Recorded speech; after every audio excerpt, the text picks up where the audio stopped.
So welcome to my Dawntrail guide for Warrior for PotD. This is the first part. You might only be interested in the second part, and that is fair. The first part is mostly going to be the basics, but before you run away, I just wanted to say something real quick. Something I get asked quite often is, can I make a guide for a different job? Because some people, they want to play Sage, some people, they want to play Machinist, etc. I just thought I might as well plug it in because not everyone is aware. On my YouTube channel, I have a VOD for every single job in every single type of deep dungeon. So right now there is 21 jobs and there's 3 deep dungeons. Well, I have 63 VODs in total. I have a VOD of every single possible combination. So if you are interested in running a specific job, then you can simply look up one of my VODs. If you so wish, you could even subscribe to my channel and follow my channel. You'll also be alerted whenever I put out a new VOD. But like I said, the footage is already all there if you're interested in something that is not Warrior. So anyway, we will now proceed with the Warrior guide. I remade it for Dawntrail. It is not because the old one is outdated, as in like it's useless. It's still very useful. The old guide, I still stand by it. It's very good if you want to clear. I just thought it would be fun to remake the guide with the little bit. There's a little more knowledge we have nowadays, which was nice to insert. My own strats have evolved a little bit. My own gameplay is a little tighter as well.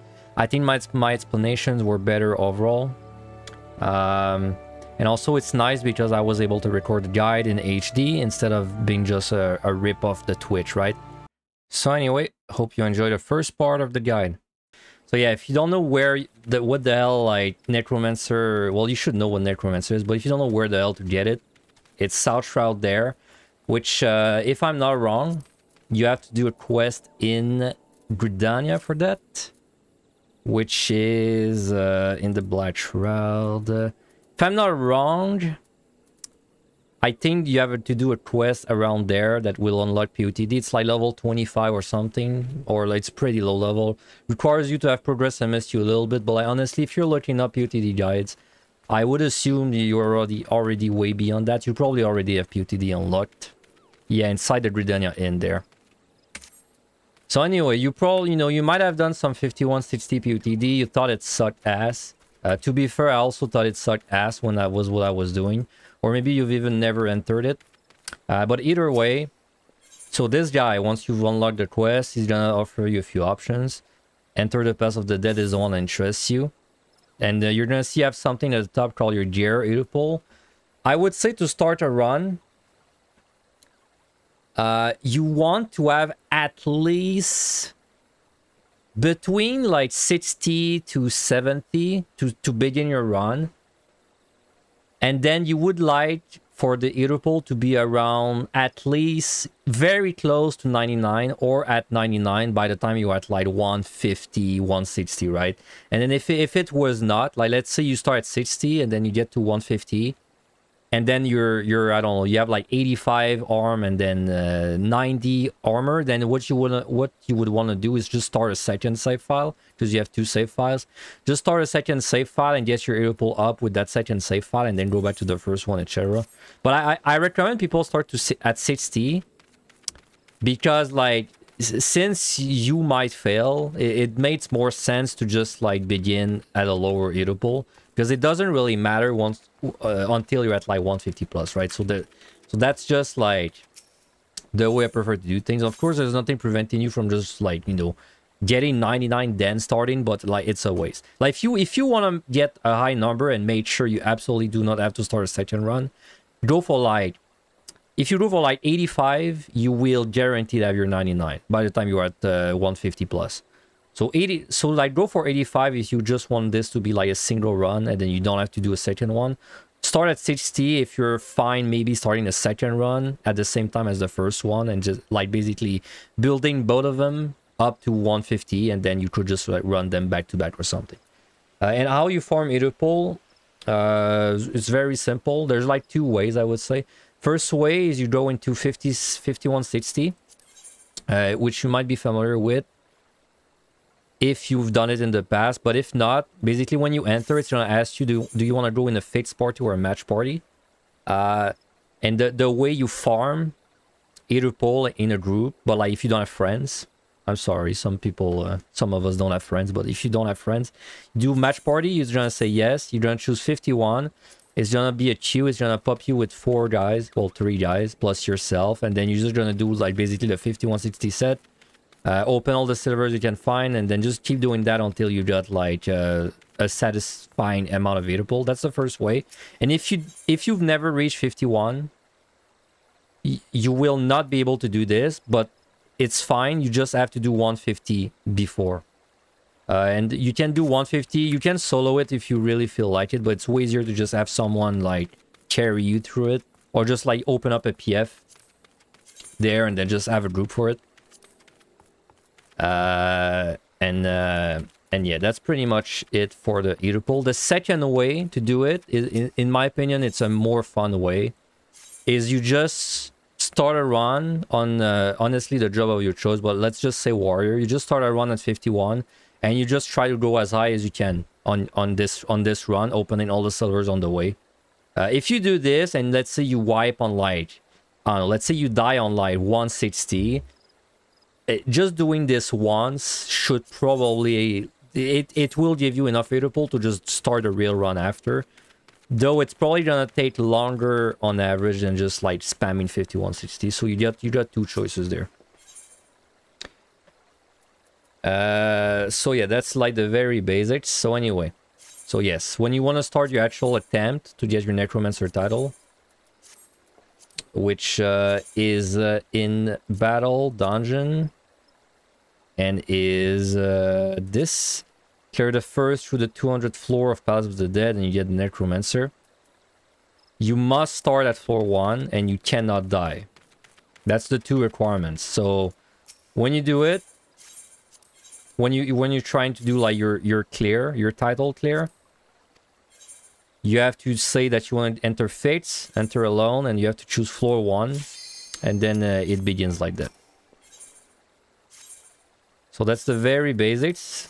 Another thing I will say is that your gear outside, this does not influence anything inside.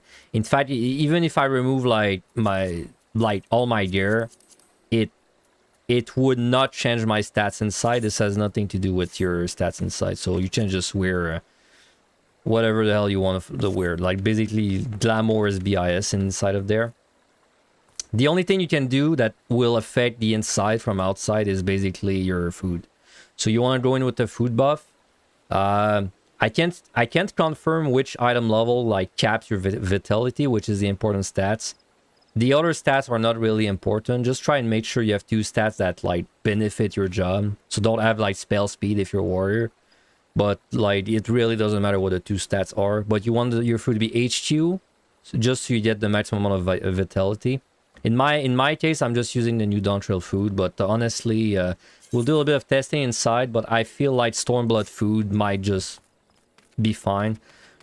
Like if you really don't know what food to use, just go in the market board, click on the meal tab, and just go from top to bottom and buy like the first thing you see that looks like cheap, I guess. Like but you don't overthink it, really. Just make sure it's HQ. Just make sure it is HQ. So yeah, that's all the very basics. So like the way it works inside, I guess I'll talk about it more while I'm doing it. But basically, the way it works inside is it's a roguelike experience. There's 200 floors to clear, and you do them by sets of 10. And the 10th floor of a set is always a boss, excluding the very last one. And then between the floors, you carry a resource called Pommanders. So like, let's say you pick up a Pomander of Strength on floor 2, and you don't use it until you're out of the first set, so 1 to 10. Well, you're still gonna keep that Pomander of Strength on the second set. And so there's many Pomanders. So that's essentially the TLDR of the entire place. That's like the very basic information. And now, of course, the difficulty comes from the fact that there's gonna be hundreds of different monsters. It's also a very long climb. It might take you around 10 hours or more to clear, and if you die at any point, you have to restart from the very first floor. If you die at any point without an appropriate commander, I should say. So anyway, let's begin. It's gonna start off very slow and easy. So I'm just gonna show you the monsters every set. Just like I'm going to give you the a small overview of all the monsters before we go in, and then once we're in, I'll show them off one by one and everything as well. So let's open this. So PotD, there's 3 deep dungeons by the way, but today we are covering PotD. And and like I said, the monsters are all very simple at the beginning. So like basically, if I say a monster does nothing, I don't mean it doesn't do like telegraphs or like abilities. I just mean that it doesn't do anything I have to mention. If it does something, it's like a telegraph, which you have plenty of time to move out of. Like, you know, if I say that a bear does nothing and then he telegraphs you and you stand in the telegraph, well, that's your fault, right? Like if I say a monster does something, it's just it's something special. So, you know, just something to keep in mind. So like it's very simple. For 110, Sprite does nothing. Death Mouse does nothing. Ziz, yeah, it's a Z, does nothing. Antelope does nothing. The Bat does nothing. The Goblin does nothing. Funnily enough, he can kill himself. That's like the only monster in the entire deep dungeon that can kill itself. Well, that's not true. Some monsters have like, you know, like mechanics where they kill themselves to kill you. But like this one actually can just kill himself. That's just a funny thing though. Goblin just does nothing. Hippo does nothing. Beetle does nothing. Dawn Beetle does nothing, but like just a warning, if you have very low Aetherpool, like let's say you're beginning at like 1 Aetherpool, these guys actually hurt a lot. But as soon as you've got some Aetherpool, it doesn't matter. And the Hornet, the only monster that does something of worth of mention on the first floor is that if you leave it alive for a little bit, I think about 20 seconds, it will do a move called Final Stain, which will do 70% of your max HP. However, you can run out of the range of this move, and also the bee is very squishy, so it's unlikely you're gonna see it. But it's just something to keep in mind if you have like a bee on you and you're moving around, or if your Aetherpool is very low. Yarzan does nothing, and Mimics are a recurring monster on every set, so we're gonna see a lot of them. I will explain what they do over and over, but like TLDR, they give you a POTS, which is a debuff if you don't interrupt them, and they also have just a telegraph. And also another thing I'm gonna mention right now, the way the monsters work in Deep Dungeon is that it's specific monsters that can spawn on specific floors. So like you see there, when I mouse over it, it highlights all of this in yellow. It means that on floor 1, these are the 4 possible monsters that can appear. It doesn't mean I'll necessarily have a Sprite. It just means that it's one of the 4 that can appear. And then that's just the way it works the whole time, right? So you can see there on floor 4, there's like 6 different that can appear. And then there's 5, etc. And then it's the same for every set. It is the same for every set. So anyway, that's all I have to say about the very first set. It's gonna start very slow. Also, my phone alarm is ringing. 1 sec. So yeah, let's just go in and start explaining how it works. Shall we? So yeah, fixed party, Dawntrail alone, floor 1, and then you would eat food. We don't need food early on, but you can eat food outside or inside. It doesn't really matter where you do it.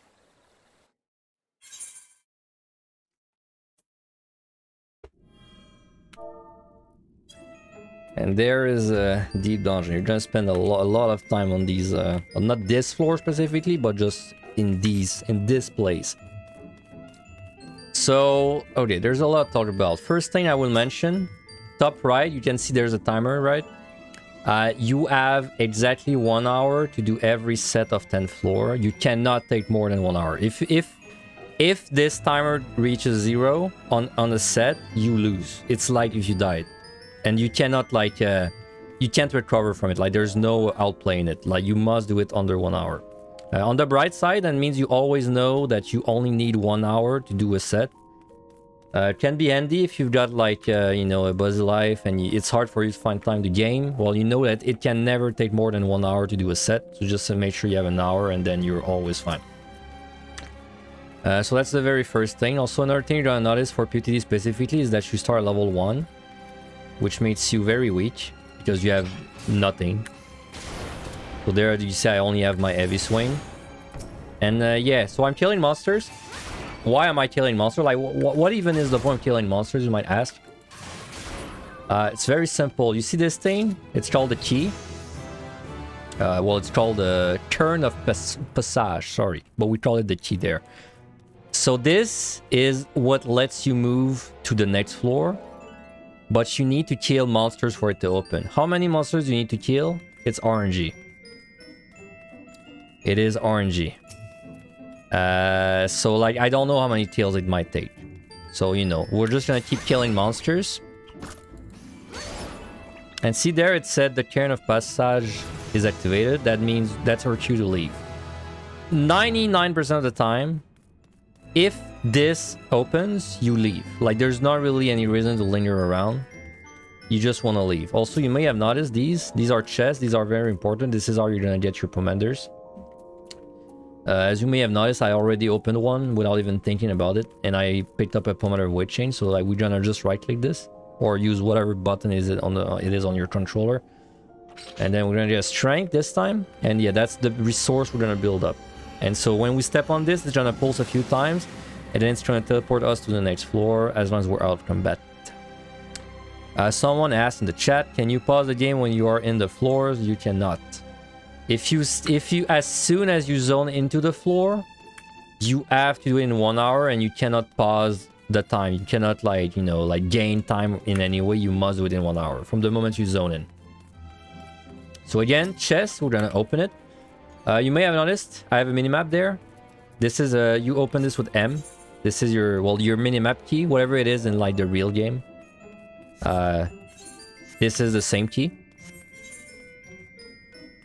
So the minimap actually has a lot of important information. You see the little flag icon first. This is the spawn room. This is the room where you spawned. Like on this specific floor. So on floor 2, I like zone into this floor. This room. And so it's why it has a little flag. It doesn't sound like it's important, but it's actually pretty nice information to know, and I will explain to you why in a little bit. Also, you might have seen this icon on the minimap. This is called the turn or return.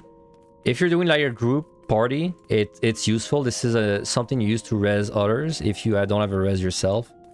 However, in solo, it's useless, so it's essentially not even worth looking at. So again, we're just gonna keep opening chests. Ah, see there what happened? I just took a lot of damage. What the hell was that? That's a trap. So yeah, another, I should say main mechanic in Deep Dungeon is there are traps littered around. And there's a lot of things I'm gonna talk about traps, but like, I'll just give you the very basic rundown.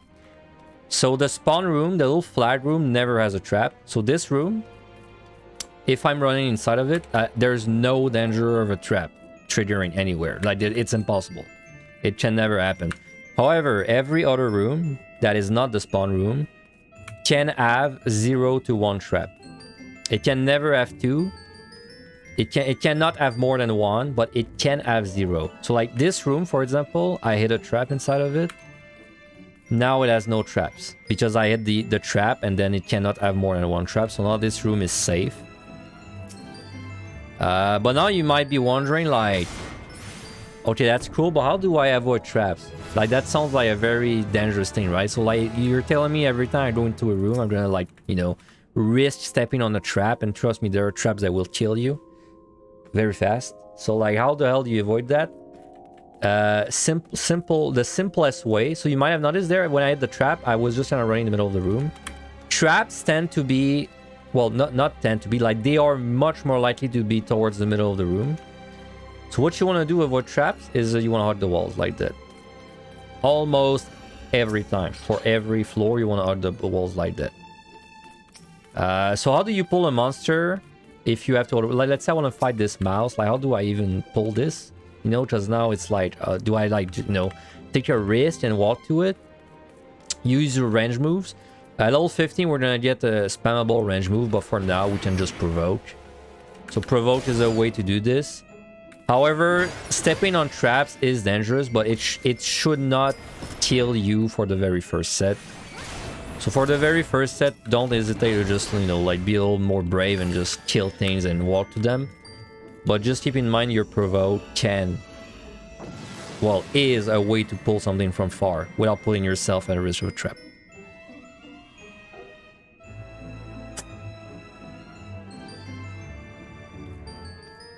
Another thing about traps that I should mention is traps are only inside of rooms. They cannot be in a hallway. So like the hallway is basically what's connecting the rooms. So this place I'm in is safe. Like there cannot be a trap there. No matter where I'm stepping, there cannot be a trap. And that's very important to know. Because that means if you're pulling a monster in a hallway, you are always safe from a trap, because you can't step on a trap in the hallways. Thus, it's always a safe place to be fighting the monsters.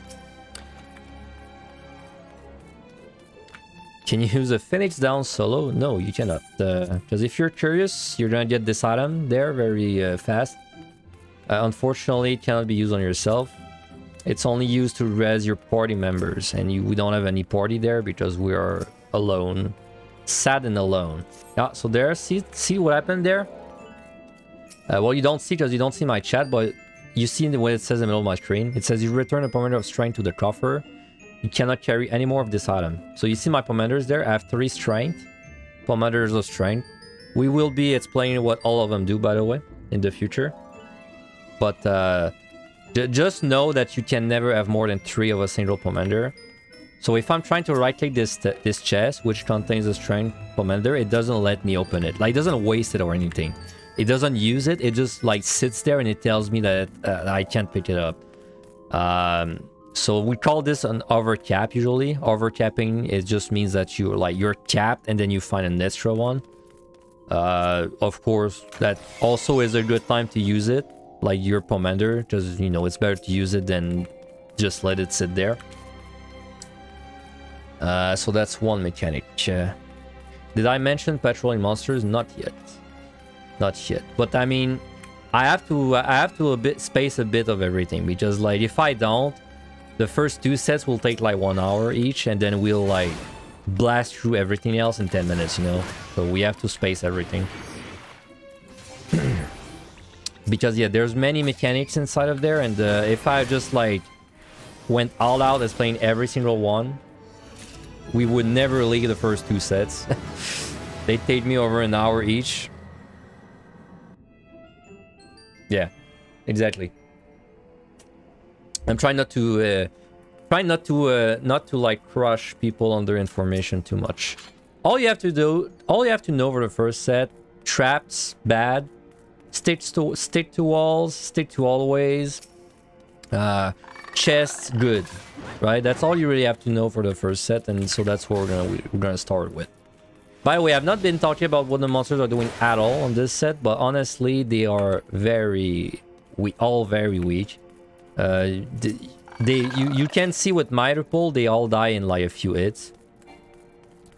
And like you don't need 99 Aetherpool, because the way Aetherpool works is it caps, right? So I don't know the exact values, but like on this set, for example, maybe it caps at 10. So like I only need 10 to do this amount of damage, and then the higher we go, the more that cap increases until 99. But yes, these monsters, like there's only 2 of them I'm gonna mention, and then I will mention them, but like everything else only does telegraphs or very weak effects. So anyway, we're just killing until the key, which is also above your map, turns blue. When it turns bright blue, you're out.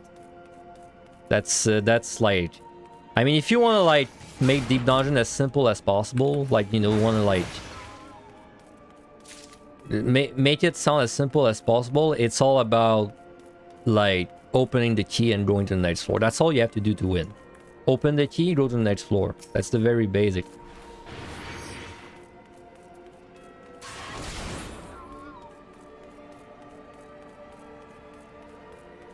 What about luck commanders in the first floor? I know what you mean, but it's not very relevant for the guide.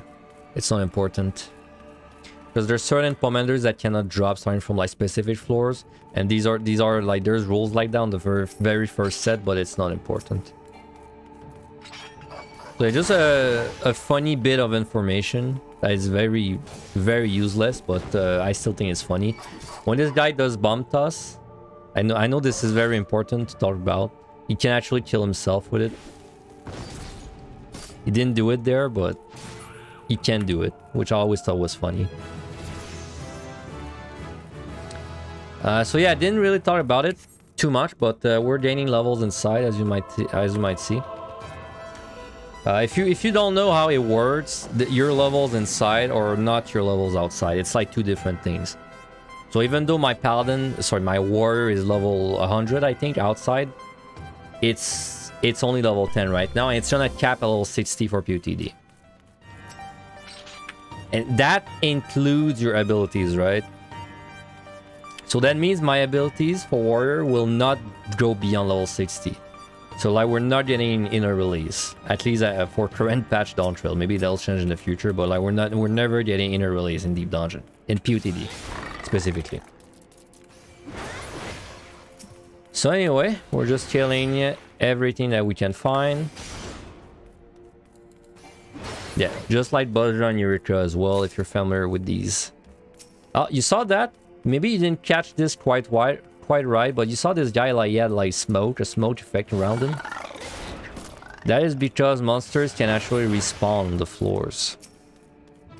Like whenever you zone into a floor, there is like monsters like pre-generated on the floor, but after a certain amount of time, you can actually have a monster just like spawn, right? So what we hit there is a trap, probably the worst one you can hit. It's called a fraud trap, a toad trap. When you're a fraud, you cannot do anything for 20 seconds, in addition to losing a lot of HP. I think 40% of your HP. Yeah, around 40%. So this is the worst trap to hit. Doesn't look so bad right now. But once we get to the much higher floors where monsters start like really hurting, you would probably die hitting a trap like this. And don't worry, the traps, I will be showing them off later. Because when they're on the ground, you can't see them, but there's a way to see them. And when there's a way to see them, you can actually differentiate them. It'll be very easy to show them off.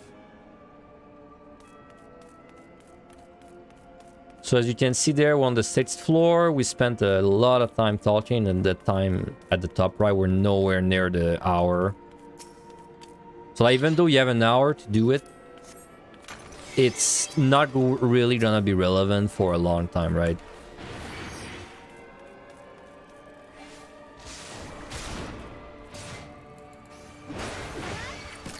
So the Hornet, this monster, like, you know, we're on the first 10 floors. Like, if you were to die right now, it's not a big deal. So yeah, you know, if you were to die on the first 10 floors, it would not be a big deal. Well, you know, it's not like super important, but just to show off what this guy does. So if you keep him in combat for like 20 seconds or so, he's gonna do this move called Final Stain. You can actually outrange it. Like, if you run away, he's not gonna do it. But then if he does it, I'll show you what happens. But if you were to not run away,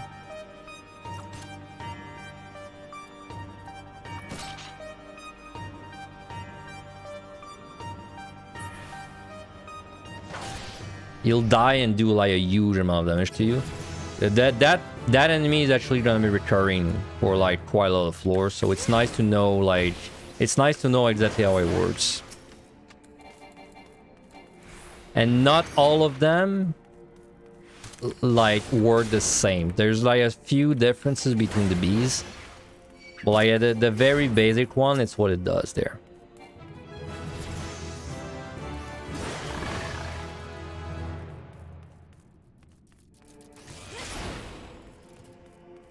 So see there, this is a chest. This is a silver chest. You may have noticed the ones I opened so far were old gold chests. This is a silver chest. It's a weird chest. So this does not provide any gameplay, like you won't get any pommeter from it, you won't get anything, but you will get Aetherpool from it.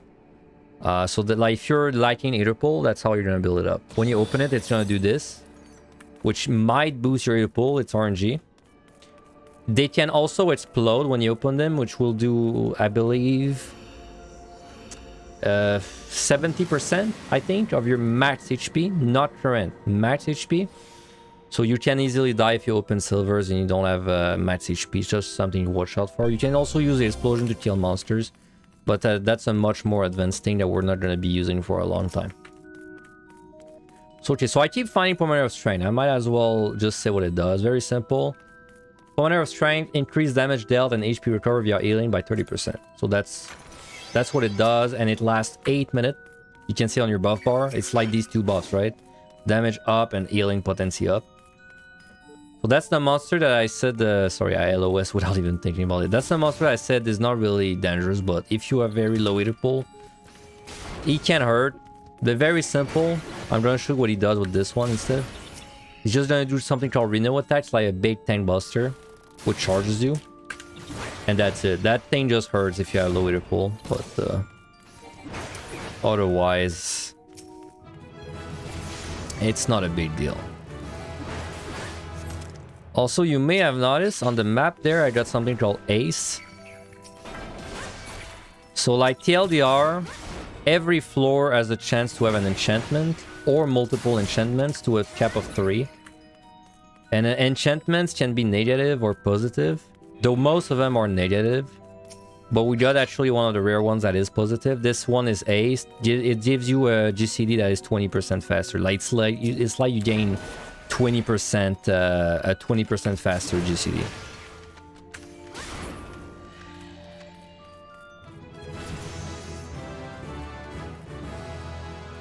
Again, the enchantments, will be seeing them a lot. There's many of them. 70%, yeah, okay. Thank you, Eleva. So it is 70% max HP for silver. Does PotD have a nice dubstep sound like EO? No, it does not. PotD music is pretty good. Like all the music that plays in PotD, because if you were not aware, it's like almost a jukebox in Deep Dungeon. Like it shows you, it plays a random selection of songs. PotD music is alright. There's like nothing that's like a real banger, but there's also no bad songs, so. So see, silver there, if I need it for Aetherpool, I open it, but I made sure I'm at full HP before. Also, you may have noticed, I gained my range move. And we will be using this a lot in Deep Dungeon. So if you're coming from raids, I hope you have this button in an accessible place, because we will be using this a lot. Probably the most used skill for tank. So see, this is the last, like, let's call it the last tier of chest. This is a bronze chest. This one, again, is weird. It does not provide you with any gameplay, like in the dungeon advantage. Like, if I open this, it's not going to make me any stronger. However, it can drop something called a potsherd. Well, it can drop multiple things, but, like, the one that you really care about is the potsherd.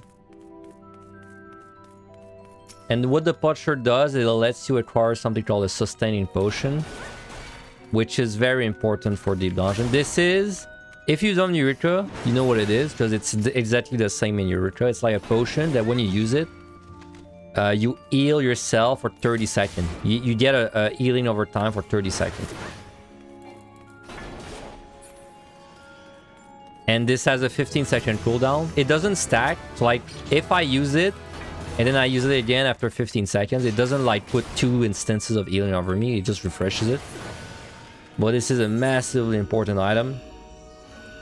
Because once we start fighting like really hard monsters, it's going to really like carry the healing. We're playing warrior. Which means the healing, like we have a nice way to heal later on. But this item, there's many jobs for who you cannot clear on if you don't have this item. So and it's still very good on warrior. So yeah, you see what I'm doing right now? This is gonna be your gameplay loop for a long time. The safest way by far to do anything is just be in range of a monster to tomahawk the monster while you're inside the hallway, and then just kill the monster in the hallway. Because if you do it this way, then there's no risk of a trap at any point. Or like, if there's a risk of a trap, it's after the monsters are dead. So like, if you step on a bad trap, then they're not fighting something. Can there be several chests inside a room? Yes, good question, Senris. The way... So I'm not gonna bore you with nerdy thought about chests, because there's like a lot of complexity to the chest. But like, TLDR, how chests work is it's gonna just distribute the chest evenly on the floor. It's like a round robin distribution. So like, there's 4 rooms, and the floor has 5 chests. It's gonna distribute 1 chest to every room, and then it's gonna give like 1 more chest to another room. And so that 1 room that got lucky will have 2 chests inside of it. And then that's how you can have more than 1 chest in a room.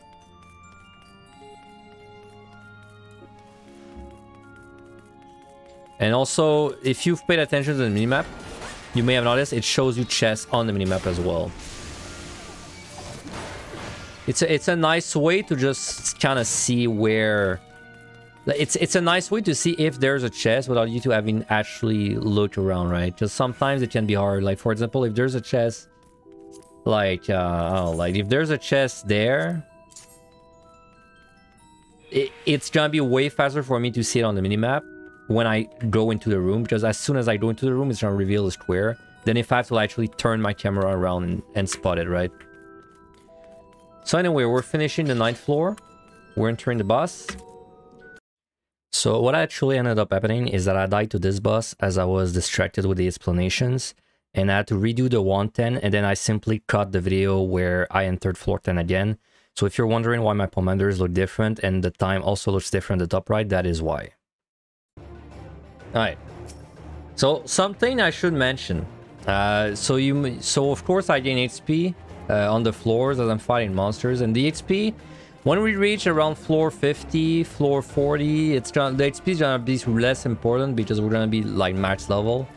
For the beginning though, something to keep in mind is the less you kill, the more under level you'll become, which might mean your experience fighting the bosses might look different from my own experience. So just a little tip.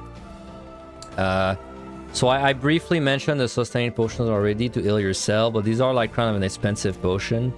You're also gonna be using a secondary potion quite often. It's basically a potion that heals you like a flat amount every 60 seconds if you use it on cooldown. However, a little trick is that monsters on the set you're doing are gonna give you a potion as well. So on the set I'm doing right now, they gave me just this thing called a potion. You cannot. It's actually better to use the potion they drop on the set than your like potion you bought on the market board, which the best one is Hyper Potion, by the way, if you bought it on the market board. But if you don't have Hyper Potion, for one reason or another, just always use the potions that drop on the current set, because as you can see, and you can't really see it very well, but like now you can see, this heals me 40% of my HP on a 22-second cooldown, and it can heal 200 max. Meanwhile, my Hyper Potion is 25%, and it can heal me, you know, an insane. The max, we're never gonna reach the max in PotD, but the 25% and the cooldown being like 4 times as long means that the potion is actually better for this boss specifically. So that's just something to keep in mind. Though you can do all the bosses with just like the regular sustaining, but it's just a nice trick to keep in mind. So yes, I didn't really mention this guy too much, like I said, but he only does telegraphs. So the first one is the big cone. Just make sure you're not like, you know, in the middle, though as a melee you don't have any reason to be. Second one is gonna be a circle. Your potion, just use it whenever it's up, really. You can see it heals a huge amount. There's no reason not to, because it's very cheap and the cooldown is 20 seconds. Third telegraph is just a circle, and fourth telegraph is this, which you cannot avoid. Puts a very weak dot on you, and then it's just gonna repeat the cycle again. And yeah, the amount of damage you're going to be taking is going to be different from mine, depending on your level and your Aetherpool. But as long as you keep your potion on cooldown and use your regen if you really think you're taking too much damage. And you can also use a steel, this thing. Pomander of Steel, decrease damage received by 40%. You could also use this. You're going to find plenty. No reason to like stack up your resource right now.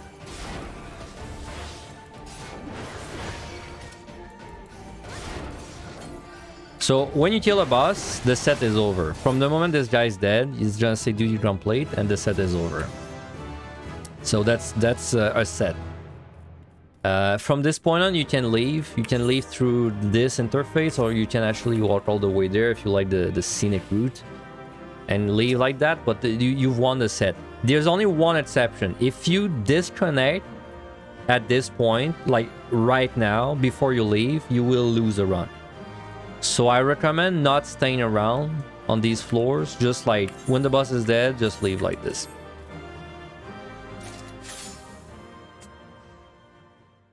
So the second set now. Things are still gonna be pretty easy. There's gonna be a little, you know, a few tricky monsters, but nothing complicated still. So Pudain does nothing. The Welch does nothing. The Hured Knight does nothing. The Toad, just something to keep in mind. He's gonna like pull you in and then do an AoE shortly after being in combat. It should not be an issue, especially if you're fighting them one by one. But if you happen to have multiple monsters in a pool for some reason, then just keep your eyes out for this. Slime, this is probably the most dangerous monster on this set. After about 20 to 30 seconds in combat, I believe it's about 20 seconds, he's gonna explode. Killing you instantly and killing himself, but mostly killing you instantly. So I recommend that you don't get in that situation. It's very easy to kill this guy before 20 seconds. But there's it could be dangerous if you step on a trap that toads you, for example, or if you're like if you're fighting multiple. Just make sure you respect them, and it's fine. Cobra is very weird. It's a very easy monster. It does a petrify that will, sorry, a gaze that will petrify you. You definitely want to avoid that. Outside of that, it will one-shot you if you step on a toad trap and it happens to be in combat with you. It's a very gimmick-like thing, very unique mechanic. Just something to keep in mind. That mostly means that you want to fight these guys always away from traps. Nancha does nothing. Ninki Nancha does nothing. Biloko does nothing. Ochu does nothing. Morbol doesn't do anything. And Seedling does nothing. Mimic is the same. If Mimic is gonna be like if we see any, of course, because you can't force a Mimic, at least right now. It's RNG when you get them, and I will show you how you get them. And the boss of this set is this guy. I'll talk more about it when I get there. Alright, let's go in.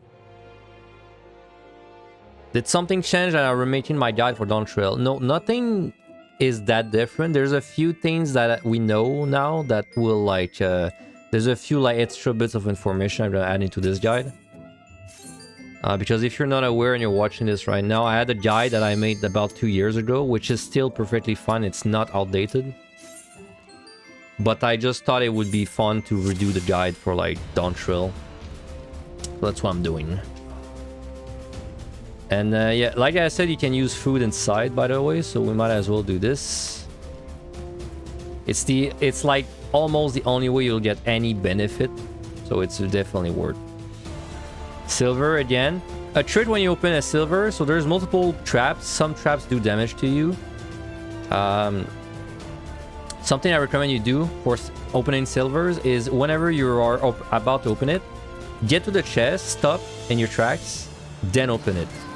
Because if it explodes like that, you're fine. But then if it explodes and you were actually, you know, you stood on a landmine trap right before it exploded, then you would die. Because both would damage you at the same time and you would just die. So it's a nice way to prevent this from happening. Whenever you're going to open a silver, just stop in your tracks for like a second or two and then open it.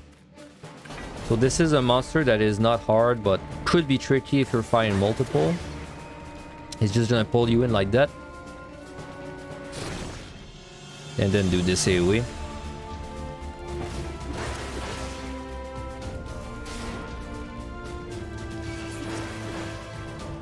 So see, we're just playing safe, pull monsters in the hallway, fight them in the hallway.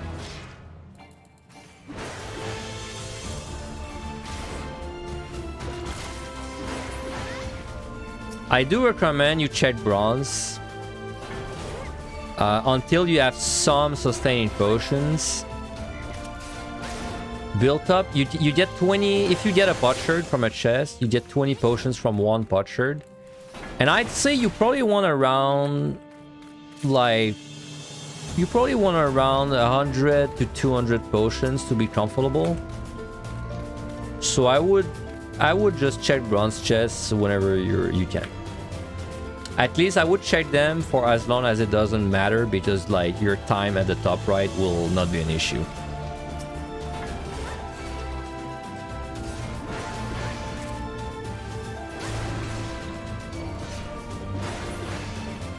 So for commanders, I already covered strength and steel. Strength boosts your damage and healing by 30%. Steel decrease damage received by 40%. We can talk about more commanders. There's multiple of them, and there's gonna be many situations to talk about them, but we can talk about affluence, I guess. So affluence says it increases the number of treasure coffers on the next floor. And I will just I will ruin the magic for you. It specifically is gonna add 2 to 3 chests on the next floor. That's it. That's what it does. So if I use this, it's a next floor commander. What that means is that it's a commander that when you use it, it applies an effect to the next floor. So because I use this on the 11th floor, now my 12th floor has the affluence effect active, which basically means it added 2 to 3 chests. I don't know what chest it is. I just know it has more chests. Another minor thing about affluence is that it increases the odds of a treasure room as well, but we haven't seen a treasure room yet, so I can't really show it to you, but we'll see multiple of them later.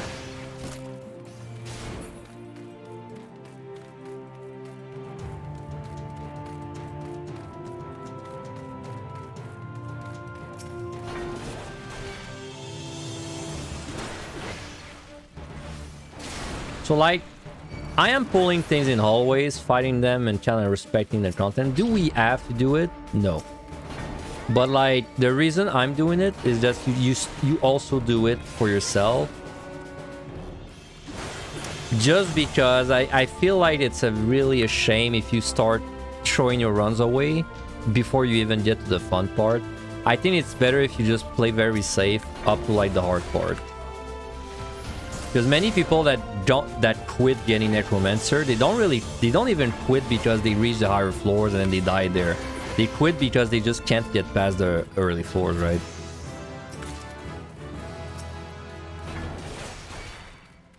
Can Mimic be dangerous in the early floors? So a Mimic, if you're not aware, and you are not because I haven't mentioned it, but a Mimic is basically a chest can be a Mimic sometimes. They can hurt you in the early floors, but it shouldn't be to a point where you die. It's just gonna maybe catch you a bit off guard, but as long as you've got your potions, it should not like be a big issue. It's hard for me to talk about mimics before I get one though. Like once we get one, we're gonna explore it a little more. So see, we got another debuff there. Sorry, another enchantment. This one is a debuff. Sprint penalty. Use of the action sprint is prohibited. So like I cannot sprint. I cannot sprint. Which is, by the way, a very important button in Deep Dungeon. You're going to be using sprint quite a lot.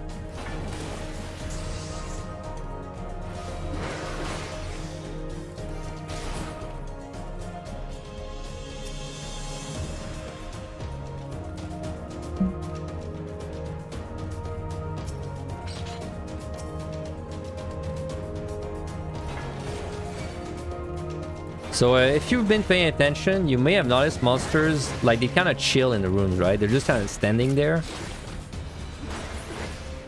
And they are. But they have like a cycle, basically, where every 10 to 20 seconds, they're gonna like move a little bit in the room, like this slime and like this whelk. This is important to know.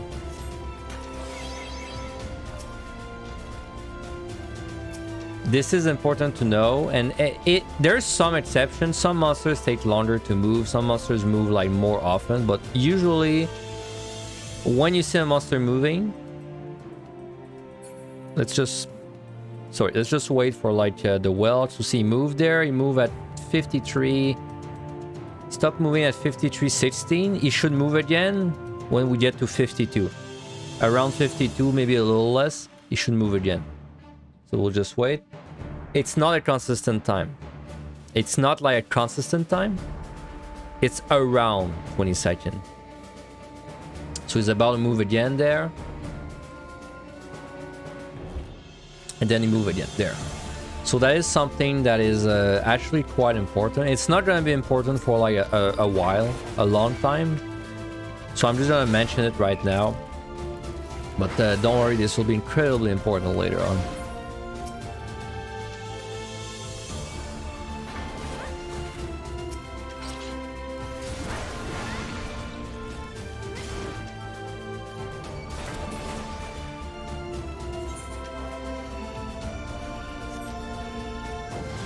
So see, always the same thing. Key opens, we just leave. Especially for PotD. If you go for the other deep dungeons, it might not be as true, but especially for PotD, you will have all the commanders you need by the time you need them. So there's not really any reason to like go out of your way to check chests. Maybe do it if you really need Aetherpool. But like, don't do it for gold chests. I would only do it for Aetherpool.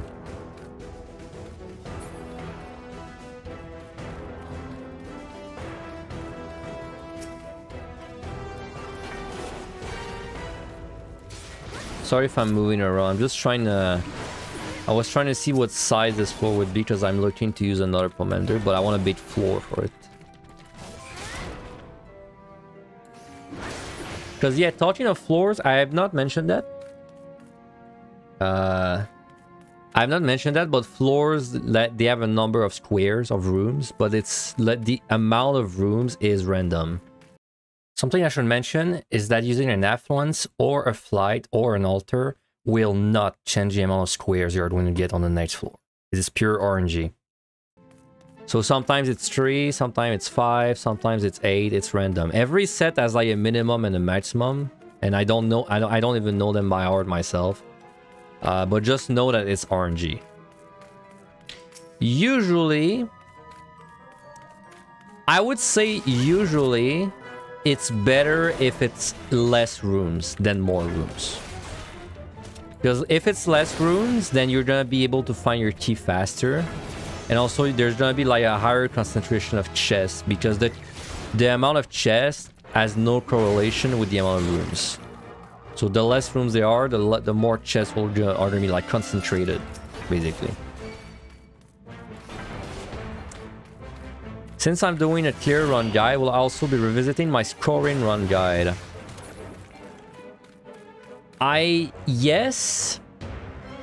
Yes, but I feel like I need to revisit my written scoring guide before I revisit my scoring guide. I feel like my written scoring guide has been a bit behind the current metas.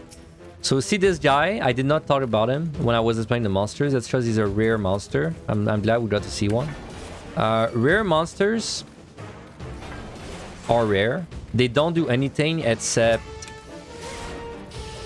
They don't do anything except attack you.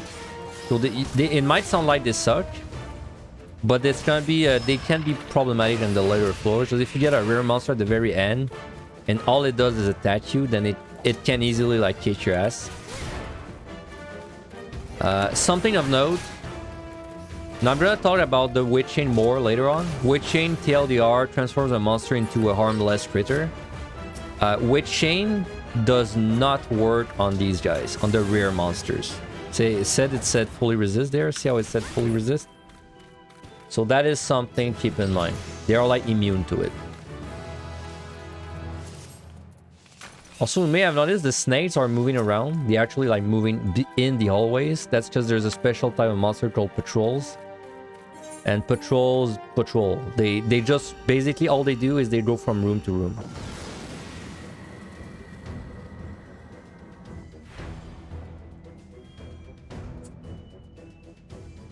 And patrols are specific monster types. So like a snake is always a patrol.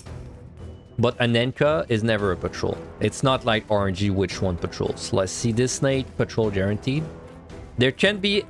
It can be possible that a snake doesn't patrol, but this is very specific and I'll mention it later. But like an Enka could never patrol. Ever. It's impossible. Did anything change for Warrior and PotD in Dawntrail? No. The only difference is you have a bit less AoE damage, but that's like very small. So... And it's not very important for this run. So no, it's the same. So this snake, as I said, if you hit a toe trap, will one-shot you if you're in combat. So it's way safer to just pull these guys in the hallway. In fact, you should like... unless you're very impatient, you just want to like go fast. There's not really any reason not to pull a monster in the hallway. Every time you're going in a room that could have a trap, you are putting yourself at a bit of a risk. Like, as you get better, you start to know, like... And especially once you know all the traps, you'll know, like, okay, if I hit a trap right now, I would not die. So, you know, thus, it's fine to run across the room. Because like even the worst case scenario I would stay alive, but then this is not something you know until you've done many runs, so it's better to just fight in the hallways until you get comfortable with it. By the way, we have another enchantment on this floor. It's called Blind. You're gonna love to hate Blind. This is a debuff that makes you miss, I believe it's 10% of your attacks or so. I can't swear it's 10%. I cannot swear it's 10%, but I feel like it's 10% of your attacks. And this, you can only miss things that do damage, as far as I'm aware. So you cannot miss a stun. You can't miss like reprisal. You can't miss like your interrupt, but you can miss anything that does damage.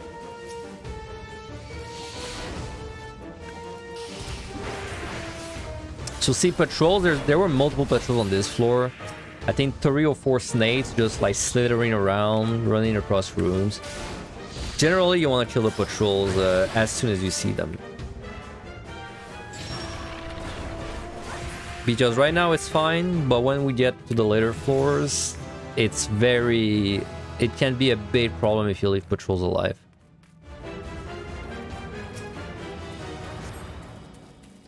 By the way, at the moment, since time is not tight, there's no harm in killing more than you need. I mean, the worst thing that's gonna happen is you're just gonna lose a little bit of time, but it's not gonna like make you lose a run or anything. It's nice though because you're gonna get some XP. And by the way, you saw this guy drop a chest. Monsters have a very small chance to drop chests when you kill them. About 3%, 2 to 3%. However, you can increase that chance by using a pomander called Fortune, which is this.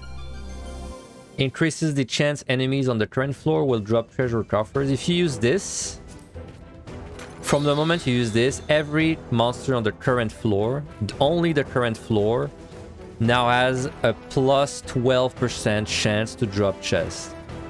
So they go from 3% to 15%. So now if I kill this guy, instead of being a 3% chance to drop a chest, it's 2 or 3%. I might be 1% off, but it's basically gonna go from 3 to 15 when I kill this guy. So of course it's not guaranteed to drop a chest, but it's much more likely.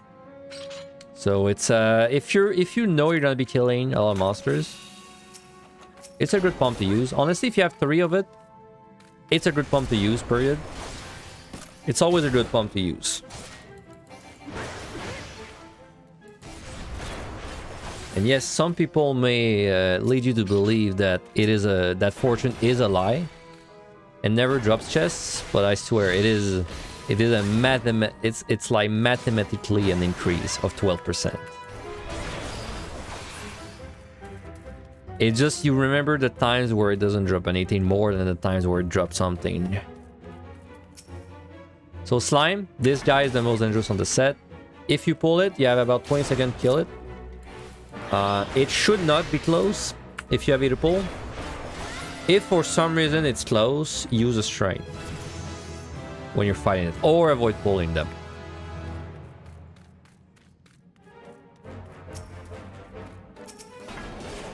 But honestly, even if you have like very low Aetherpool, I don't think they'd be an issue to kill.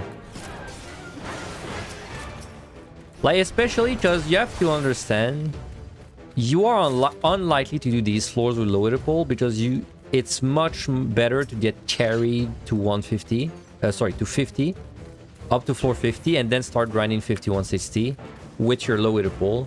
So yeah, like for you to do these floors with low Aetherpool, you need to basically be stubborn and just do it alone from like one Aetherpool, which I've done in the past, and it kind of sucks, so I don't recommend doing it, but it is an option. It is an option.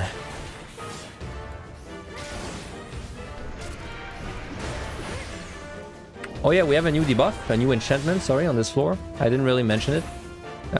This is auto heal penalty. HP regeneration for all party members is disabled. Very simple.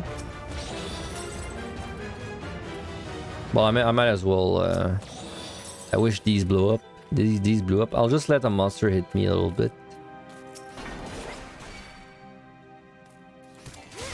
By the way, this debuff also applies to the monsters, which is interesting.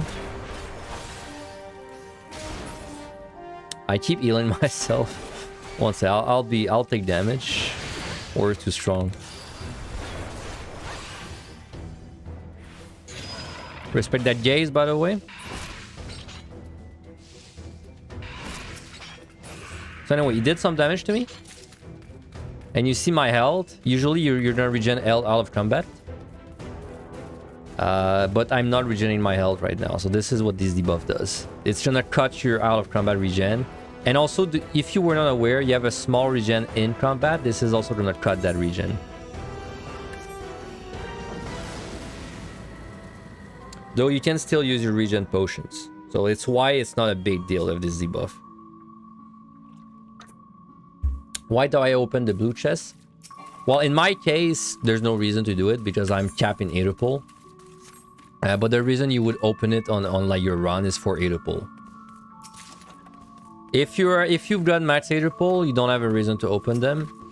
Unless you're trying to like bait the explosion specifically to kill a monster. But like this, you should not be doing this for like until the very end game. I mean, you can practice doing it early on for sure, but like it's not actually useful to do it up to until the end game. And even in the end game, it's a bit tricky to pull off. So this guy is a patrol type monster as well. That means he's just gonna run around the rooms. If you want to know specifically how patrols work, it's very simple actually. Very simple AI. Where are my waypoints? There. So like the patrol, it's like as you zone into the floor, it spawns in the room, right? It's just a regular monster. Then it starts patrolling. It's just gonna choose a direction, like where there's hallway. So like let's say there's a patrol that spawns on B. It's gonna start walking like, you know, across the hallway. There. Then it's gonna reach this A room. Then it's gonna like, as soon as it reaches a new room, it's gonna find another path. So that there's a path there. So then it's gonna go all the way there. It's gonna go to C. Once it reaches a dead end room with no path, it's gonna do like, it's going to basically patrol a little bit into the room. It's gonna stop. And then it's gonna turn around and resume its patrolling. It's gonna do the same thing. So like once it turns around, it's gonna like be the same AI. Reach one room. A room. Okay, it's gonna check for hallways. It's gonna pick a random one, and so it's gonna do it in this hallway. Now it's gonna reach a B room. It's gonna look for a hallway, a random one. There's only one, so it's gonna go to the left there.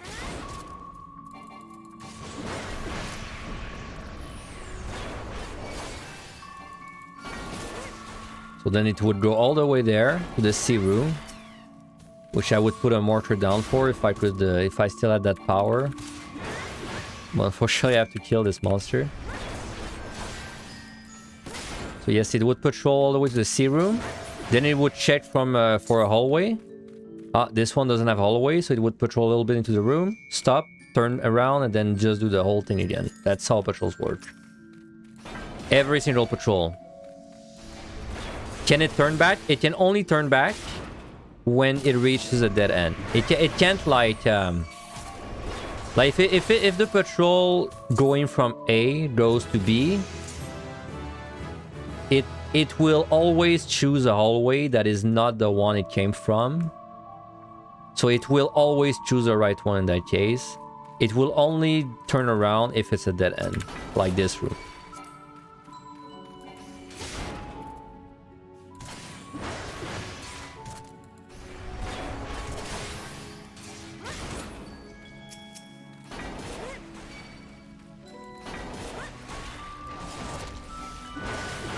The Morble does nothing. He does like a very big cone that will put many annoying debuffs on you, but it's not really it is not really a big deal.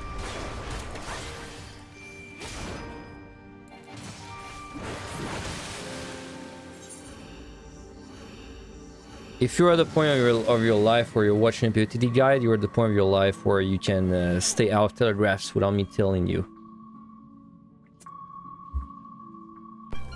Aha, this debuff.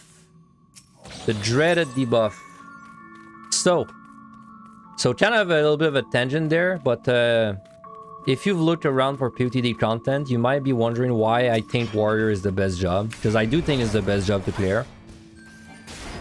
You might be wondering why I think that, because many people recommend Machinist instead. And this debuff there is the reason why I think Warrior is better. This debuff, item penalty. Use of items, including dungeon-specific items, is prohibited. So that means you cannot choose your commanders anymore. So see there, for example, perfect example. See, there's a strength in that chest, and I cannot pick any more strength. However, I can't use it, right? I can't even use it. So this chest is an overcap in the purest sense. It's a waste. I cannot use this chest because of the debuff. But the catch there is that this debuff also applies to your items, your potions, which you might think it's not a big deal right now. It's not a big deal right now, but like when we get to the end game floors, this becomes a huge deal if you're playing a DPS, because you will not be able to fight monsters without potions. And if you are, it's gonna require, like, you know, perfect conditions for it, like a floor where there's a lot of room to kite and everything. So that's the reason why I think Warrior is better, because Warrior does not care. Because at level 56, we're gonna get this skill called Run Intuition, which gives you massive amounts of healing. And because of this skill, we don't really have to stress about no item compared to other jobs. So that's like the worst debuff. Usually, for Warrior though, it's not the worst debuff. For you, this is just this just means you have to rotate your defensives well. But like, it doesn't lock you out of a floor by itself. It might, but it needs like more debuffs with it, because you can have more than one. There's actually one commander that can remove this, but we don't have it at the moment, so I can't show it to you.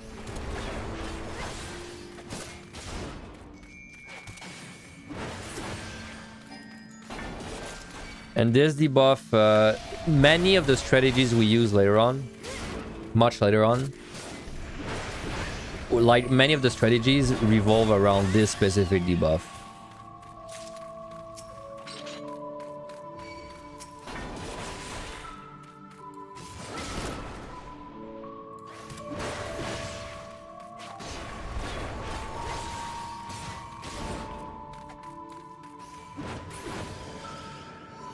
So the boss is next floor, not this one, but the one after. It's the same for every set. 9 floors plus 1 boss at the end. Boss, maybe you think the boss is RNG, but it's never RNG, by the way. Like, the boss, it's always the same boss at the same floor.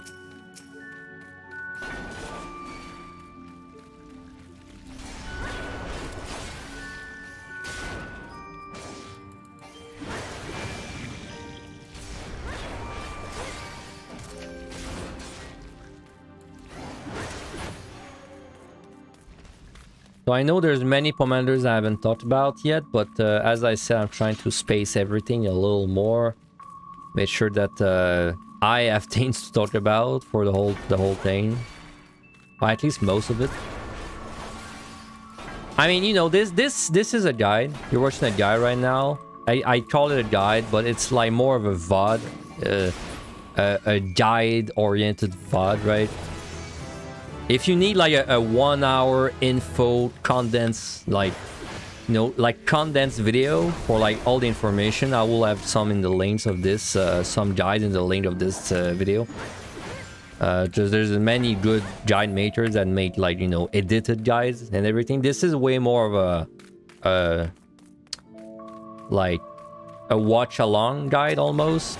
In fact, when I did my first clear a long time ago, this is the guide I watched to clear was exactly this.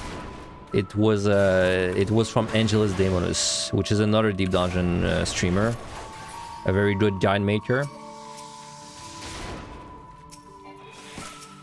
And he had a guide exactly like this, where it was playing Red Mage and PotD, and that's what I used to clear myself. But that's the catch with these guys, is you have to watch the whole thing, right? That's the catch. That's the catch.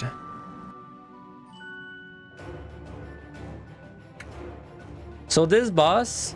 Okay, first word of warning. This boss, depending on your level and how much you kill, can actually destroy you really fast. So this is a really good time to just use a steel and a strength.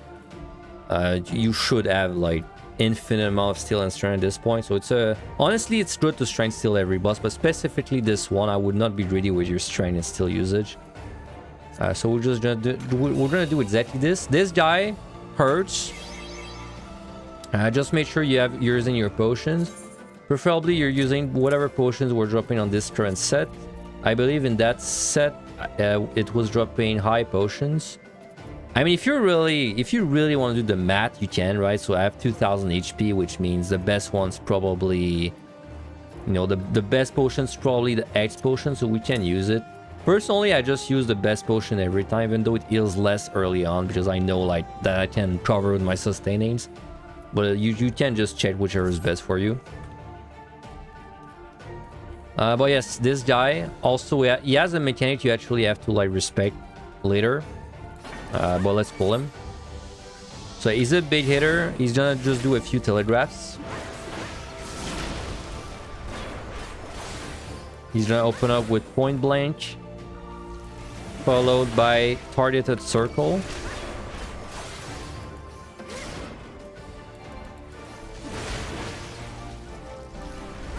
Then he's gonna do an unavoidable AoE like this, like the first boss. Then he's gonna do the mechanic of the fight. He's gonna run there. He's gonna like put a essentially worthless marker on you. Then he's gonna summon 2 bees. These work like the bees early on, except they have one thing that's different, is you cannot outrun the final stain. So you have plenty of time to kill both of them. He's gonna do the line AoE 3 times. You have plenty of time to kill both of them. If you don't kill both of them, you must kill at least one. And I'm gonna show you what happens. He's gonna do final sting, and I'm gonna try and like outrun it, and you're gonna see that it doesn't work. So see, I cannot outrun this. So that's just something to keep in mind. It's different from the bees I showed earlier. But like I said, there's no reason you should be keeping one bee alive for this boss. You have like infinite time to kill both.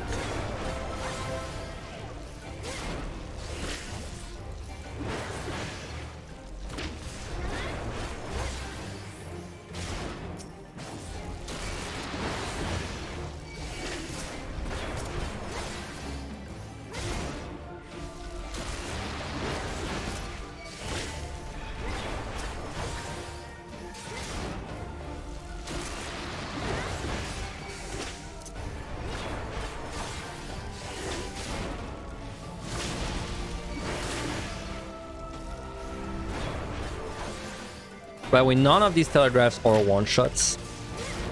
I know they put annoying debuffs on you, but they don't one-shot you. But the way to succeed in the dungeon is to assume every telegraph will one-shot you. It's way easier to play as if everything was gonna one-shot you than start being greedy left and right, right? This is not a... you should not play this like a raid environment. It's like saving a GCD is not worth 8 hours of your time. So, you know, it's not like you can just pull again and then you're at the same place within 5 minutes. So next set,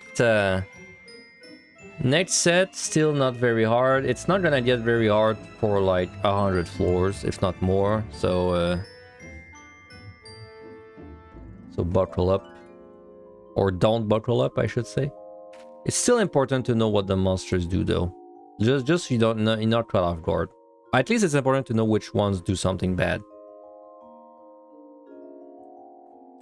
Luckily, there's nothing that bad on this set. Dulan does nothing. Puck does nothing. Drake does nothing. He has like a reflect ability, and if it's like reflecting a bit of damage to you, but it's not a lot of damage. The turtle does nothing. I mean, it does attain where it gets a huge defense bonus if you keep it alive for long, but like nothing that would kill you.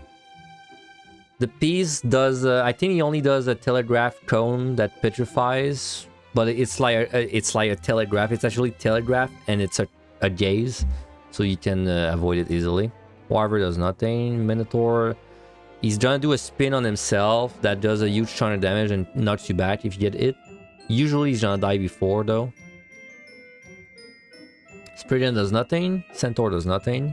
Effigy does nothing. Scatine will sleep you for a long time. Not very important when you're doing solo pulls, though. It's more of an AoE pull thing. Marolit does nothing. Mimic is a mimic. And then the boss. Boss has like very easy mechanics. He can chaunt you a bit. He's a bit like the last boss, so this is also a good strength steal candidate. But yeah, nothing crazy. In fact, I'd say this set is easier than the last set. And the last set was not very hard, so... Is Warrior the easiest class to get the title? In my opinion, yes. Well, the easiest is like... a good distinction. The easiest... I think it's the best. Like, is it the easiest? I don't know. I feel like it'd be easier to luck your way to a clear on Machinist than on Warrior. But Warrior is gonna reward like good gameplay, especially when it comes to commander usage more. Something of note on this set: when you begin the set, depending on how much you kill the last two sets, you might be pretty under leveled. And it's gonna make the monsters really tanky early on, as you can see there. So don't get caught off guard. You can see he's actually doing a lot of damage to me. Well, a lot. I mean, he's doing more damage to me than you would expect. So just something to keep in mind. So away, that's more of a keyboard thing, I think. Because it's, you know, the directional inputs are very or precise. Okay, well, that's a respawn. If you want to prove that they can happen and they exist, there's one. Respawns do not care where you are. Like, it's not like there's a code that checks, make sure it doesn't respawn in your face. It can totally respawn in your face. In fact, it can even respawn in your spawn room, which usually has no monsters in it. So, and yeah, respawns have a different timer every set. It's pretty short up to 150, so just you don't have to memorize the exact timer. Just know that it's pretty short up to 150. So yeah, what I was gonna say, let's say you want to pull a monster that's like really far into a room, but like you're scared of a trap, right? So I want to pull this guy without stepping on the trap, but then as soon as I step, you know, in the room, there's a risk of a trap. Something you can do on keyboard is hold W, do not move your camera in any way. Hold W, stop when you're in range. So like, see there, I can tomahawk, use a skill, and then press S and move back without ever moving your camera at any point. This way, because you're traveling across the exact same path, you're in no risk of hitting a trap on the way out, right? That's a nice way to do this.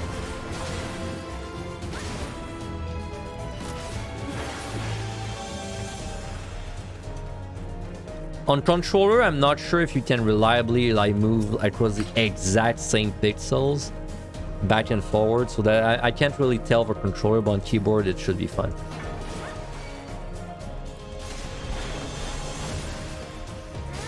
See, this guy puts a reflect move on himself. Doesn't do much damage, but just something to keep in mind.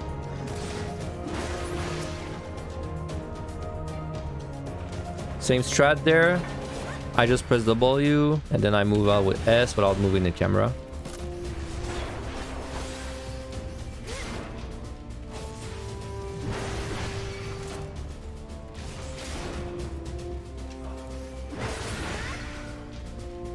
We're out, we leave, check the gold chest on the way. Okay, I might as well show off a new commander. Let's show off Flight. So remember F1s increase the number of treasure coffers on the next floor. Flight also is a next floor commander. It decreases the number of enemies on the next floor. That description sucks because it's like it's not really what it does. I mean, it does that, but it also reduces the amount of monsters you need to kill on the next floor. So like I'll save you from boring nerdy math, but TLDR, when you use this, your next floor is going to have about 33% less monsters, and the key to open the key, you will need about 50% less kills. So this has multiple benefits, but like the most obvious benefit is that now you need to kill twice as less monsters to get out. It's just saving you time, basically. It also doubles the rate of a treasure room for honest plain reasons, but we still have not seen a treasure room, so you don't know what the hell these are, but it doubles the rate of treasure rooms. Though the treasure room doubling, it's not really something you play, like you don't really use it for this reason. It's just a thing that's nice to know, but it's not like you really care.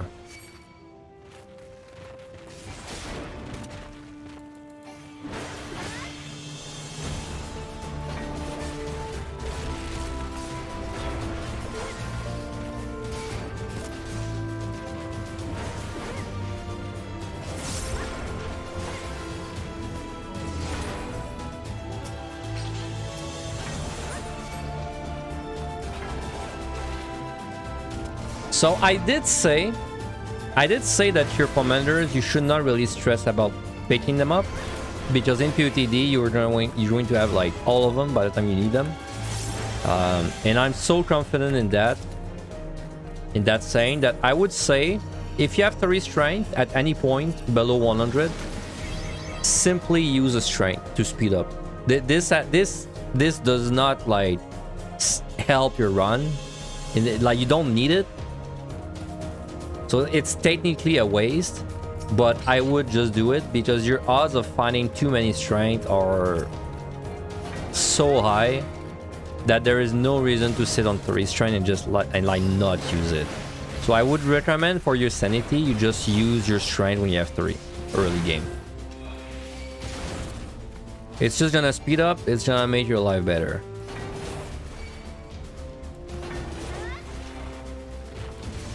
Because like keep in mind, these first floors right now, I'm talking a lot. I have a lot to say about it. But when you do them yourself, you will not feel very challenged for these floors, right? They're kind of cool the first time you do them, but like as soon as you reach repeat attempts, you will get bored of these floors rapidly.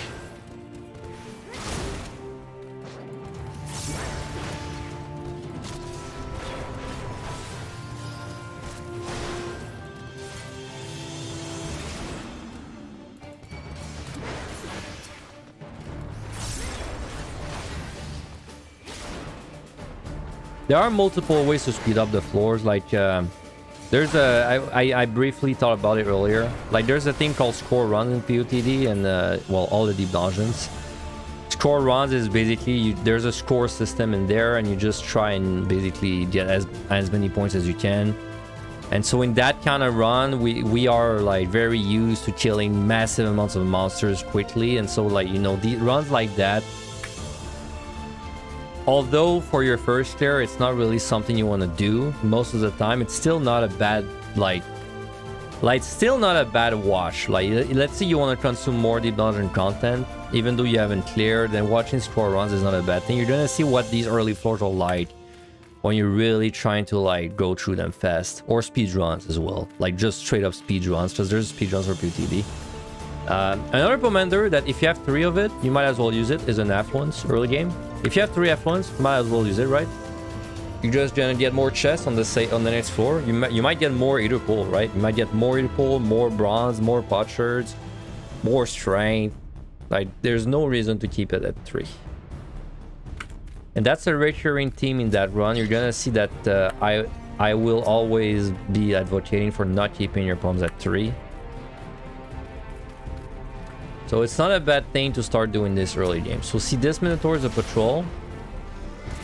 We already thought about patrols. He's gonna do a spin move. If you let it hit you, it's gonna hurt a lot. Let me just show you with defensives. It's gonna hurt a lot. That was with 1 defensive and mitral battle and no steal. So you definitely want to avoid it. You can also stun him like this.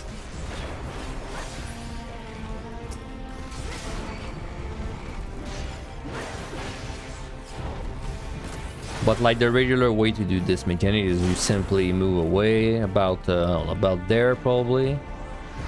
Yeah, and then you just avoid this.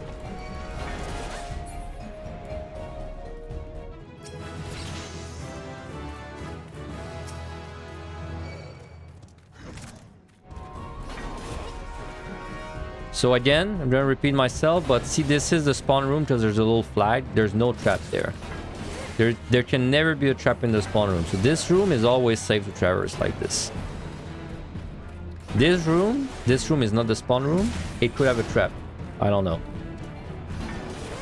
Like, you know, do you wanna know? Like, what are your odds of you hitting a bad trap and dying if you pull like a monster? I don't know. Very low actually. Probably, let's say it's 1%. Let's say if you pull a monster and you just run into the room, there's like a 1% chance it's gonna go bad. That's low, right? Like, you know, why not take the risk? But like, you have to see it this way. Like, if you take that 1% chance 200 times in your run, it's probably gonna happen at some point. That's why you don't want to tempt fate.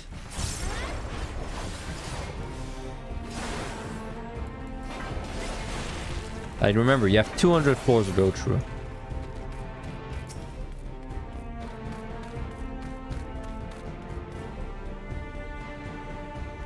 So, okay, I guess it's a good time to... Nah, I won't talk about it yet. There's a... Monsters see you in different ways. But let's keep this discussion for a little later. When I have better layouts to show it off, probably in the 50s. So again, I mean, we have 3 strength.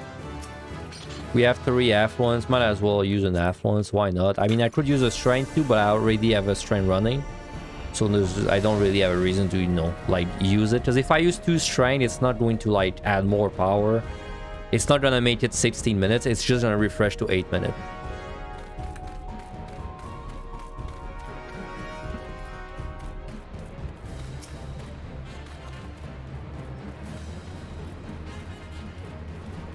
So see this room at 2 patrols, and they both just went in different directions at the beginning. And see, I was trying to avoid it, but it still saw me. That's why it's usually better to just kill the patrols instead of trying to play Metal Gear Solid with them.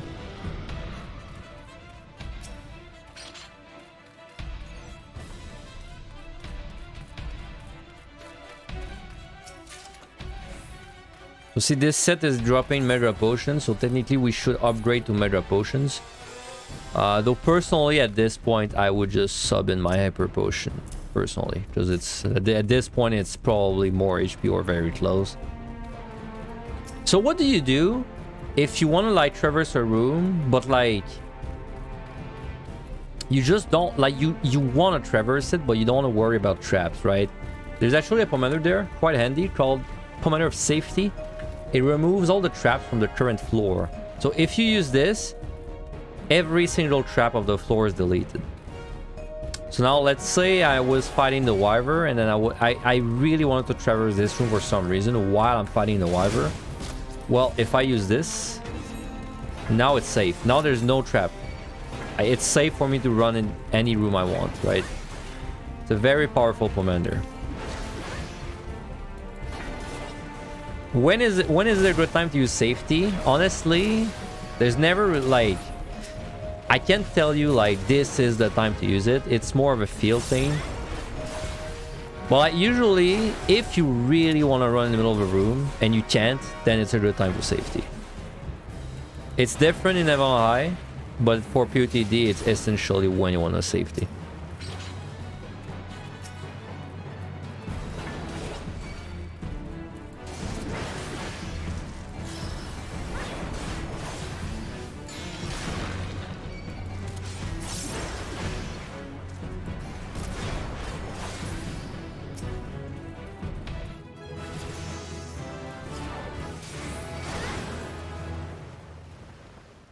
You see, chest can explode sometimes.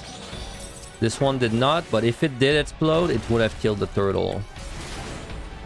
That is not a play you need to go for, ever. You can go for it in the late game, but it's a bit tricky to pull off. It's not necessary, but also not a bad idea to practice it, just so it's you know, something in your toolbox. You just have to remember it's gonna do 70% of your max HP. Maximum HP.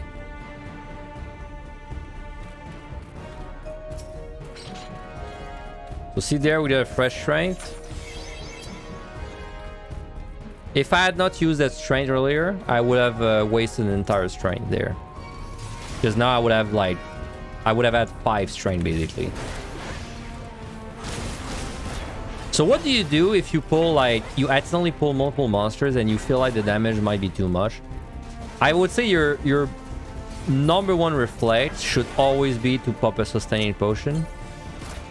Don't even think about it, just do it. And then for a tank, just make sure you rotate your defense as well. Doing this will save you from like 95% plus of bad accidental pulls.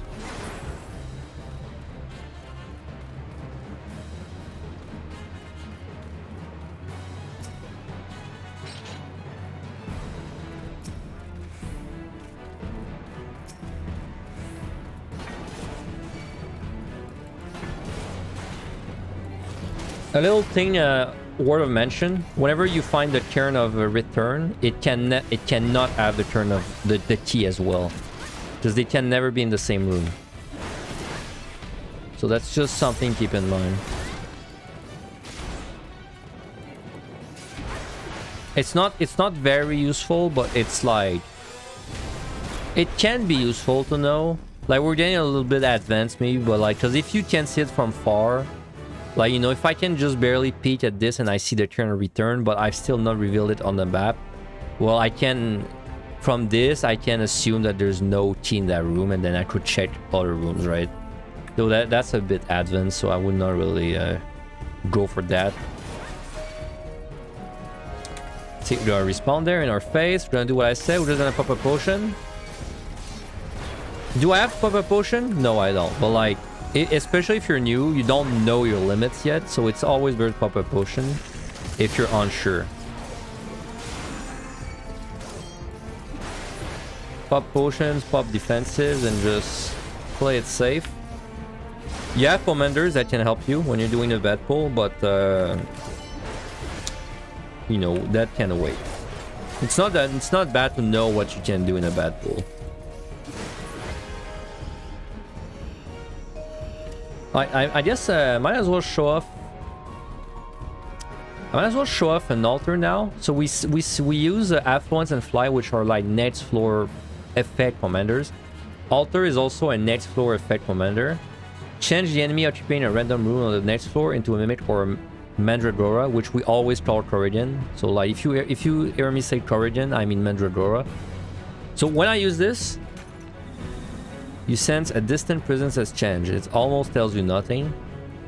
But on the next floor, one room will have all of its monsters removed, and instead it'll be Mandragoras, Corrigans, or Mimics. Oh, we got a debuff too. That's probably one of the worst debuffs. Oh, and we got a mimic. Wow, okay. Nice timing. So yeah, whenever you open a chest, there's a chance it's gonna be a mimic instead. What do mimics do? They attack you for a little bit. Then they're gonna try and punch you. It's a very long dot. This infatuation, you want to interrupt this because you're a tank. After this, it's gonna dead trap you, which is just a telegraph like this. And then it's gonna attack you for about 20 seconds. It's gonna attack you, and when your interdict is back up, it's gonna try to punch you again, and you just interrupt it, and then it's the same cycle. That's what a mimic does. Mimic's actually really not that bad on tank. Tank probably the best job for a mimic. So you get it easy. If you're playing a job that cannot interrupt, well, you're getting a 10-minute dot that reduces your damage. Luckily on tank, you don't have to worry about it. You will still get punched sometimes. It happens. Just you forget to interrupt, or your interrupt is on cooldown from like fighting another mimic or something. But because you can interrupt most of them, then you should almost always have purities for them, which is another commander that I haven't thought about. But essentially, purity removes the dot that these mimics put on you. That's all it does. So yes, what Gloom does is actually a lot of things. Enemy movement speed is increased. Enemies also deal more damage while taking less. So it does 3 bad things. First of all, monsters move very fast. If you look at this guy, he is moving compared to the ones on the previous floors. It's a 50% increase in movement speed for monsters. It's a 20% increase in their damage, this damage up. And it's a 20% decrease in the damage they are taking. So it's a massively debilitating debuff.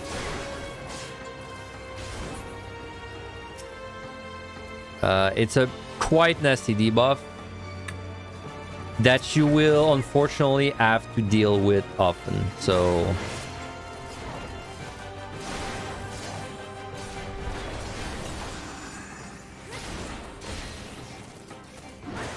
see, this guy's a patrol. You may have noticed he did not pull, which is weird, right? He kind of ran by me and he never pulled. There is a reason for this.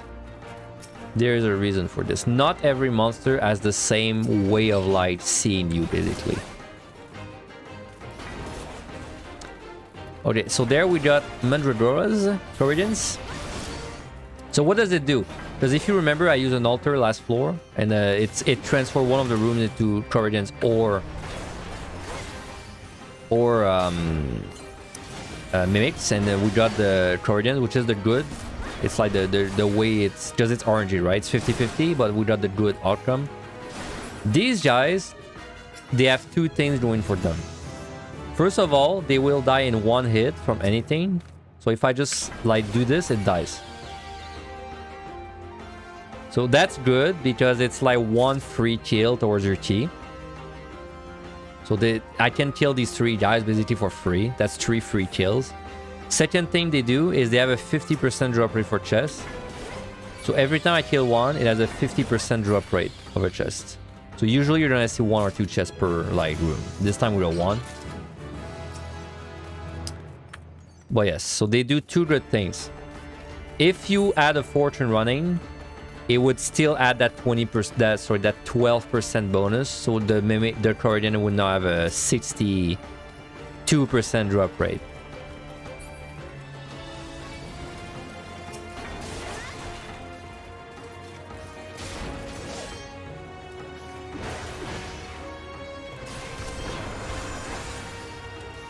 So by the way, you do avoid most traps by hiding the walls, but you do not avoid all traps, right? That's like the catch.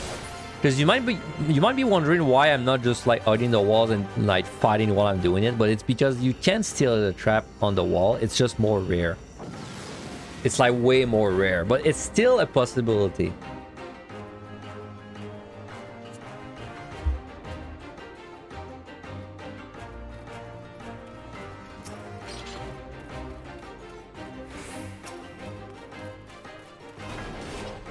That's why it's always safer to pull in a hallway and just fight in the hall. So again, we got 3 strength. No reason not to use a strength. In fact, like most of your commanders, if you have 3, then it's probably okay to use it. So the flight, if you remember, it made it so that you only need 50% kill count. We have 3, why not? Let's use 1. It's just gonna speed up the early game, and you will find 20 flight by the time you need it. So, you know, no reason not to do it. There's multiple things you can do to speed up. Many of them are hard, many of them are easy, but by far and many of them are high risk. Well, like by far the easiest and lowest risk is just keeping your bombs at 2 instead of 3.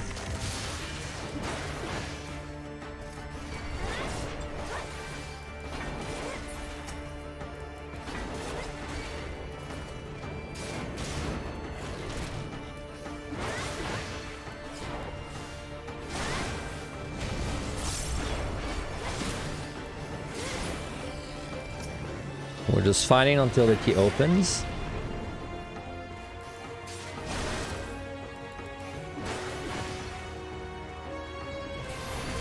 So see there, why did I not go behind the monster for uptime? It's because I don't want to risk the trap, right? These are like very like same again there. I don't want to go in the room for uptime, because then I could risk the trap. Like, is it a high chance? Nah, it's probably like not even a 1%, because I would barely step inside the room, but like it's a small chance. Do you want to lose 2 hours of progress because you want to like do 1 GCD of uptime? It's not a good trade. It's not a good trade. So we're gonna might as well F once, right? We have 3 more chests. When you flight, it does not reduce the amount of chests that you get, so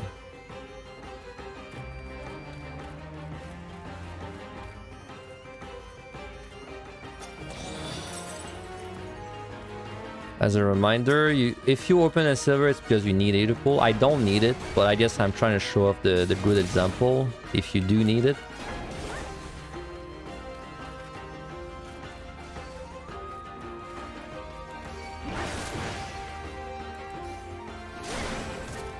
See what I'm doing right now? This, I would not recommend you do what I'm doing right now. This is more of my inner scoring habits perking up, where I'm just doing a lot of fighting and exploring at the same time. You don't have a reason to do that.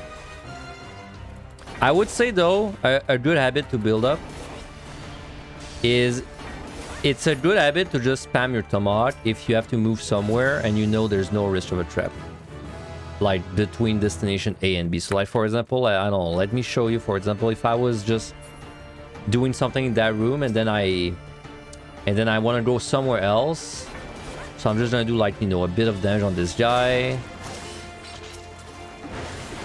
and then, you know, he's a bit low, and then I can just start, because I need to go somewhere, I might as well spam a tomahawk on him, right?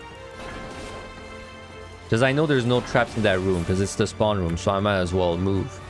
And by the way, that's a treasure room. That's what I was waiting to see. A treasure room is a room that has... Honestly, I don't even have a real number to give you. It's like 8 monsters or plus monsters inside of it. So it's a very annoying room to get through. But the upside is that room has 4 chests inside of it, instead of like 1 or 0. Or 2, like it just has a guaranteed 4 chests. So you technically would get more loot from this room. The issue is that when it matters, so when you get to the higher floors, you don't really have time to kill everything inside. So it's a treasure room. It can be nice, but it's usually not something you want to find. Also because it's just gonna waste your time. If it's in your way and you have to kill like 7 monsters to just get to the next room, then it's gonna rapidly drain your time, right?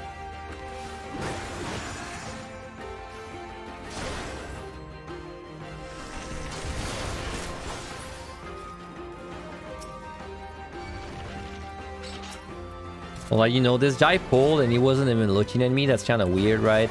That has to do with treasure rooms. Well, not specifically treasure room, but this is something that's really nice to know for treasure rooms, is the way monsters pull. And I might actually be able to show all of them off right now. Is there a sound guy? One sec.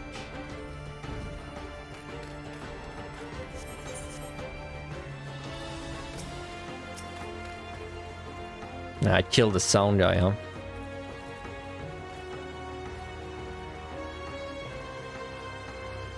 No, there's one. Okay. So there's 3 ways monsters will see you. There is sight, proximity, and sound. Sound is basically if you're RP walking or not. So if you're walking normally, you are making sound.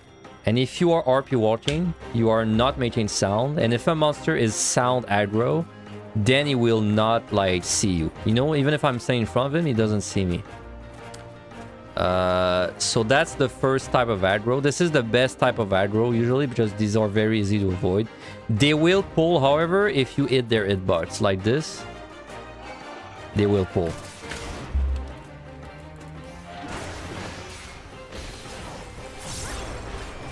But as long as you're walking, RP walking, like, and not touching it, it will never see you. So this guy, again, it's the same. If I'm just walking, he's never gonna see me, even if I'm right in front of him. Like this. Now, this guy is sight. A sight is very simple. It's like they have a cone in front of their face. Which would be easier to show if he cooperated. I'll wait for him to move again. So that sight vision is the most common, is they have a cone, a vision cone. And if you are inside the cone, then they'll see you.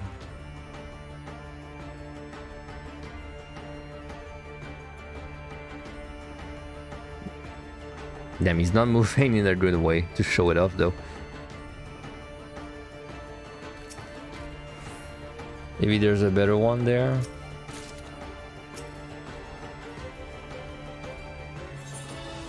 Let me remove the traps just so it's easier for me to show. So like, see there, I touched the edge of his side cone and he saw me, but that's not what I want to show. I want to show him not seeing me.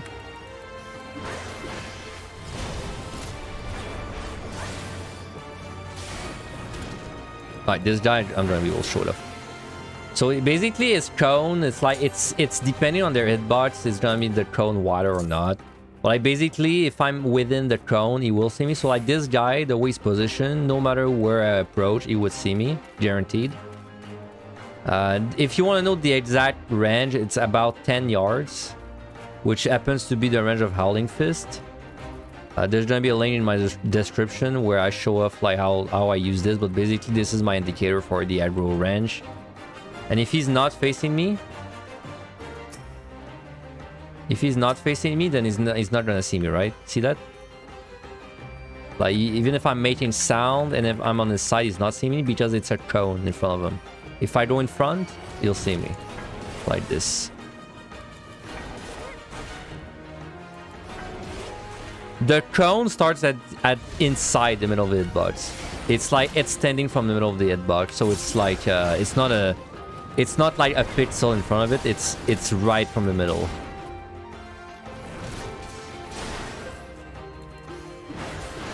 And see, we're fighting this guy while we're walking. Even though I'm doing actions, it's not pulling the scatine.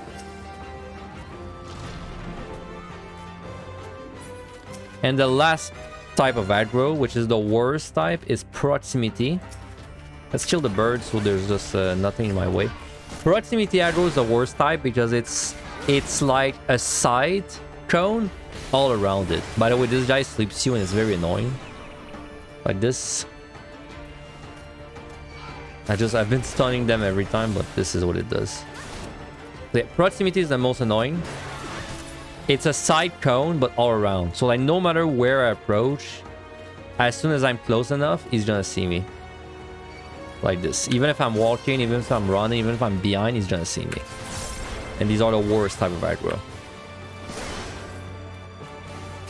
If you are behind a wall, can a sound monster still aggro? No. I'm pretty sure if you're behind a wall, it will not aggro. Same with a proximity monster.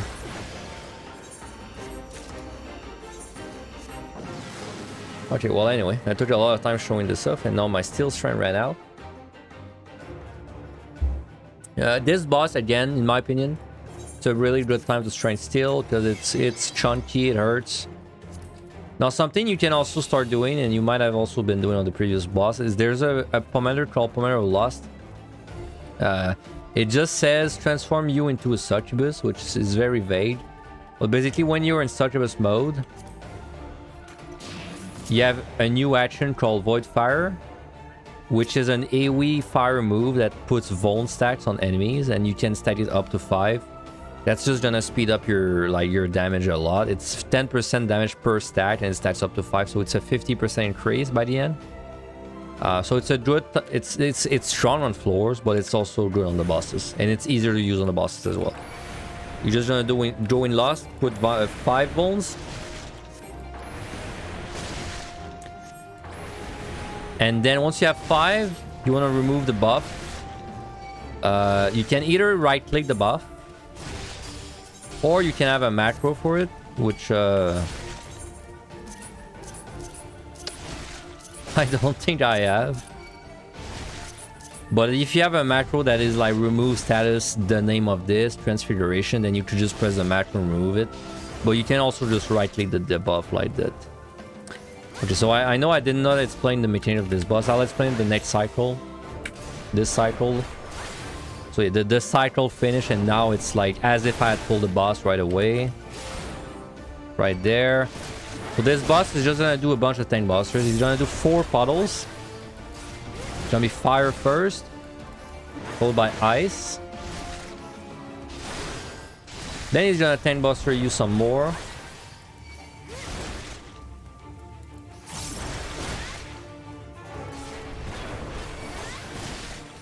Fire, followed by ice again. And then after the 4th puddle, the second ice one, he's gonna go in the middle of the room and do Fair itself. A very slow cast. It's a donut. And if you don't do the donut, you're gonna get feared, I believe, for a while. It's probably not gonna kill you on tank, but it's still not really good to get hit by it. And then the cycle repeats. The puddles, by the way, you can do whatever you want. Like, I can just kite really far when he's doing them, right? I can just bring him at the edge. Just don't stand in them. Like, you can't avoid the damage when he casts it, but you can avoid the damage from standing in it.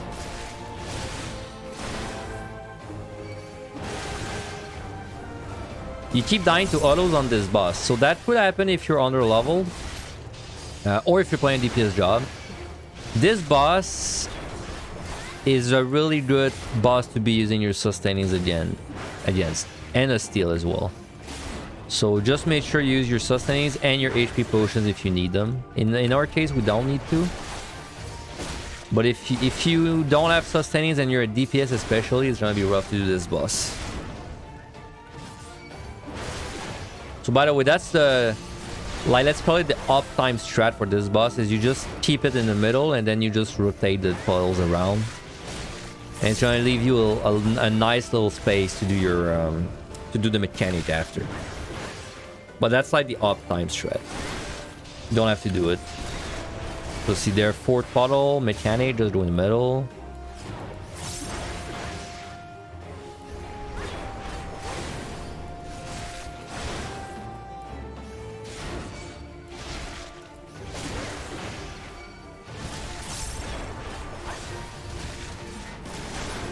And it's dead.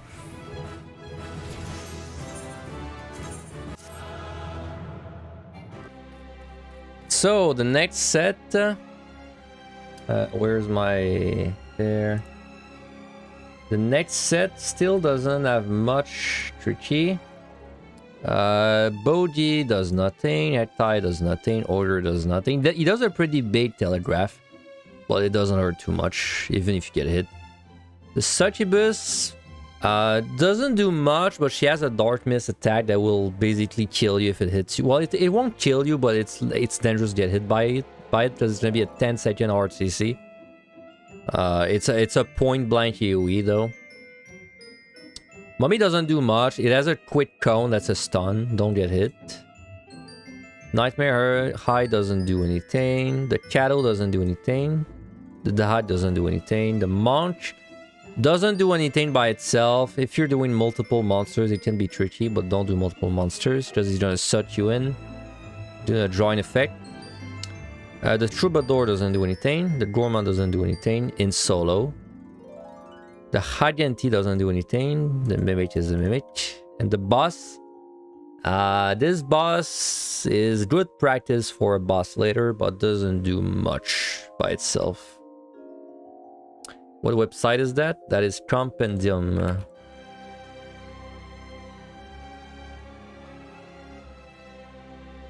This...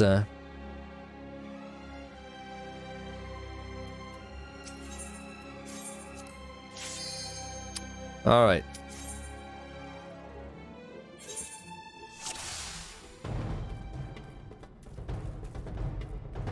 So whenever you spawn, by the way, the spawn location is random, and that's a good example of it. As you can see there's like 3 different ways I can go right at the beginning. It's not always a dead end or like anything like that. It's just one of the rooms is chosen to be the spawn room. So again, if you have 3 of something, it's not bad to use it. 3 fortunes. Fortunes, if you remember, increases your chance of a chest, so might as well. That's the Succubus Patrol. This Dark Mist move, you just don't want to get hit by it.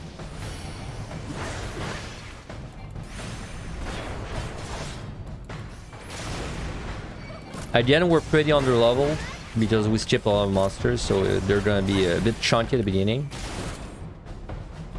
It's trying to fix itself pretty rapidly, though.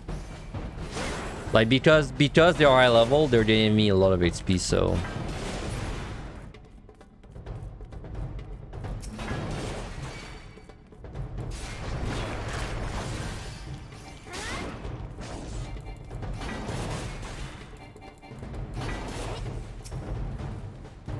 Three F1s.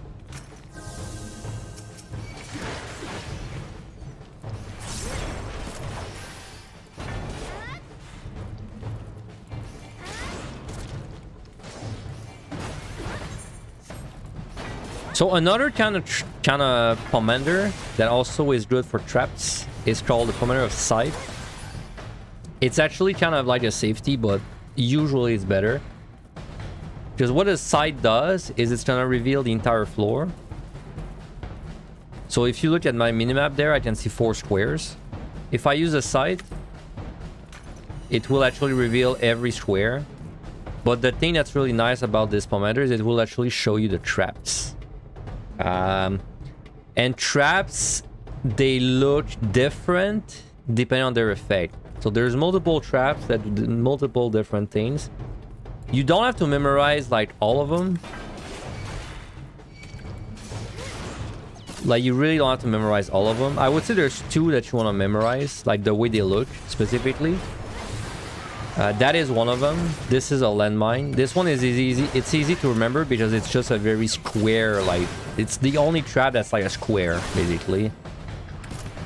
So very easy to remember the landmine. And what the landmine does, it will do 80% of your current HP, but also every monster around you, it will deal 80% of their current HP. So like, let's say I just step on this.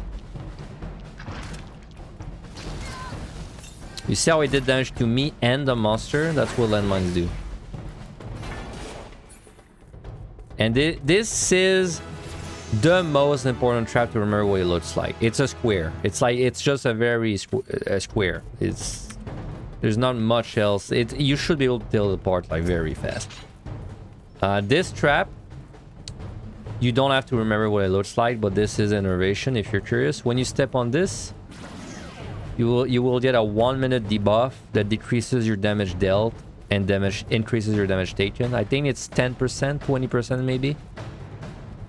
So it's just a debuff. You cannot remove it.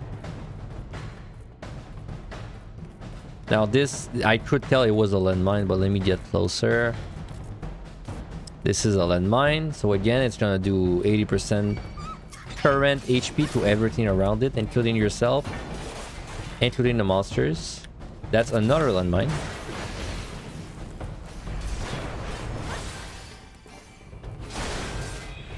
And I will be using Sight, you know, again. No, not next floor, but I will be using it multiple times, so we'll get plenty of time to look at every trap. Don't worry.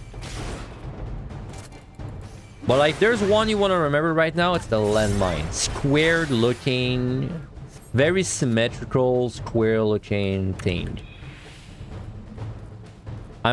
Today's part 1, this skin, so it's probably going to end after like around floor 120, 130, something like that. If I had to guess.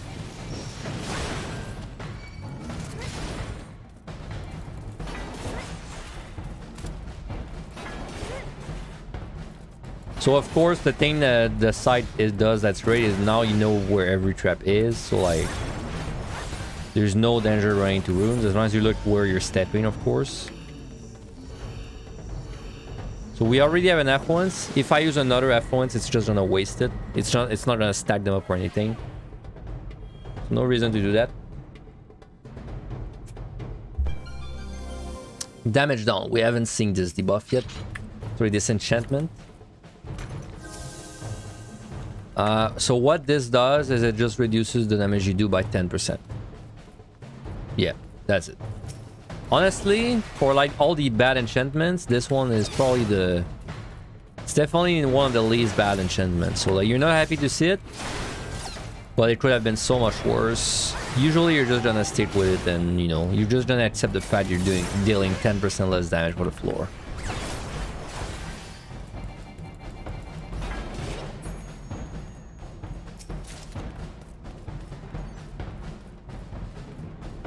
So earlier I opened a bronze mimic. Specifically, mimics, it's you can only get mimics from a specific color of chest depending on what set you're on. But luckily for the sake of it clear, you only have to remember that gold chests are mimics because when you get to the higher floors, it's gold chests only. So early on it's gonna be bronze, then after that it's gonna be silvers, but like you just have to care about the golds, and when you have to care, it's all gold. So just assume gold chests or mimics. It's simpler this way. Well, they're not mimics, but they can be mimics. Bronze and silver, when you get to the higher floors, cannot be mimics.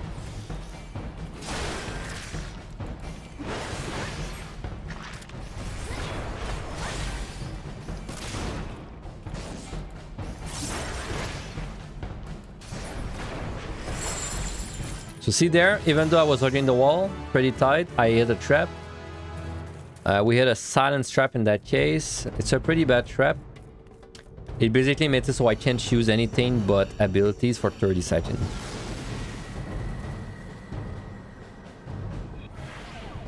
It also applies to monsters if they're nearby, but it's rare that this is going to be useful. Oh, see, we got a silver mimic there.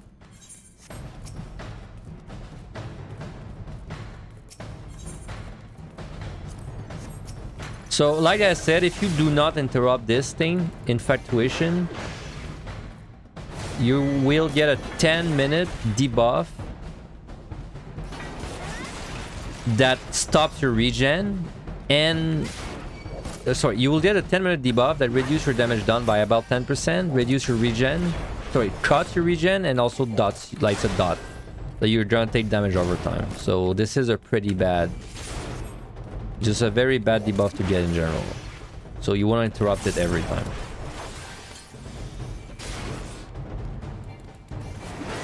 Yeah, you can use a potion to get rid of the silence, but on warrior it's useless.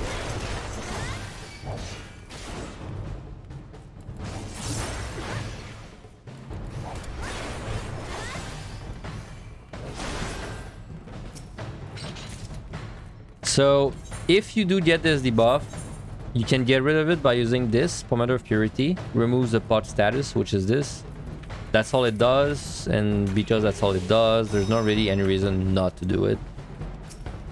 I mean, later on there'll be reasons to maybe, like, you know, be more careful about removing it, but right now there's no reason to live with a pot.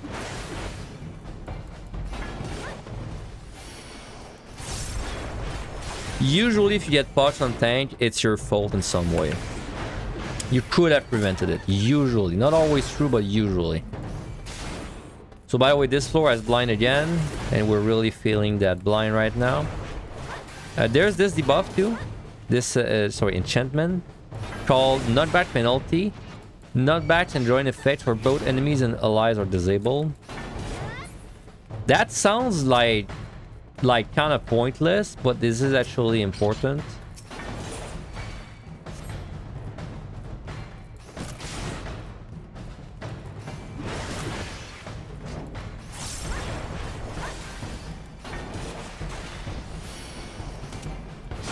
Because you may have noticed, sorry, you may have noticed I picked up something called a Pomander of Rage. It's a very powerful Pomander where you transform into a Manticore.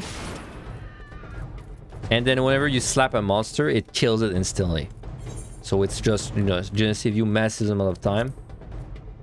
So this is a Rage. You get one ability. It just kills the enemy, basically, instantly. But the catch is this ability knocks back the monster. So if I try to kill this guy, he's not getting knocked back, and thus it's not killing it, right? Like, I'm just doing regular damage to this guy, basically. This is not the way this works usually. Usually it's trying to die in one shot. And that's because of the no knockback penalty. So it's actually bad. Like, if you get this, it's bad for you, usually. Now I'll show you next floor what Rage actually is supposed to do.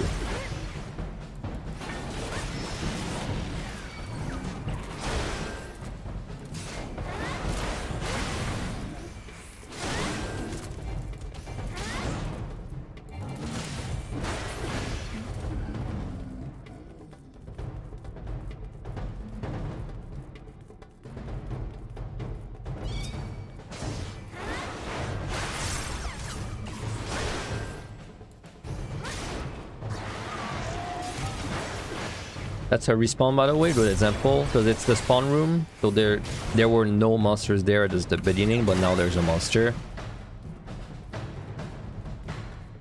That's also a respawn because it wasn't there when I was around. See there, we got an F1's running. We got 3 flights. Why not? Might as well fly.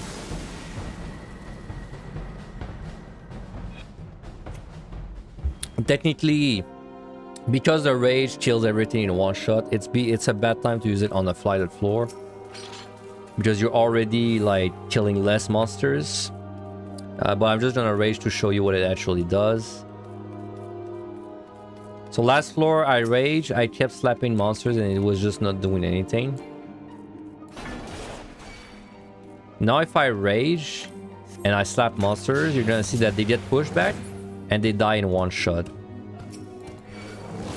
Like this. And so that's exactly why Rage is super OP. As long as there's no knockback debuff. Enchantment, sorry. Everything will die in one shot. There's like... Technically, some monsters will survive one attack if they have a shield effect on them. But like realistically, most monsters, like 99% of the time, it'll die in one shot. And something nice... Your Rage is a 60-second duration flat, and you can actually leave the floor with the Rage. The timer is still ticking down. It's still ticking down right now, but then whatever time I have left, like 15 seconds right now, I can still use it on the next floor. That's a strat that will become very useful, but much later. We call that a double dip usually.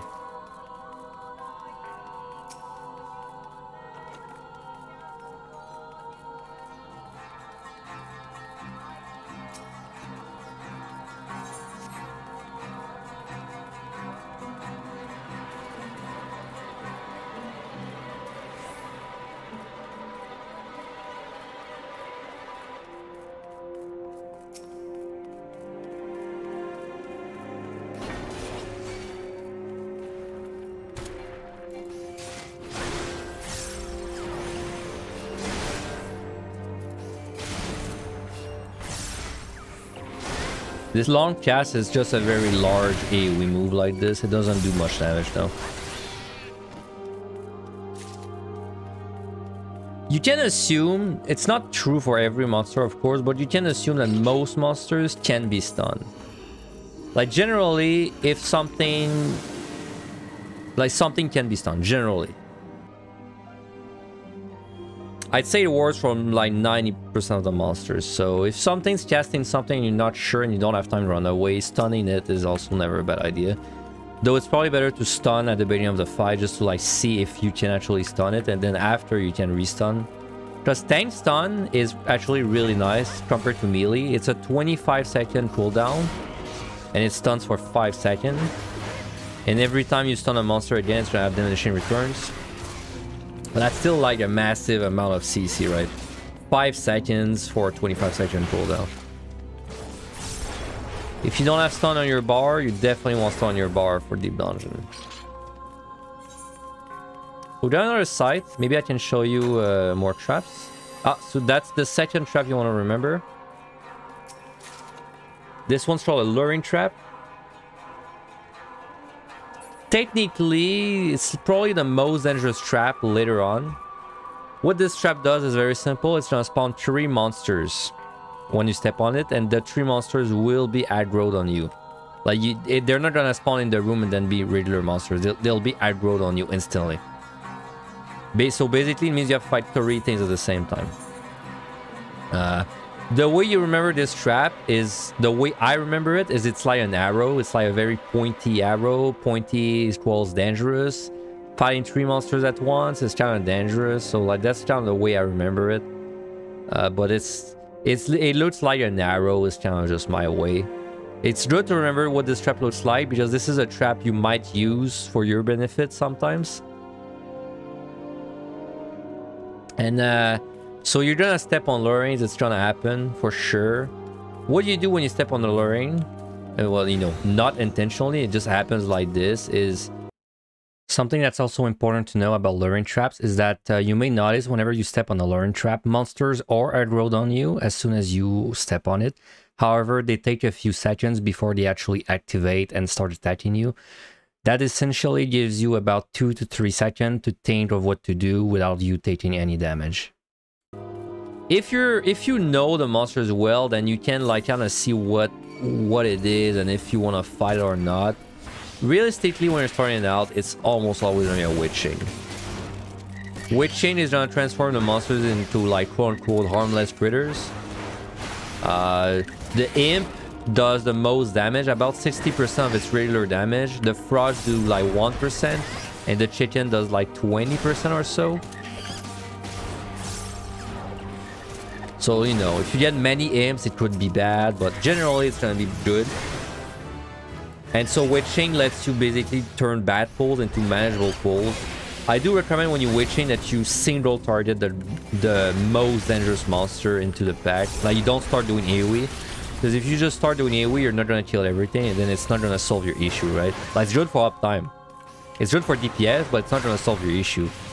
Like, all that's gonna happen is your Witch Chain is gonna end, and now you're gonna have 3 monsters that are 50% HP, and that will kill you, so...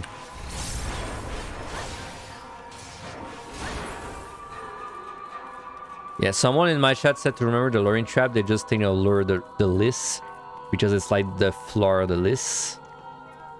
That's a way. That's the silence trap. We stepped on that one earlier, actually. That's the one that put the 30-second CC on me. Not CC, but like silence. This guy does the sucker move, which is a drawing effect. Let me show it up actually better. I'll wait.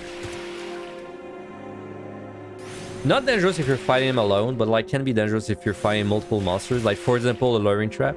Like you step on a luring trap, there's like a monk and two like something doing telegraphs, and then it could like pull you into the telegraphs. So see, that sucker move is gonna pull you, and then it's gonna follow it up with this flood move.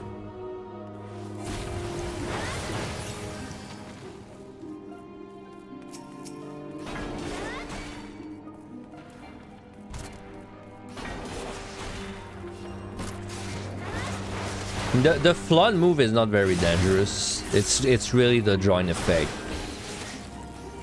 that you gotta watch out for. That's the silence trap, like I said. You don't have to remember this trap, but here's what it looks like. It's like an eye in the middle of a cross. Can be useful on monsters, but it's like super technical, so I wouldn't really go for it.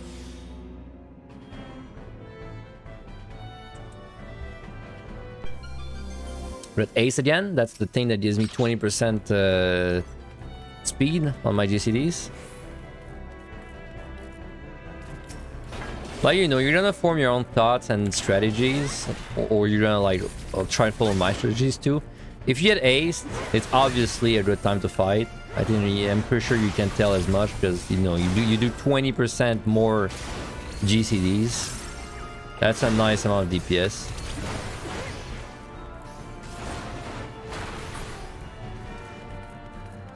Like, trust me, it doesn't look like matters right now because like the 1 hour timer is just not even attained. But later on, it's going to be all about managing the time. Like, the sooner you start to recognize, you know, these little things that you're gonna like work with, then the easier your life's gonna be later when you actually have to do them, right?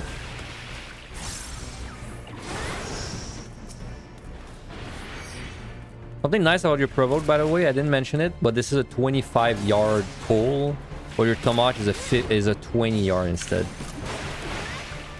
So often if something is out of range of your tomahawk, but it's actually in range of your provoke, so it's a nice way to pull. Which is the opposite of raids, where pulling with provoke is bad. In there, it's not bad. Ah, so see, this is a patrol, accidentally pull 2.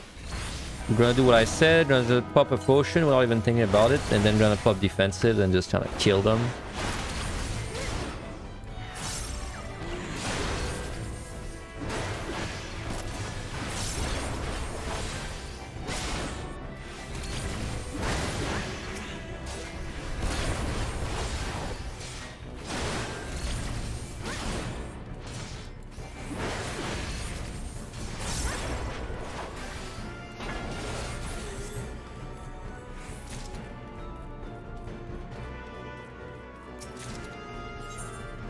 Got 3 altars, why not? Altar, 50% chance we get mimics, which is slow. 50% chance we get corrigians, which is fast. Overall, it's a net gain. Not intuition, I'm still not using intuition. So intuition actually provides no in-game benefit to like the deep dungeon, but you can sometimes find like beams of light that contain some loot that you can get outside. That's what intuitions do. So we got corrigians again there, so that's 3 kills, 3 free kills. You can kill them with like, as soon as you pull aggro, it explodes basically, right? So I see even if this explodes, it still doesn't die. It needs to be me getting aggro, and then once I do, it dies. That's how it works. So a little thing to keep in mind is when you kill a corrigian, if you're close, it's gonna stun you for like 2 seconds or so, like 1 second or so, which is like whatever. But if you're fighting something else at the same time, can be dangerous.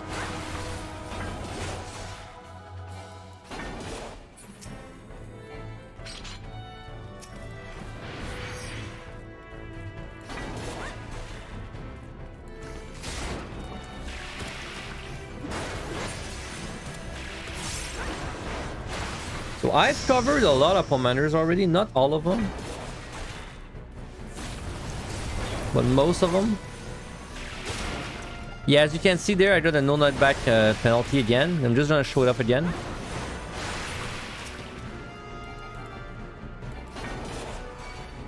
So let me just show it up again.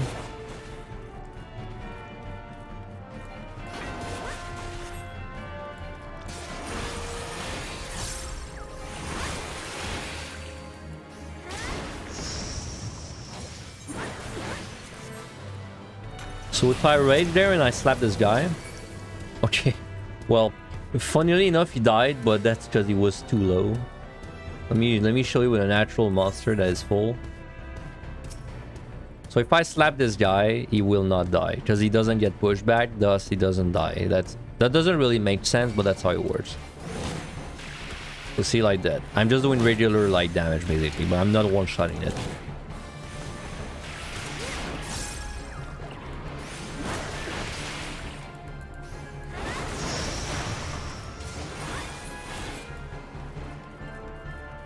That will be the last time I'm wasting a rage to show that it doesn't work. So I hope you listen. 3 F1s. Let's use an F1s. We have 3 strength too, so probably not strength. We're gonna get into the habit of keeping your things at 2 for the beginning. See there, we got a Gloom. Gloom is always terrible. We got a sprint penalty as well. Sprint penalty, it's like, it's just annoying. It doesn't really impact though. But you know, that's a bit advanced. That's an intuition, by the way. This beam of light, that's because I have the intuition buff. If I step on this and I just stand there for a few seconds, I get a bag from this chest, which gives me loot outside. Okay, so something cool about the Lust. So Gloom specifically gives a buff on this guy, right? Like gives a vulnerability down and damage up. This, your Vuln from your Lust will override this and delete the buff. So if I lost this guy and then I put like 1 stack of Vuln, you're gonna see it replaces this. So it's actually doing more in Gloom if you lost a monster. It's losing the 20% defense and getting Vulns, right?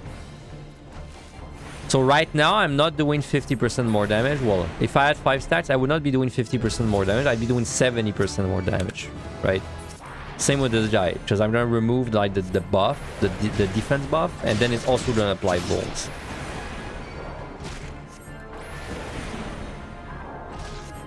So you know, it's not a bad thing at all for Gloom Floors. Actually, it's almost double damage. Yeah, I thought of that, right? Because I was thinking of it as I was mentioning it, but it's probably because it's multiplicative, right?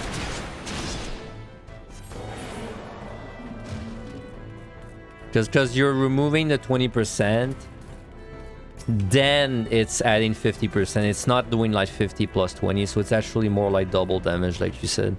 Either way, just keep in mind, if you have a Gloom and you have the chance to do a Lust, it's a massive damage increase.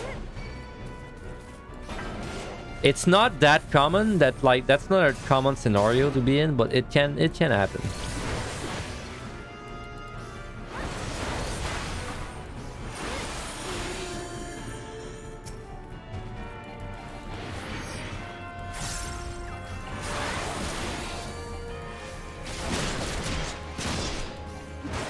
So this boss, I'd say it's the first boss with like real mechanics since the beginning.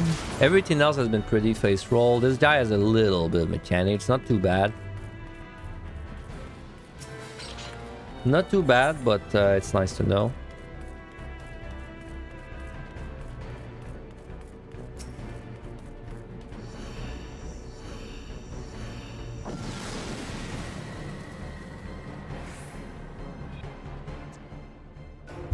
So this guy is gonna do 4 puddles, followed by a line weed, then there's gonna be ads that spawn, and then after that he's gonna do a bunch of telegraphs. Then he's gonna do like a CC move if you get to this point.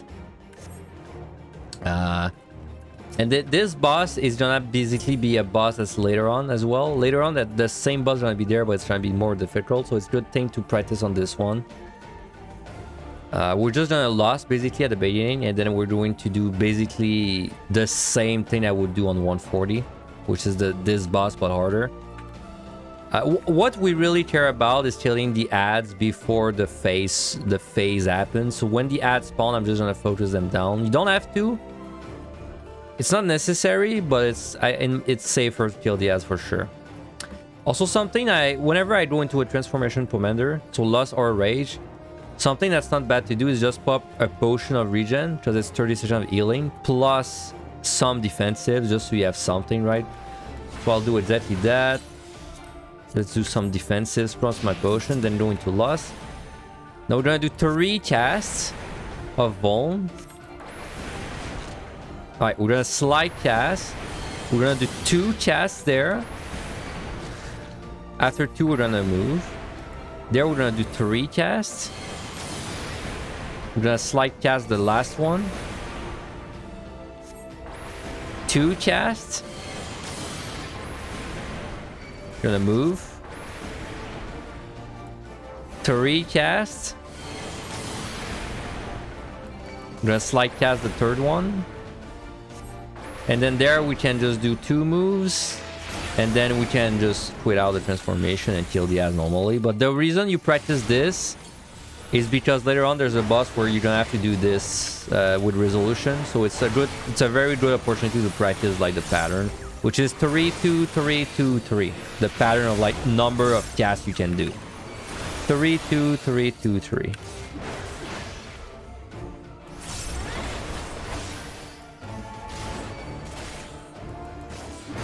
So yeah, we kill the ads because when this happens, the ad will cast a tornado move on you, which hurts. So we just get rid of them.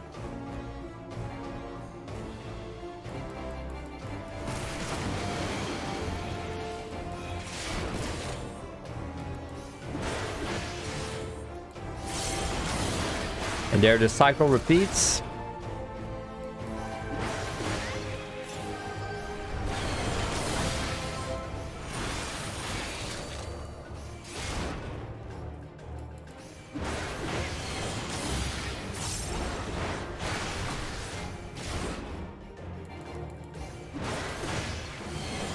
We're really under level for this boss, so I don't think you're gonna be lower level than me right now when you get to this part.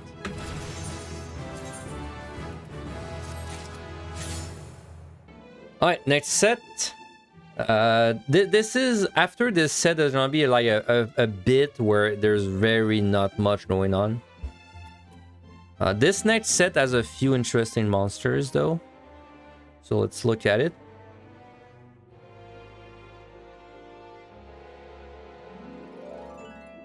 So 4150, you're almost 1/4 of the way here. So demon does nothing. The gnat does nothing. The manticore doesn't do anything really. The gorgle does nothing. The knight does nothing. Boot does nothing. Well, puts a paralyze on you, but it's more of an AoE pull thing. The Wraith can be a bit annoying if you're like in a kind of a Venn diagram scenario where you're not in a bad spot. So I noticed I use the Venn diagram expression quite often and I never quite explain what it means. Whenever I say something is can Venn diagram you, all I really mean is that it has telegraphs that are pretty big. And so it's possible for you to be kind of in an awkward position where you don't have a lot of space to dodge or it starts overlapping with other AoEs. But you can stun it on tanks, so it's an interrupt. It's point blank scream, which is a 15-second terror if you get it, so it's huge, but you can interrupt or stun it, so it's very rarely gonna be in your way. Hellhound does nothing. Bloodguard does nothing. Personal does a paralyze, but basically nothing. Dragon does nothing. Gravekeeper does nothing. And the boss of this set, honestly, not much to say. It's just a telegraph boss. Just do the telegraphs and you're fine. Very easy. Very easy.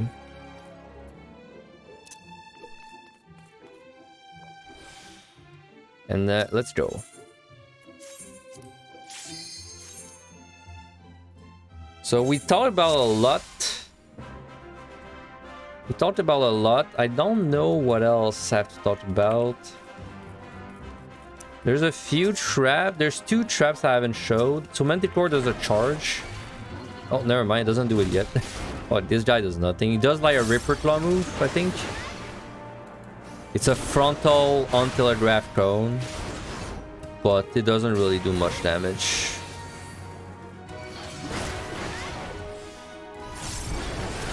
Also, we got Run Tuition right now, which is overpowered. Once you get Run Tuition, you better be mashing that button every time it's up, because it's gonna save you so much potions. Like you wouldn't believe.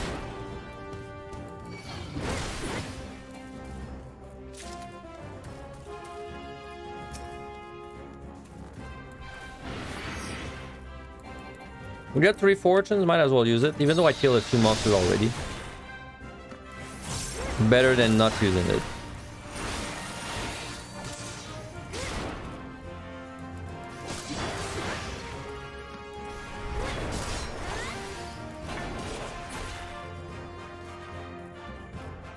We covered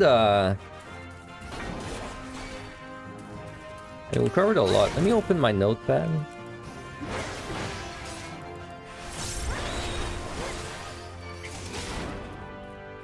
I guess I might as well talk a little bit about the warrior playstyle, because I mean I don't think we're unlocking anything at this point that is relevant, right?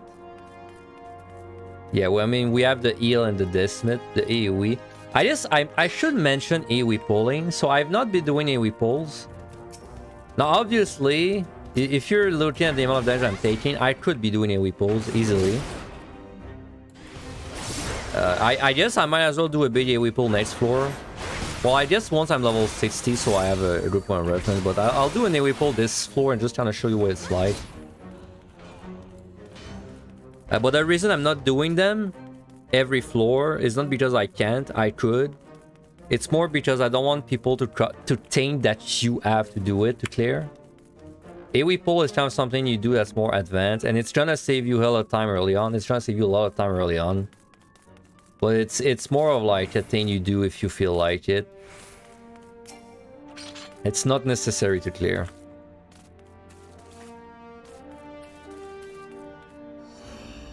For this reason, I'm not really going to cover it. I'm just gonna do it whenever I don't have much to say. So I can just like personally hurry up through the sets, but it's not something it's not something I recommend doing unless you know what you're doing. Like essentially AoE pulls boils down to, do you know the monsters, what they do? And do you know your limits and in like the amount of damage you're taking? If the answer to both of these is yes, then you can do AoE pulls.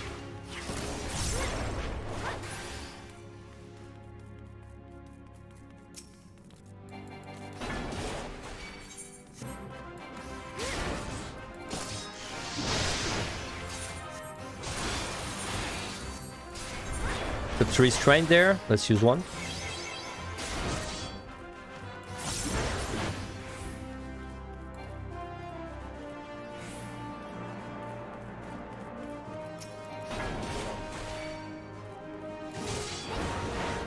So see, like I'll show you an example. I know my limits. I know I can just go there with a defensive, and even if I had the worst possible trap, which would be a toad trap, that guy would not kill me. So this is safe, but like it requires knowledge, right? Like I have to know, okay, this monster will not do something bad, this monster will not do insane damage. Also, like I have to know like specifically which trap would be the worst. Now, for example, we had a landmine there, like just randomly, and for this reason I don't have to worry about traps on this room now. Okay, we have to interrupt the pucks there.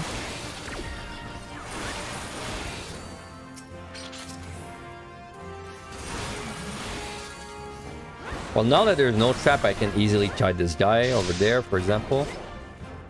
And then we get to this room and I just stop because I don't want to hit a trap.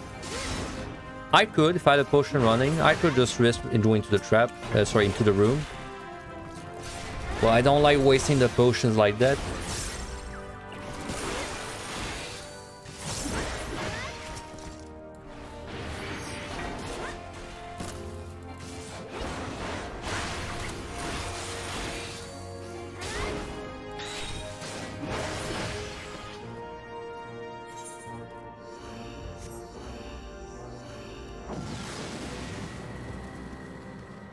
Keep in mind, once, like, until we're level 60, it's never a waste to kill a little extra.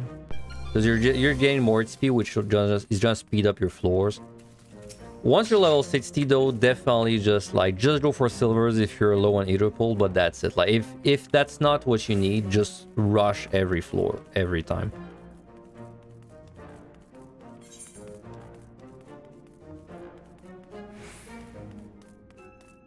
So see, this floor, perfect example of a floor where if you have 3 sides, It's a really good time to sight. Even if you have 2, it's a good time to sight because you can find the key faster.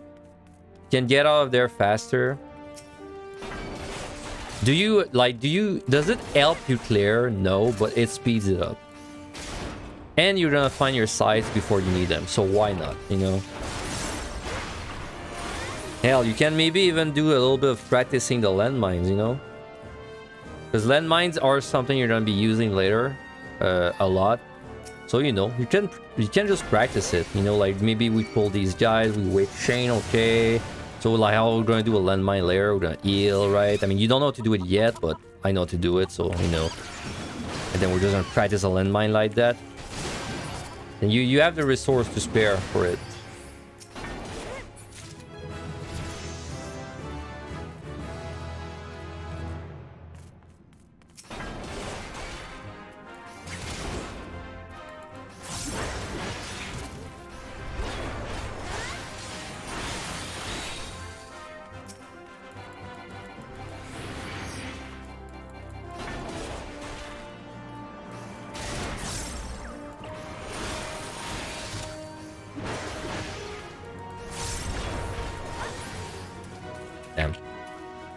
And sometimes the key doesn't open and you have nothing left to kill, so you have to backtrack quite a lot. It's not an issue right now, but later on this will happen and it will be a bigger issue.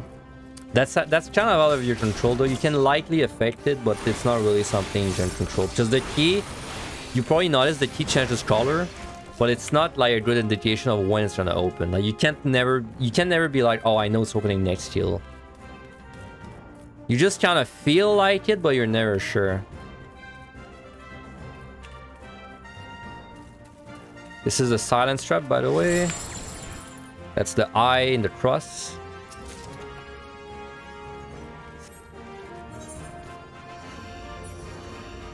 We have 3 fortunes. Might as well fortune this floor. Damn, I'm out of water already. Oops. Sorry about that. So at this rate, you know, like I said, it's not a dangerous monster, really. Like, you would not die get hit by the scream if he was just by himself, but it's risky if you're, like, doing multiple monsters or if you're just, like, in a bad spot. So when he does the scream, you can stun or interrupt, whichever one you prefer. Also, I said we're gonna fortune.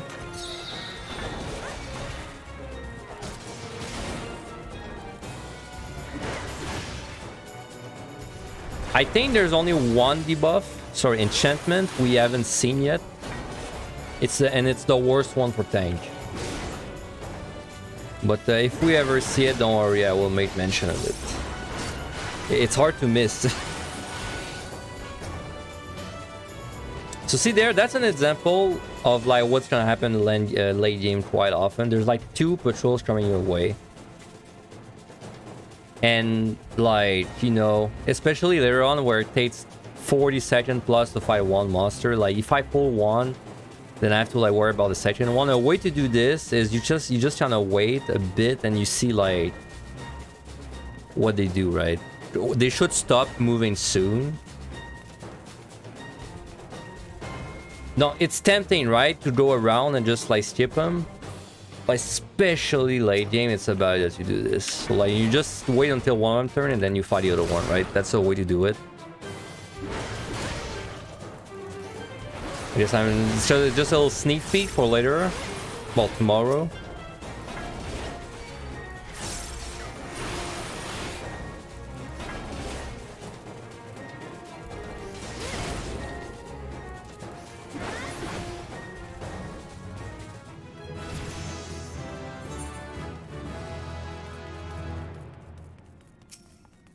These guys are proximity. That's why proximity is the worst monster type. It's because if they're blocking your way, you kinda have to kill them. See, like that. Like you can wait for him to move sometimes, but then usually it's better to just kill it. Because, like, you know, killing is a guaranteed time save. But waiting for the patrol, not the patrol, but waiting for the monster to move is not a guaranteed time save. So even if it's gonna be a bigger time save, it's not guaranteed.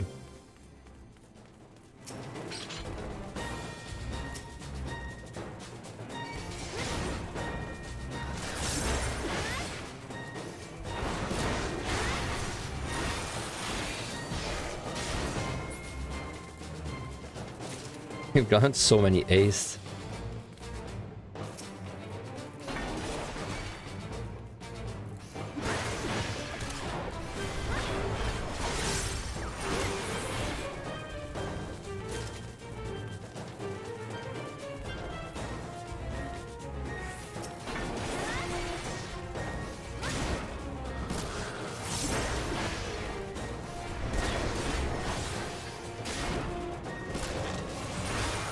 Well, I think I've covered all the basics of Deep Dungeon at this point. I'm trying to think of like what I've missed, but I don't really feel I miss anything for the basics. So like everything's gonna be more specialized at this point.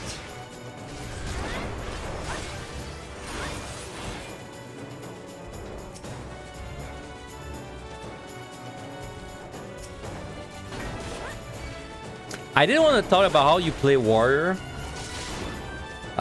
So Warrior at this level, you don't have inner release.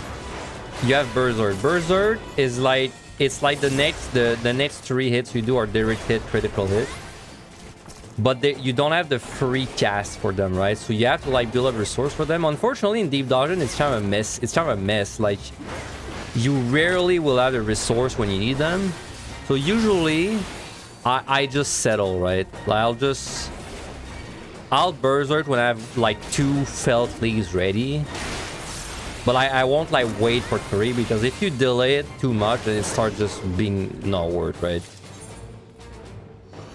So the way I do my Berserk is when it's up, I just check real quick if I can get another felt leaf within, let's say, 5 seconds, and if not, I just use it right away. It's a very messy place to like try and time everything perfectly every time, plus you have a lot of downtime, right? So that's how I handle Berserk. I'm sure it could be more optimal if you're like really good at just managing it, but it's hard to manage it and do Deep Dungeon at the same time. Another thing about Warrior is you're gonna see I'm spamming that Tomahawk like crazy. This is not like raids where like you have to see your DPS differently in Deep Dungeon. Your monster to monster DPS is like irrelevant. The DPS that's important for you is your 1 hour DPS.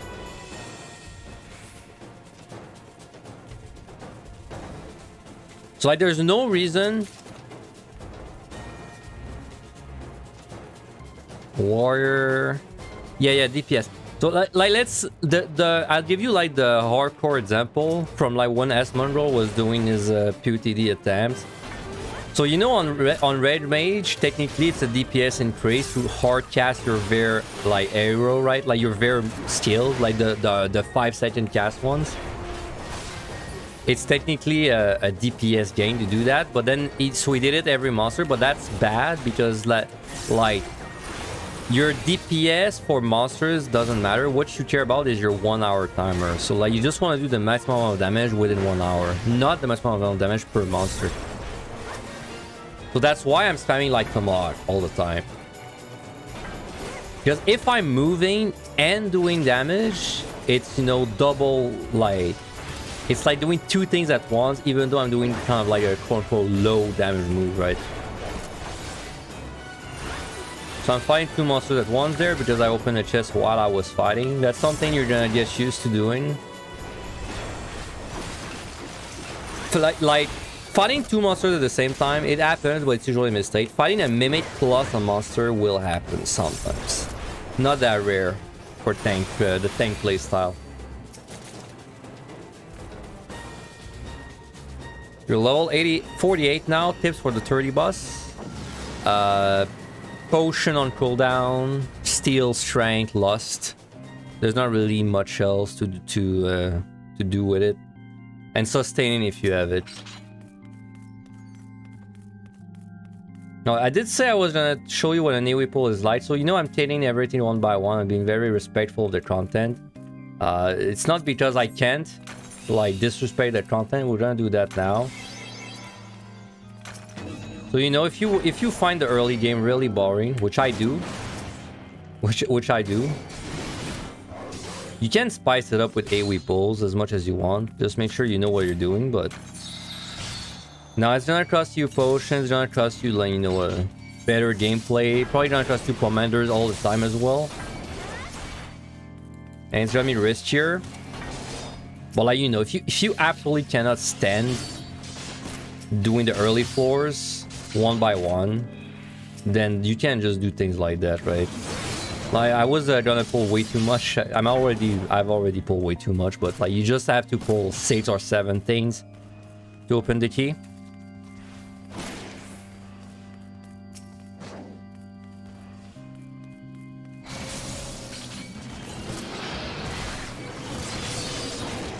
And this is where Warrior really is strong, because when your run cushion is up, you cannot die.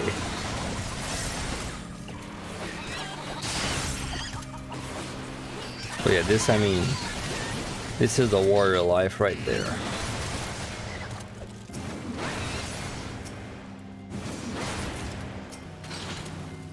Boom. I had a free F1 somewhere, no? I also had a free weight change somewhere. No? Oh, maybe in that room. But I don't care enough to go back for it. But I had a free weight change. Would I do big AoE pulls on the safety side? Yeah, I would. I can do it this floor if you want. I do it if I want to be safe. Like ultra safe. But I can, if I'm willing to use a potion, I can definitely do it just, you know, without a safety side. But this is where it kind of, you kind of have to like start getting a little bit more specialized in your knowledge. Because, you know, like Dragon's Fat, I want to pull it. Okay, now there's just a trap and a potion. This guy's a paralyzed, so I want to avoid it. Okay, there's 3 patrols, right? Pull these, and then probably pull 1 more that doesn't paralyze. And there we go. Here's my pull. Well, let you know. The less you use, the more knowledge you need for it. But yes, it's very doable. The big difference is if you don't have a safety side, you're gonna do it basically in the hallway. And then every time you're in a room, you just made sure that you can survive the worst possible trap you would hit. Which usually is a toad trap, and usually the way you counter a toad trap is you have like 1 defensive plus your potion running when you're in the room. But like this is a way advanced, right? This is beyond the scope of the guide. No, toad trap would not kill you. If you have like a regen potion and a defensive and steel, you would not die from a toad trap. Unless you had like... I mean, you need a lot of monsters. Like you need like probably 12 plus or a paralyzed monster and like 8 maybe. Like you need a lot to just die to it. On tank. On DPS, probably like once you get like 7 monsters, 7, 8, you would die to a toad trap with regen running.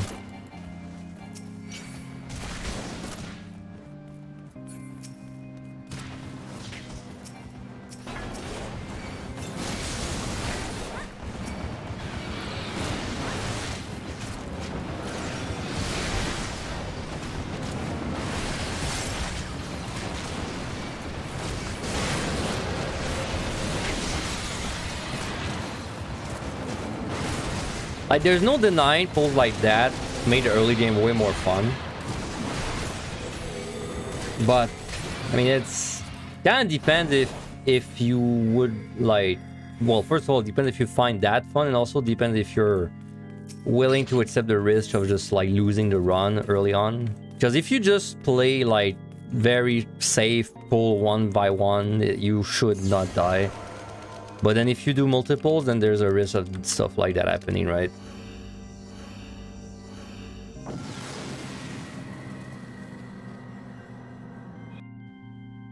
So this boss, very simple. She just does telegraphs. Like she has a 1 gotcha moment, which is that she does like a big circle followed by a donut, and if you're like far, you can catch you off guard, but the damage is really whatever.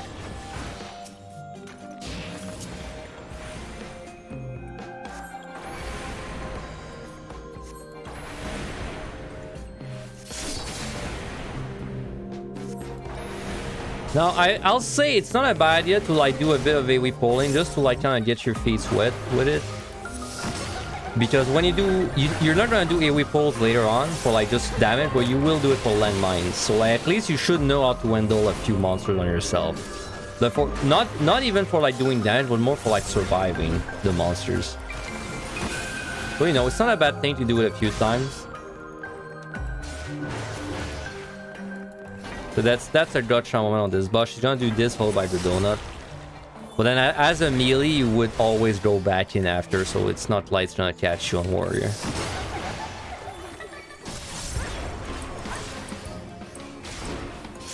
Need to know your AoE buttons as well.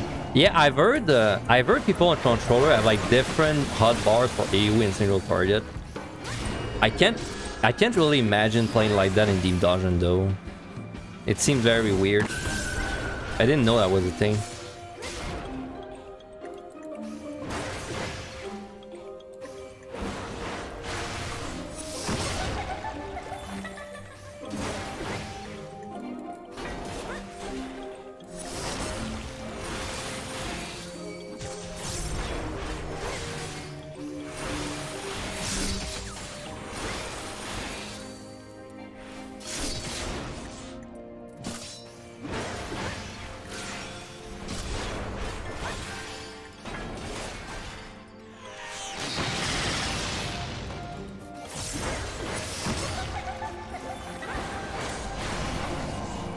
I mean, I will say one thing about this boss. She has a pretty banger song.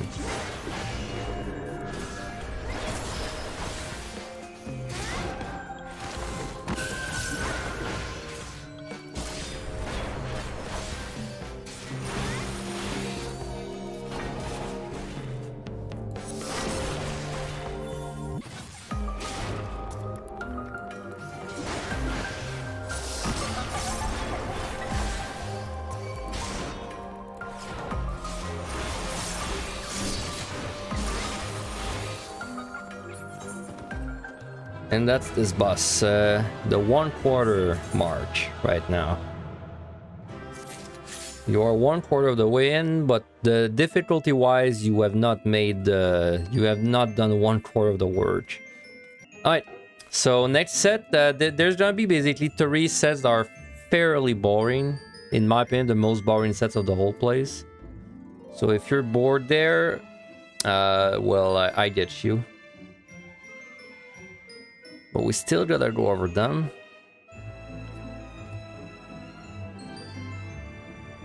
Anubis does nothing. Pudding does nothing. Deepeye does nothing. Gremlin does nothing. Imp does nothing. Idol does nothing.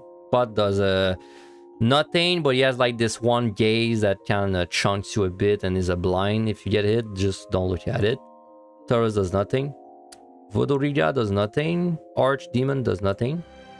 Soul Flare does nothing, at least for the context of single target pulls. This is not an AoE polling guide, so like, you know, if you're on an AoE poll, you have to do your homework and check other VODs or check what the monsters do, because AoE poll is like different, right? Like monsters have different degrees of difficulty, but this is for single polling only in the context of this guide. And the Black Rider is a very easy boss. He has a few like honestly he has almost a bug where sometimes the telegraphs don't show, but you can always see them even with all the telegraphs, so it's just a little bit annoying.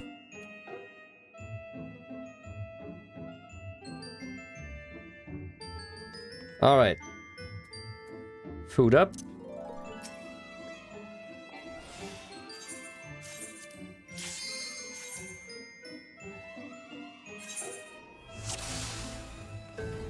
So if you farm 5160 PotD, you should be very familiar with this set.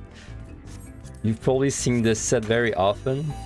And let me assure you, it's very easy solo as well. It's not just a party thing. So the one thing you have to be careful from 51 to 80 is that wall traps are like pretty common in my experience. So whenever you enter a room, I would be very wary of hitting a trap. More than before.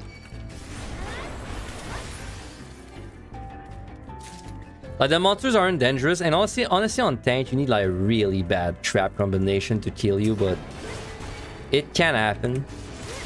It can happen. We have 3 strength also. We're gonna use a strength.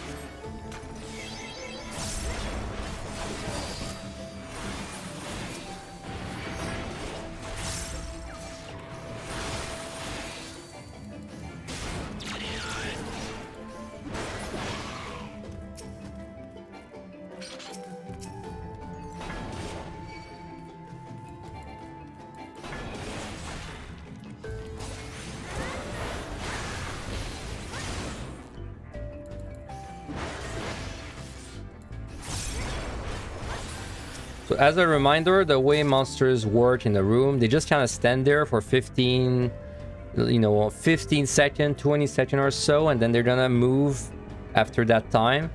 Generally, it's not a cold harsh truth, but generally, they'll like, imagine a cone behind them, right? Where this is like the extremities and the middle. Generally, when it moves, it's gonna move back. Like somewhere within that cone, it's gonna move like in a random amount of steps. Generally, not always, but I'd say like 90% of the time. So see, like something like that. Every monster works like that. So see, if we just watch him again, he's gonna move again. Very likely to move like in one of these directions, basically, or between. Sometimes they'll move again in the same direction, but it's rare. Most of the time it does this.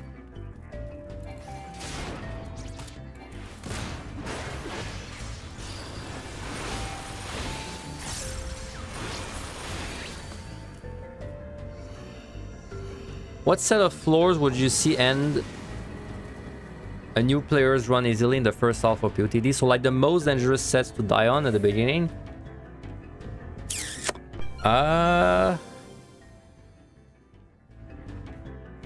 Good question. I mean, assuming you're just like playing like very safe, pulling things one by one, you're probably most likely to die for the first time on floor 100, I would say. On warrior. But like you're not very likely to die on 100 though. I do think it's probably the most dangerous place though, because none of the bosses should give you issue, even though we died on 410, but we don't talk about this. Like okay, well, there's 2 parts I think you could die. You could die in the early 20s if you're under level. You could die to a mimic in the early 20s, or die on floor 100 boss. Probably the 2 most likely places to die. If you die at any other point, it's probably because you were playing on safe and you step on a trap while you were fighting a monster.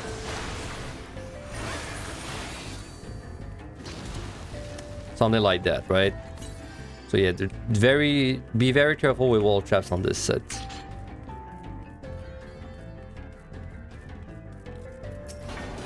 Yeah, well, above 100, there's way more times to die. But he was asking about specifically 1 to 100, I think.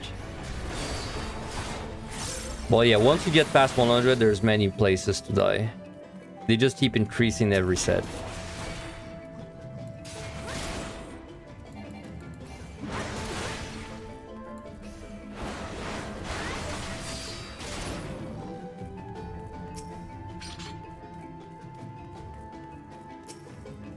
Because this guy's probably proximity, yep.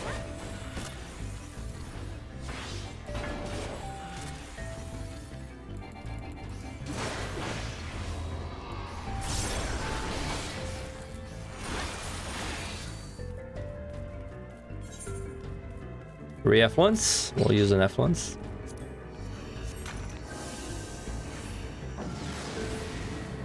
Hugging the walls is gonna be your strat from floor 1 to 200. Never gonna switch from that strat.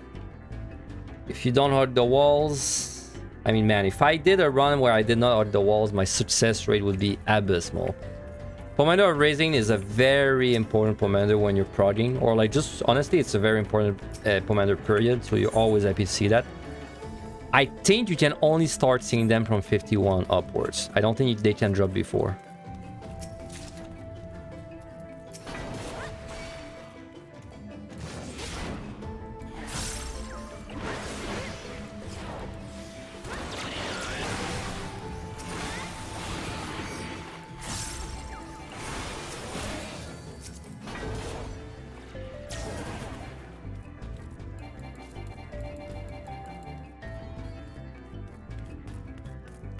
To see another example there, I know I would survive a trap, so I'm fine, you know, just risking it.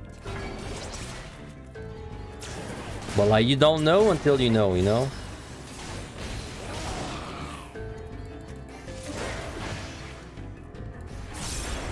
You could see the Hornet and the Run as well. Yeah, on the floor, well, on the first 10 floors, I don't know.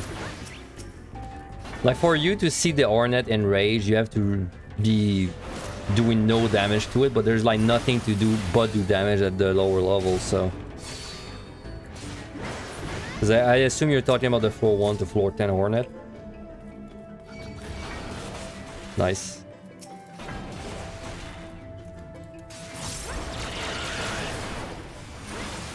These guys put a Vol on you, by the way, but it's so weak that it's why I didn't even mention it. It's like 10%, if even that.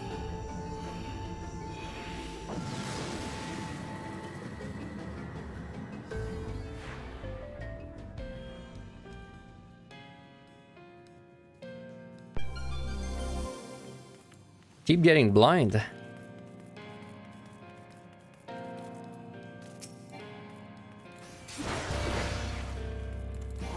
Specifically for Warrior, something you're gonna notice that's very annoying about blind is if you miss your Storm Eye, well, if you miss any part of your Storm Eye combo, you have to restart the whole thing.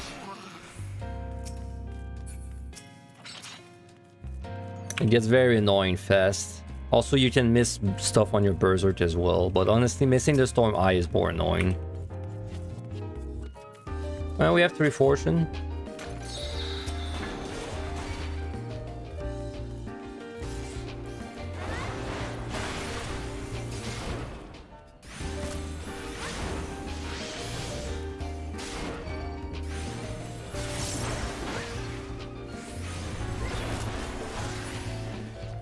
So I'm gonna speed up a bit on this set, probably the next 3 sets, and just do a little bit more AoE polling.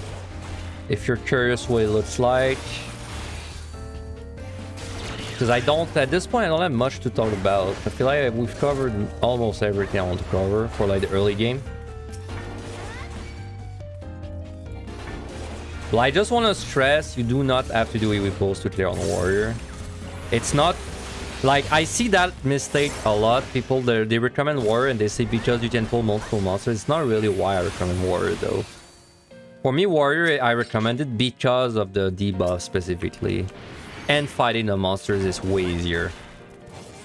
The multi-polling part is not really in my... it's not why I think it's great to clear.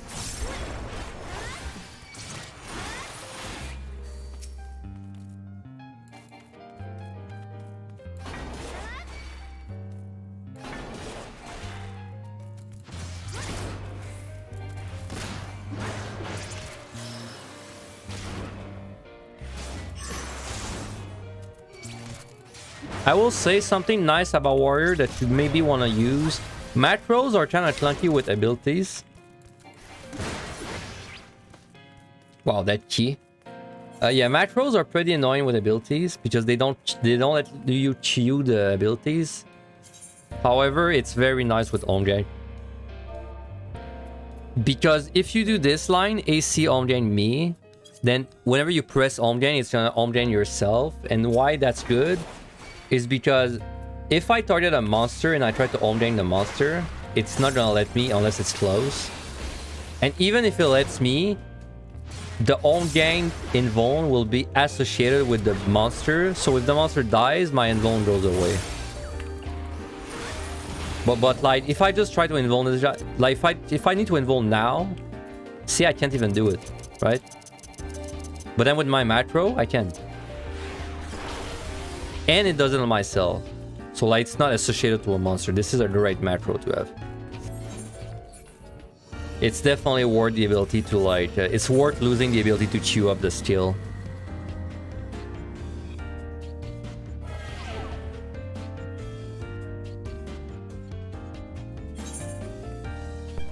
Oh, HP down. I've not seen this one yet. So this is very simple. It reduces your HP by, I believe, 20%. So, yep, that's what it does. Honestly, not a big deal on Warrior. It's kind of a big deal on like squishy jobs. On Warrior, it's whatever. Alright, so let's do a little bit of AoE pulling. So see there, I enter the room, potion up, just in case I had a trap.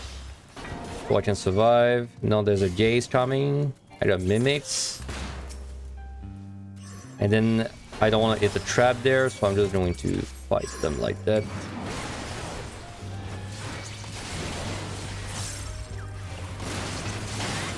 And then I'm keeping the mimic targeted so I can interrupt it like that.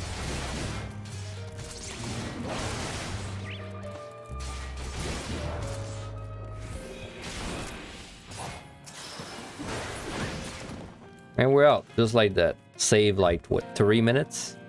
2 minutes?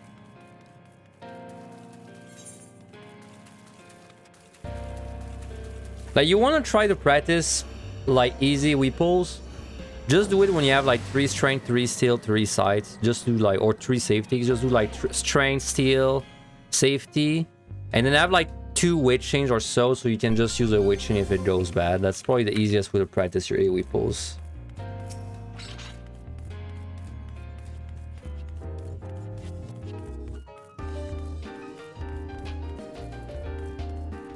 Would I recommend keeping your palms at 2 out of 3? For example, if you have safety or side, the end of the room. For early game, yeah. For early game, I'd say you want to keep your palms at 2. There's not really any reason to keep them at 3. Late game, it's like, it's a little bit different, but it's the same idea, honestly. It's just like not as brain dead. Like early on, I'll just use my fortune when it's at 3 and my F1 when it's at 3. Late game, you still want to keep it at 2 if possible. But then you want to like think about it a little more. Try and get like some value out of it. Early game though, YOLO, just use your palms. Palms are meant to be used, you know. They're not meant to be sitting in your inventory for 150 floors.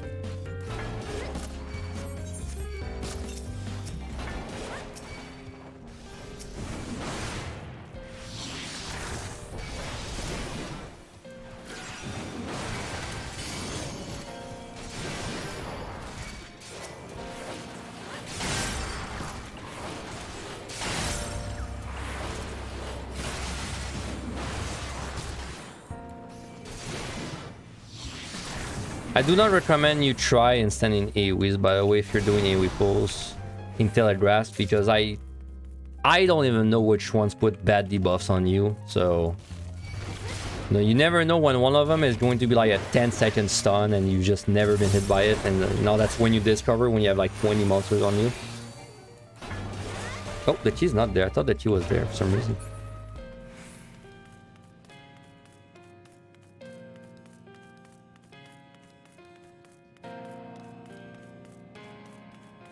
So if you're curious what an AoE, a score run looks like, PotD, it's pretty much pulling the entire floor for 100 floors.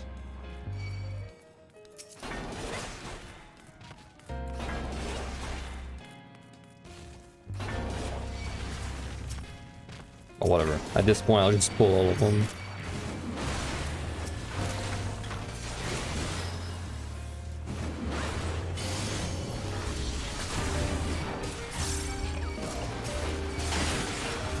And raw intuition is very broken in these pulls because it heals for every monster hit.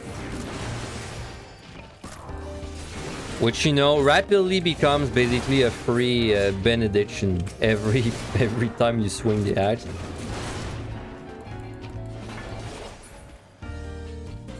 Rapidly gets to that point.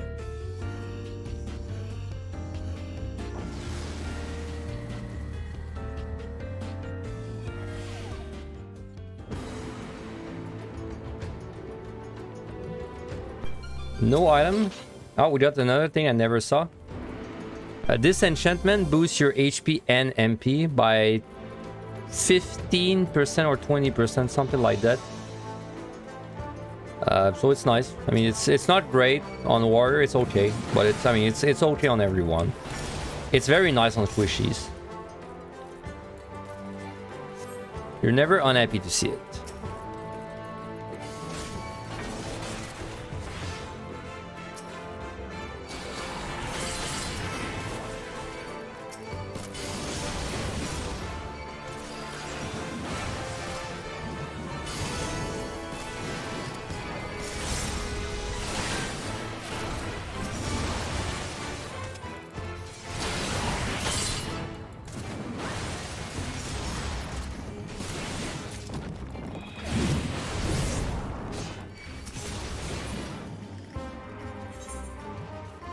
Is there any commander I did not talk about? I guess I never really showed a Serenity and a Raising. Serenity, very simple what it does. In fact, this would have been the perfect floor to show it. But what Serenity does is it removes every single enchantment on the floor. And it can be used even if it's a no item enchantment. So it's your only way to get rid of a no item enchantment.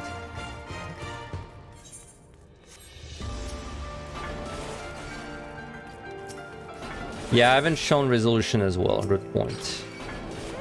Though Resolution, we can't show it until I think it only starts dropping next set, so...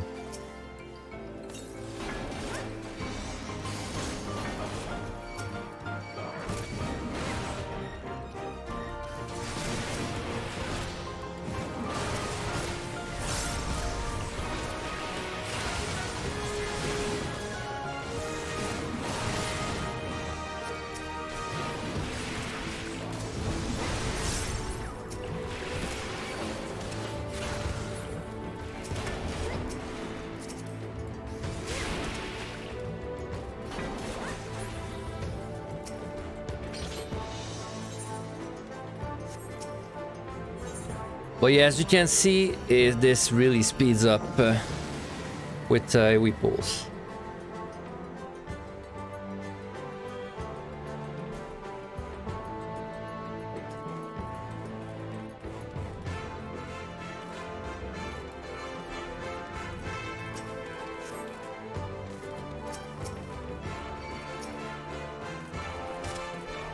We have 317 in that chest there.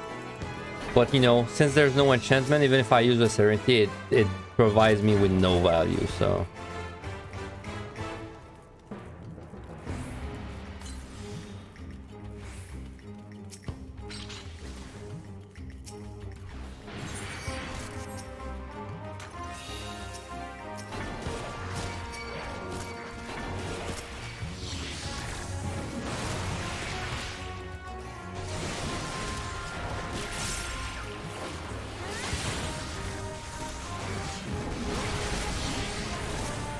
Nice respawn.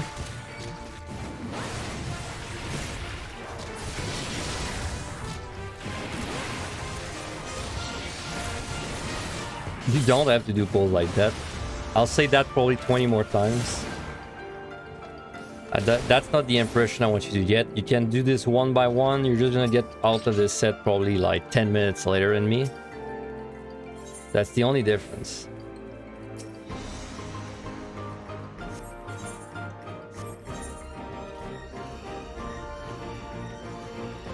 I have to refill my water after this set too.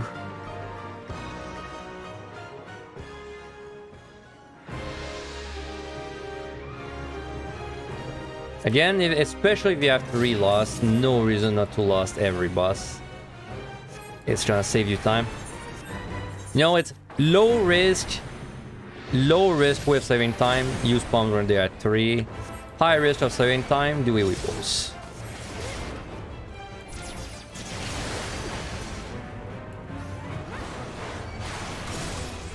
So this guy, yeah, I should really talk about the mechanics. I'll do that next cycle. Nice, so that's the next cycle. It's as if I had just pulled the boss right now. So he's gonna like 10 buster you a few times. Then he's gonna do a puddle, which is targeted on you. You just want to move out of it. Then he's gonna tank buster you some more. And then he's gonna do another puddle. Then he's gonna go into his orb phase. Now on this, specifically for the boss on this set, the orbs can be a bit buggy. Like sometimes they don't show the telegraph for no reason. So just make sure, like, be aware of your surroundings. Don't trust telegraphs and just make sure there's no ball under you. And then preferably just get pushed against the wall. There's a much easier strat for the horseman when we fight him later on, but this one, because you can't trust the telegraphs, you have to pay attention every time. I believe they can also blow up before you get pushed. I'm not sure if it's always the same timing. They just seem kind of buggy.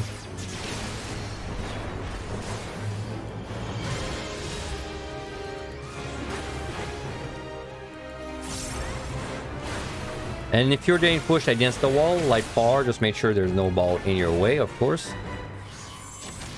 These do a fixed amount of HP, so they will always hurt if you get hit by them, the balls.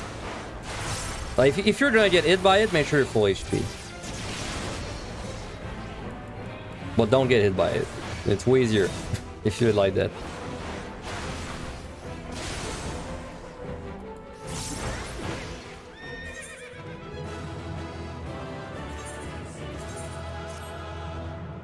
And yeah, there's two more, in my opinion, boring sets. Once we get to 81, it's gonna really pick up again. So next set.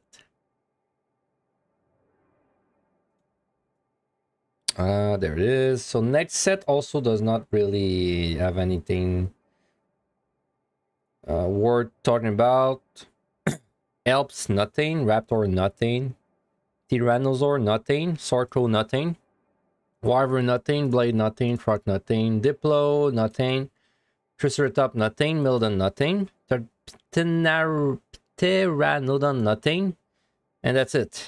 That's the nothing set. To be fair, the monsters do hurt a little bit on this set.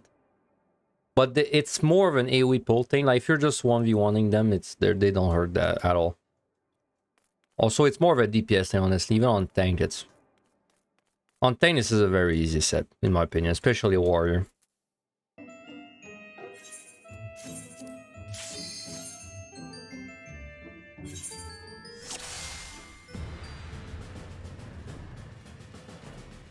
I'm just gonna be AoE pulling again. Again, you don't have to do it. Feel free to do it, especially if you have raisings. Honestly, if you have like raisings to spare, because I haven't really explained what the raising is so far. Okay, my cat clearly. If he climbs on my dust again, he's gonna get kicked out. So he has one last chance. What was I saying?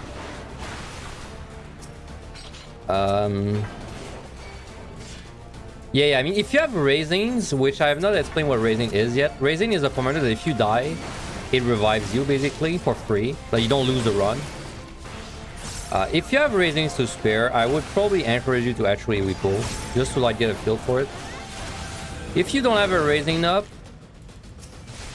it's a call you make, right? It's like a call you have to make if you're willing to take the risk. If you have 3 raisings, like, I would probably use a raising and just trying to get comfortable. Okay, my cat has to go. One sec. Bro, my cat hates when I talk English. I don't know what it is. He just meows and claws at me. Alright. So yeah, if you're raisings to spare, sure. Go, I would actually encourage you to try AoE pulling. If you don't have a raising, it's a judgment call.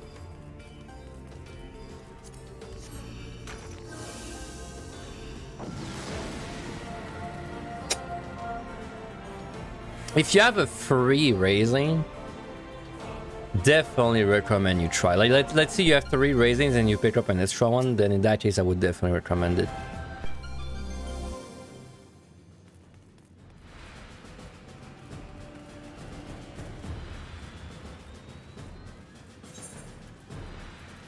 There's fortune there.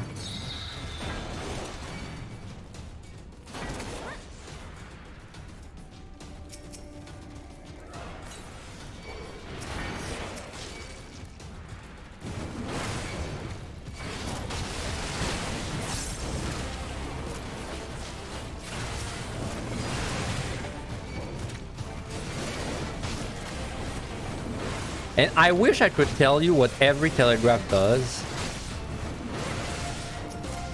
But it's like you have no reason to get hit by the telegraphs. And I haven't got hit by most of the telegraphs in there, so it's like I don't know what they do. But like you should not know what they do too, you know. It's kind of a no one should know what they do because you have very little reason to get hit by the telegraphs down there.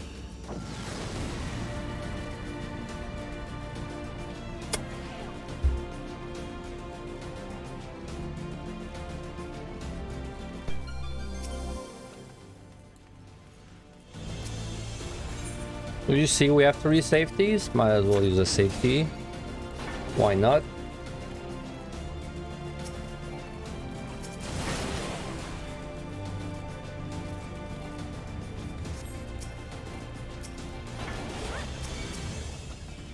See, we are raising again. That's the palm you want to see. For progging, definitely the palm you want to see.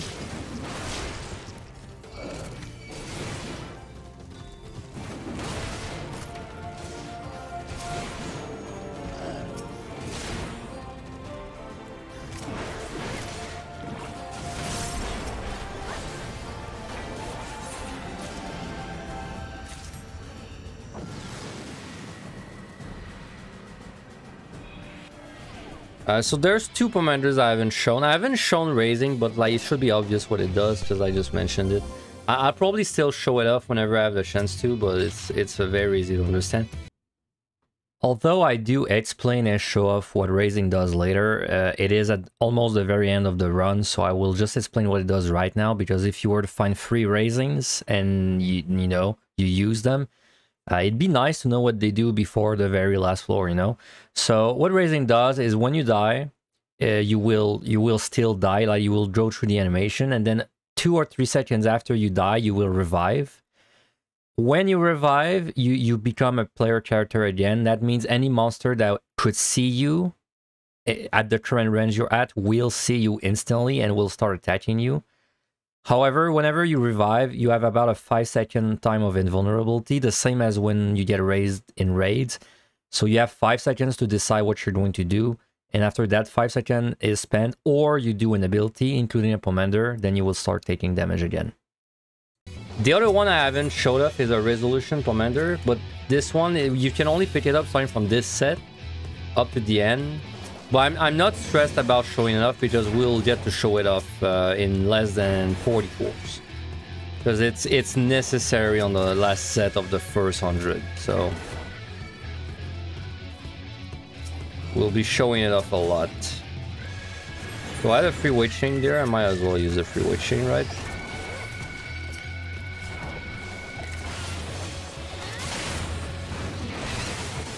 So I might as well explain a little bit of an advance. It's like, it's a bit of an advanced tech, but it's so good that I feel like it's worth to talk about it.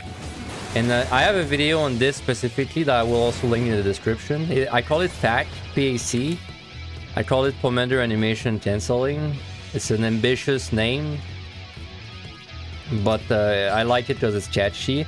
So whenever you use a commander, you probably notice it stops you in your tracks, right? Like, if I use a commander, it stops me like that.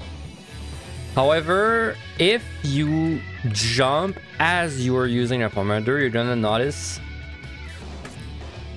I get to use the commander while I'm in the air, right?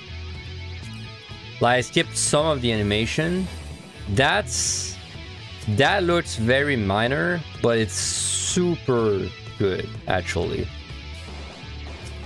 It's not crazy good on like just doing single target, but when you're gonna do the landmines, that's really good. So it's not a bad thing. If you ever have like just bombs to use, it's not a bad habit to just get used to doing that. Now I wish I could like tell you the inputs, but it's so ingrained in my brain that I like, even if I think about it, I don't really know. Like, I'm holding W, and then I'm pressing, and then as I'm pressing with left click, I'm jumping. It's kind of what it is. On controller, you can do it too, because I did it a few times on controller, but on controller, I didn't play enough to tell you like the exact inputs. But it's a good thing to do.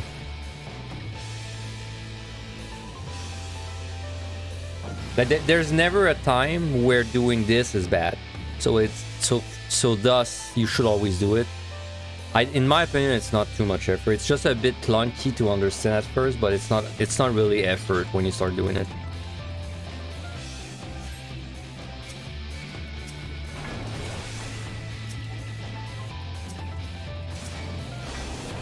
When monsters are stuck in a wall, by the way, they get kind of dumb like this guy. Like sometimes they'll see you, sometimes they won't.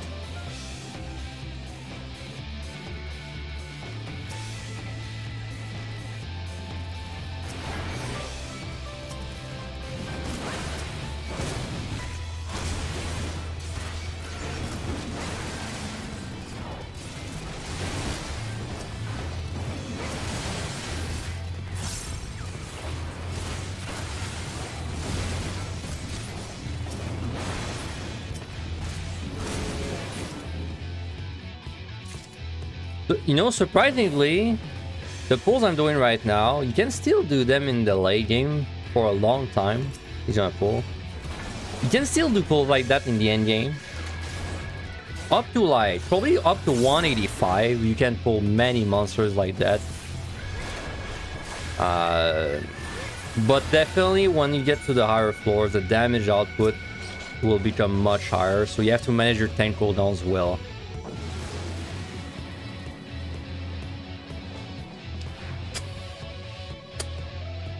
It's why I don't recommend doing it for a clear. Because even though it's going to save you time, I think the amount of effort required to do it in the end game is too high for like the effort you need to do to clear, right? It's like trying to climb. I don't even know what comparison. It's like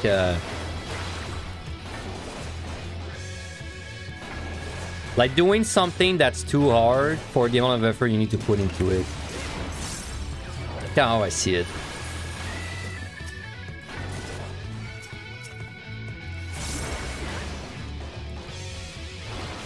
So Blind Gloom, Blind, as a reminder, 10% chance to miss, plus Gloom, 20% damage reduction. This is a pretty nasty combination. Like, this is a combination that if you got this late game, you would consider using a Commander to make up for it. Because that's what it's going to be about in the end game, mostly. It's using Commanders for time gain rather than, like, convenience, right? That's the big difference between tank and DPS. On a DPS, you're probably gonna rage because the monsters are really bad. On tank, you're probably gonna rage because it's the best way to gain a lead in time at the moment, right?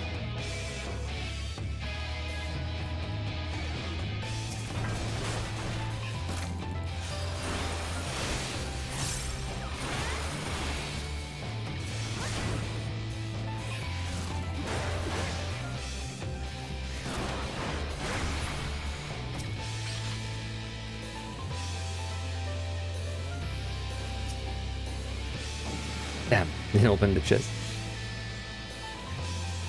You wish there was a way to do only the bosses for PvD like a boss run mode. Yeah, unfortunately there is no way. You can practice the boss below floor 100.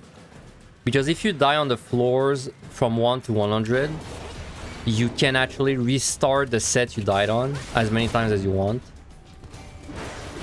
In fact, I have a video on it. I'll put it in the description too. It's like you can practice landmines by just like resetting the 6170 over and over again. And technically, you could do the same for the bosses. But like the bosses below 100, in my opinion, none of them are worth practicing. It's mostly the bosses above 100 where that's worth. To the treasure room there. Perfect example of like a badly placed treasure room. But I guess I can show you an example of like how you can handle a treasure room in witching. And then you can just do a landmine. Of course, I'm doing the landmines. Don't worry, when we get to the landmines later, they will be much more explained than this. Right now, I'm kind of like just doing them raw like that. But when we get to them later, I'll explain them way more.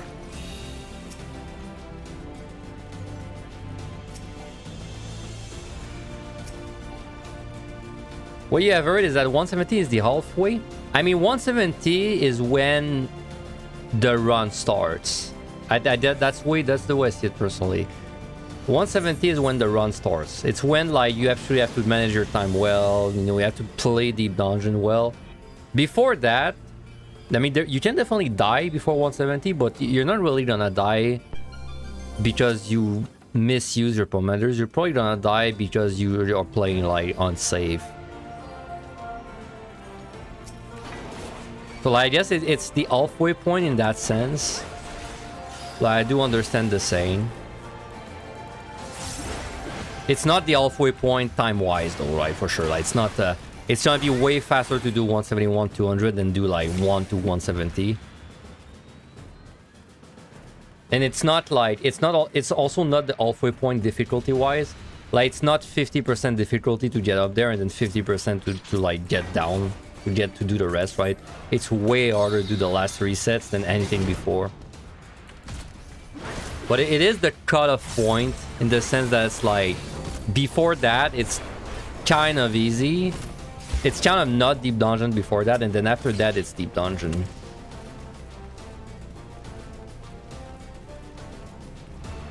Like, there's a reason why I'm speeding through these floors right now, even in the context of a guide. It's because there's nothing left to explain. So, you know, like, it's not like... Could I teach you about using your commanders for time right now? Yes. I could say a lot, but then it's like, it's so irrelevant for the current set that there's, even if I do it, you're all gonna forget about it by the time we need the information. So it's better when I start doing that on the higher floors. Probably like, you know, 141 plus. Right now, we're just building the habit of using commanders. That's the way you want to see the early floors. You want to build up good habits, so like hugging walls, using commanders, checking out like some AoE pulling, using your last transformations. That's the warm-up.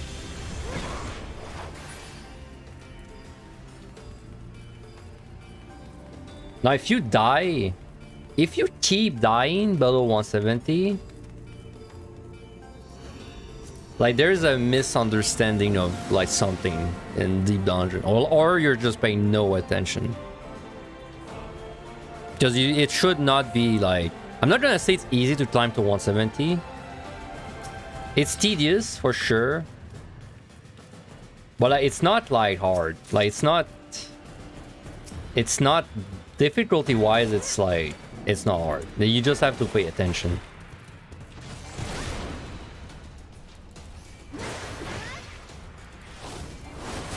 In your case, it's just that you're bad. I mean, you said you wipe on the boss because you were under-leveled. Technically, there's only one boss you're gonna be under-leveled against. It was that guy. Because after that, nothing is gonna wall you as hard for levels. The only way you're gonna die after that is you hit a trap. Because you're impatient. You could die on 100 if you, like, just panic. And then between 100 and 150, there's a few monsters that could kill you. But like, it's mostly... I would imagine it's mostly panicking that would kill you. Like, you step on a luring and there's like 3 slimes and you just kind of panic and you don't know what to do. Or like there's, you know... Or like that's it, really. Or you get petrified by an everyman because like maybe you pulled an everyman plus something else and you're panicking and you forget about the everyman gaze or something. That's the way you're gonna die. But you're not gonna die before because like you ran out of time. Like that's just not happening.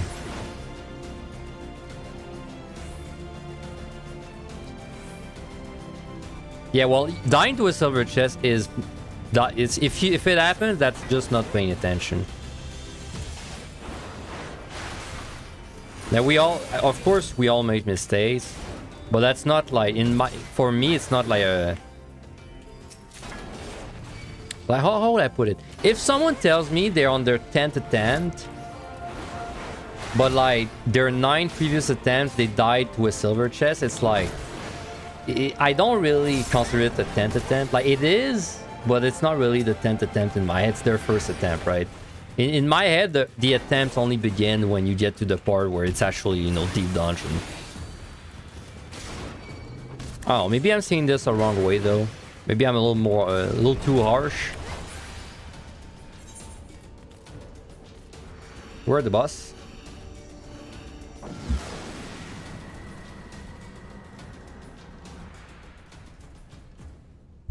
So I'm just gonna lost even if I have two.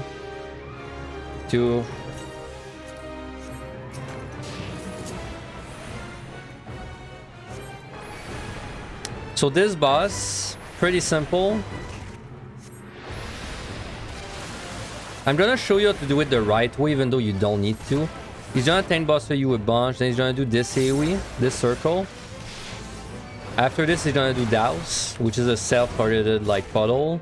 The catch is this stain gives him buffs to him, so you have to move him out of it every time. Then he's gonna, next time he attacks you, he's gonna like put a massive slow on you like this, which is going to like sync up with the AoE on you, and the only way you can avoid it is you sprint and you run away from it as it happens. And that's how you avoid it. If you don't do this, it will hit you. It will hit you for pathetic damage on tank, but it will still hit you. Like if I just let this hit me, you're gonna see it does like nothing, right? Yeah, see? But on the higher floors, you're gonna fight this boss again, so it's a good idea to practice again. So there, same thing, he's gonna douse, run to me, gonna do the slow again. This time though I have DR. I have diminishing returns on me, so it's gonna be less. And so this time it's gonna be off by the time I need to move. Which is now.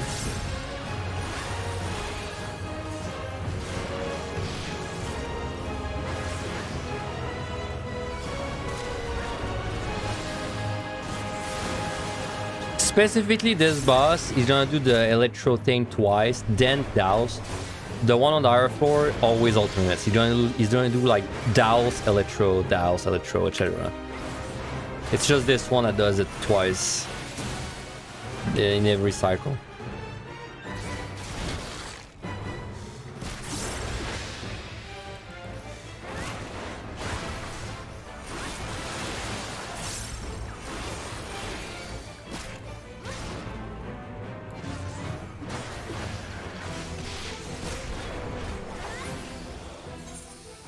And just like that, very easy set.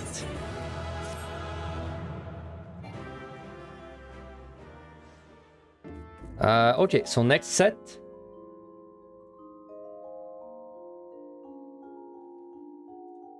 So next set is the last boring set in a while, in my opinion. This one. This one has a few tricky monsters. The Enzu, not dangerous, but when he's low, below 30% HP, he's gonna do like a 2-second stun on you plus a Vuln. It's just something to watch out for if it's like AoE pulls. Wolf does nothing, Bandersnatch nothing, Bear nothing, Delmel nothing, Cyclop does some kind of weird like, not cone but like moon shape gaze, but doesn't do much damage. Sasquatch does nothing, Auroch nothing. Bird of the Palace, if you get hit by this is AoE, you're dead, so do not get hit. It's just a telegraph, easy to dodge. Curl does nothing. Lion does nothing. The boss of this set is Baby Behemoth, but he's very easy. In fact, he's like, I don't even think he's a good boss to practice the Behemoth push for, honestly. I never really found it a good boss to practice because he's too different, has different thresholds of HP. The Ecliptic Meteor is very long, so meh. He's easy. Alright.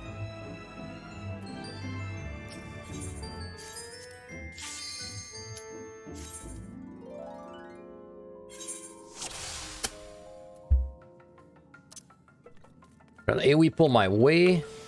Again, treasure room.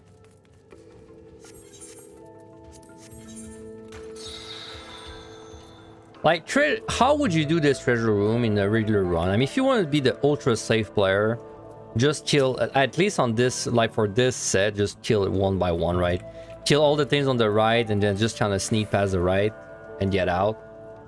You have like enough time. You have enough time to do this every floor. You could do a treasure room like this every floor. In my case, I will just eat it though.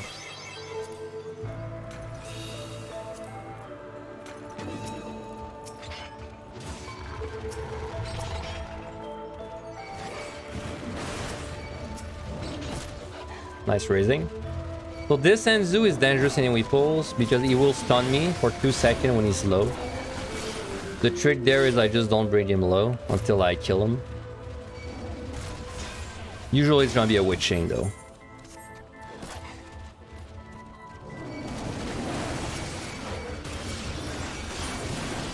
And here's my first resolution.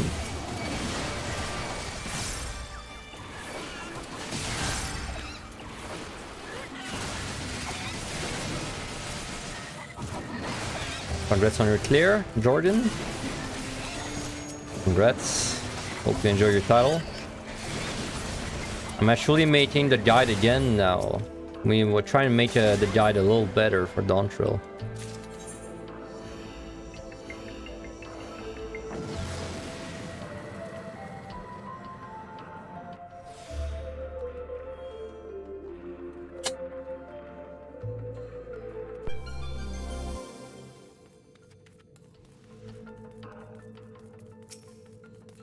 Another treasure room. Nice. Well, maybe we will fight a treasure room every floor then. Treasure rooms are pretty rare. They increase... The odds of a treasure room increases the higher you go, but they always are kind of rare.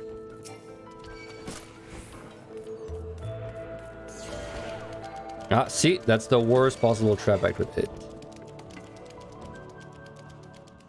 But this is where knowledge is useful. I know it doesn't kill me, so I was like, you know... So I didn't mind going there.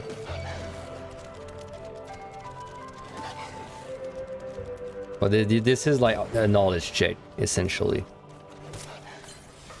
You can't know until you've died to it, if that makes sense.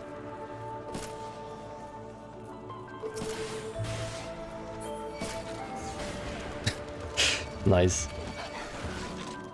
I love it. Two toad traps. If you're curious, by the way, how do you survive a toad trap if you get it? It's you want to just run as far away as you can in a straight line if possible. And you want to make sure you don't step on another trap, because if you step on a landmine where you're toaded, you're in deep shit. But essentially, you just want to run away from the monsters. They're barely gonna catch up to you, so...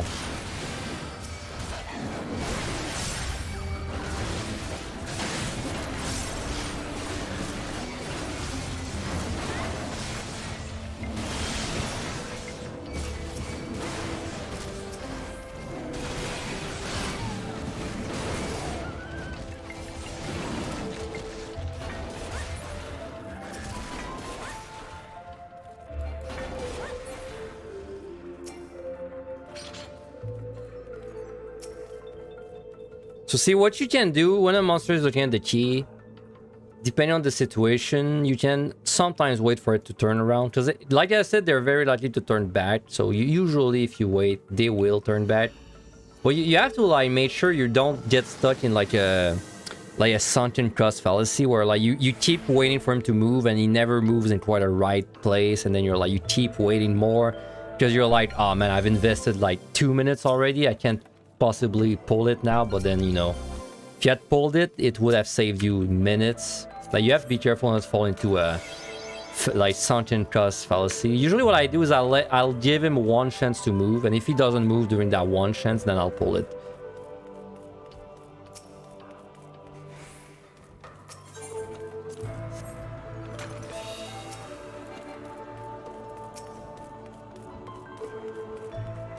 Where are the Enzus going? That's so weird that they're going around. What?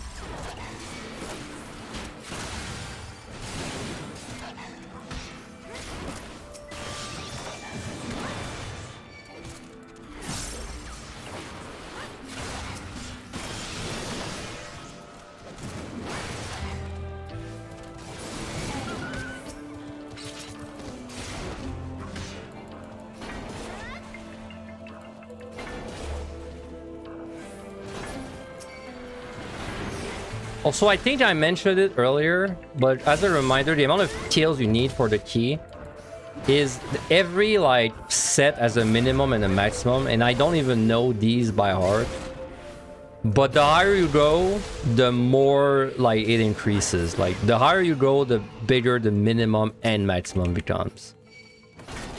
So, you know, just I don't even have any numbers to back it up, but like on the set I'm on right now, I feel like the average is like 5. Like on average, it's probably 5 kills getting me out. Once we get to like 171 plus, then the average becomes like 7. And then once we get to like 191, it becomes like 8, right? Like I have the kind of like average numbers in my head.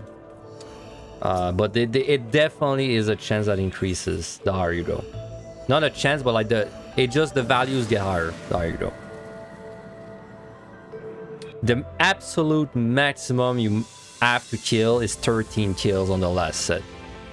That you cannot have more than 13 kills, as far as I'm aware.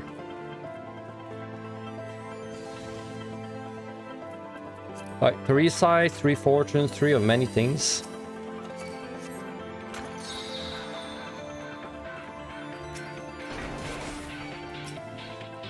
I'm not individually pulling these monsters because I have nothing to say about them. Once again, they all do very weak 10 busters or telegraphs, so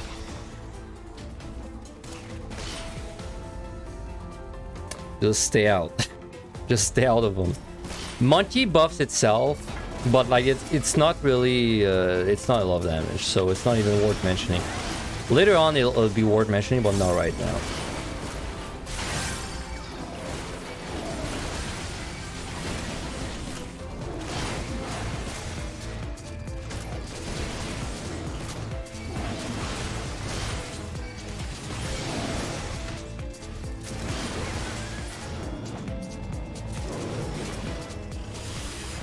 This guy also buffs himself, but we're not at a point where that kind of damage is scary.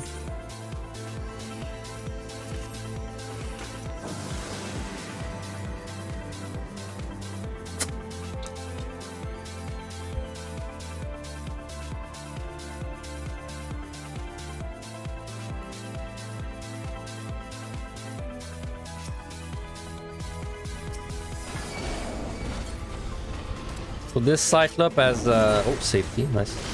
This like Eye of the Beholder is a weird, like very weirdly shaped. It's like a 270 degree, but it like if you're close, you're safe. Very weird. It doesn't hurt at all though, so.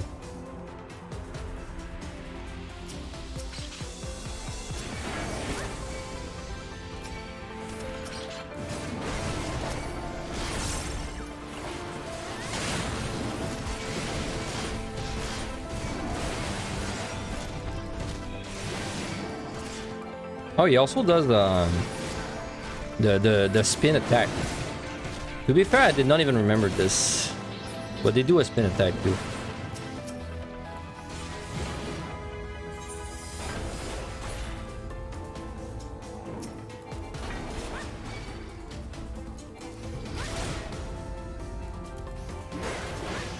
I know the values of the respawn, by the way, by heart. I could tell you each set what the respawn is.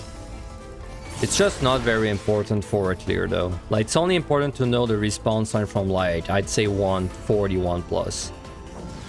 Before that, they have values and I know them, but it's not very important to tell them. But if you're curious, it's always below 2 minutes and the average is like 1 minute.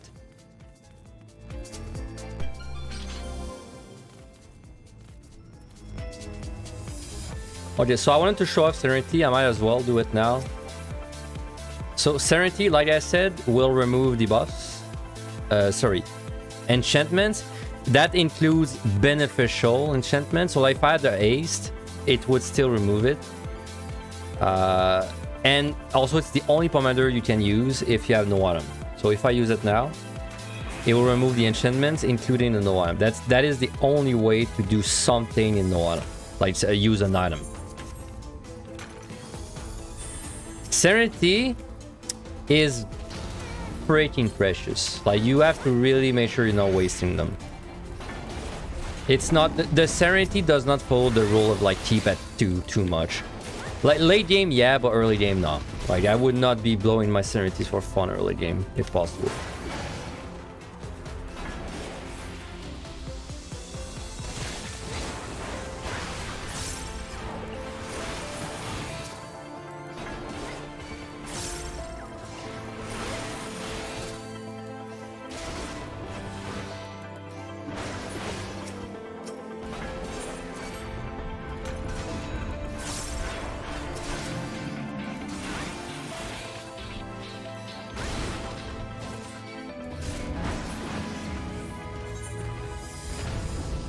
We're definitely flying through the set though.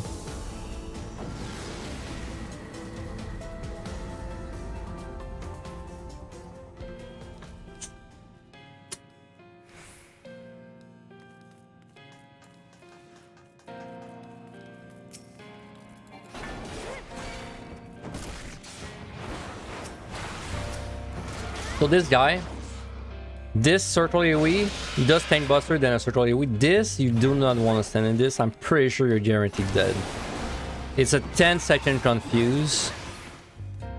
And I'm pretty sure you can chain them so fast that you can't move. The one on the higher floor definitely can. This one, I think it can. I'm not 100% sure, but don't risk it, right?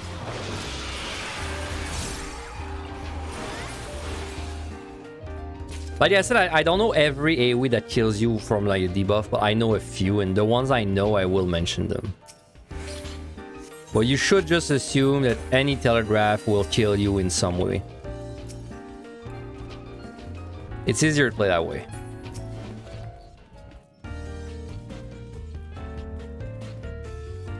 Oh, that's I have not shown this trap yet. That's a toad trap. I think that's the only one I haven't shown. So this transforms me into a toad if I step on it. I mean, you've seen it multiple times, but I've never shown you the actual trap. It's actually easy to remember because it looks like a toad.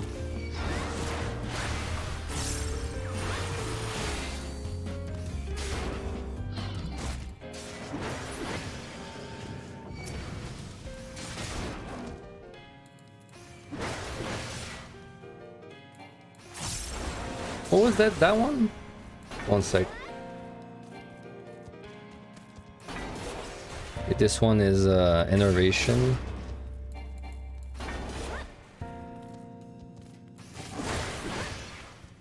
There's something funny with toad traps, but I need 2 of them to show you. Just be aware that if you are toaded, so you hit a toad trap, you can step on another toad trap to cancel it, but it's like... It's kind of irrelevant, because if you step on a toad trap, that's just you sighted. Well, sorry, if you step on a toad trap and you are able to step on a second one, that's probably because you sighted. But then if you sighted, why did you step on a toad trap, you know? That'd be weird.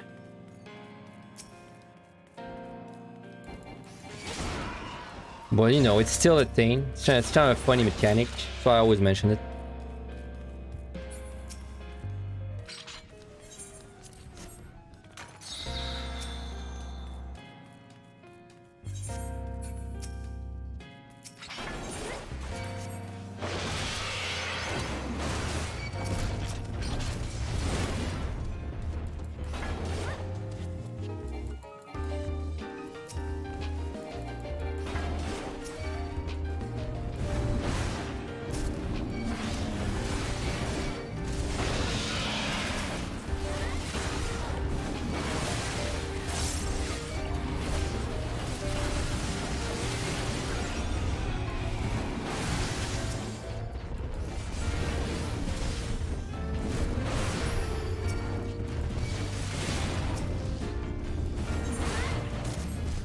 Well, you know, if anything, I hope all the AoE pulling fills you up with confidence for your runs. Fills anyone with confidence for the runs. Like, you can truly disrespect this place. You just have to have the knowledge. But once you have the knowledge, you can really disrespect this place, on Warrior at least.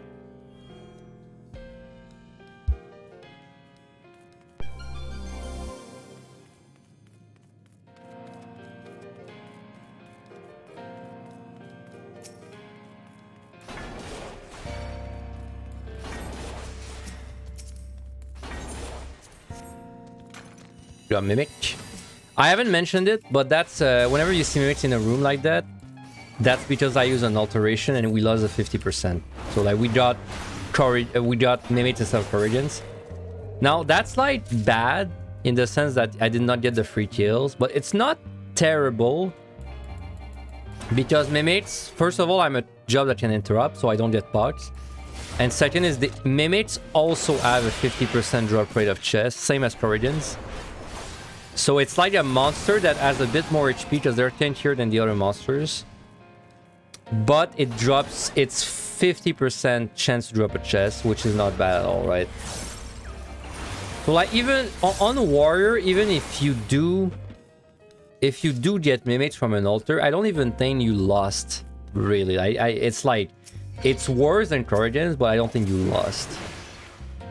You just won less.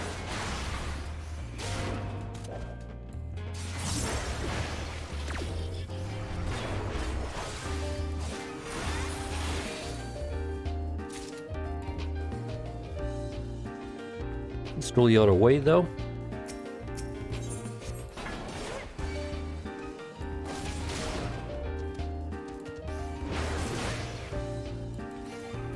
So, you know, I have one loss right now. I still think we're so early that using a loss, even if I go down to 0 loss, I don't really feel like that'd be an issue. So I'll still use my loss. But if you have one palm remaining, I don't think it's like, don't feel bad about wanting to keep it. Like, it's still fine, right?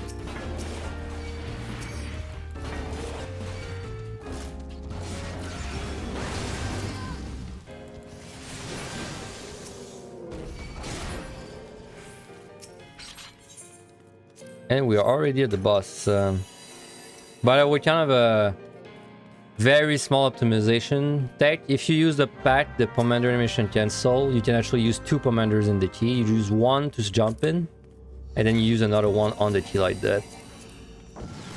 And then if you do that, you're gonna actually lose no time.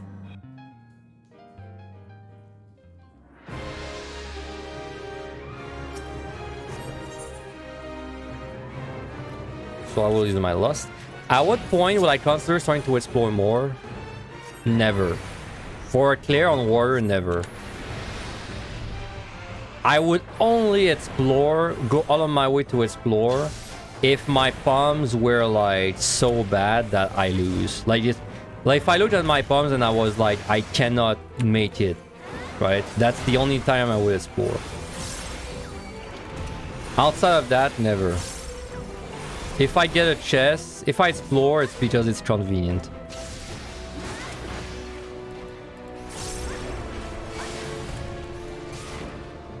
So yeah, this boss, let me show you what he does after this cycle resets. So this boss, he's kind of like a baby Behemoth. He does Thunderbolt, which is a cone.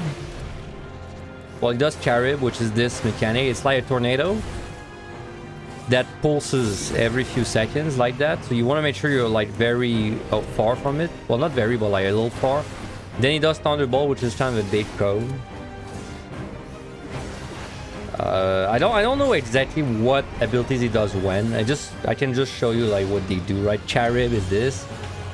They linger for a long time, by the way, so. And then he does Trounce. Whenever he starts moving to a side of the map, he's gonna do Trounce. It's a very big cone like that, which I believe will vuln you. As a melee, you should always be close to the boss, so it's not like, it's not gonna catch you off guard. On range though, it can easily catch you off guard. Very easily.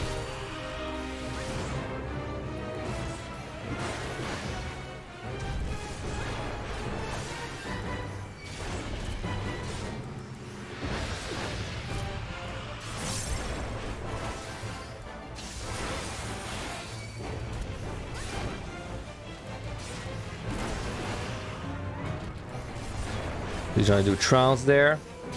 If you want to see what it does. Like, should not do that much damage at this level, but it's a vuln that it puts on you. And yeah, when this one specifically goes below 10%, he's gonna do Meteor. It's 80% HP, but he only does it once, so it's kind of whatever.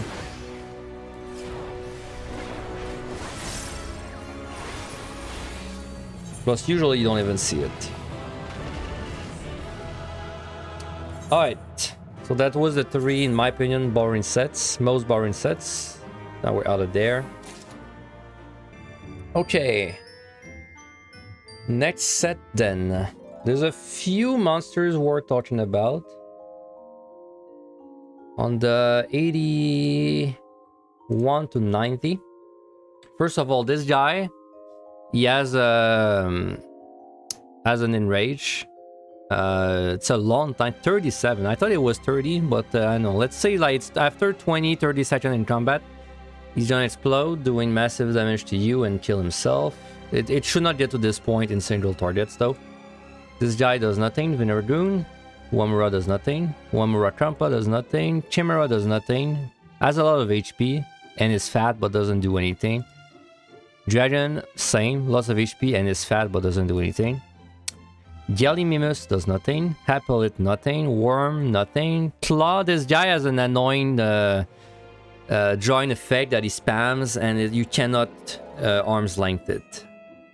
Outside of that, he doesn't do anything. It's mostly an AoE pull thing. Oops. Eruka does nothing. And that's it. And the boss for this is similar to 190. It's like the same mechanic of pushing the bomb. So if you want to get used to pushing the bomb, it's a good way to practice it. But a bit like 180, it's like very different from 190. Because the damage output is just like not the same at all. So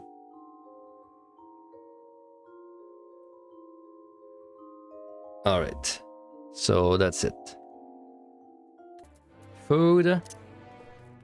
I mean, you can definitely skip on using the food for a long time, but I would say once you get to the 81s plus, it's definitely time to start using your food.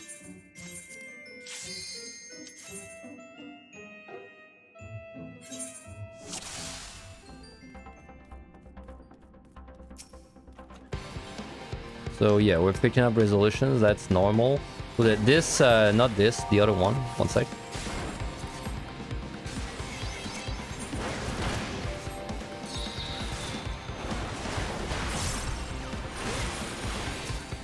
So this guy, the bomb, has an enrage after around 30 seconds. But like, if you're just doing single target like this, you'll never see it. Any food I recommend?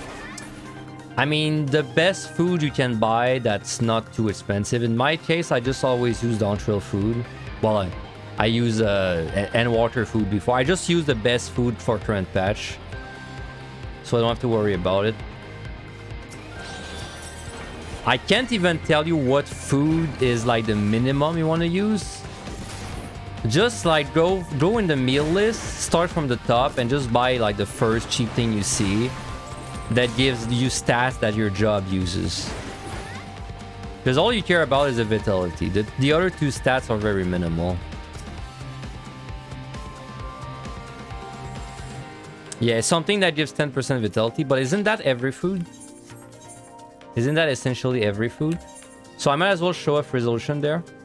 Resolution is like Lost. It's gonna transform me in this angel.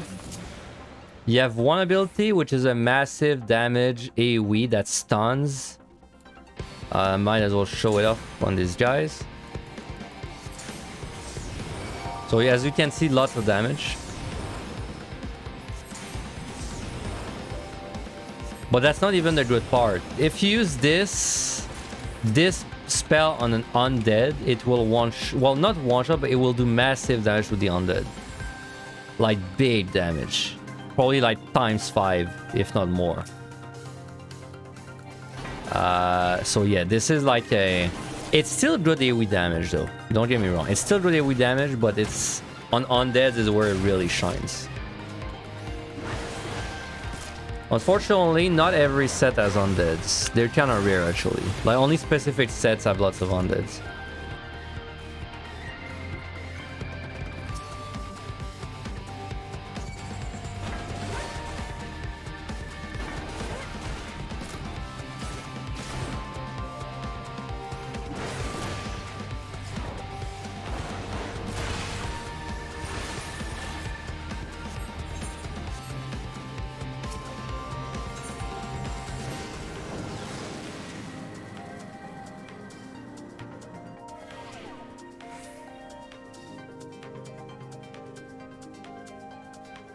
Damage down, not too bad.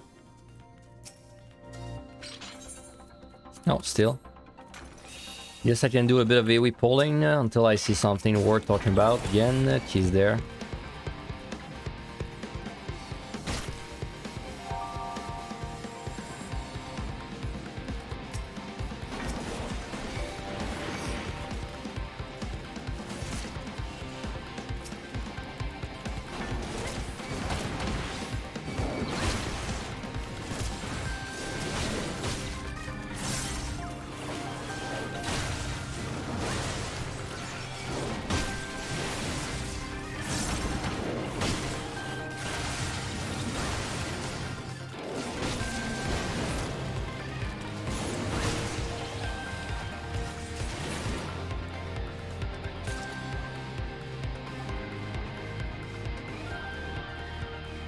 So you're saying any food above item level 640 gives the most possible vitality since the cap is higher than 10% of your vitality level 60.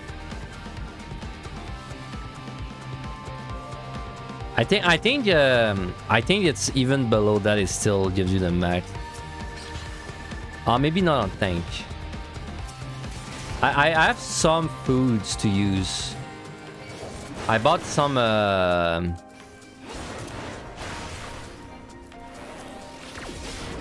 right? Yeah, I bought these. No, not this. I bought this 430 food to try later whenever my Aetherpool stops getting capped.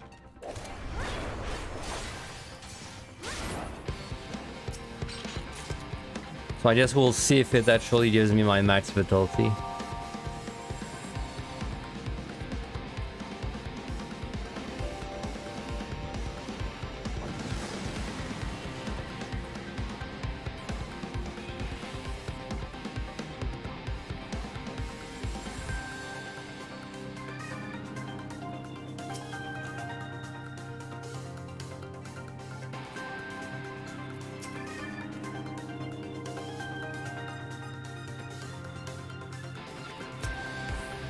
Yeah, it's capped at a certain point. I just don't know what point it is.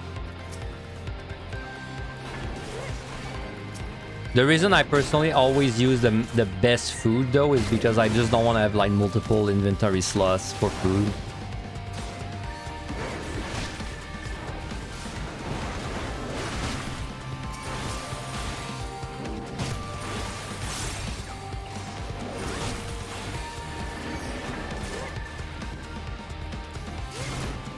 Why is my alarm? One sec, I gotta turn off my alarm. I'm not sure why I have an alarm for noon though. That's weird. Oh, I can leave. One sec.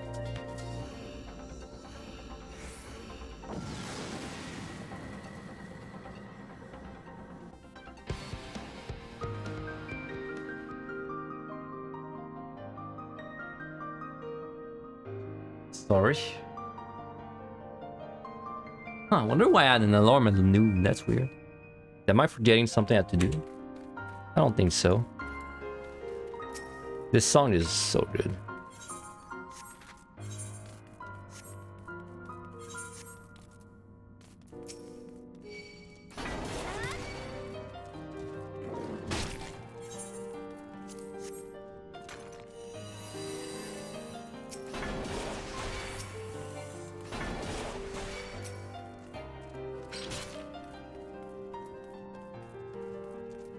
For these AoE pulls, I'm just kind of checking if there's bombs or not. If there's no bombs, then it's very easy.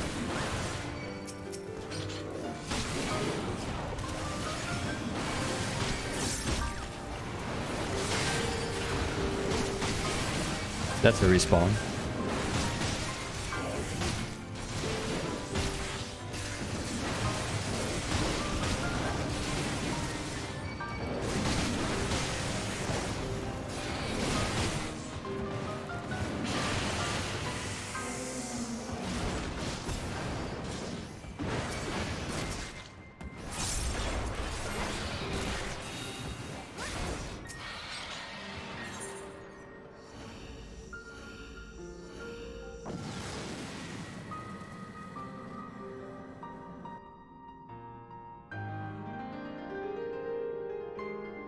I mean, these wall-to-wall pulls look so easy.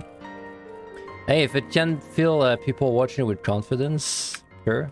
It's also letting me do it faster. Like, I will show what is good to be shown, but these monsters, all you have to really know about them is they do telegraphs, and you just avoid the telegraph, so I'm not taking that much time showing them off. And early on, I was not doing any pulls because I was talking about Deep Dungeon in general. It's just now I don't have anything to talk about, so...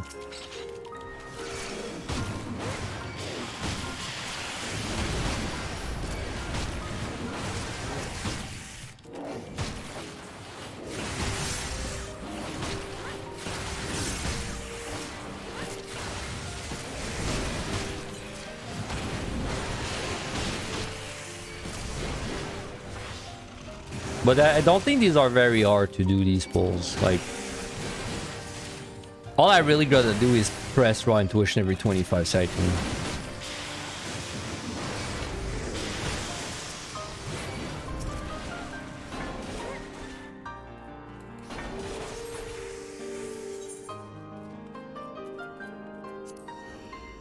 Let's fly, because we have 3.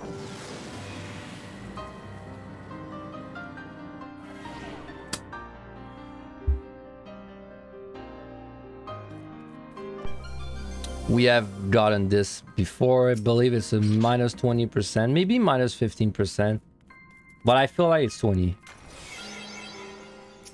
There is still one debuff, sorry, one enchantment we haven't seen, and it's the worst one, funnily enough. Hey, we got a free rage. Let me just remind you what it does. It slaps. Now, later on, it's gonna be important to like kind of keep the rages, not keep as in like wasted, but it's gonna be kind of nice to keep your rages at 2 later on. For one particular reason is that you may notice I can't open chests when I'm a Manticore. Like, it just doesn't let me. So that free rage, right? I can't pick it up until I'm out of rage. So if I get a rage at the end of the floor, I can't benefit from it, essentially.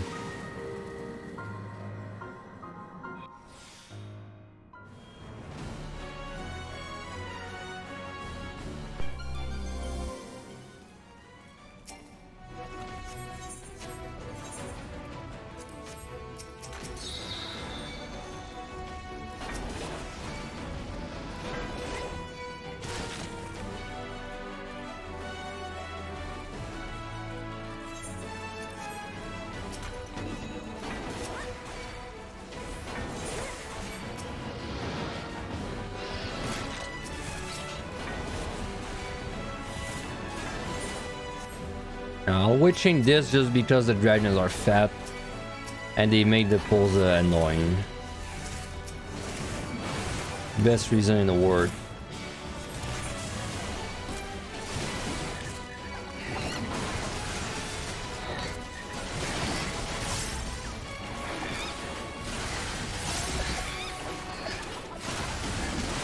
You suppose that at some point you start saving your rages for the higher floors? I mean, yes, but not until like 130, 120. It's not for a while. I'd say starting from like 120, 130, you probably want to keep your rages at 3. Before that, it's fine keeping them at 2.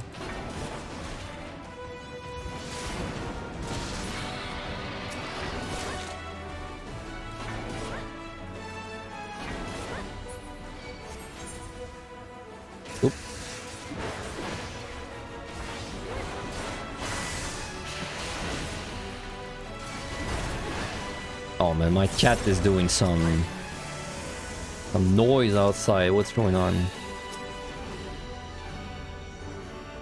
I just saw police standing up again. I feel like I can keep better watch of what's going on outside. I just hope it's not fucking up my audio or anything. Because I know there was one stream where I streamed like standing up, and for one of the sets my voice was fucked up. And I didn't really quite understand why. Oh yeah, something, I haven't mentioned it. When you rage, your slap is a lock 2.5 GCD. It cannot be faster.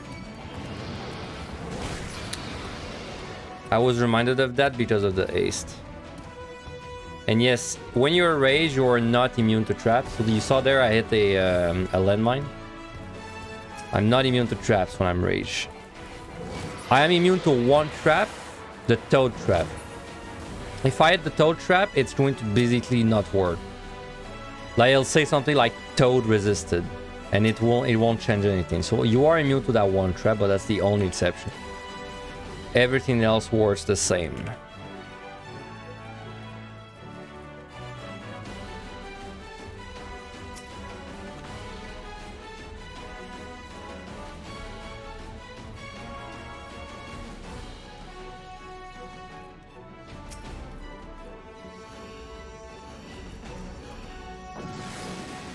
Man, we flew through this. It's not even 20 minutes.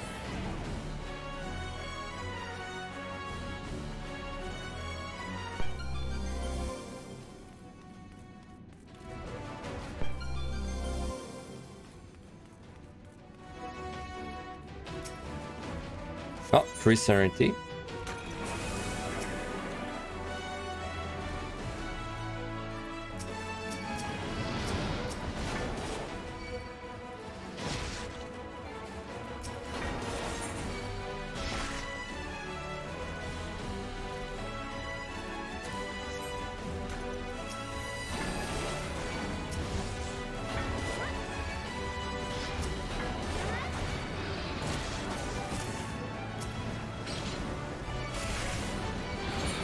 Okay, I guess I might show off resolution damage.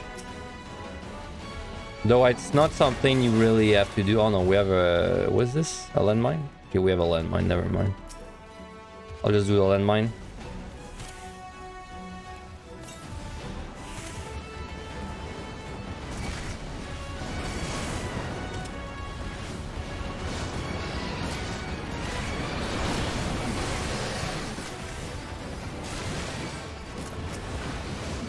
I'm surprised they were actually all in range of that.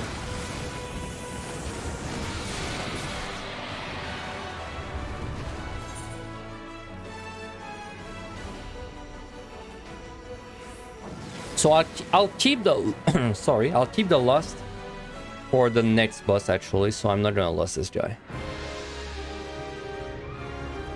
Because on the next boss I would like to show like a regular strat.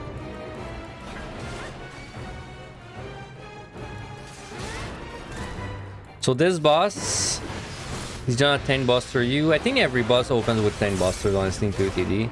Then he's gonna do a thing called sap. It's a circle on you. Just wanna stay out of this. Then he's gonna summon the red bomb on the left side first. You just wanna kill it. If you don't kill it, it's not the end of the world. It does a good amount of damage, but it's just easier to kill it, honestly. And you want to watch out for the little bombs are going to blow up too when this happens.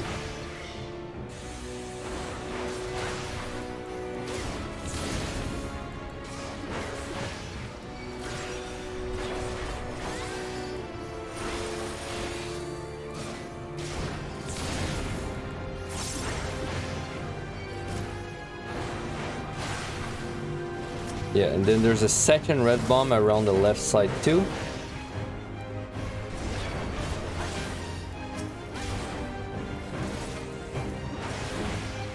After this, he's gonna spawn a blue bomb on the right side this time. You don't have to remember the sides. It's not important. In fact, I'm gonna show you the blue bomb pushing it.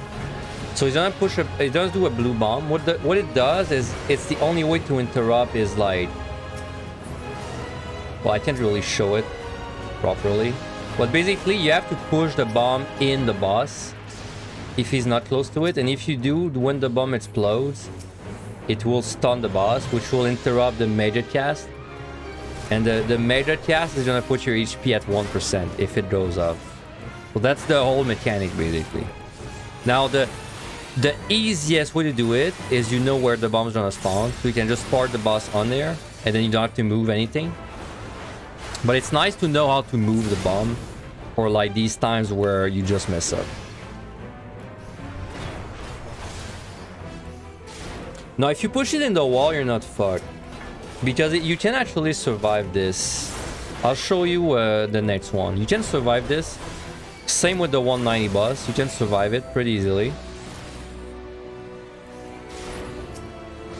You just have to know what it's gonna do. It's gonna do 99% of your health, basically. That's it. So you just have to heal yourself.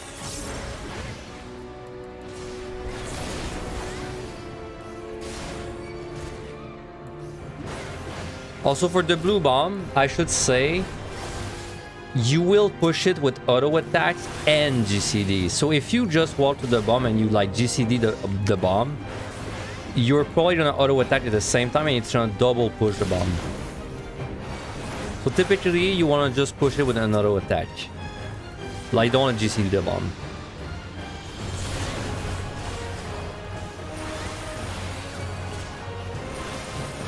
So let's say I mess up, right? And then I do a double push, like I said. So you see like that, it double push because I GCD'd and then I completely screw up and I'm like, oh man. Like, oh shit, I'm about to hit 99% of my health. Well, it's fine. You just gotta heal. You just wait for this to grow up, make sure you're full health.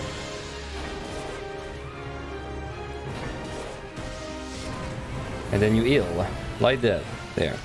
It's very easy if you know it's coming. It's the same on the 190 boss. On the 190 boss, you can do exactly the same if you mess up.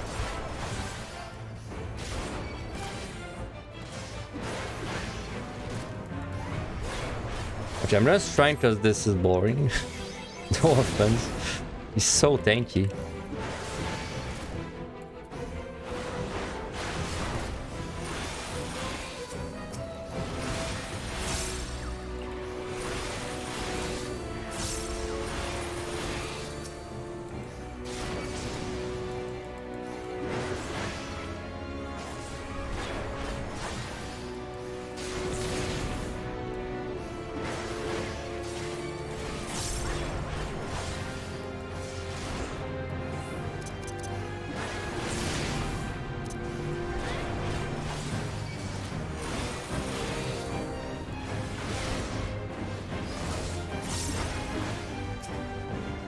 I'm pretty sure if you let this bomb blow up, it won't kill you.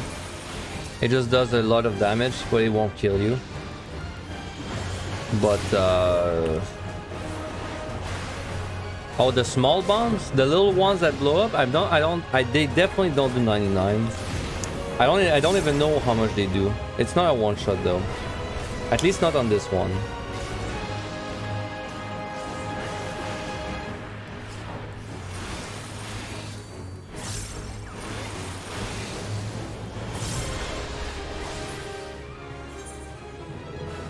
There we go. So there's one more set and then we're in the 100s where things are gonna start ramping up.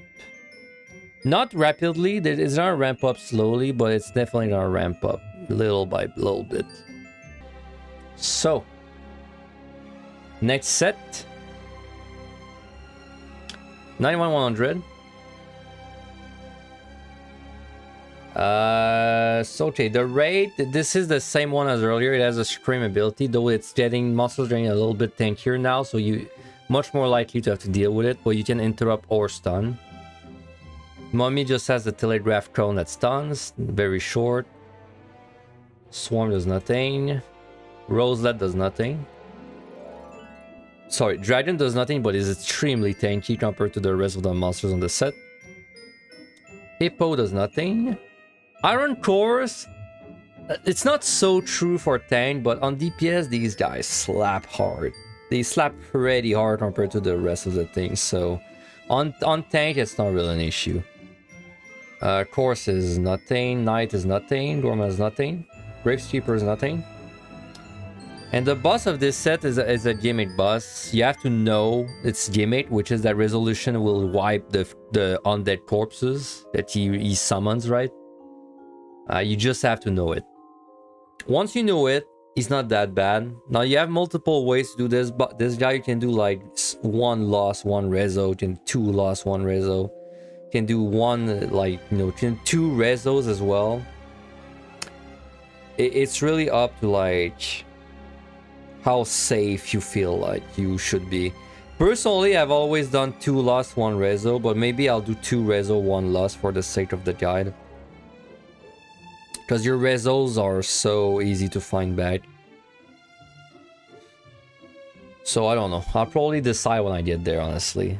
It's not a big decision. It's not really a big decision. Where is my game? There.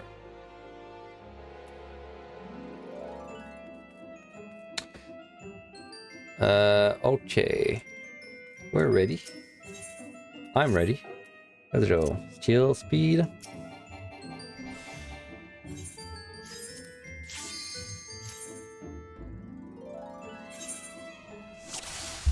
What happens if you don't get a rezo?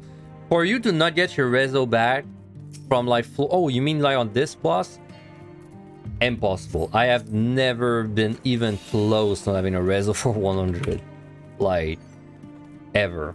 It's actually might be impossible not get a rezo, because I think that they made the drop rate of rezos much higher on the last 2 sets, so you don't have this problem specifically. So 2 raids is like that's the kind of pull that you just gotta make sure you know what you're doing.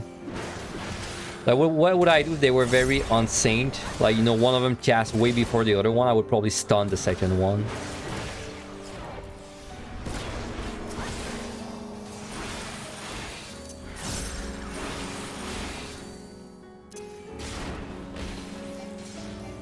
So these are undead, these guys. So if I were to rezo, I would kill them in 1 hit. Or, well, I would do massive amounts of damage, which would kill them in 1 hit. It's not programmed to be a 1-hit kill. It just does a ton of damage to undeads.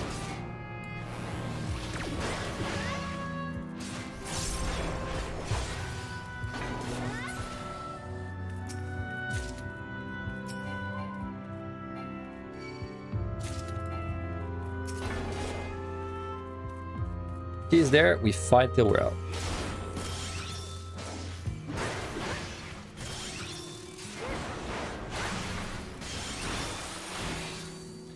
But if you meant not getting your rezos back for the end game, that is also very unlikely.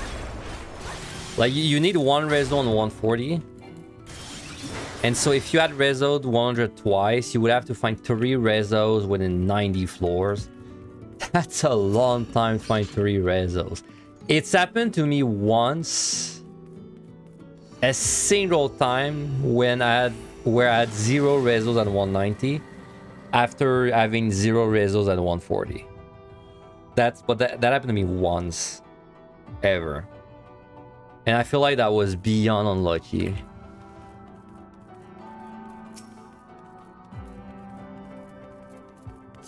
So I'm gonna show you what oh, nice trap. Wow, nice trap. I'm gonna show you what rezo does there. On undeads.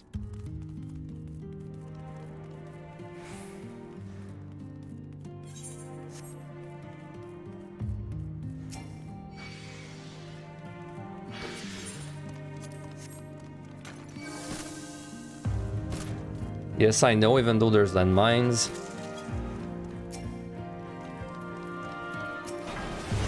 So you're gonna notice most of these are undead except the plant.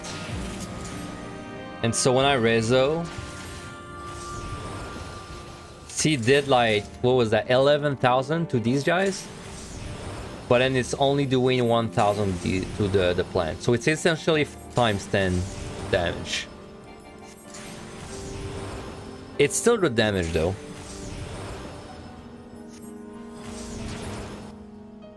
It's still good damage.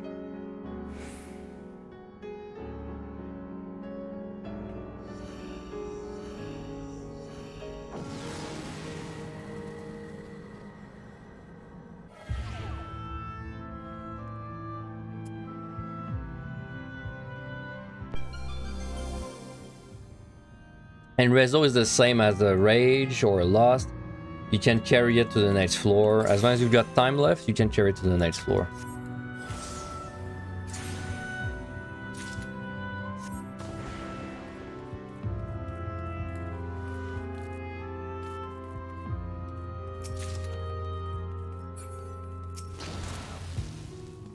So see what happened there? If this was a silver chest and this exploded, I would die. Because it would do landmine damage followed by silver chest damage, I would die instantly.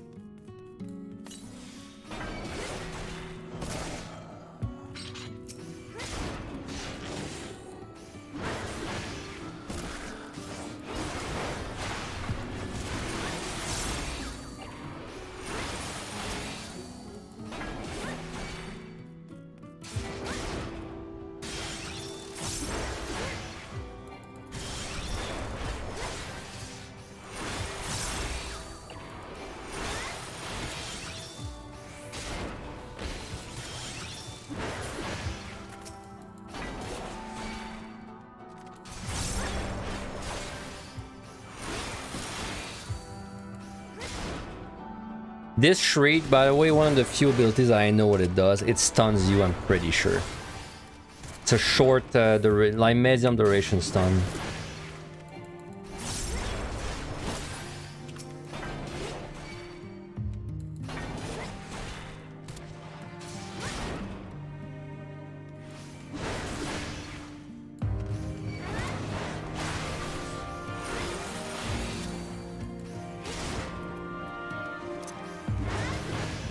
You know, it's funny because because I decided I would redo my guys in Dawntrail a long time ago, but I was kind of expecting them to rebalance the lower levels a bit. It's a shame they didn't do it. It'd be fun if I had my dash on Warrior now or something like that.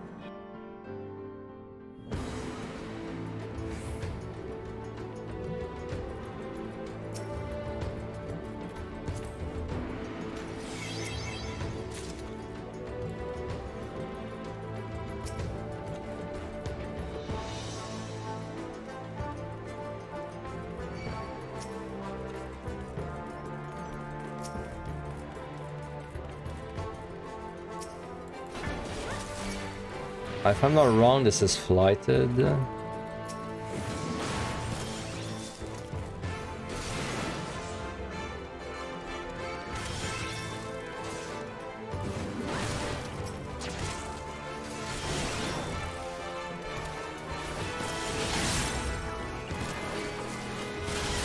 So this little cone the mummy does, it's fast-ish. But if you get hit by this, I think it's a 6-second stun, so you definitely don't want to get hit by it. Like, you would survive a solo mummy, but if you had too many monsters on you, you might die to it.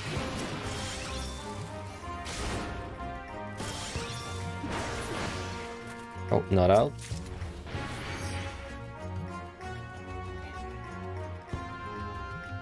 You think they're gonna do it by the end of DT? Maybe. I'd like that. I love that. I'm more a pessimist than an optimist, though. I feel like they won't do it personally. Well, I hope I'm proven wrong. Oh, so see that key, that color?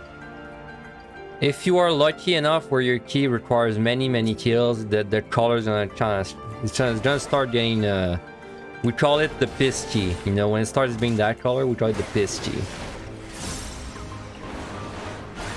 We learn to love the piss key.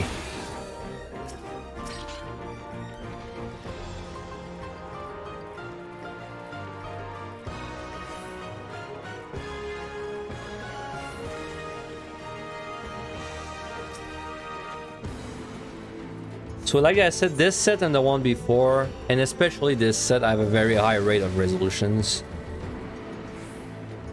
So honestly, it's not a bad idea to just use the resolutions. If you have 3, just use one there and there. Just get comfortable with the resolution, like, you know, button. Because you're gonna find so many. And I mean, if you have 3, it's fine. And resolution is very strong on the last set, so Like, funnily enough, you're gonna use it on this set, and then you're never gonna use it again until, like, the last set. Excluding the bosses. But it's kind of hard to get practice for resolution, honestly.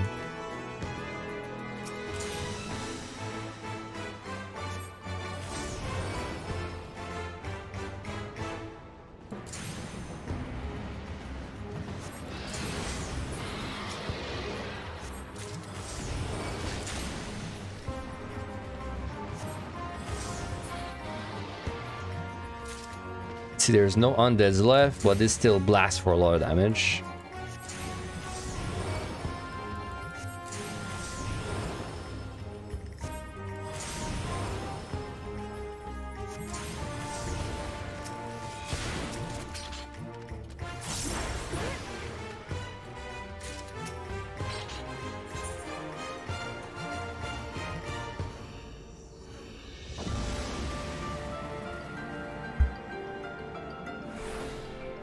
You find the resolutions hard to use effectively on the last set unless you have a witch chain. If you have a witch chain, it's much easier to do them, yes. But then it's tricky because your witch chains, you probably spent most of them doing the landmines like 20 floors ago. And also if you have any bad, like, you know, bad time, you probably gonna use a witch chain, so it's hard to keep them for that set. But yeah, if you do have them, it makes the results a lot easier. So we finally got no ability, that last enchantment. This is the worst for tank. This removes your abilities, which is like basically any OGCD. Which on warrior is your berserk and your 2 infuriates. And your stun, and your raw intuition, right? It's very like damaging on warrior. This debuff almost always is a pomander to make up for it. Like, it's gonna be like a rage or a serenity most of the time.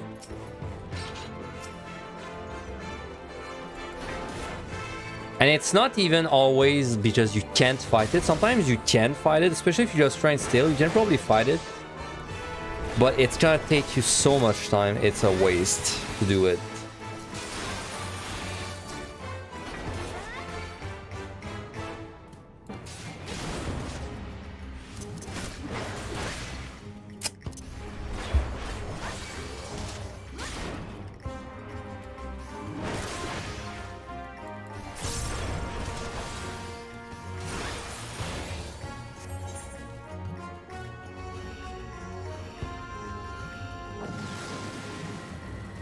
Only 3 floors to the boss.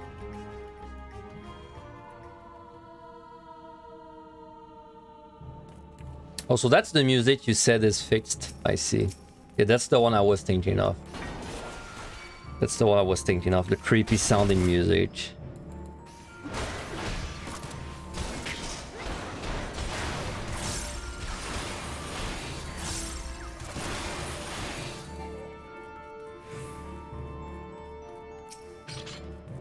We got free rage, why not? You may have noticed I said like keep your pumps at 3, but I'm not keeping my rages at 3. It's just a rage. Like it's above 100, it's good. Before 100, I almost feel like it's faster to not use it sometimes. So I just kind of use the free ones that I find. This would have been a great time to fortune, by the way, I forgot to, but they would have been a great time for it.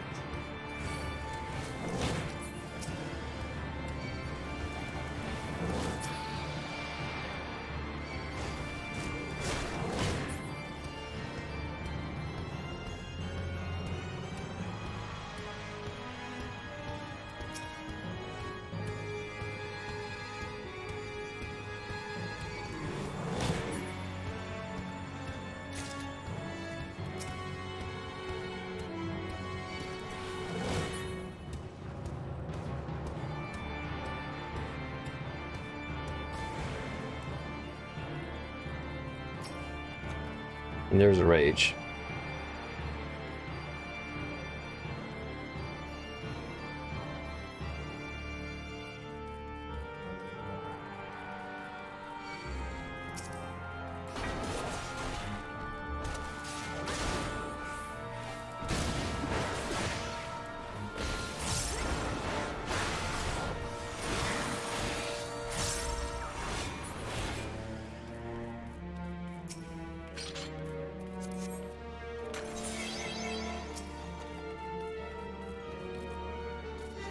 I might double dip a rage there, just so I have enough time on the bus, with my strength, I mean.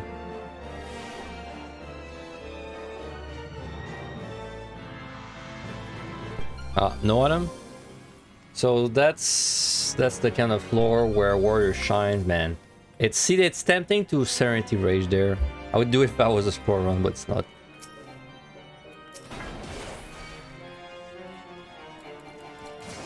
Just trying to pull them one by one.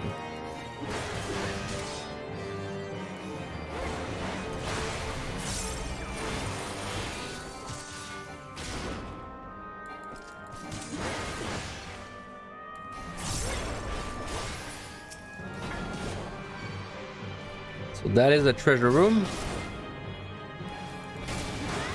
Something I haven't really mentioned, it's nice to know, but it's not like super important, is usually a room has 2 or 3 monsters in it, and then if it's flighted, it has 1 or 2 monsters in it.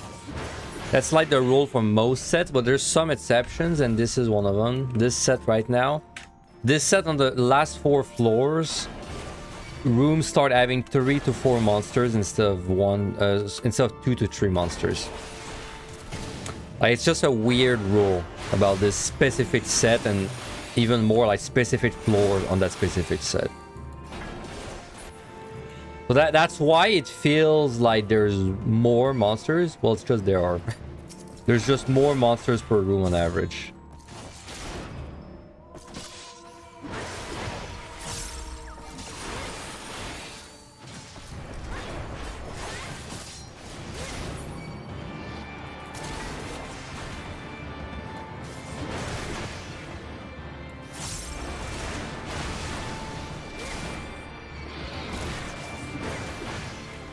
This dragon is very tanky, like I said. That's why I kind of want to avoid them usually. It's not like we don't have time for it.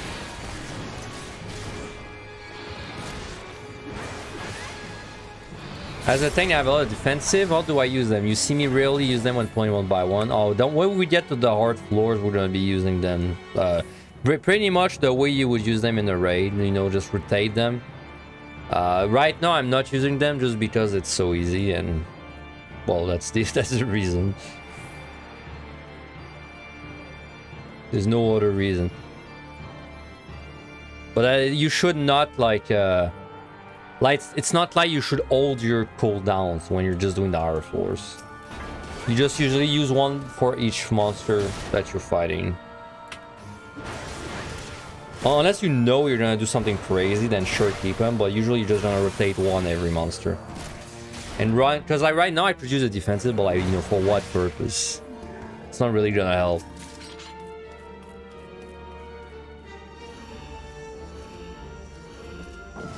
Ooh, that guy was close.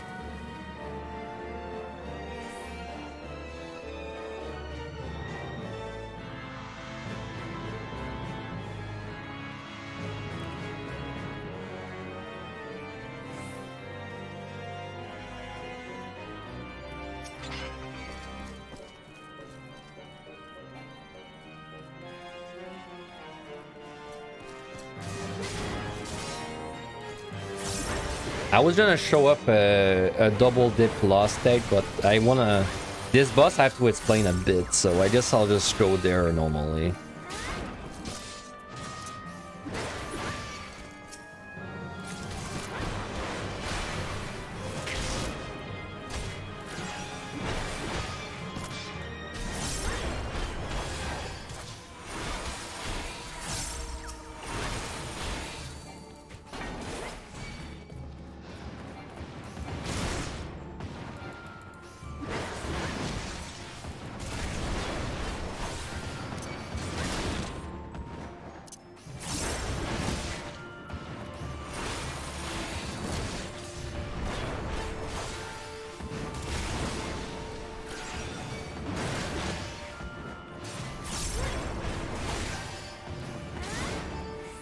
This Gravekeeper, by the way. Now, I'm not going... My guy, I'm not gonna do every, like, over every monster if it's sound, sight, or proximity. I'm just gonna go over the ones that are nice to know, and this is one that's nice to know. This guy is sound. And it's not rare to have a floor that has multiple patrols of them. So it can be nice to know that there's sound.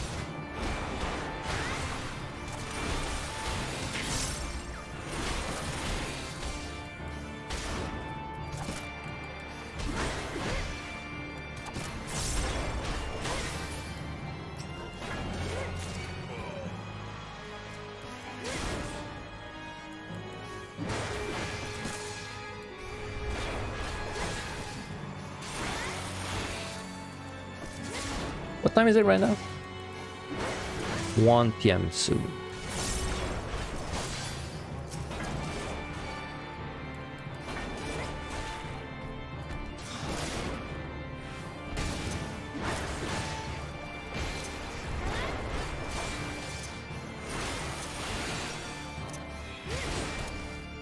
Could be the last one or two more, I think. Oh, maybe one more.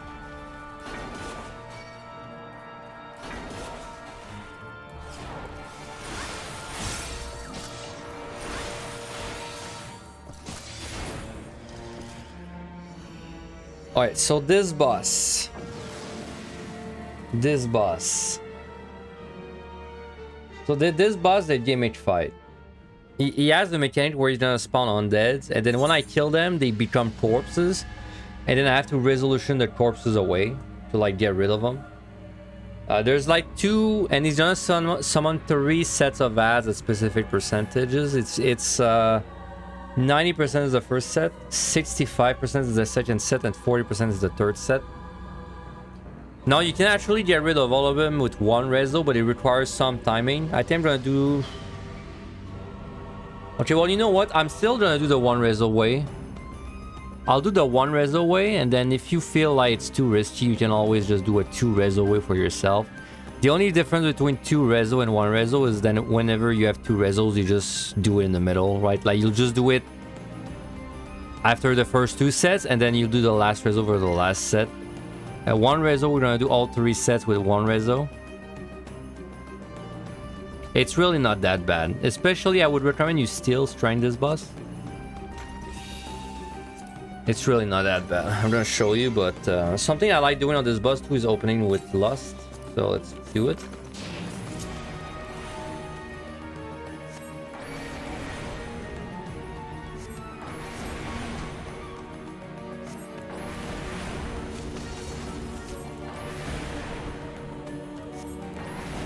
So at 90%, first set of ad is gonna spawn.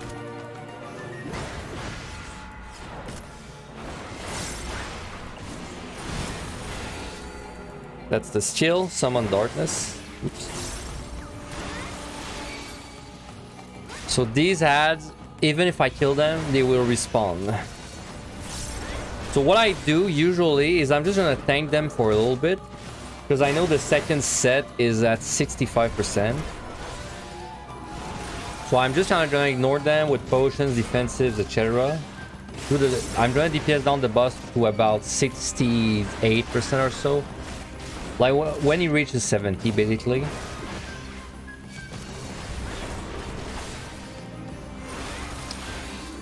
And then once he's at 70 or less, then I just start AoEing.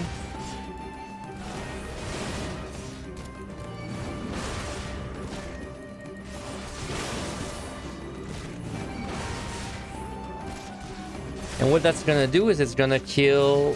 Oops. It's gonna kill the ads when the other ones are gonna spawn.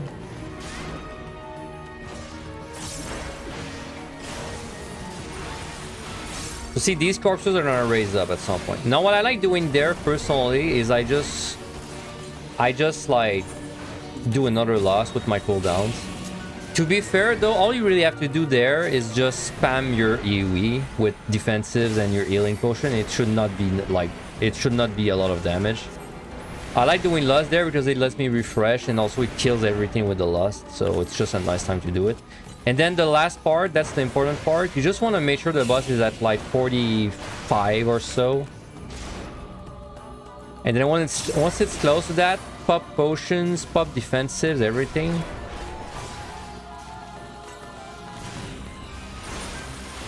And then you're gonna go into Rezo. Blast everything.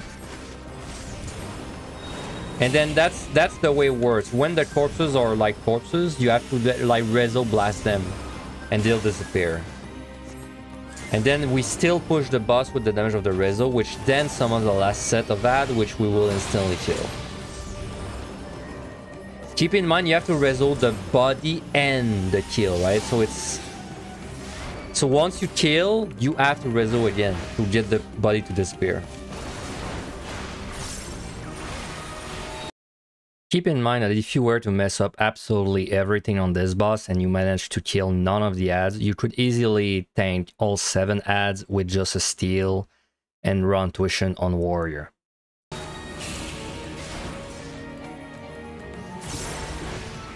Oop. Also, don't stand in random AoEs while you're stretching your nose, but I guess this doesn't do damage.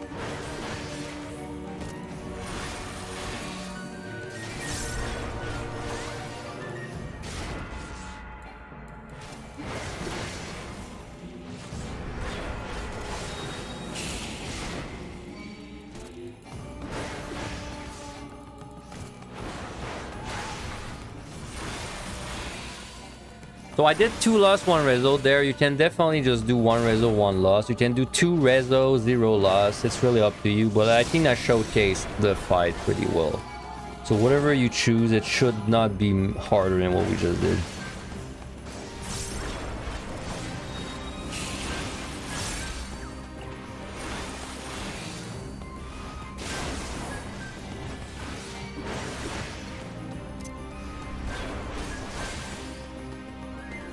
And that is floor 1 to 100. When you leave, you know, if you want to take the scenic route, go ahead. It looks pretty cool there. It's pretty cool there.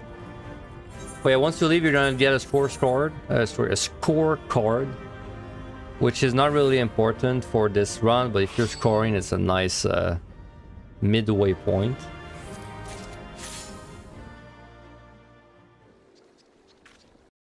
If you're wondering why you haven't received the achievement for clearing from 1 to 100, that's because that achievement is only given to you once your run ends. That means whenever you're going to die or whenever you're going to clear. The only exception is if you end up disconnecting, then you will not get that achievement. Alright, so we are now entering the post 100 floors where things are gonna get... especially tankier from this point on. That's like the big thing that's different. Much tankier.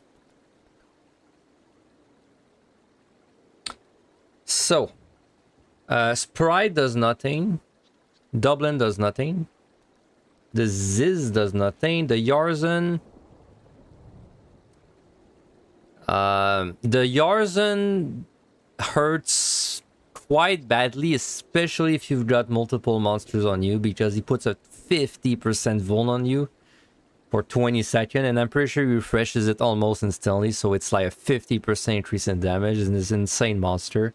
Not too bad solo, like 1v1, but if you've got more than 1 monster on you, this guy gets really dangerous. Goblin Adventurer does nothing.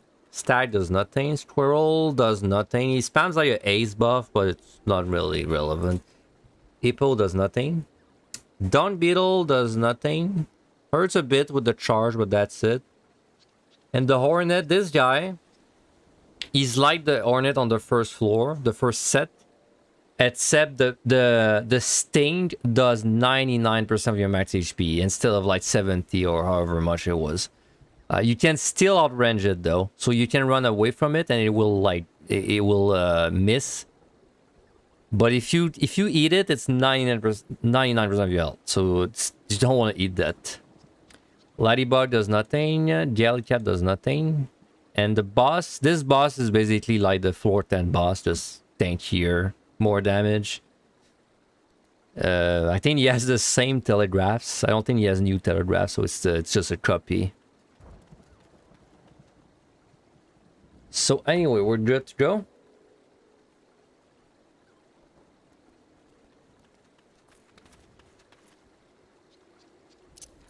So if I'm not wrong, this is where your Aetherpool is no longer synced.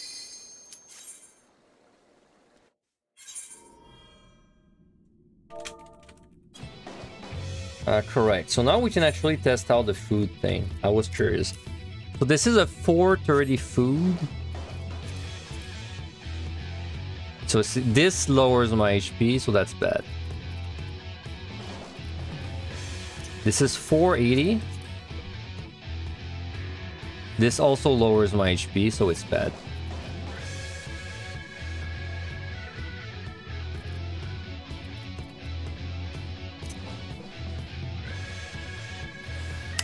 I mean, if I had to give you a number, it looks like you need to have a 550 item level minimum for the food to be like its maximum efficiency.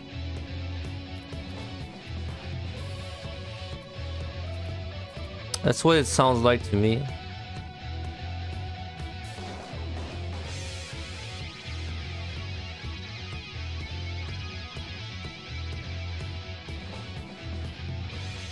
Yeah, that's what it sounds like to me. Is it 510? I don't actually know what number it is. 480 was... With 480, I was 400 HP under, I think.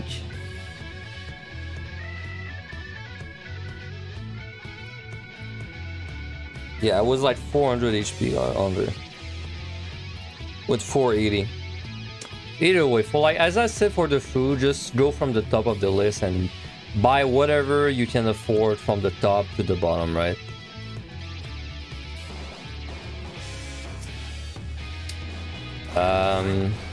What is the most difficult boss with Warrior? The 180 for sure. Yeah. The 180. It's the wall for many people.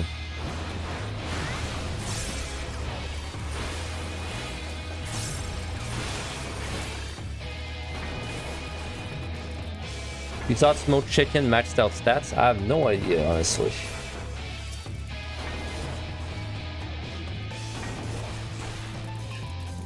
Whatever you use for your food, like, use something that you can buy multiple of.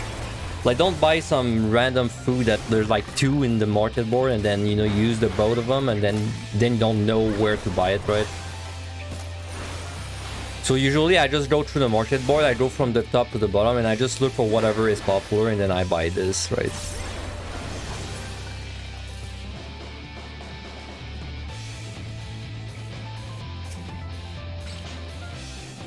For his strength, use a strength. Same as before. Safety, I mean, it feels like a crime not to do an AoE pull with safety. Do not AoE pull these floors.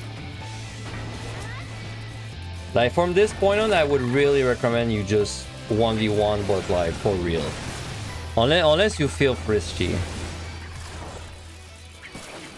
So this guy, the Yarzan, is a terrible monster, especially in an AoE pool. I'm gonna show you after this pull, but this guy puts such a massive vul on you, it's insane. It's like not even fair.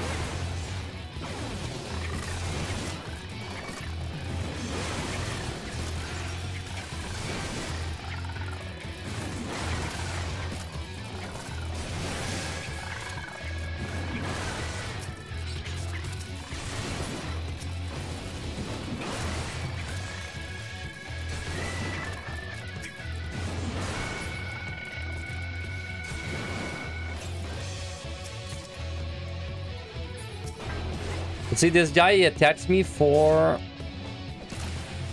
Well, he crit me, so cool.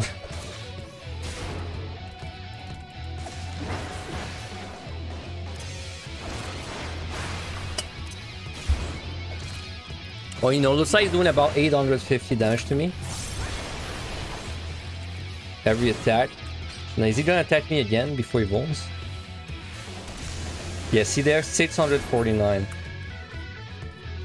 Add 50% to this, it's about 1000. So it is a 50% wound. Oh, that is a crap freaking key room. I've killed so much shit.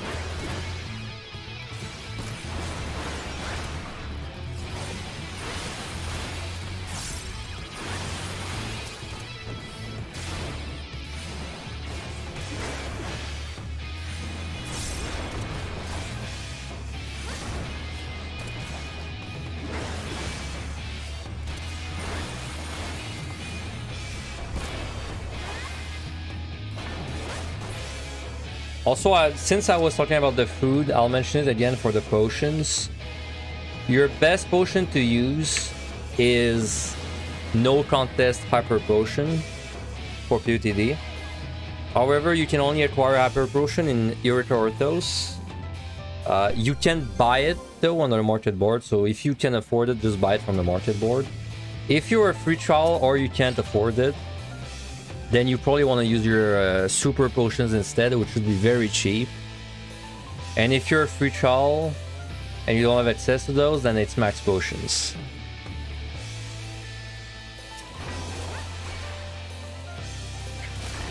Well, hyper potion would provide the most healing. If I'm not wrong. With 37? That's a lot. Oh yeah. On tank, it's by far the most. Yeah, right. I was thinking of DPS. DPS hyper potions heal you barely more than the super potion, but for tanks, it's like OP to use hyper potion. It's very good.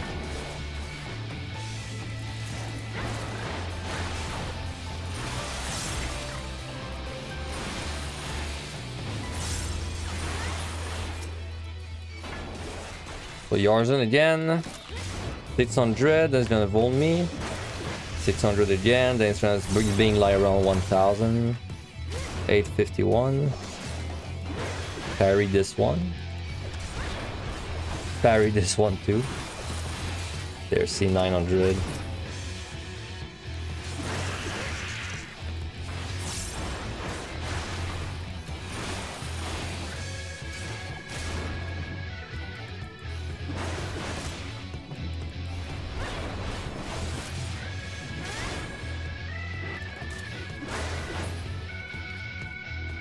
Have any class had notable upgrades in PotD?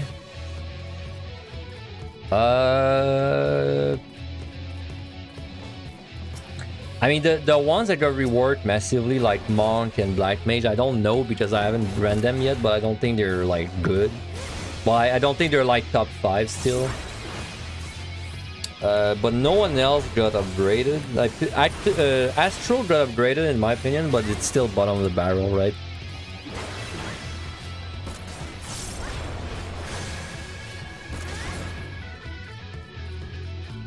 And outside of these three, I'm not sure anything got a big upgrade. Just a bit of potency got switched around for a few jobs, but not significant amounts. Got the extreme mount, congrats. Another war tutorial? Yeah, another one. I mean, I've only made one though. That's like my second one that I'm doing.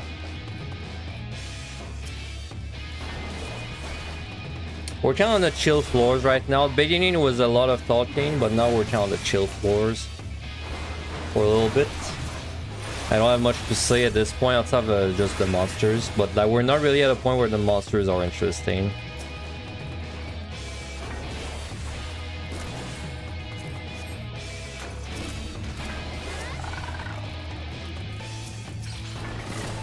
Nice strength.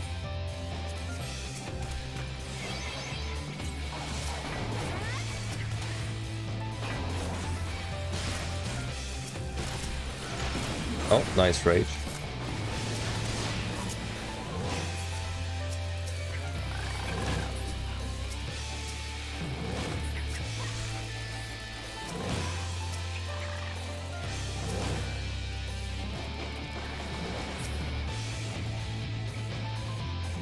Oh wow, it's not open. What the hell?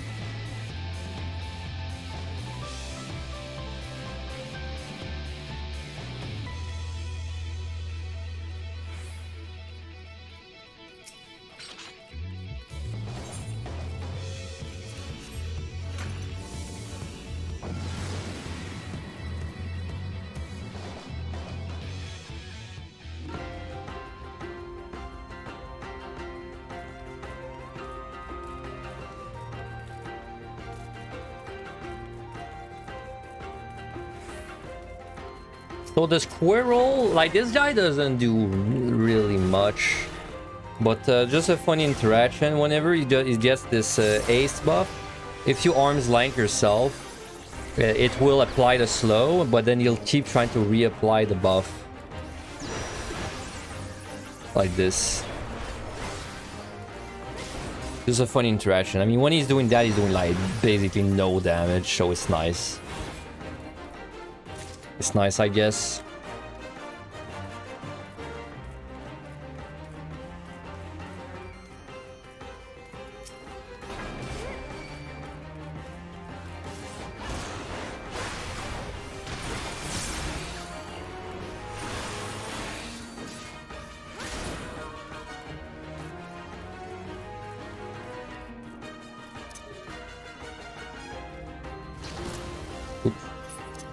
I meant to sprint, but I somehow took the sprint off my bar instead. Nice. Oh yeah, by the way, if you're curious, if you have like a Vuln effect on you, like let's say the Yarzun plus 50% Vuln, it's not gonna increase the damage from a landmine or like a chest by 50%, luckily. So it's not like you're gonna kill yourself in one shot from the Vuln if you open a silver. It's like a different source of like they don't get in crazy sources of damage.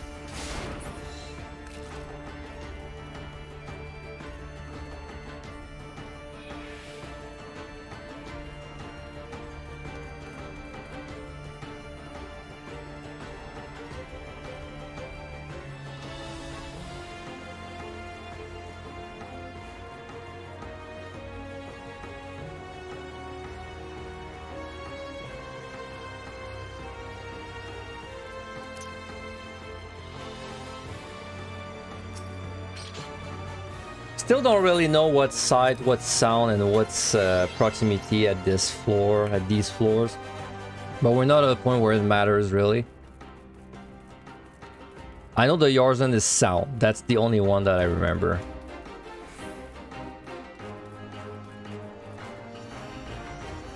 Well, in the I know a few site ones too, like the Doblin, but that's just because they're in other deep dungeons, and I know them from other deep dungeons.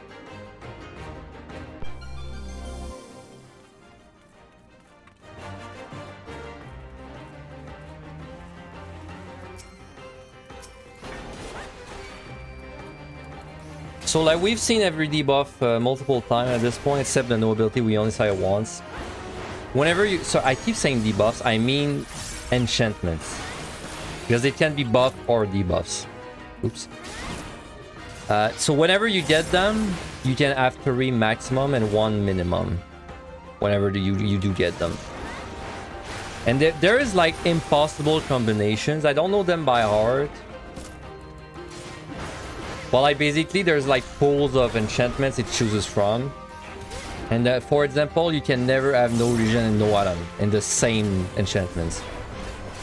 Like it's impossible to get no item plus no enchantment in like one floor. They're like in the same pool. This is alluring as a reminder because it's pointy, so it's like an arrow.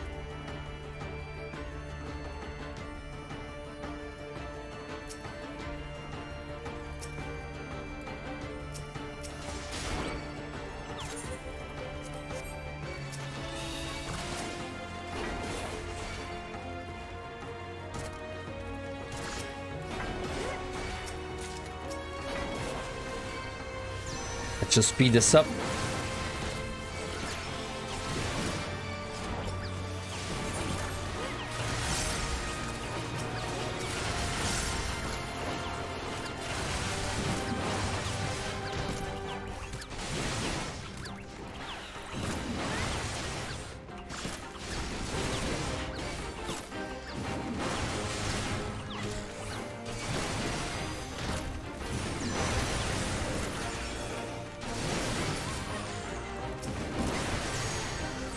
Yeah, as you can see, whenever you have this many monsters on you, your run potions are essentially like benediction times 3 every 25 seconds. That's just a warrior life.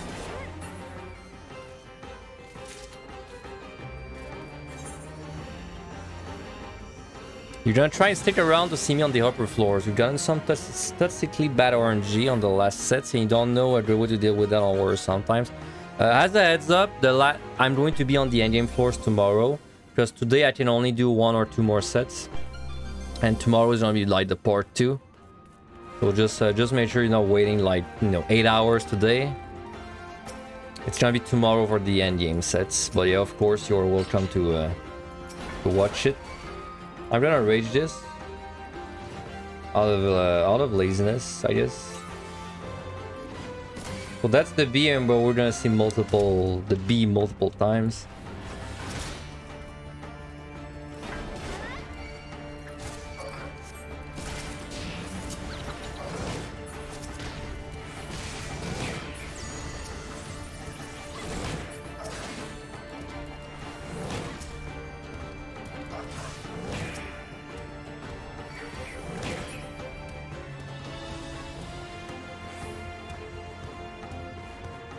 Like right now, it's too early to rage for time. This is kind of a rage for convenience. But a floor like that, on like floor 170 plus, this would be the kind of floor I would rage to, right? A gloom blind. That's just a bad combo.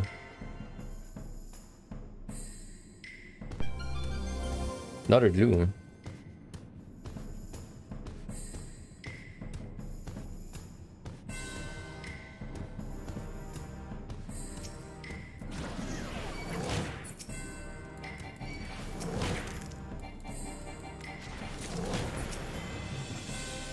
We got the rage back instantly. I guess I'll just rage again. Why not? I mean, it's gloom, so.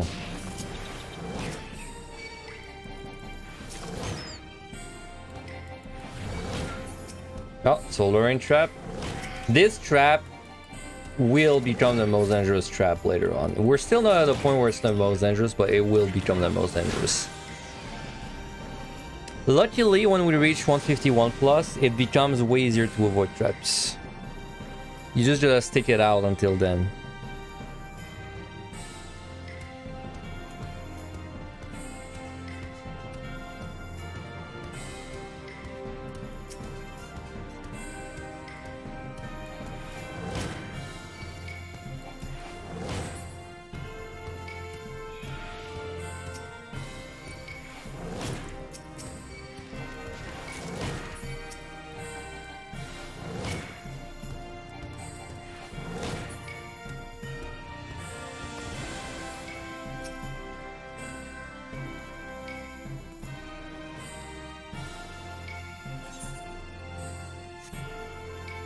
I want to show up 1B.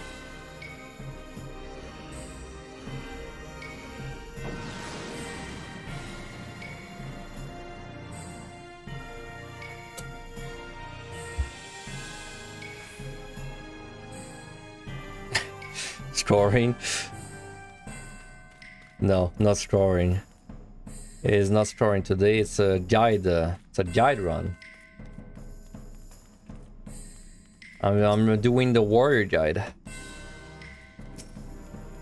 It might have looked like scoring because I rage, but this was a rage of convenience.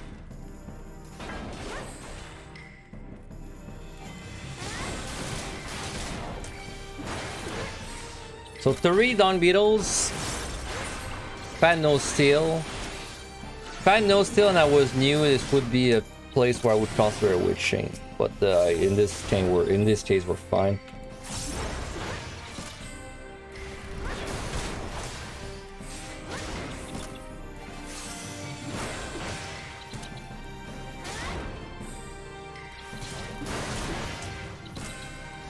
But these guys charge you. It's a tank buster, and they also do a they have like an evasion move they do after that, but it lasts for a pretty short time.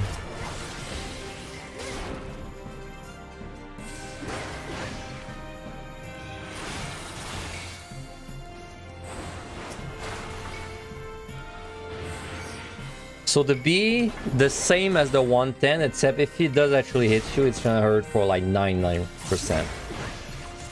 So you wanna either stun it, or kill it, or outrun it. And I will outrun it today.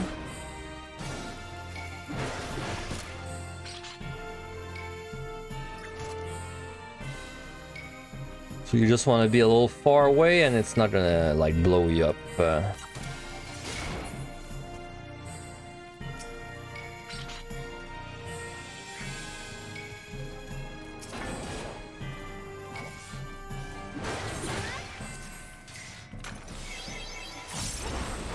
Why not just spin all the mobs? So you are right. There is no reason not to do it if you are able to do it perfectly. But there's two reasons I don't do it personally. First of all is I think it's a very hard to execute tech. So like I think, and even me, I'm not good at it because I don't do it. I'm sure I would become good at it if I practice it though. But because of that, it's like it doesn't really have its place in a guide for clearing, right? That's more of an ultra advanced thing. And second thing is personally, I think the spinning is kind of lame, so I don't do it myself.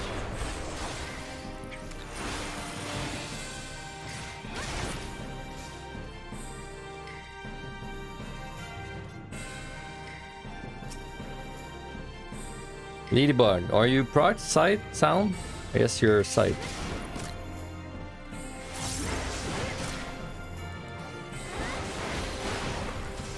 Yeah, my keybinds are not optimized for spinning at all.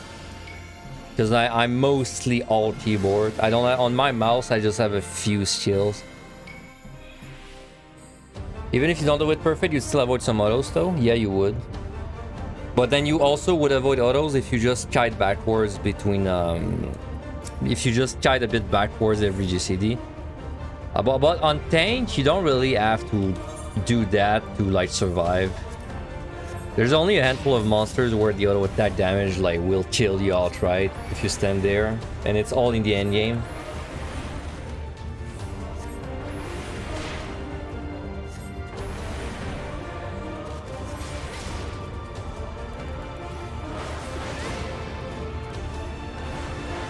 So this boss is exactly like the floor 10 boss, except he does more damage. So, but like funnily enough, because of the Aetherpool scaling and the fact I was under level earlier, he probably does less damage than the 410 boss.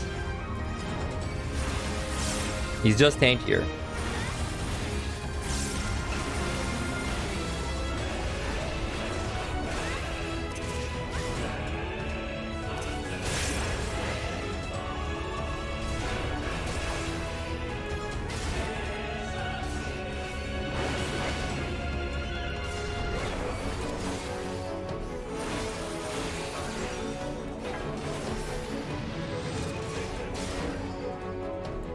This one, by the way, like the one he does around himself, I believe it puts a pretty big slow on you. Because I've been hit by it in the past, and it's like, it's whatever it is, it loses you DPS. That's all I remember. So it's probably a slow.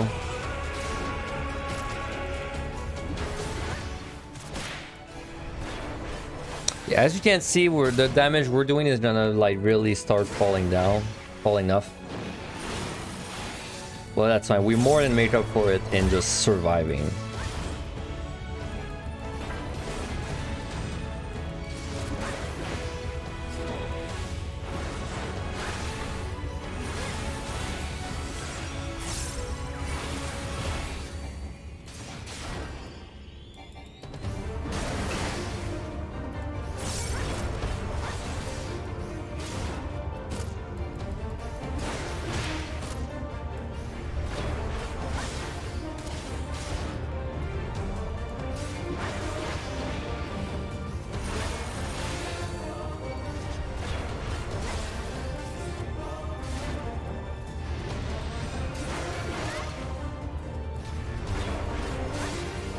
Do any of the AoE kills? You know, one of them is a heavy. I don't know. I've been hit by like Bombination before, but I don't know if the other two, like what they do. Not sure they've ever hit me.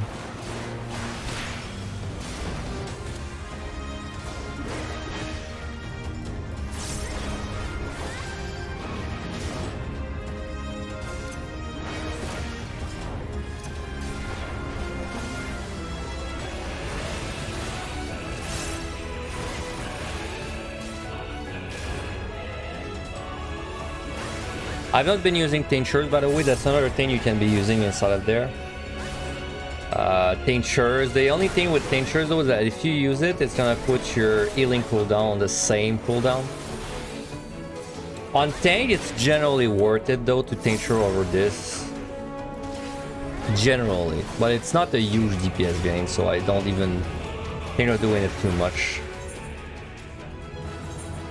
All right. All right. So next set.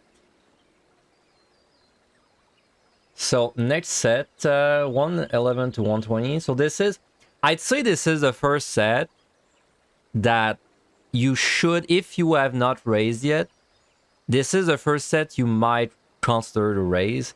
Because there is a few, it's not like you're going to run out of time on this set, but there's definitely a few gotcha monsters that can rapidly kill you.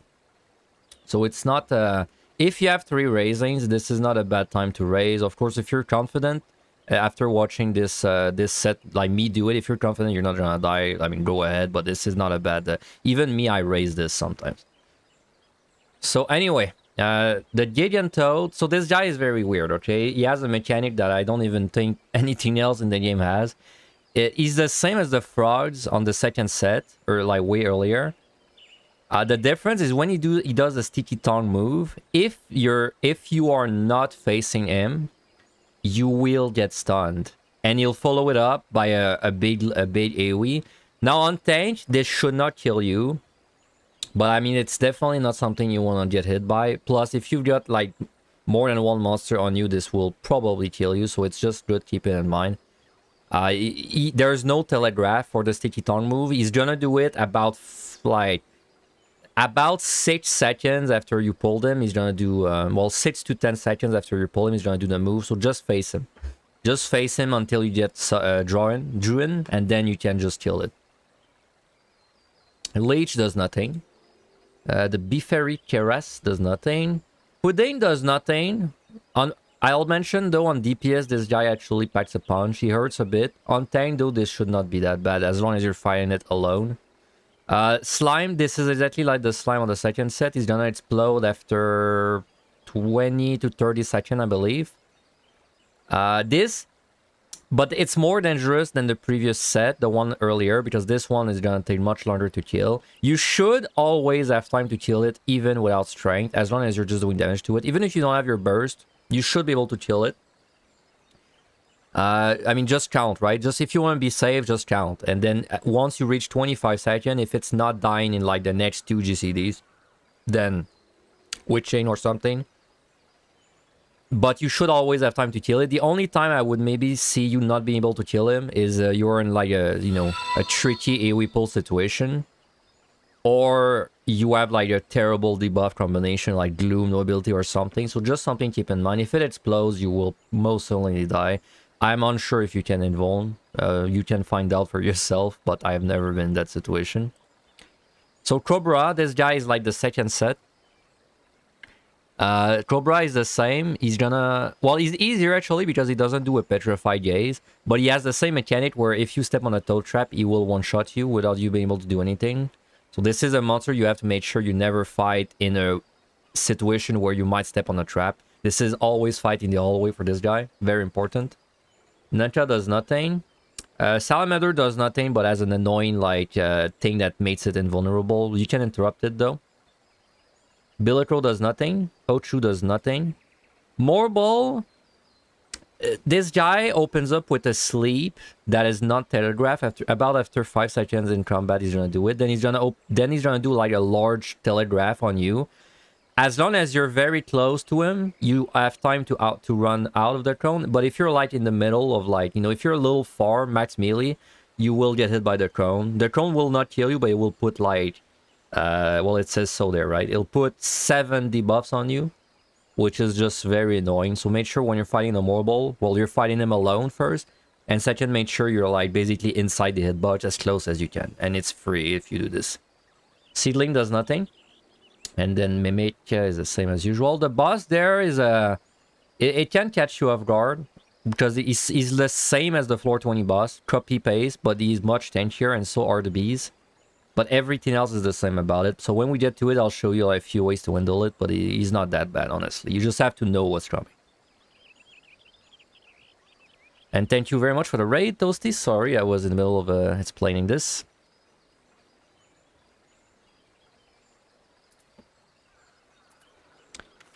Did I show off the aggro types? Yes, I did. Yesterday I did. I will talk about them again later, though. Anyway, welcome from the raid, guys. I hope you enjoyed the guide.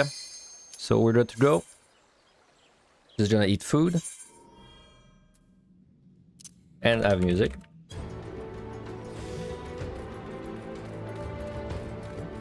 So, like I said, this set, if you have 3 raisins, this is a pretty good time to use one if you have never experienced this set. It's not that dangerous as long as you're safe. Like, if you're very safe and you pull everything inside of rooms like this and you just keep, inside of hallways and you just pull everything one by one, it's really not that dangerous. But it's definitely a set where if you start, like, panicking because you have to learn or something, it's gonna get bad fast. You can still do AoE pulls. I mean, if you're very confident, you can do AoE pulls for a long time on War, but this... If you were doing AoE pulls to speed up earlier, I would say this is where you probably want to stop doing that. At least until you've seen this set a few times. And then you're comfortable with the monsters. But if you are like... If you are new, this is definitely not something you want to AoE pull. How am I seeing the classes for Deep Dungeon in Dawntrail? Will I shuffle my tier list or will it generally remain the same? My tier list, I will remake them when I have tried all the reward jobs.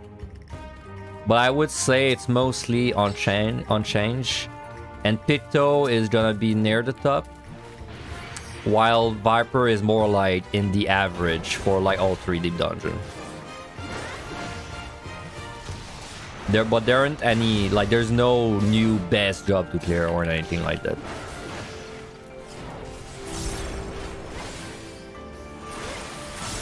So again, if you, I would say this set, it's still okay to use your pumps if they're at 3. Like, you will find them back almost for sure. So, you know, you can, if you have 3 rage, sure, go ahead. If you have 3 F1s, 3 fly, 3 strain, whatever, you can use them. It's fine.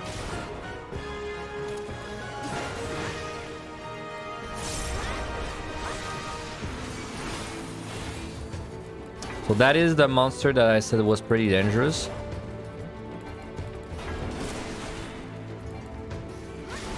So I'll show you what happens.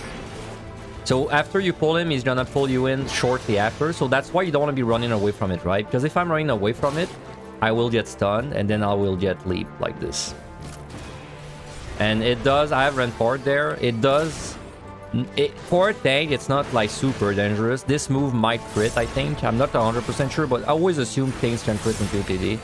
So it can probably peak a little higher. But this is still not something you want to get hit by. I mean, it's not the leap that you don't want to get hit by. It's the stun.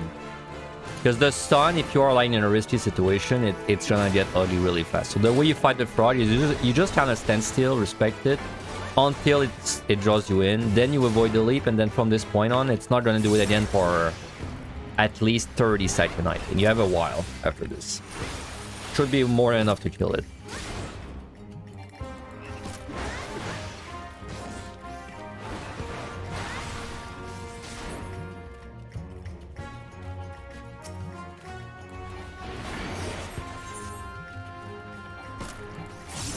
So the reason this guy can hurt really badly if you're on DPS is because he has this tank buster called Amorphic Flail.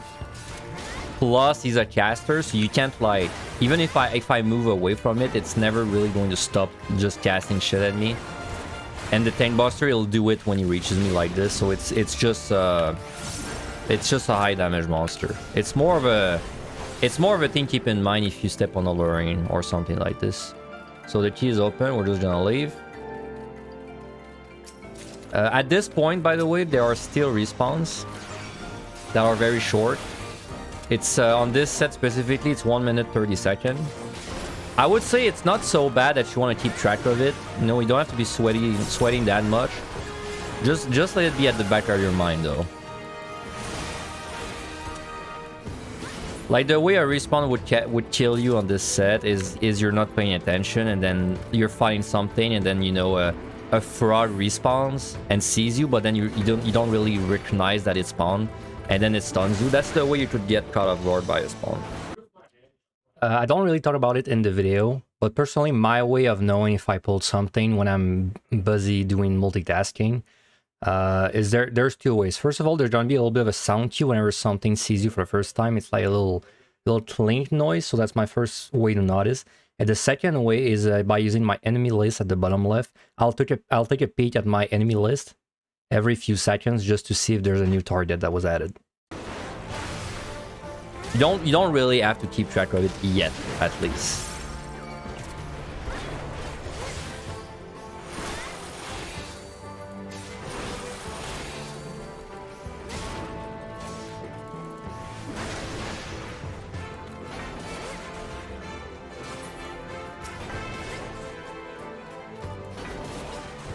So she's there.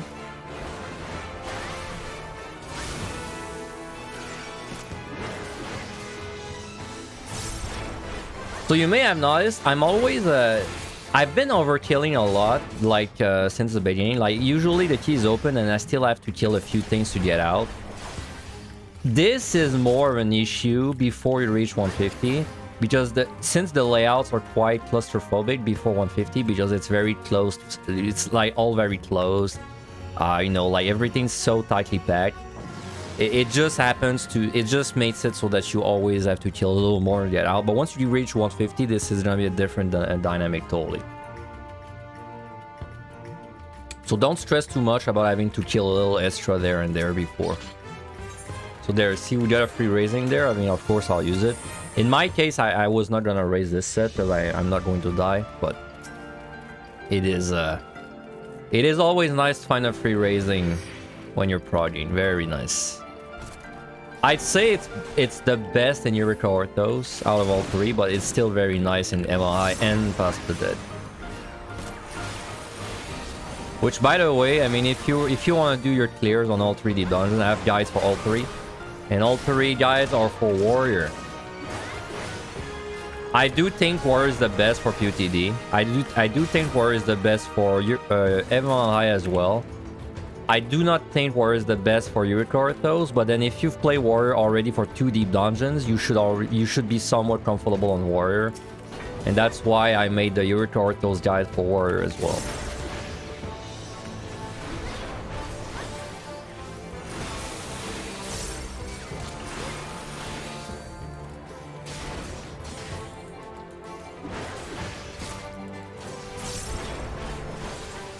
So on the floor 80 Behemoth MacLeod, so it's the same mechanics, and yes, of course, the mechanics, they all hit much harder when you reach 180, but none of them on a tank are a death sentence.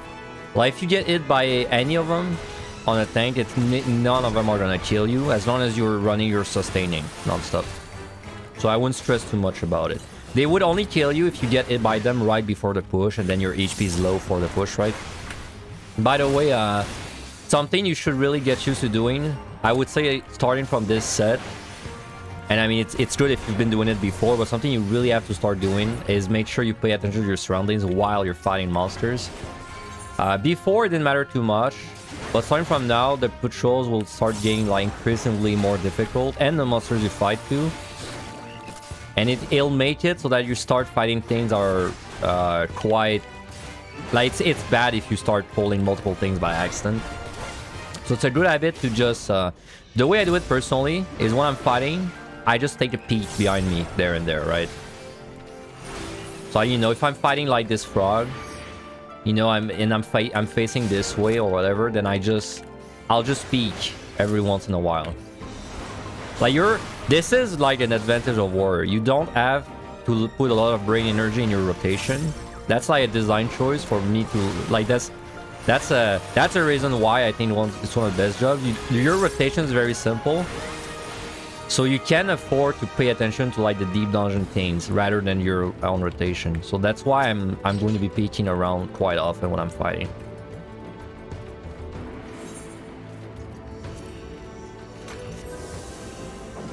And honestly, I mean, you know, if you're a 99% parser in your favorite stream or like Savage or whatever, but you are really bad at multitasking, you will struggle more to clear than someone who's like a 20% parser but are really good at multitasking. Multitasking in Deep Dungeon is like it's the sauce. It's what makes it easier for you, much easier. So better start working on that, right? We got a landmine, I'll just use it because why not, but...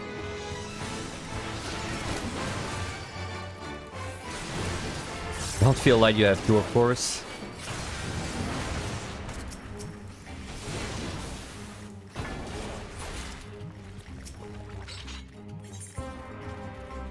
What can you do when you get sandwiched by patrols and you see them too late? Well, first of all, don't see them too late is the boring answer. Like if you're in a situation where you get sandwiched and it's too late to react, you're already messed up. But how do you recover from it? I mean, the most obvious way is you witch chain. Your witch chain is gonna be your life-saving commander for a lot of these situations. Like if you are in a high panic situation, it's never a bad idea to witch chain. Like maybe it's not the optimal solution, but it's definitely the one that is the most likely to save you. Because even if you witch chain and you rage after, like even let's say there's like 3 very high HP patrols on you and you witch chain, you don't have time to kill them before the witch chain ends, and then you have to rage anyway, well, you still survive, right? Like the witch chain still give you time to think. So number one way to save your ass is just to witch chain. But the real way to fix getting sandwiched with patrols is to just not let it happen. Or if it happens, like, know that it can happen. Because what can happen sometimes is you know you might be in a situation where you have to witch chain, but at least you recognize it before, right?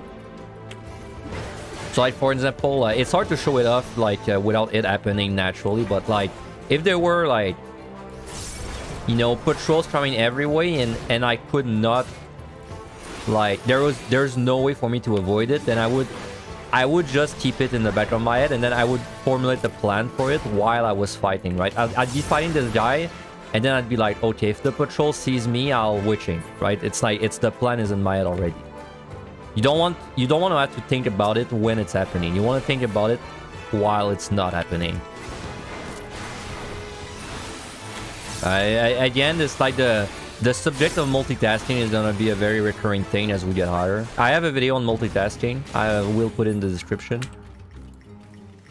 I have a video on multitasking, but it's a very important thing to do in Deep Dungeon, especially on tank. Tank is like... I think if you're playing Machinist, I'm not saying multitasking is bad on Machinist, it's still good. Machinist is usually what people recommend to get your clear on. If you play Machinist, you can maybe get away with a little less multitasking. Because it's, you don't need, like, your DPS is very high, so as long as you're just killing things that you can kill, going from point A to point B, your time management won't be too much of an issue, so you can use mostly your commanders to survive. But on Warrior, on tank, especially Warrior, multitasking is gonna save you a lot of time. Like, as many things as you can do at the same time. And I do it subconsciously, like, I do it subconsciously, right? Like, well, I mean, I'm talking and playing, so yeah, that's a, you know, a very obvious example. Of course, you won't be talking, probably. But as many things as you can do at the same time, right? So I'm fighting this pudding, for example. Like, am I paying attention to the pudding right now? Like, if I had a night tracker, do you think I'm looking at the pudding right now? No, I'm looking at the slime. I'm looking at the hallway. I'm looking at the left, right? I'm not... What I'm fighting is the thing I'm the least interested about, because, like, of course this requires some knowledge, which I'm trying to, like, give you the knowledge of the monsters. But if I know a monster is not gonna kill me, then it's just executing my rotation while I'm looking at everything else, right? Trying to do just everything at the same time. Now, of course, there's this, of course, like, a bit part of it is my experience.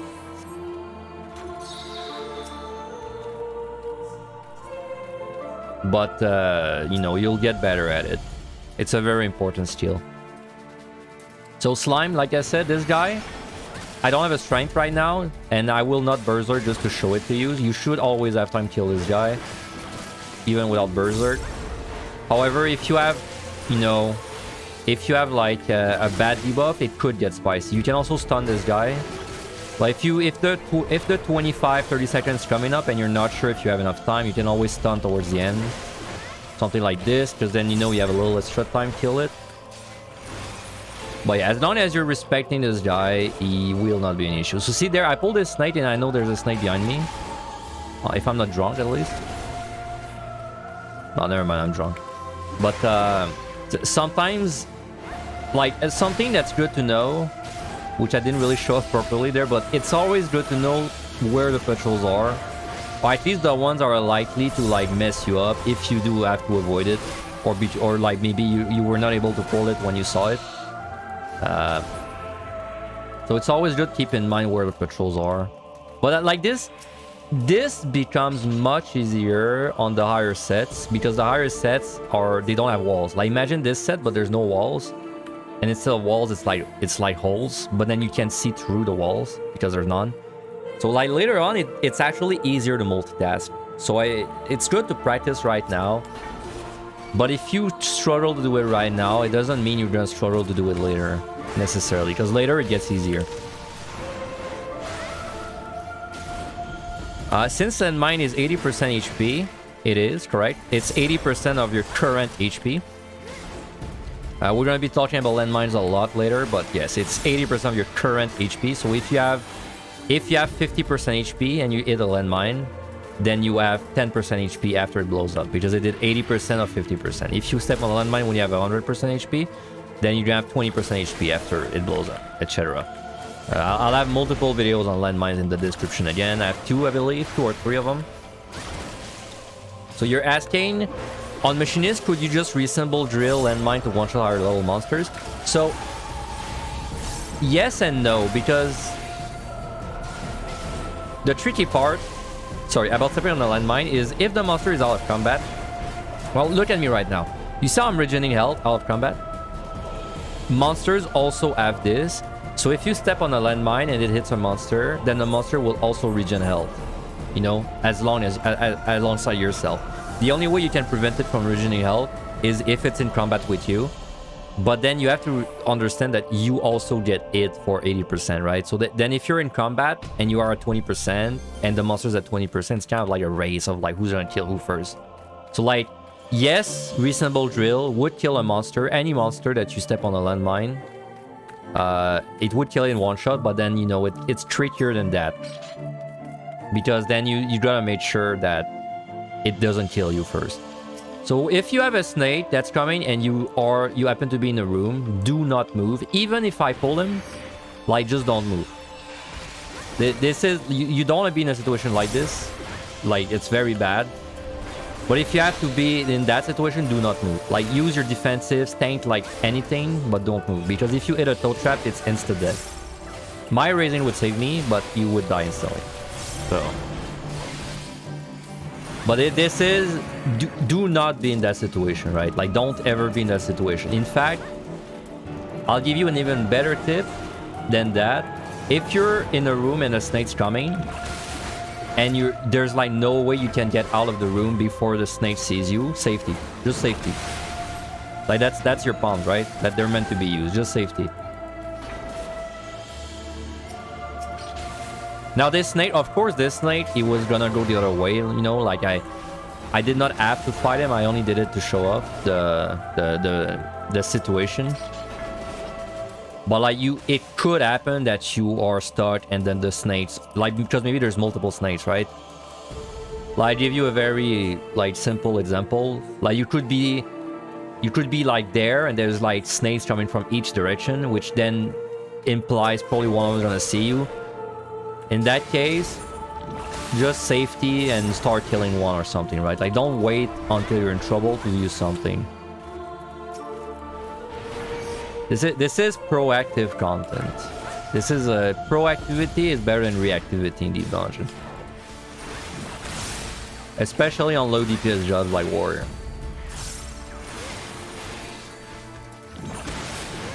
So we have 3 strength, I'll use 1. I did show off a slime while I was trying, so I don't think I have to show it off again. Demonstrate a frog dead for educational purpose? Nah, I mean it's it's gonna kill you. I don't need to show it off. I could have maybe done it with that free raising, but I don't need to show it off.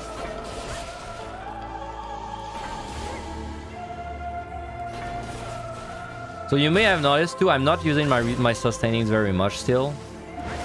I would not say like copy my sustaining usage. I would say whenever you're fighting something that you are not 100% confident against, always sustaining. Even if you end up wasting the whole thing, you're gonna feel a lot better about it. Like your sustaining potion, you don't want it to be a thing you have to think about. You want it to be a thing where you keybind it. First of all, keybind your potions. I beg you, keybind your potions. You will regret it if you don't. But like you want it to be a thing that's so muscle memory that you just press it when you need it. But because you want to keep your brain like empty of thoughts or as much as possible, because you want your brain to be full of like commanders and full of like deep dungeon strategies. Using your potion is not something you want to think about every 30 seconds. It's a waste of resource, of like brain computing resource. So just if you're fighting something you're not confident against, potion.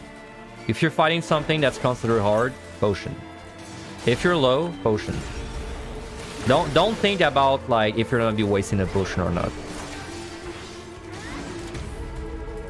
And keybind your potion, very important. Potion, by the way, if you've never used like potion items, and this is even more true in Dawntrail, you might have used tinctures.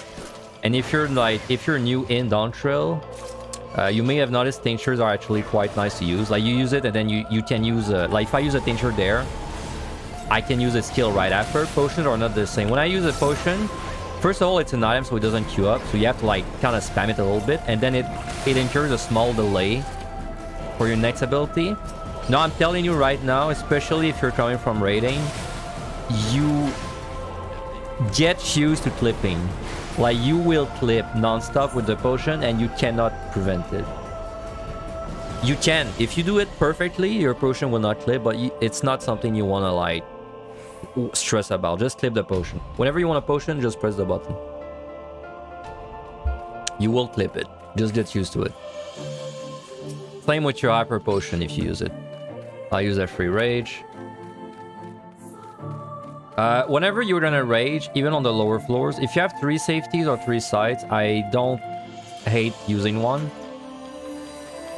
Because there is a way you can die during a rage that is quite unfortunate.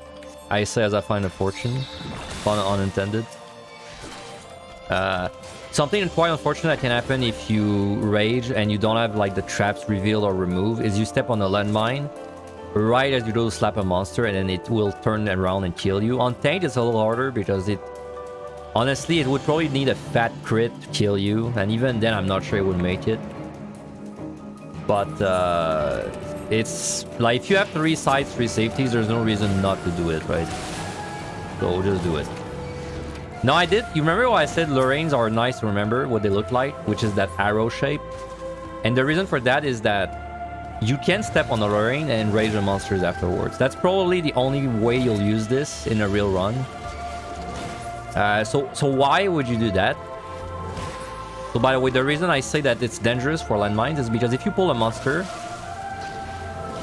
like this kind of situation can kill you, especially on the higher floors. So if you have safeties or sides to spare, it's good to do it. Of course, I step on the landmine intentionally there, but I mean that I'm assuming it's not intentional. So anyway, luring traps. The reason you might want to step on the luring trap when you're rage is 2 reasons. First of all, is maybe you're doing a fortune, and then you have time to kill like 3 more monsters, so you might as well step on the luring and, you know, get maybe more chests. So that's one reason. But the big reason for it is if you do a rage, and for one reason or another, you need kills now because your rage is gonna run out, or like maybe you want to try and bring the rage to the 2nd floor. So then you need to kill as many monsters as you can, as quickly as you can. Then Alluring is nice, because Alluring is 3 extra kills right there. Like, I don't have to travel to another room to get these 3 kills. They're right there. So, like, let's say this room... Like, let's say, for example... I don't know, let's say there is 2 monsters in that room, and then there is 3 monsters in that room, and then let's say the average amount of kills I need to open the key is 6.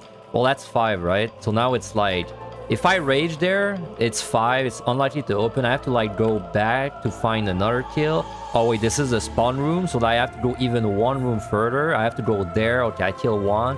Now I have to go back these 2 rooms. So I did 4 movements, because I did like 1, 2, 3, 4, 5. I did 5 movements that basically waste me 30 seconds. But if there's a luring, what I can do instead is I just rage there, slap 1, slap 2, go to this room. This don't take me 5 seconds. Slap this one, slap this one, slap this one, step on the luring, slap the 3, and leave like this. And now my rage, I just save an entire 30 seconds on my rage just from that luring. So that's the best use case for luring. This will not be very useful until the much higher floors, but it is a useful thing on the higher floors.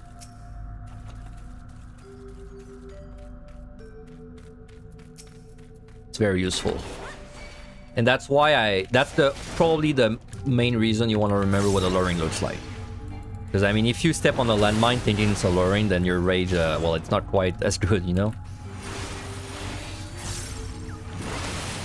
Oh, and by the way, if you're wondering, the silence trap, the trap that puts a 30-second silence on you, it does not silence, it will not silence the rage slap. So you can still rage slap even if you hit a silence trap. That's good to know. You cannot lust though if you're silent, but the rage is unaffected.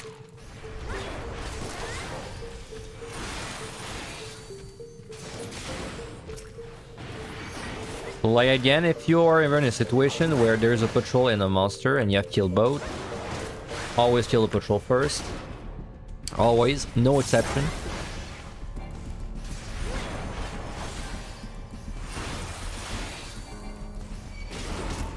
This guy puts a stone skin on his allies, but it's such a minor thing that it's like it breaks in 2 to mod, I think. Yeah. It's why I didn't really mention it. Yeah, by the way, the Muchin thing I keep interrupting is not like a big deal if it goes through, but if it goes through, the guy gets 8 seconds of basically invulnerability, so it just wastes you time. I mean, you can clear the set easily even if you waste 8 seconds every time you fight this guy, but you know, why waste the time? Why waste the time? Like you might, especially if you start having to do multiple tries for your necro, you might start to understand why some people don't enjoy warrior. It's because of the climb. Like climbing from 1 to, I would say, 150 is quite slow on warrior compared to like machinist. It can be fast, but if you do it fast, it requires you to like have more knowledge about the game. Like you saw I did AoE pulls earlier. That's pretty much like the way you do it fast on warrior. So it's much more dangerous. But if you're just like playing it safe, you're being a safe gamer, and then it's gonna be a very long climb every time. That is definitely the downside of warrior. So, you know, if you can save a bit of time there and there without taking risk, always take it. Which is, it's why I'm saying you should just keep your pumps at 2 for like a long time. Because if you're just sitting on 3 of everything, you are wasting like probably hours for no reason. At no risk of using your commanders. So I could pull the entire floor, McLeod. I could definitely do it. I could still do it up to like 150. But I feel like this set, the next set, you can maybe do it. This set though, I would not do it for like your clear. I think this set is a little too dangerous with the options. Because there's like there's basically a gotcha type monster. Like there's basically a monster with a gotcha mechanic on every single floor there. There's the morbles, there's the slimes, there's the toads, there's the frogs. Sorry, not the toads, there's the snakes, there's the frogs. So like there's always some kind of tricky monster, so you can do it. I mean, if you're confident, you can do it, definitely. You know, if you're on your 4th to 10th for warrior, I would maybe even consider starting to AoE pull down there, but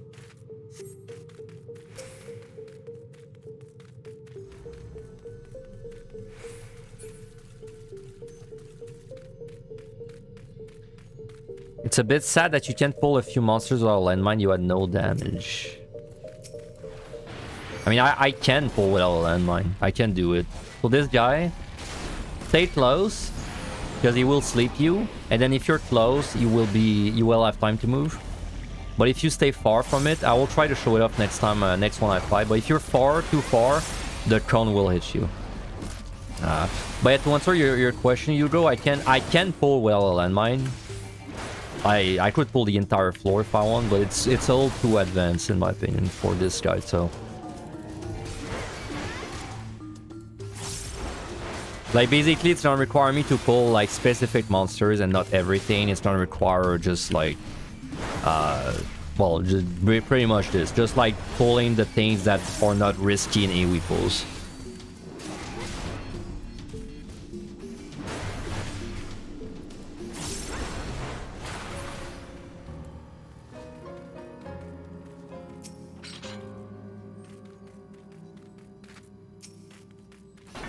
No Morbol, too bad.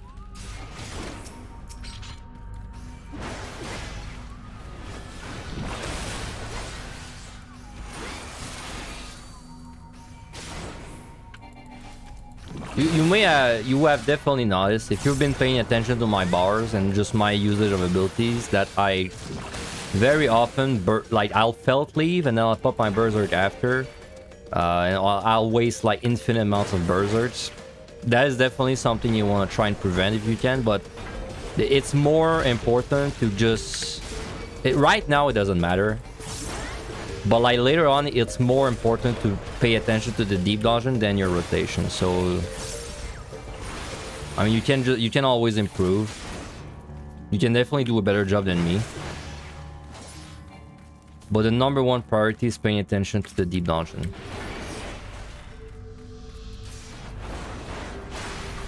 Of course, the way you should do it with Berserk is you want to try and pull up close to 100, and then when your Berserk is up, you just kind of unleash it. It doesn't quite work that neatly in Deep Dungeon, because like sometimes it's like you want to finish off a monster now, so you felt leave, or like you're moving between fights, and then there's like no good time to build up your restores, etc. Or like, because you went from Monster A to Monster B, you lost your buff, and now your Berserk's up, so you're not too sure like what you should do. Don't overthink it though. Another thing I'll be really talking about a lot later is always be fighting. ABF. Always be fighting. It's still not something I've really thought about, because right now our time is not an issue, but later on it'll be... like, you'll be fighting every single monster that is close to you. Well, not literally, but almost.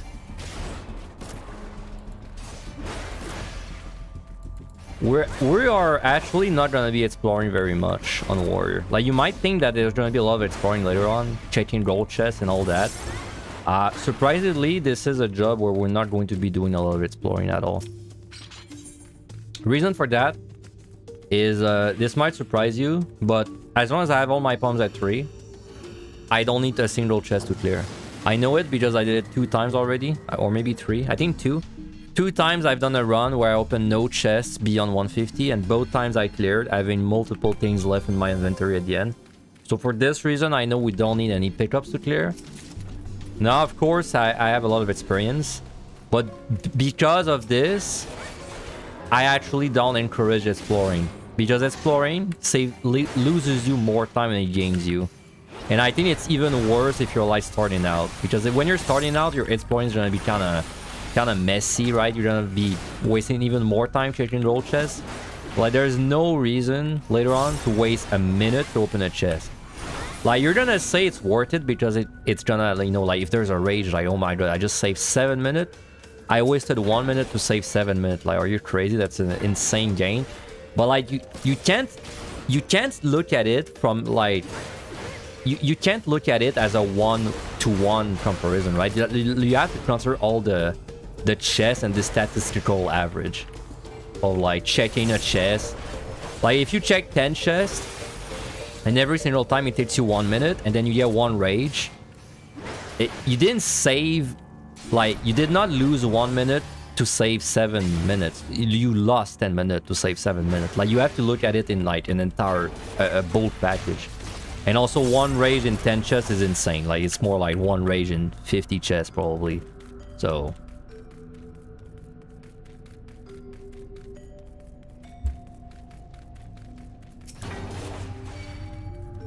and when you get a mimic, you basically waste 30 seconds, right? A little more actually. You waste about on the end game, you probably waste around a minute on the mimic.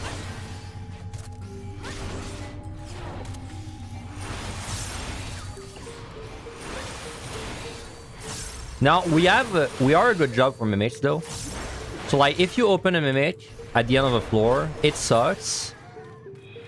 But this is a risk I go for personally. I think it's if your key is open. So I'll show you, by the way. If you're too far away from this guy when he does this, you don't have time to outrun the cone, right? And you will get all these nice debuffs, which is very annoying. So do not be far when you're fighting this guy. Rage, is there a floor where rages stop spawning? No, they always spawn. I think they start spawning from floor 21, but they never stop spawning.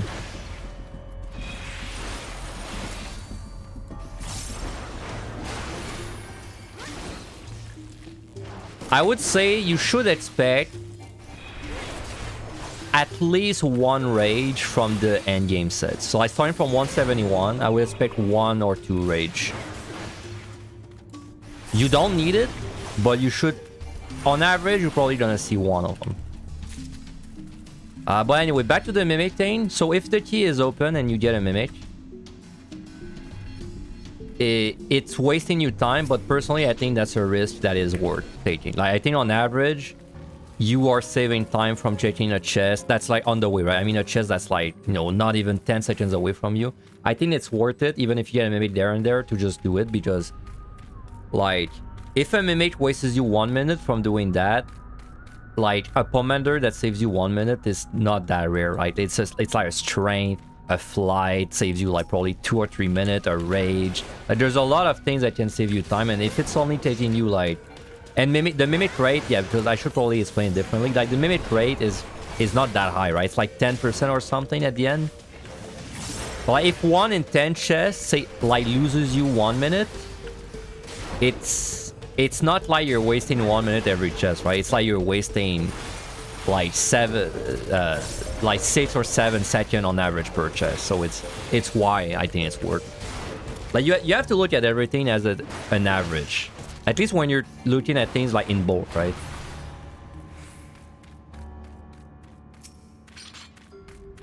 So many raisings. We had the Gloom there, by the way. Gloom is, like I said, Gloom is a very shitty debuff, but we're not at a point where it matters still.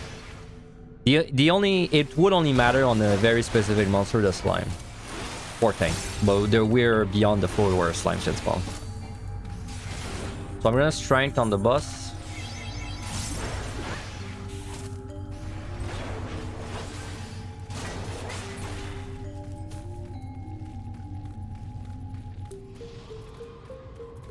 Okay, I'll show you something cool.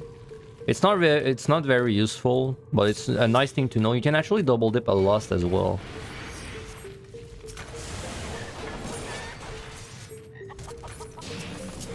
That is more of a thing you do when you're scoring, but you know, it's nice to know that it exists.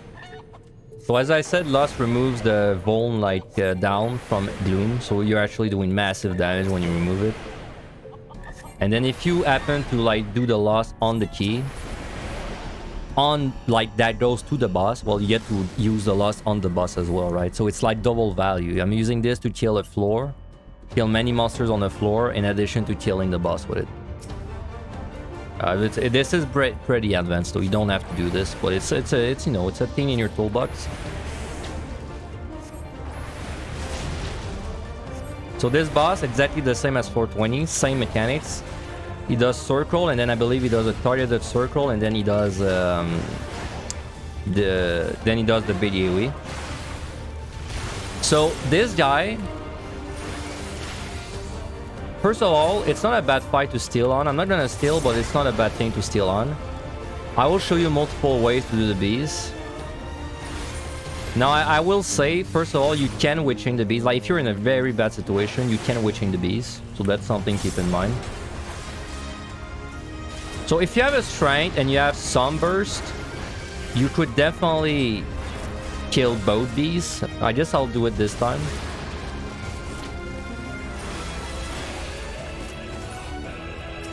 Well, no, I'll do it next time. So if you only kill one bee, the other bee will use stain on you. You cannot outrun the stain. Just make sure you're full health. And then you're fine, right? You can survive this easily. That's one way to do it. You can kill one bee and then just not kill the other one. Like I said, if you're in like for some reason, if you will die to the bees, you can witching the bees. It works. I don't know why you would be in that situation, but you could. So another way you can do the bees, if you're scared and you just want to, like, you know, you just want to play as safe as possible, you can just kill them. I would single target them both if you do this, though.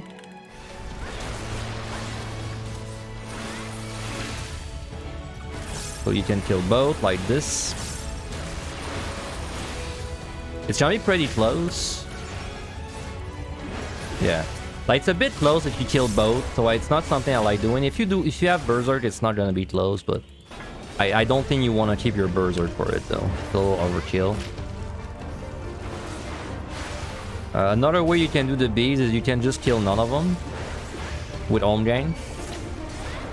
Now, I don't recommend you do this. I mean, I recommend you know it. Like, know that it's a thing, but don't, like, plan for it. Like, just do it if it's going bad or something. Like, maybe you try to AoE them down the bees, or you were just kind of not paying attention. You can Home Gain. When to Home Gain is after, like, you're gonna do 3 AoEs, right? So 1, 2. And then he's gonna do 3. After he does the third one, just wait a little bit. Wait maybe 2 or 3 GCDs. Now Home Gain. Now make sure you have some way to heal after. In my case, I'll just do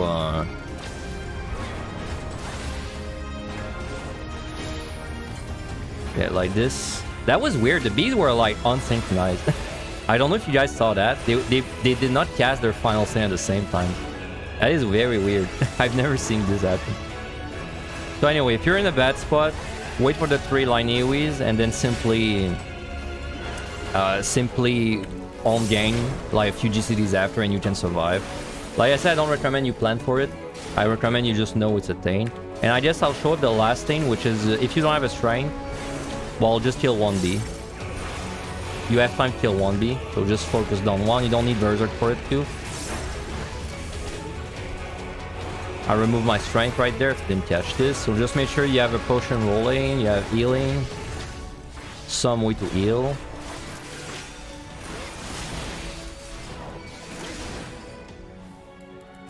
And then you can survive like this. And I think that's all the ways you could possibly handle the bees. I mean, you could also die to them and lose the run, but I'm not gonna show up that way.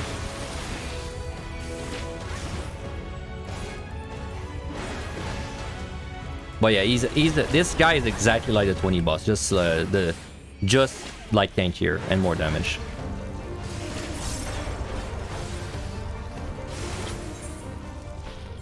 All right. No, the final stain damage is set. I think it's a set 70% of your max HP.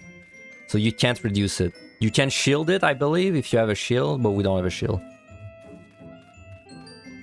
The reason I use defensives when it happens is it's not to mitigate the damage from it, it's to mitigate the damage coming from the boss at the same time. If I would have Home Gain the first bee, the second one would have killed me there without the Home Gain macro. Yes, correct. If I had no macro for my Home Gain, and let's say I Home Gain, let's say there's the BA and the BB. Well, let's call it the BC because the BB is a bit too hard to say.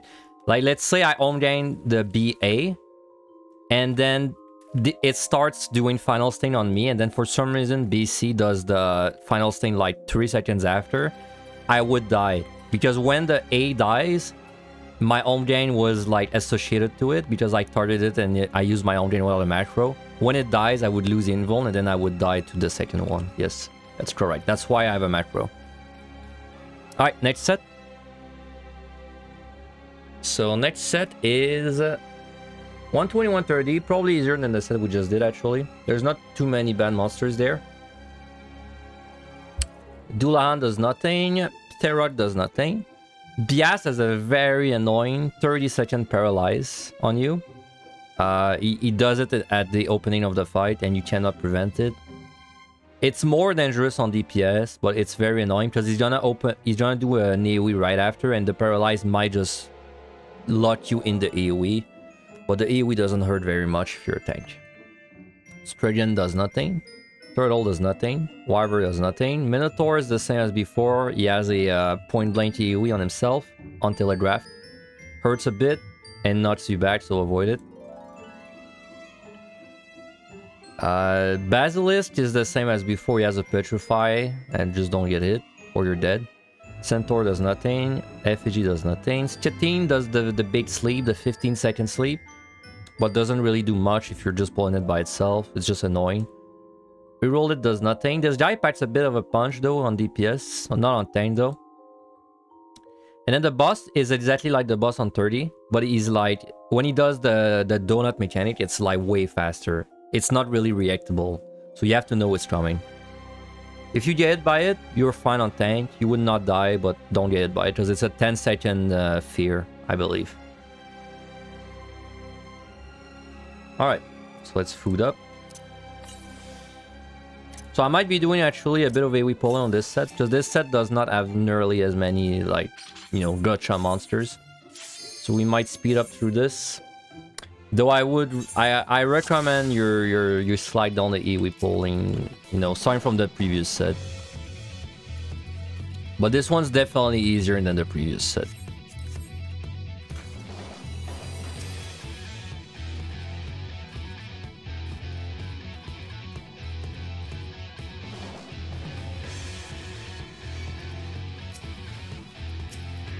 So see there, I was fighting a monster. I mean, a monster was on me and then I got a mimic while I was fighting a monster. This is something that will happen often later on. So get used. I mean, I'm sure it's gonna happen to you like before you even hit the lower floors. This is something that's gonna happen there and there. Not a bad yet, get used to it.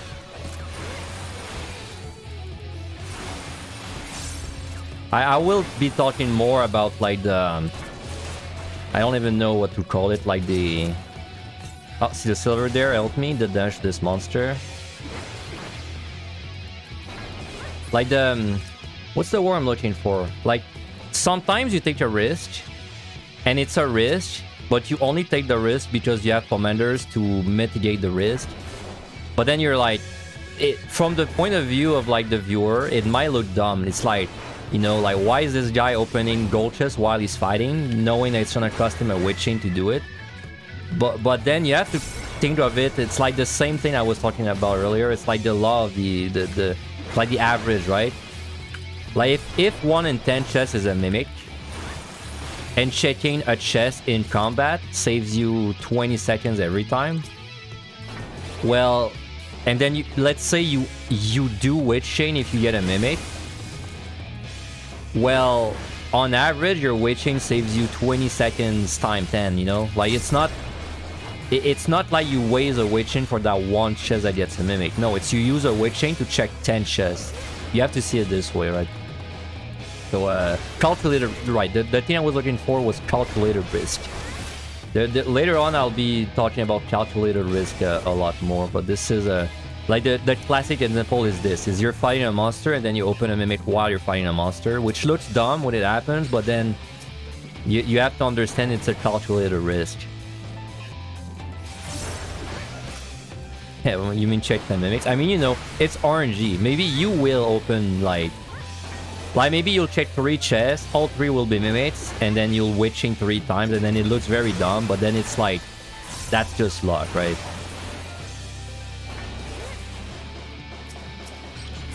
Like, if that happens to you, you get to complain about it. You get to complain about it. I have a free rage, I'll just use it.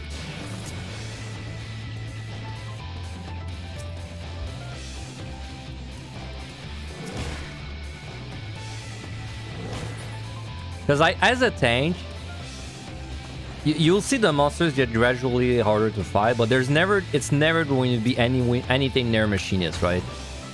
That means our palms, you have to look at the palm as almost purely a time gain mechanic. Like you should, I look at flight, I see like 3 minutes. I see -3 minutes.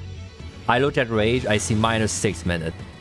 I look at strength, I see -3 minutes. You know, it's like, that's the way you should see the palms. And so if there's a way to turn your weight chain into a 2-minute gain by, let's say, taking risk when you have a weight chain, and then you weight chain when the risk, you know, doesn't pay off, well, then your weight chain, it becomes a 2-minute time save, right, on average. So that's kind of how I see every commander, for warrior at least. On machinist, it's different. Like on the DPS, it's different, because on a DPS, like my rage, it would save me, let's say, 5 minutes, but my rage would also let me do monsters that I can't do otherwise. So it's not like the same. This guy, by the way, very annoying monster. You pull it, shortly after it's in combat, it will paralyze you like this, and it will follow it up with an electrify, which will hit you sometimes if the paralyzed procs. You can prevent it. So a thing about paralyzed, a bit specific, if you spam jump as you are paralyzed, you might save some of the stun, because if you get stunned, it's hard to show it off, but if I get stunned in the air, it keeps not working, but if I get stunned in the air, or like this, right, then the jump, the momentum of my jump still carries over, so I'm like, basically, I'm still moving during the stun. If you don't know what paralyzed is as a debuff, it's like a 30, well, this one is 30 seconds. It has an orangey chance to stun you every like 3 seconds or so. But if you're spamming jump as it's taking down on you, and you get stunned, like the stun procs as you're in the air, it will waste a bit of the stun, and you'll still keep moving forward. So if you ever have paralyzed and you want to like avoid a telegraph, it sounds dumb, but like the best way to avoid is just keep jumping in a straight line.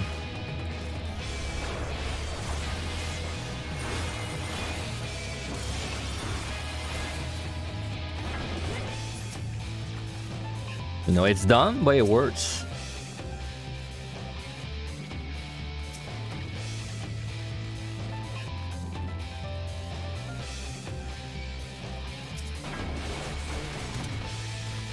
Turtle does nothing, does a pretty fat AoE.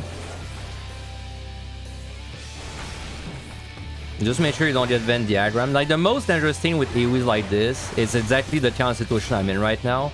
It's not so much that you get hit by it, it's that you try to avoid it by going to a room, and then you step on a trap in that room, and then that trap is like something bad, and then it kind of snowballs into you dying, right? The AoE itself, especially on tank, will not kill you.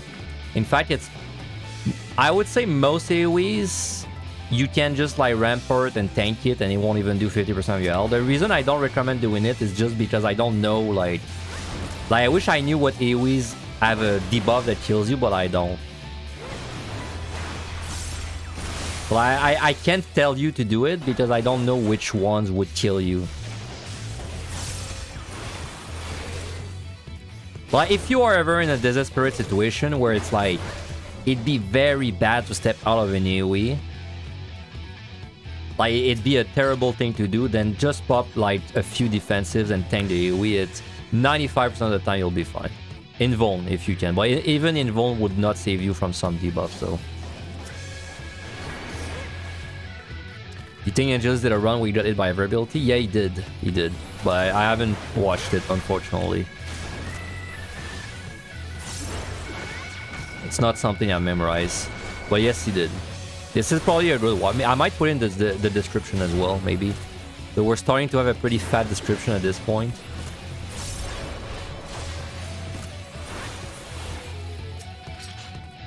Oh, we have a rage. Oh, I saw that rage too. I saw it, but I was probably talking, so I didn't really register it. So a way to do a rage, if you ever have to step in a room and there might be traps and you have a rage, if the monster is not facing you, a way you can like kind of try and prevent blowing up is you step to the monster, stop moving for like a second, hit the monster, and then go back. This way, at least, you know that there's no way you're gonna hit a landmine. Well, I mean, you can, but if you hit it, you are, like, not fighting the monster, right? Just so we make it a little safer.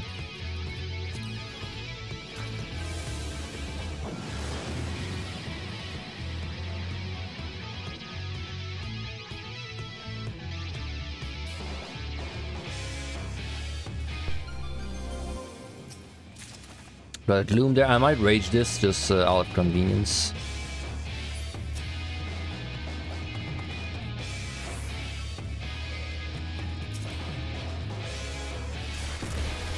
Nah.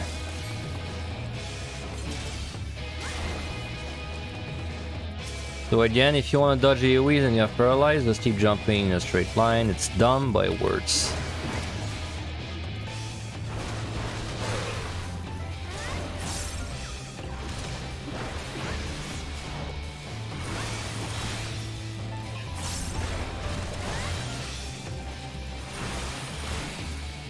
See there, this is kind of a classic example of like slowly, everything's getting slowly more like, you know, chaotic as patrols keep coming. Patrols have an increased movement speed in Gloom.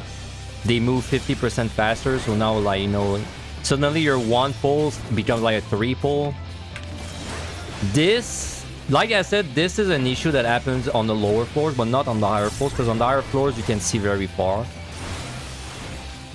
It's more of a thing that happens just like on these floors since there's walls everywhere. But never hesitate to Witch Chain or like Rage if something gets too spicy. Or Steal. Like there's many pawns you can use in an emergency. But how would I put this? Like the more time it takes you to react to an emergency, the less viable everything becomes except Witch Chain, right? Like, if you wait until you're at 15% health to do something, then your only answer is a Witch Chain. But then if you do something when you're still at 100% health, then suddenly, like, your options are super large, right? Now, suddenly you can Steal, you can Strength, you can Rage, you can Witch Chain, you can, you can Safety to have more kiting room, you can Sight for, like, maybe some trap, right? But the more you wait, the less viable your... the less diverse your options are. And this is also true for managing your time. I haven't really went over managing your time yet, but this is also the same idea for managing your time. When we start being into floors where the time is tight, I'm gonna reach there. When we're on floors where time is tight, the more you wait for your time to be fixed, then the less options you have to like available, right? Like, the more you wait, the more your only option will be Rage. Because if you get to the last floor and you have, like, 2 minutes to do it, then your only option is Rage. But then if you're on the 4th floor and your time's bad, so you want to use something, now suddenly your options are, like, super diverse, right? Now you can, like, Flight, you can Strength, you can Steal, you can, like, Rage, you can Lust, you can do, like, all these spawns, but then the more you wait to do this, then the only option is a Rage. This is exactly how people lose their runs often. People that don't manage their commanders well, you're gonna see that this all the time. They're gonna do, like, let's say 181 to 190, and then they will Rage 3 times at the end of the set because they have no time to do anything else. So as you can see there, a Toad Trap, you're immune to a Toad Trap in Rage. I'm glad it happened once.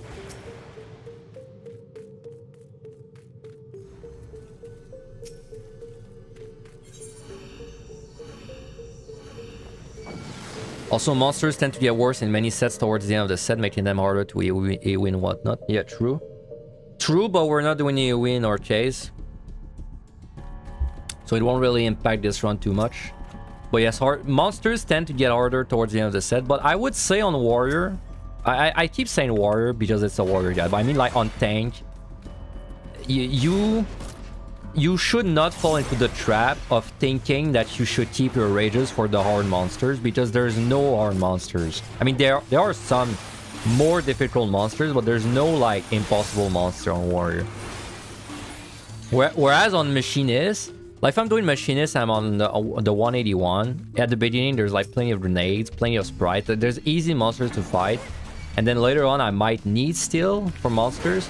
But then on warrior, it's not the same. Like on warrior, if I rage early on, it's basically the same as a rage later on. Like, not quite, because HP values get a bit higher, but it's not like... You don't want to rage 3 times at the end, right? Like, you just want to rage when it's a good time. Well, let me put it that way. Like, if you got a Gloom 183, it's way better to rage it than to rage a, like, no debuff 187, right? So this guy is like the earlier floors. He's just gonna do an AoE. You can stun. Like, he's gonna do it about 10 seconds after combat. You can stun this. It's a good thing to do.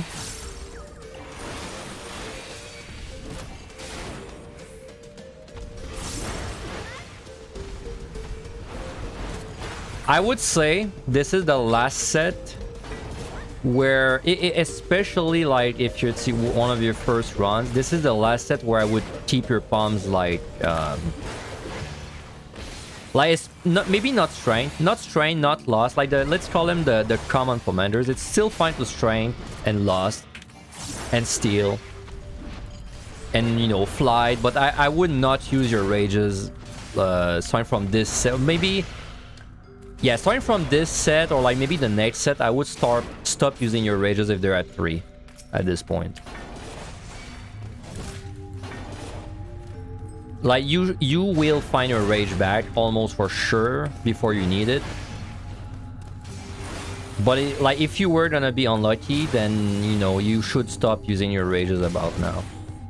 Unless you get free one, of course. Before that, it's perfectly fine to keep them at 2, but at this point I would keep your rages at 3. Like, what would I keep at 3 at this point? I would just keep my rages at 3 at this point. And your witch chains probably. If you were using your witch chains for like AoE pool or something, I would probably try and chill on your witch chain usage too. This guy's proximity, by the way. It's nice to know that it's proximity because you're gonna find this monster again on the higher floors, and on the higher floors is also proximity.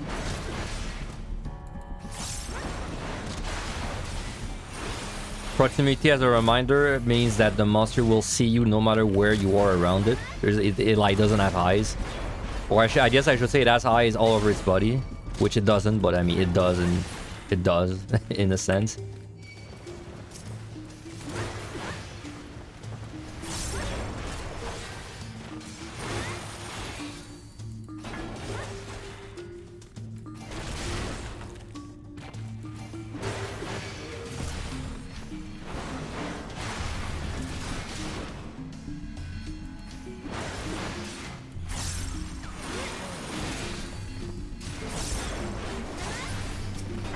So because it's proximity, we'll just pull in because he's by the key.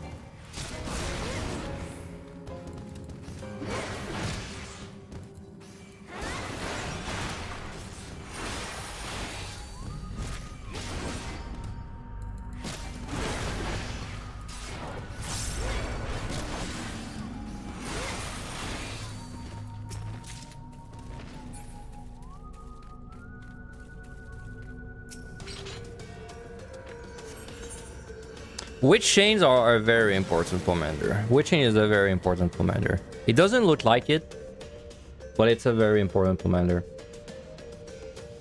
It's not that uncommon too, but it's definitely a commander I feel like you want to keep at 3. You want to keep at 3 when you start getting to like the higher floors. Like, you know, if you have 3 strength, I think it's fine to use a strength just to like speed up. But if you have 3 witching, then I mean you could use a witching to speed up as well. But I don't think it's a good idea. But you know, I'm in a very controlled environment right now. Plus, you know, my own experience is also I have a lot. So I'm not getting into situations where I have to witch chain ever, at least right now. But like this, you might not have the same experience. Like you might have had to witch chain 10 times by this point. Just because you had bad pulls or you step on the lorraine because you're not hugging the walls very tight or something. It's a nice commander to have in backup.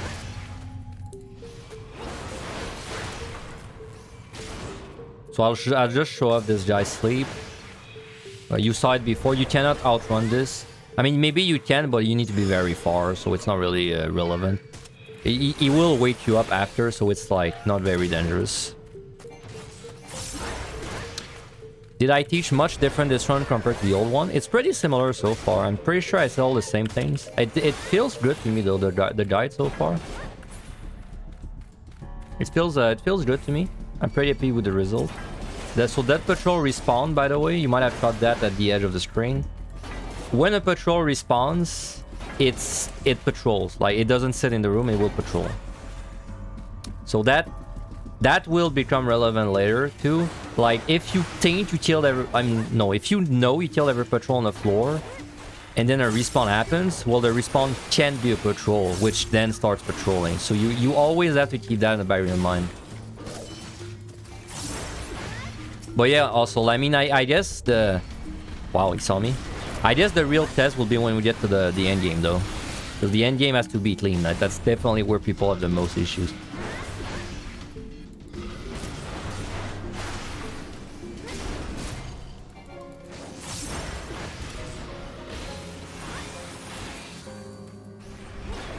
Not a bad idea to open bronze that are not too far away, like this one. Because like I said, you don't need that many regen potions on a warrior. In fact, you need none if you know what you're doing. But having a little bit will really help you. These are a much bigger issue on something like Machinist. Luckily on warrior, you don't need that many. Which is why I didn't really talk about farming them too much. I just briefly mentioned it. But like, if you... Like, it's very likely you don't have to farm them. Because like, by the time your run gets to Dire Force, you'll have enough just to go. And then if you fail your run, you'll probably still have enough to just like keep looping runs back to back to back. So that's why I didn't really make a big deal out of it. Well, if you ever have to grind the potions, like because you have 0 and you want just a few, definitely just start a run where you use no potions and try and go as high as you can. If you do this, well, first of all, if you do a run to farm potions, I would actually recommend you start from 1, because that run might clear.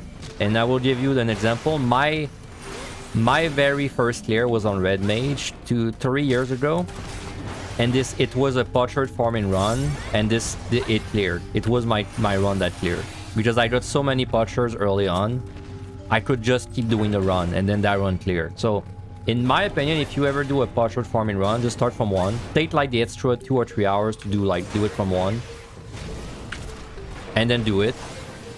Because you only have to do it once on warrior anyway. Like, you won't have to do more than one time on warrior. If you have to do it more than one time, you are like wasting the potions a lot. Which, to be fair, I told you to drink the potions when you're not confident fighting monsters, but I mean, like, you would not drain fighting an effigy, right? Like, you would only drain when you're in bad situations. Like, this has to be your... Like, the potion...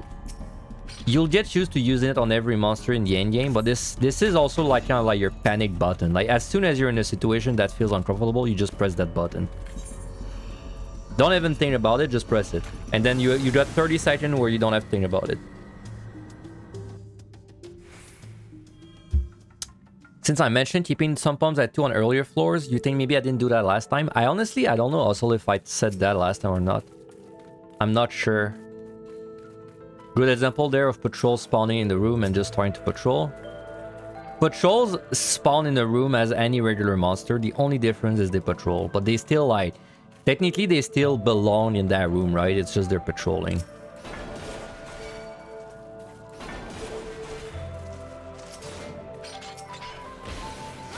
Something a little advanced, but kind of nice to know. So it's nice to use the map to know where the key is, right? Because when you see the key icon, you know the key's there. But you don't actually have to see the key on the map, right? Because like, if you might have noticed, I peek around me. I always peek around me.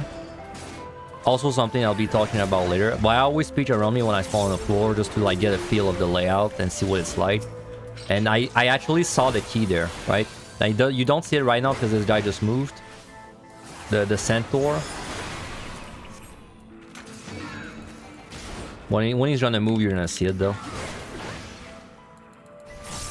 Please. You move in a straight line.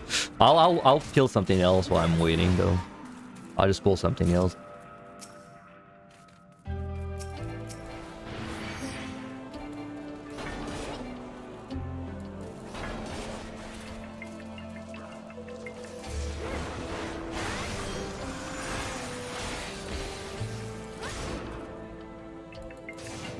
So anyway, as I peek around,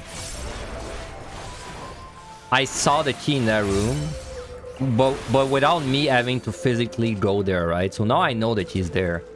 I just wish I could prove it. Okay, now we move. So see, I saw the key there without me having to reveal the room like this. And this sounds very niche right now. It doesn't sound like a big deal right now, but like later on, when there's no walls on in the endgame set, well, it's now I can see like, you know, 6 rooms around me, right? Well, let's say I can see 4 or 5 rooms around me. So I could spot the key very fast without walls. And that's gonna be important later. Like, because I don't have to physically go in every room. Sometimes you can save like, I don't know, let's say 15 seconds just by looking in a room and seeing if the key's there or not.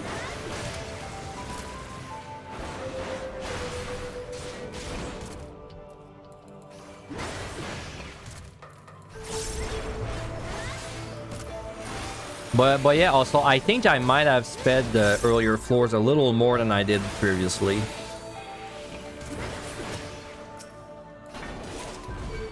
I definitely think keeping your pumps at 2, keeping your pumps at 2 early on is like 2 advantage. First advantage is, first of all, well, you save time, which is nice.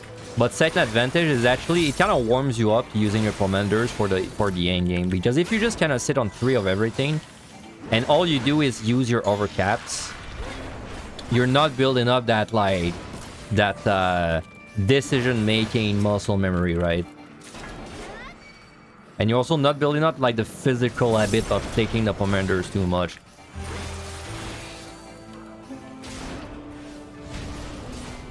Now, I will say all the AoE pulling I did was definitely unnecessary and, you know, would be pretty risky sometimes if you're clearing for the first time. But at least it's showing off that, like you said, it doesn't have to be boring and slow. In fact, I'll just kind of plug this there. I mean, if you want to do a clear and you want it to be very active the whole time, you can just start looking into speed runs. I mean, you don't have to clear to do a speed run. Your first clear can be a, sorry, not a speed run, a score run. I mean, you can speed run too. Speed run is fun, but speed run is more of a machinist thing. Anyway, like score runs, you don't have to clear to do a score run. You can just score run from the get-go, which is what I did for my own clears. A score run is gonna be AoE pulls from beginning to end, pretty much. It's much riskier, it's much longer, but it is more fun. Climbing, at least.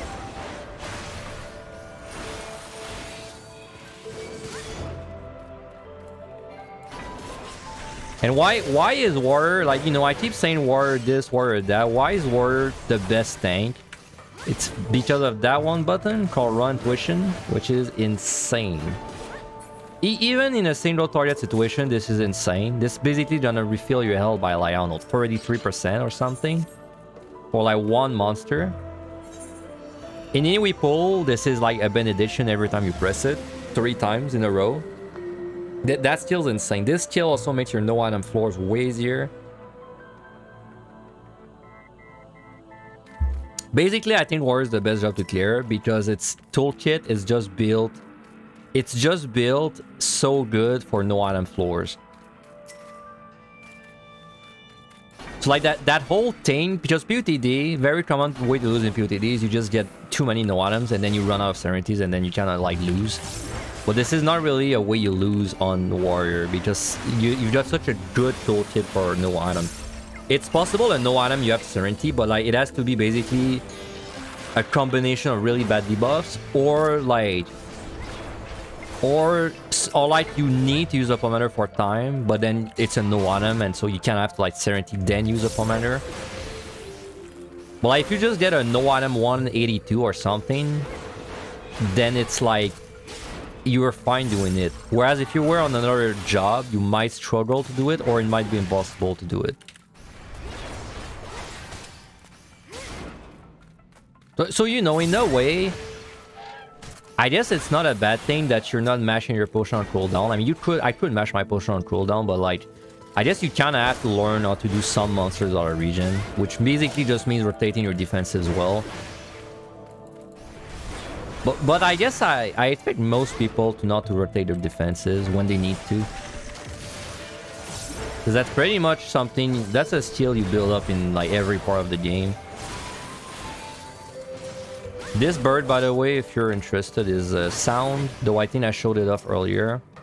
He is sound, though I would say always kill patrols. Rather than let them go. We ain't playing Metal Gear Solid there. What would I Serenity 181 plus? I mean, it's situation dependent. But usually, if it's no ability,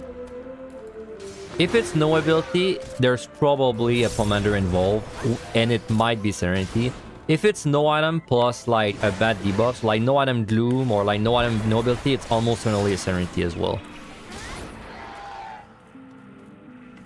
For first tier of PotD, what would I recommend? Warrior, Machinist, or Crypto? I would recommend Warrior if you just want the strongest. I would recommend Machinist if you want like the fastest, but not necessarily the easiest in my opinion.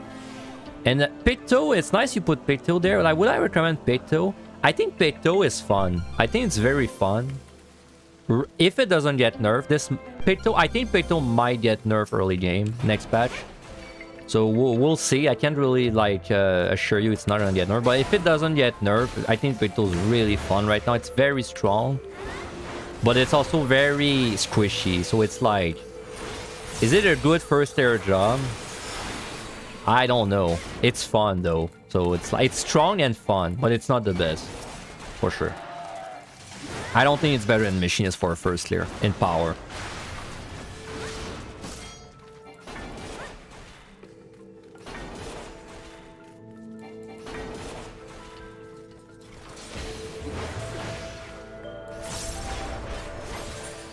For the ace there, I was trying to left 3.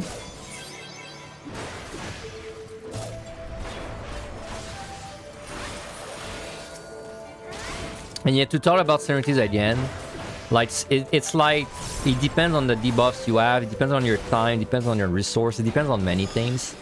I would say though, no matter what job you are, your Serenities, you want to really try not to have below 2 of them.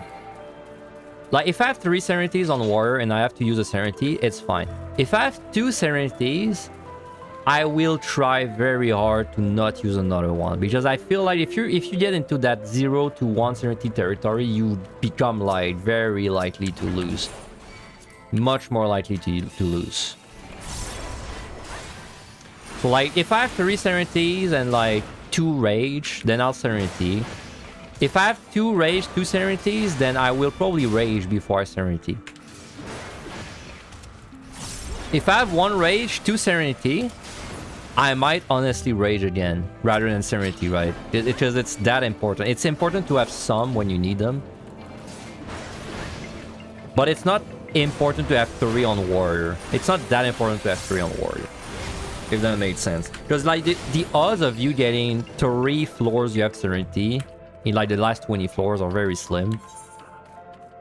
But your odds to get like 1 or 2 floors you have Serenity are not that slim. It's like, it's just that 3 times in a row is very rare. Anyway, so this boss, the set went really fast. I didn't really pull that much either. So I'm just gonna loss again. If you have 3 loss, just use it. Just use it. Life's too short to not use your loss on bosses. So this boss is exactly the same as before. You're gonna do 4 puddles. Fire 1. Fire 2. That's right, Ice 1.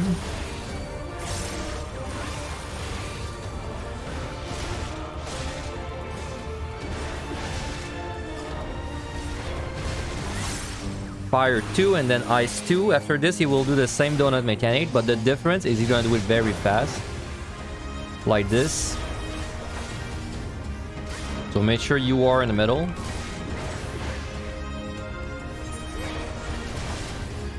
And then if you're feeling especially sweaty today, you can do the uptime strat for this boss, which is just you kind of tie the puddles around him like this. So that's ice 1. If you lose count of like what's like, if you're distracted and you don't remember like what's like puddle he's at, just go in the middle when he does ice, right? Like if you see ice, just go in the middle. Like this. Because like let's say I lost track and right now I don't even remember which puddle he's at. Like when he does ice, I'll just go in the middle. And it won't matter. Like it won't matter even if he doesn't do it. So like let's say I'm thinking like, oh shit, I don't know if it's is it this one? Like okay, I see ice, okay, go in the middle. Okay, no mechanic, just go back. Right there. You don't have to like keep track that closely. Just think of like if it's ice, move. If you do mess this up, by the way, I might as well show it up. I'll use some defensive. If you do mess this up, it's just a very long like CC. Now I'm kind of cheating because I have defensives up for it, but it's clearly you can see you're not gonna die from it on tank, not with steel at least.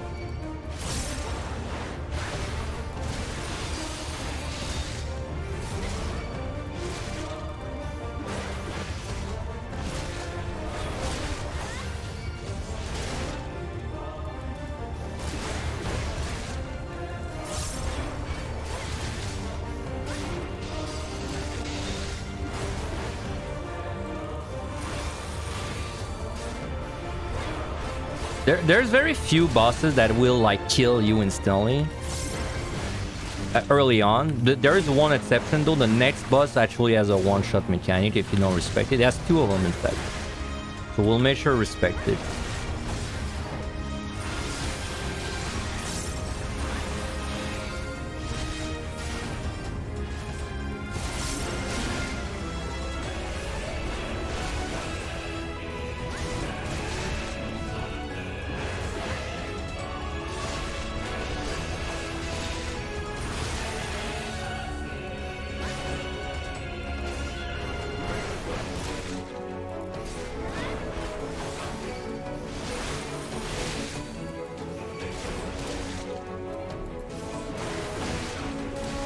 Next set is, I would call it the last set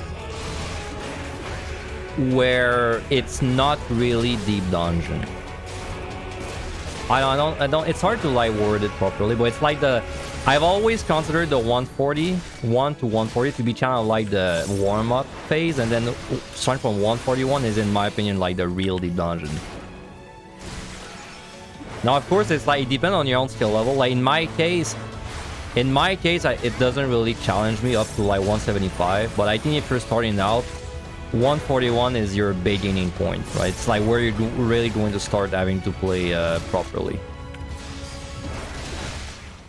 Until then, you can have a podcast running. You just gotta make sure you're paying enough attention to not die to like a trap and you're being safe, but like you could have a podcast running all the way to 140, for sure.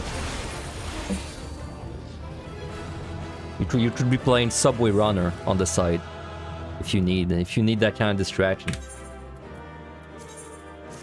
Subway Surfer, sorry. So next set.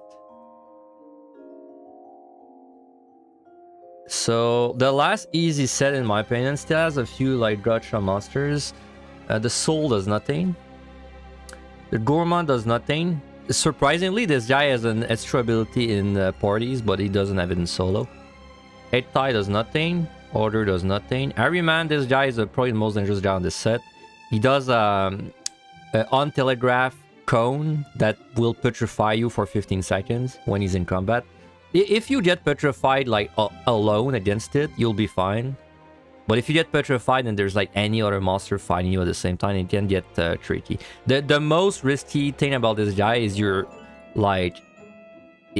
step on a luring or something and you try to do it, but then this guy just like get a sneaky petrify on you. That's the most common way to die to it. So watch out for it. Or he respawns. Like you're fighting something and this guy respawns near you and then you don't really like notice it and then it just like petrifies you. Mummy is easy, just does the cone that stuns. Guard's easy, Shadow does nothing. Well, he does a gaze that minifies you. But you won't die, and then he follows it up with like a big AoE, but neither of them are very risky, so... That, it's not like that bad. He puts a 30-second slow on your ass when you fight it, so it's very annoying. The Monk is the same as the Monk before. It's gonna like draw you in and then do an AoE. Mostly dangerous if there's other monsters on you. Troubadour does nothing. In fact, he does so little that you can fight him without taking damage. I'll show you how. Taurus does nothing. Mimic is the same. This boss is like... It has like a gimmick. You can cheese it, and I will show you how to cheese it. I don't recommend you fight this guy normally, because it's very long. You can, but like I don't recommend you do it. And I don't stress about your resolution pickups. I have never once in my life been to this boss with no resolution pickup, so it's not gonna happen to you. It will never happen to you. So don't worry about it.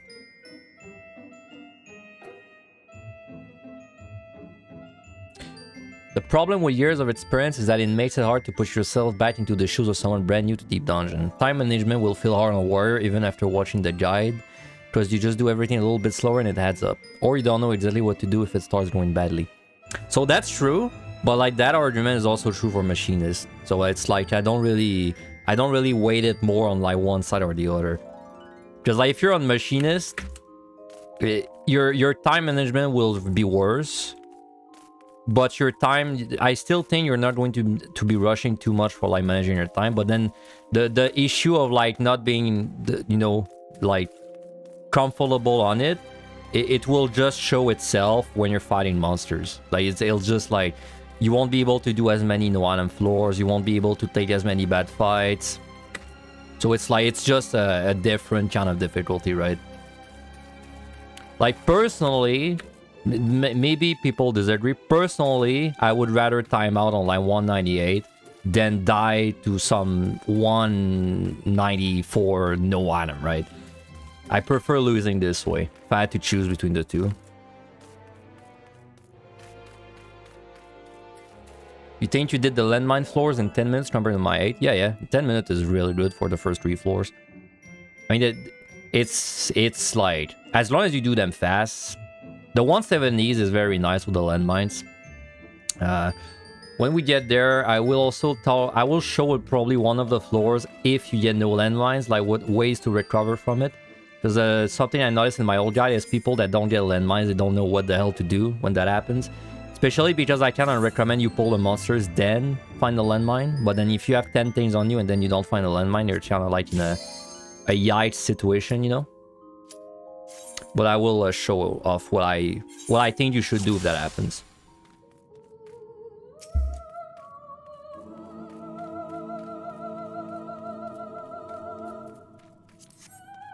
So this set, if you have 3 raising, it's okay to... I mean, honestly, like let's put it this way though. Like if you raise, you can raise whichever set you feel like you might die against, like, so that's whatever your proc point is. Like if you died on the 131 last attempt, well, it's probably not a bad idea to raise it next time. But I would say if you're like fully blind and you don't have any point of reference, because if you don't have any point of reference, then every set is your proc point because you've never been higher. This set is okay to raise, but it's not that dangerous as long as you're fighting like everything one by one. I'd say this is less dangerous than the one with the frogs and the slimes and the toads. So the snakes, I mean. How do you bounce back after a high floor fail? Because it can be demotivating. So, well, first of all, it can be like kind of empowering to look at it as a prod point thing. So like, if you died on the higher floor than you ever reached before, then you can kind of like pat yourself on the back because, you know, it's only going up from there. I would say if you die to something you've never died to, you can also kind of like just pat yourself on the, well, not pat yourself on the back, but like you can, if you've never died to something, you died to something once, you can be like, oh, well, you know, it's, now I know. I've learned the hard way that this thing is bad.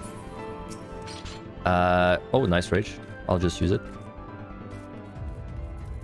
I'll fortune. Maybe I'll get a raising. Raising is nice for the context of the guide because it lets me talk more. So, sure.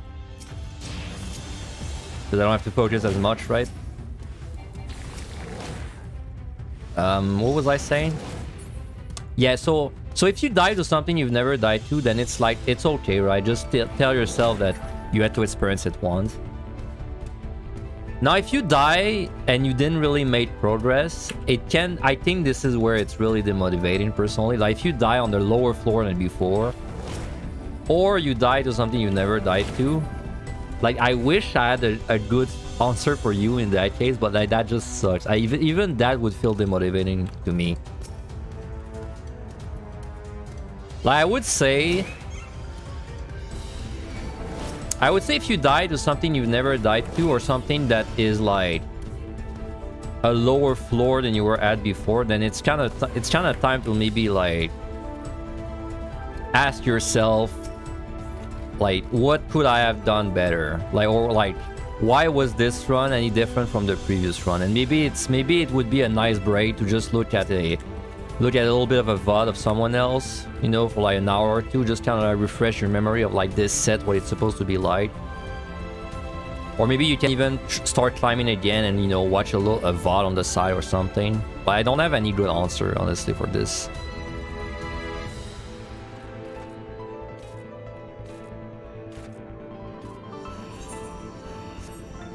You mean if you died to something you died to previously? You said something you never died to? Yeah, sorry, well, maybe I said it wrong, but I mean, like, if you died to something you already died to, then I would, like, I would feel worse about it. If you died to something you've never died to, then it's just a learning experience. Like, it's the same as if you were doing a raid and you died to a mechanic for the first time. It's like, it's the first time, right?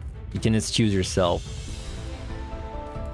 It's only if you die to the same thing multiple times that I would start just questioning, like what the decisions you're making, or like, you know, what led to this. And when I say the same thing, I don't mean this, like, I don't necessarily mean the same exact monster. I mean more like the same exact situation. So it's not necessarily like a monster, it's like a concept, you know.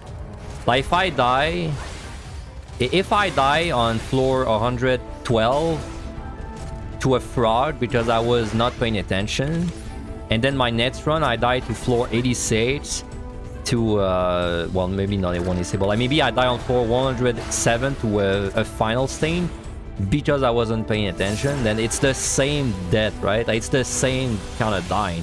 Like, you didn't die to a frog. I mean, you did, but like, you died to not paying attention, right? So that's like, you gotta see it that way. And so now, like, you might tell yourself, what could I what could I do to improve this?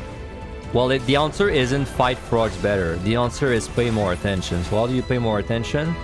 Maybe I turn off my second monitor when I get to like the floors I'm progging, or like the floors I died to last time.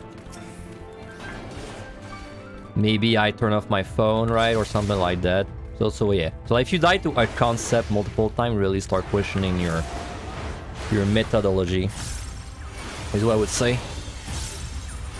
Let's try into that 3.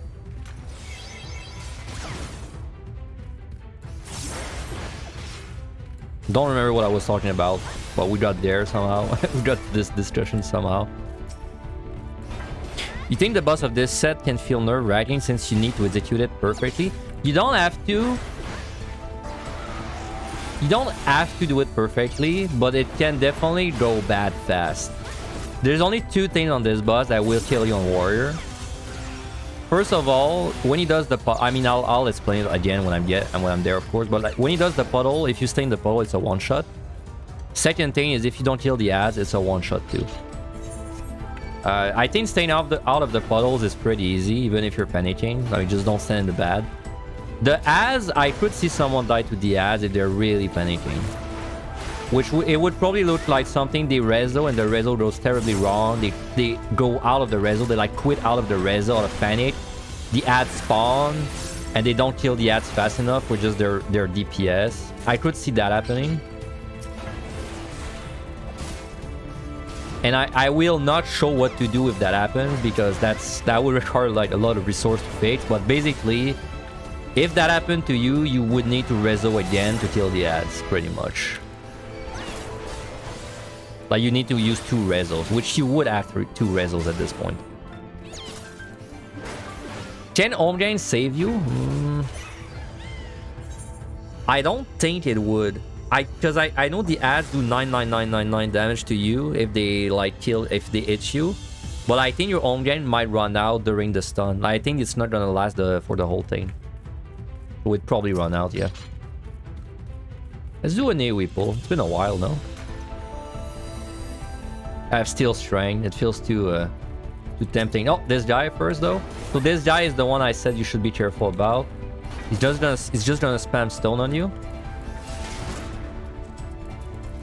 And then whenever you see this long cast Petrify, just move behind. If you don't move behind, I'll show you what happens. It will not kill you. But if you're fighting multiple monsters, it could kill you. Or if you're low HP. So if you don't move, this will petrify. Like this. Funnily enough, it actually freezes you, so you can look at commanders, which is what I did there.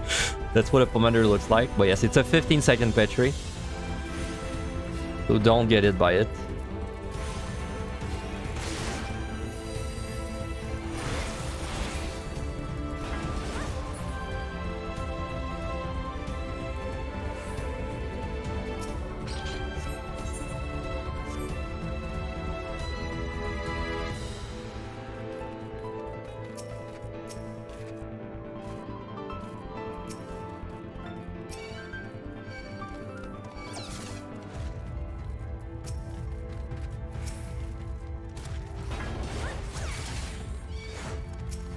So I'm doing a landmine, just speed up. I have the resource for it. You don't have to do it. Anytime I AoE pull, you don't have to do it, excluding once for the landmines. But when that happens, I will make it. It will be obvious when it's like the thing I recommend you do. Every other pull I'm doing is mostly just to speed up. You can do it if you're confident, or you can do it if you just think it's, you know, fun. I mean, I'm not gonna stop you. If you find it fun, go for it. But these are not necessary. Like, to be fair, landmines. When we do landmines later, it's usually it's probably the thing that scares people the most, excluding 180 landmines. It's not like you have to do landmines. Like, you don't have to do landmines. But if you don't do them, it's like in my head there's like a balance of like risk versus, well, no, let's say if there's a balance of effort versus reward, and the landmine balance for like effort and reward is like the reward is at the max and effort is like in the middle, right? It's too good to not recommend to do it, but you don't have to do it, right? Like your landmines is like you rage twice basically. So like, what do you need to do to not landmine? Well, you just gotta have 2 extra rage. That's it. Like that's it. It sounds dumb when I say it, but like that's it. Because that's a question that comes up often. People will say, "Do I need to do this?" The answer is always no. Like, there's nothing you need to do, right? I don't have to press my Berserk to clear. I mean, I have on 180, but I mean, I don't need to press Berserk a single time on the set to clear. It just means I have to like make up that time somehow. But I don't have to do it.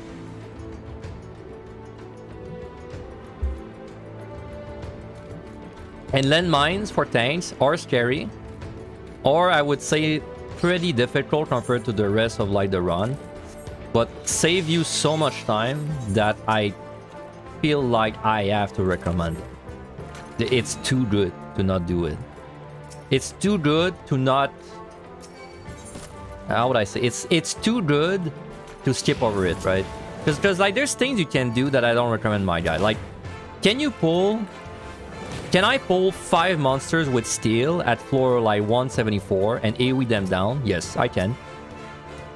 But then if I look at the balance in my head, or the balance of effort and reward, well, the reward is mid, and the effort is high, right? So it's like, it's not something I recommend, even though it saves you time, right? If you're a god gamer, perfect player, then this, I would recommend this, because then it saves you time. Like, why would you not do it?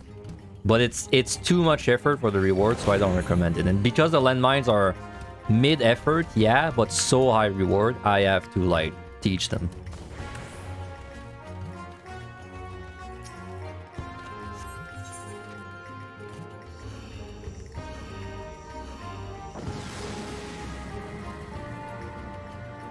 And yes, I know the landmines scare people. But I will be honest, I don't think landmines should scare. I think they look way scarier than they actually feel. So I mentioned it earlier, I have a video in my description that I will have. There's a way to practice landmines. Like, it's a setup that requires about 30 minutes of your time. You just have to, like, do a set for 30 minutes. And once you do the setup, you can practice landmines forever for the rest of your life. It takes like 1 minute to practice a landmine. You have to set it up, but then once it's set up, it's there forever. It's like a PotD save slot. I think with this, and it's a pretty recent find too, I think with this, there is no reason you should not do the landmine. Like,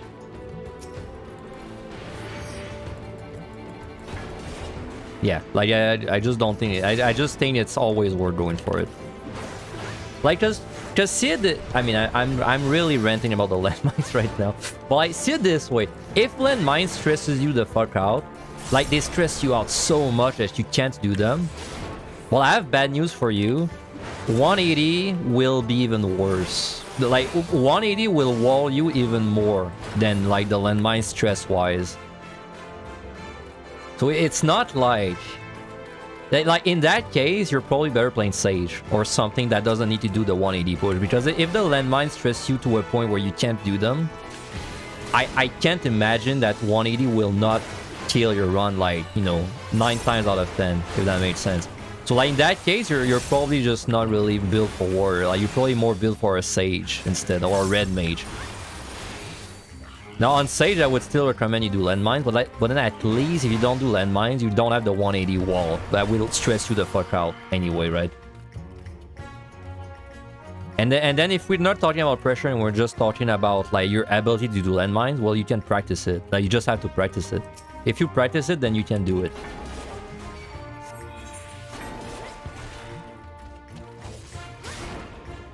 And luckily, there is a way to practice landmines. It's not like Behemoth where there's no way to practice it until you get there. Landmines, you can practice them. You can practice them the entire run, and you can even make a save file to practice them specifically, so...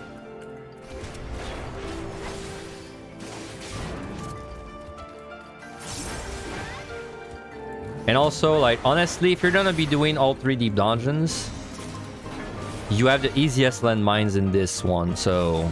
that you should... So like, you should be happy that's the easiest ones. Because in Heaven on High, the landmines are way more annoying than the PotD. Not even close.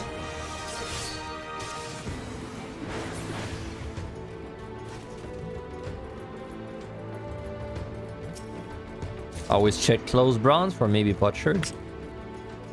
Sage should have made a Behemoth push simulator. Oh, wall trap, Lorraine. I think that's the first time it happened. So what do you do if you hit a Lorraine? And it's no item. Interesting combination. I mean, honestly, if you hit a Lorraine, like, this was a wall trap, by the way, so there was no way I could have avoided it. So there's, like, multiple ways. I mean, the way I'm doing right now is my knowledge, right? I know these monsters well, so I know there's no risk of doing this. But, like, if you're new, you don't know that. This, honestly, might be a Serenity for a Witch Chain for you, right there. So this is a rare time where you would actually Serenity. This is a rare time where you would actually Serenity, but this is very specific. And also, hitting a Lorraine on the no-item floor is a sub 150 thing only. This will not happen on the higher floor unless you mess up. Which, of course, you might, but it's much more rare for something like this to happen on the higher floors.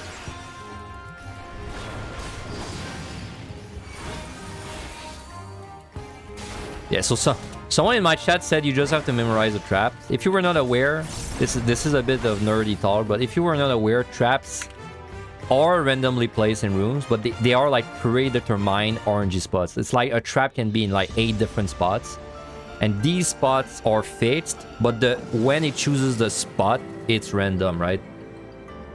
So like that trap I hit, technically, I could memorize every single possible position for the traps and just not step in these spots, which is insane. You never do that.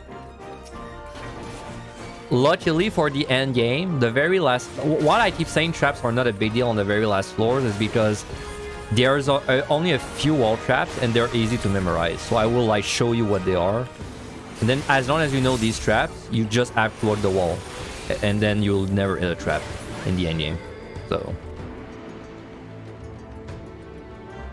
yeah, that was a wall trap in the door. I'm glad I hit a wall trap. I just wish it wasn't no item, because it's like if this was not no item, I would have witched just to like kind of show you that you should witch in if you don't know what you're dealing with.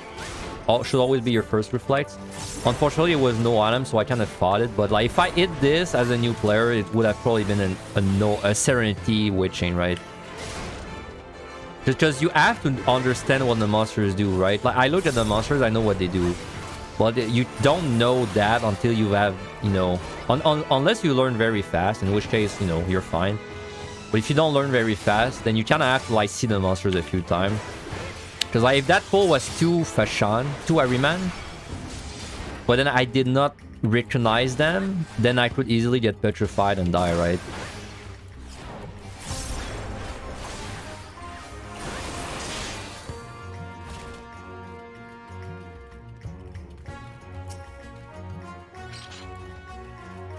And see, even if I had Serenity last floor, I would have found my Serenity back. So it's not like if you use a Serenity at this point, you lose or anything. Like I'd say I'm like 90% sure you're gonna find your Serenity back before like 150. So that'd be an example of like dying greedily. Like if you just fought this and you died, this would be a good example of dying greedily. So this would be, you know, I'd put one check mark above the dying greedily like section on my Excel spreadsheet or whatever, and then if I die to this, like to a greedy death again, then I would probably like question myself on like, am I not using my commanders enough?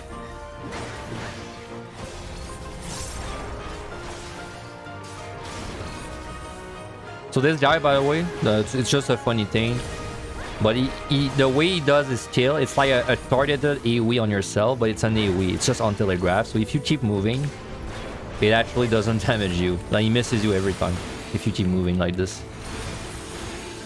It's not that important, but it's nice to know. So again, this guy is a Petrify. On telegraph cone. You can stun that guy, by the way. He's stunnable. Many monsters are stunnable. If you're not sure, just stun it at the beginning of the pull, and then you'll know.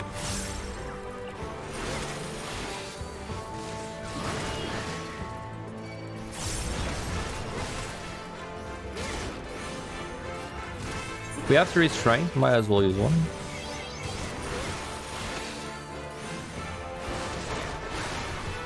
So this boss that I'm about to do,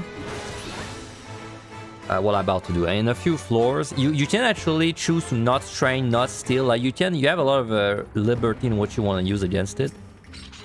I would say though, if it's your first time around there, probably want to strain steal out of safety.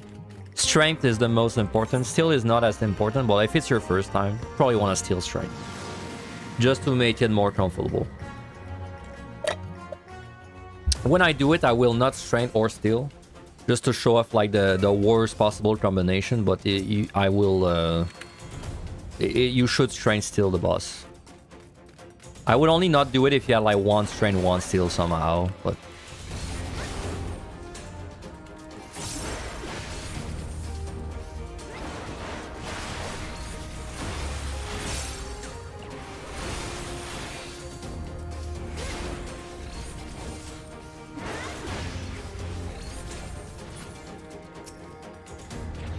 Ah, another alluring.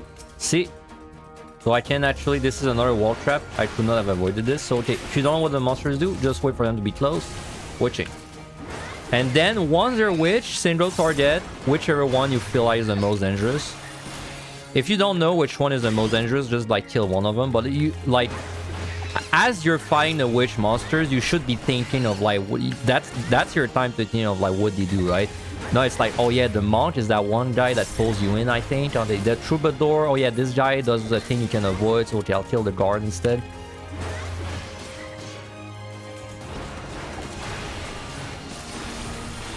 Your witch chains are meant to be used, so use them.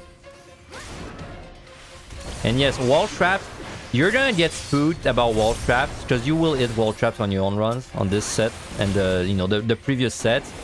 But like I said, once you reach 150, you were essentially free from traps, so this is only a thing you have to endure until then. Even if you have to use a few commanders to survive it, it's fine. Even if you use like a safety or a side, it's fine too.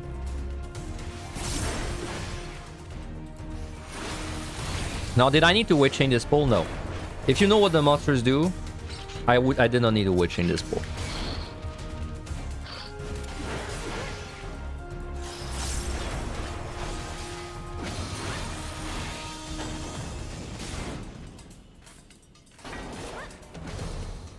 Now, because we had a trap in this room, we know this room is now safe, so we can actually just move in it. That's the upside, right? Whenever you hit a trap, the upside of it is that now you know that room is safe to, like, fight inside.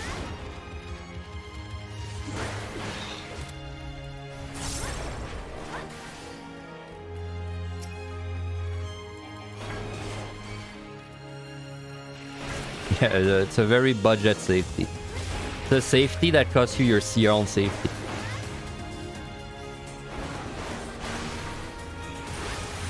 So this guy, join effect like this, followed by a telegraph on itself. Not very dangerous. Sorry. Not very dangerous by itself, but can be dangerous if there's some friend with it, like the luring with it.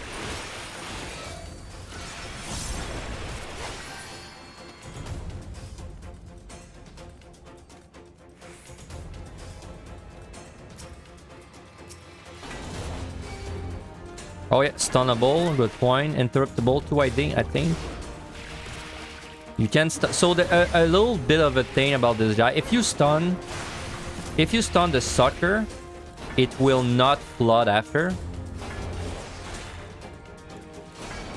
So see, because I stunned the sucker, it will not flood after. It's like a two-part combo. But if it doesn't do the first part, it doesn't do the second part.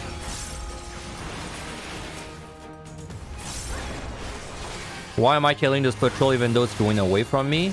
Just building good habits. Like I said, you don't want to leave the patrol alive if you can avoid it. Because like, think about it. How do I lose this set right now? I clearly don't lose from time. So that's one thing we removed. I would lose from fighting a bad monster. What bad monsters are there? Harryman is a bad monster. It's a patrol. Could easily sneak on me while I'm fighting something else. So it's worth taking an extra 20 seconds and killing it.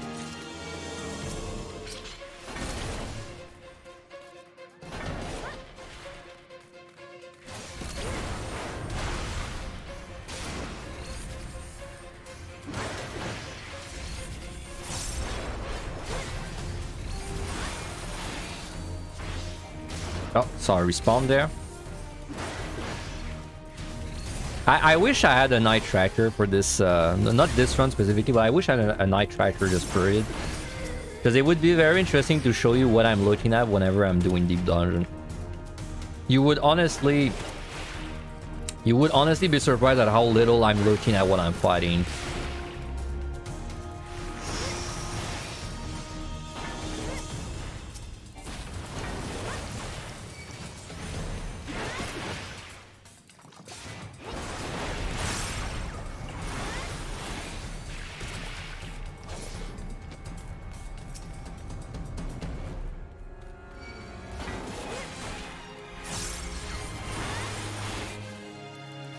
But yeah, we're still overkilling quite a bit. It's fine, like I said. The overkilling is really gonna slow down in the end game sets, because if you don't know, once you reach 150, it's the same like layout.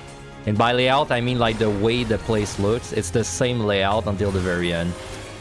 And it just so happens that the last set, the last 5 sets layout is very nice. Very nice gameplay-wise. So there we're gonna do what I said, what I showed earlier. We're gonna stun with the sucker. This way it doesn't do the flood full up. And whenever you're fighting a room, just stand still unless you have a reason to move. Because this way you don't risk a trap.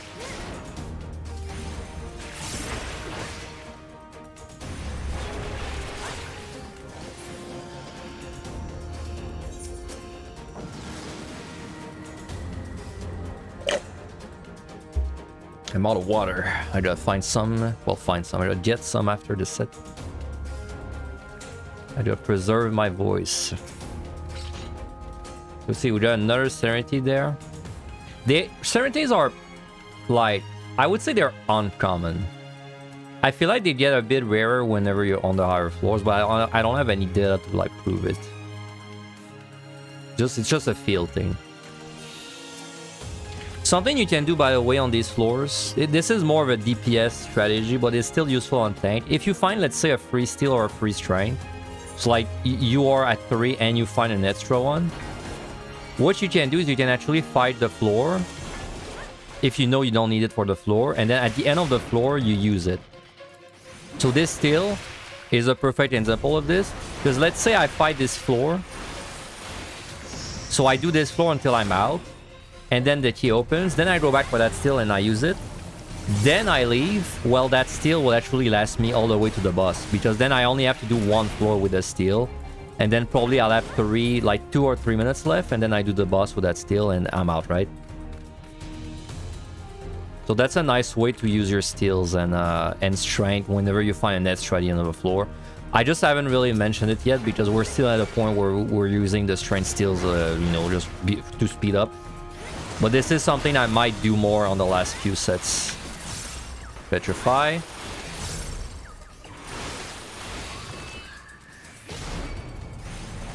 See, as you get like more comfortable, you will be able to fight something like an Everyman while you're paying attention to your surroundings. But like as you start out, there's like as you start, you know, knowing the monsters, some of them are going to be like dangerous and some of them are not. So like I know if I'm fighting the Taurus, like it just does tank busters, so it's fine to look around. But then you know that if you're fighting something risky like a Fashan, sorry, an Everyman, then you don't want to look around because you want to respect the mechanic. Playing with a Garm, for example.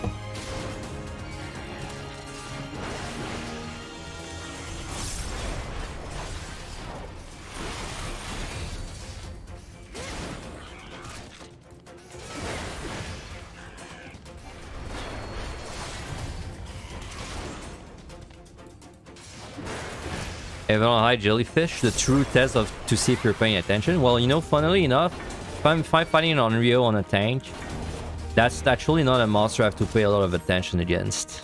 On a DPS, yes, but on a tank, not really. But you know, if I fight an Onryo on tank, I kind of know what to expect. He's gonna open up with a dot, so I pull the monster with like a defensive up. And then I know he's on a cone, and then after the cone, I just pop like raw intuition. And then I know I'm safe from like everything after that. Even without steal. Now if I'm fighting something like a Nashiri Doko, I think that's what it's called. Like if I'm fighting the guy that does the donut and then the gaze. Now that's a monster I know I have to pay a little more attention against, because then the donut I have to make sure I'm not like distracted. Then I have to respect the gaze, and then I can LOS the follow-up if I'm low, but I'm probably not low. Oh, you mean the squids? Yeah. Okay, good point. The what they're called? The jellyfish. Yeah. My bad. I mean, you said jellyfish, to be fair. I don't know why I thought of Onryo.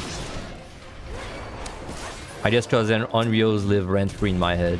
Yeah, you're right. The jellyfish is a good example of a monster you can't really be multitasking with. I mean, you can, but it's much more difficult. You're right, because the jellyfish in Avalon High it's a monster that spams very quick telegraphs, so you have to like kind of pay attention to it.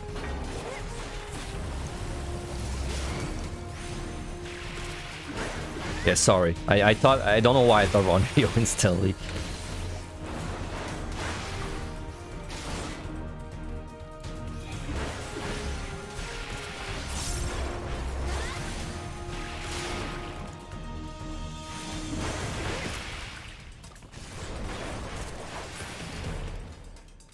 So yeah, see there, I could have went back, grabbed the steel, came back, left with the full steel.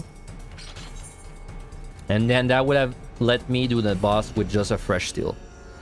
Well, not a fresh steel, but enough steel to do the boss, because this boss takes 1 minute. Now, in my case, it doesn't matter. The reason I didn't do that, first of all, is because I'm lazy. Second of all, is because I plan to not steal the boss anyway, so there's no point in me reaching the boss with a steal.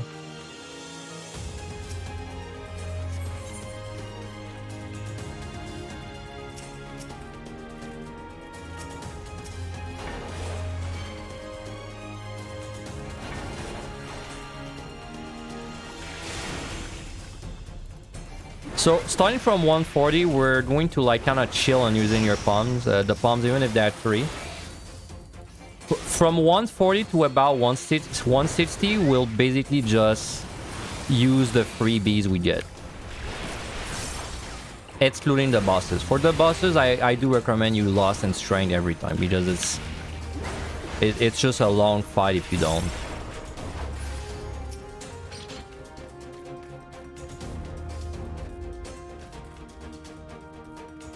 But for the floors themselves, we'll actually take it slow, because starting from 140, well, first of all, 140, it's not that bad time-wise, so it's not like we need to really use anything.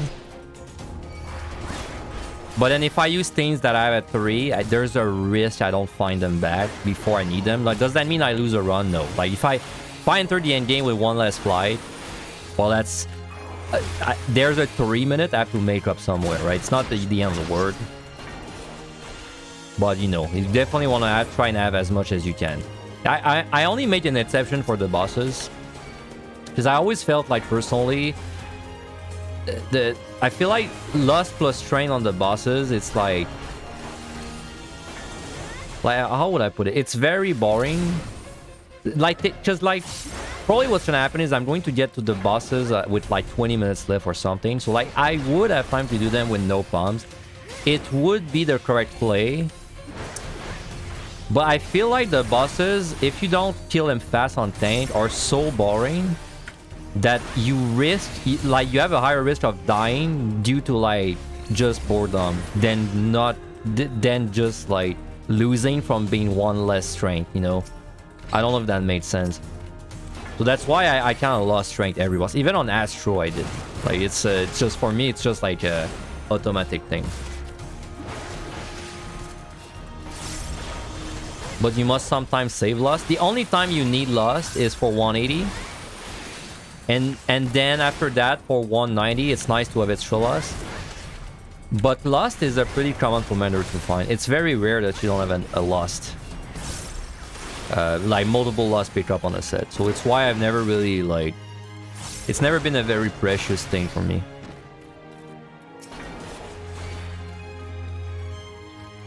You can't tell how many times you've died on tank because you're zoned out from the boss being too slow. Yeah, well, I honestly think that, so... Like, I think the bosses... I feel like it's riskier for your run to do them slow than just to use a strength loss and do them fast. Like, I feel like you're more likely to die. So that's why I prefer doing it. This was very true for Astro, by the way. When I did my Astro Legend clear, I strength losted the bosses because I knew that if I did the boss for like 15 minutes, the odds of me dying to paying not attention were way higher than the odds of losing the run from losing like 1 strength. So that's why I would always do them like that.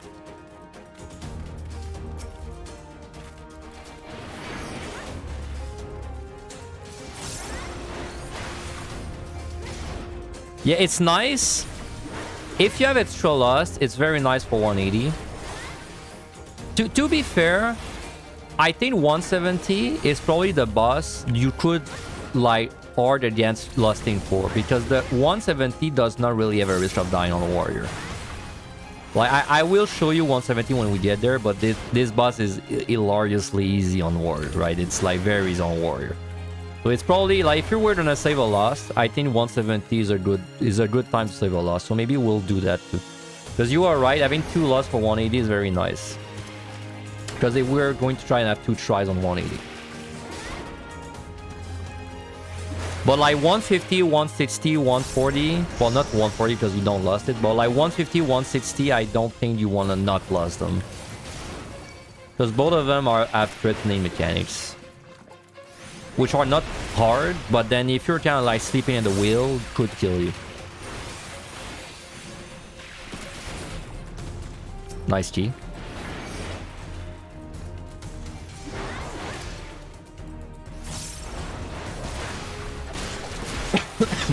Sorry.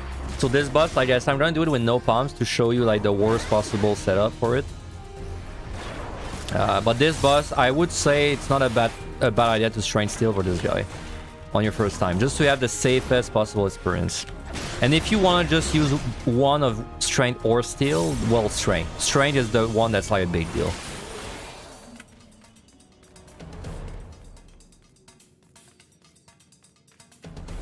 So this boss has a gimmick where it's an undead, and if you remember a long time ago I said resolution does extra damage to undeads. So you can actually kill this boss with a single resolution. But the catch there is it's doing your resolutions is like a specific timing, and it's exactly like when I did the boss earlier with the Lost, except it's a little tighter because resolution does not benefit from your GCD speed, so it's always a flat 2.5 cast.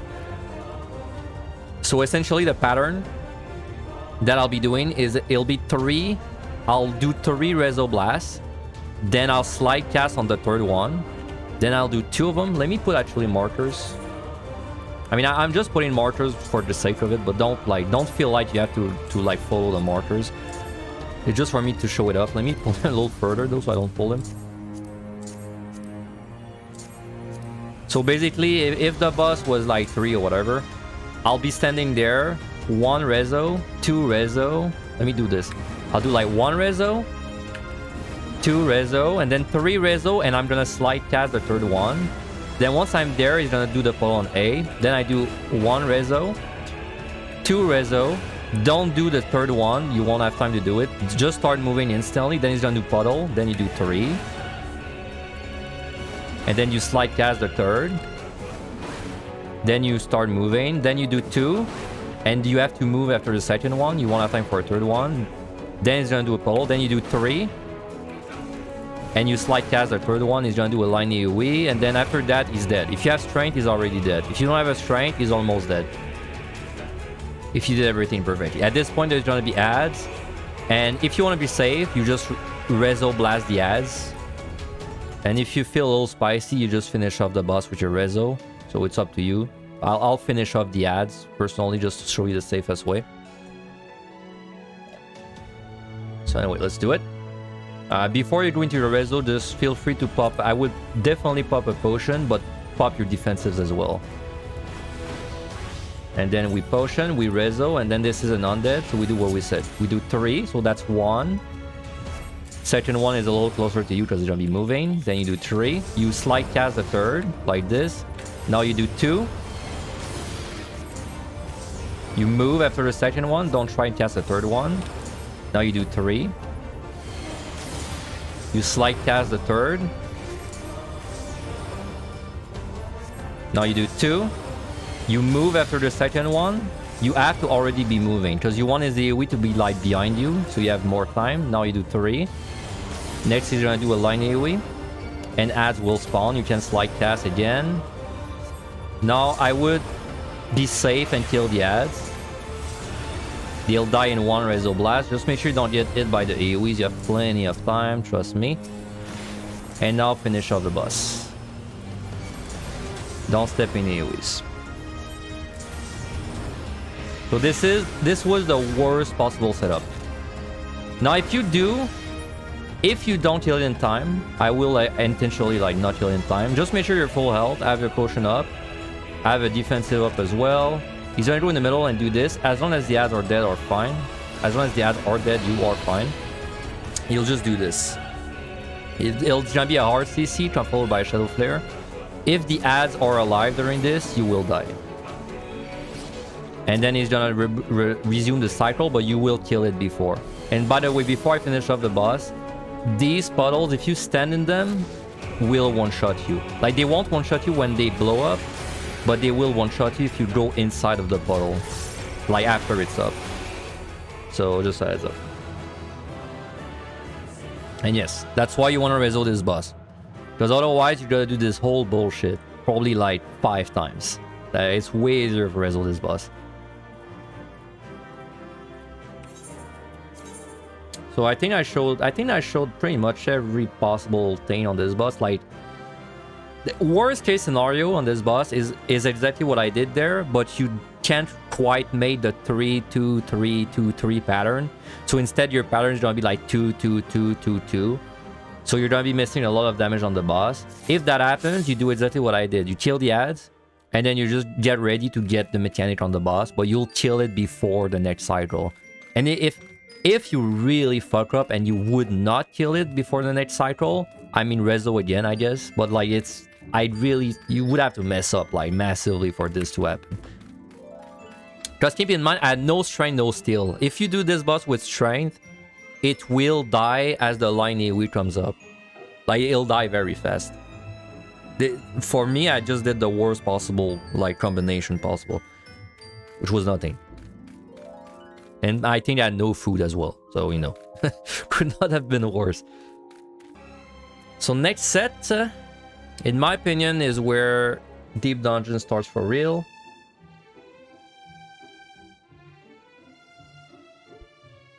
$141. This is the last cavern layout set. After this, we get a very nice open layout. Honestly, in my opinion, this set is harder than the next one. So don't feel bad if you have to use a few more resources there. So first of all, Demon. This guy is not that bad, but after he's in combat for about 30 seconds or something, he will do a thing called Charib. It's a long cast. If this goes off and you don't stun it or interrupt it, it will do 90% of your max health. Now, you don't always get to this point. If you have a strength, you probably will not get to this point. If you don't have a strength, you might get to it, but just make sure you have stun or interrupt for it. And if you don't have either of them, well, what the hell are you doing? But I mean, if you're in that situation, you can just heal yourself to max health. Ched does nothing.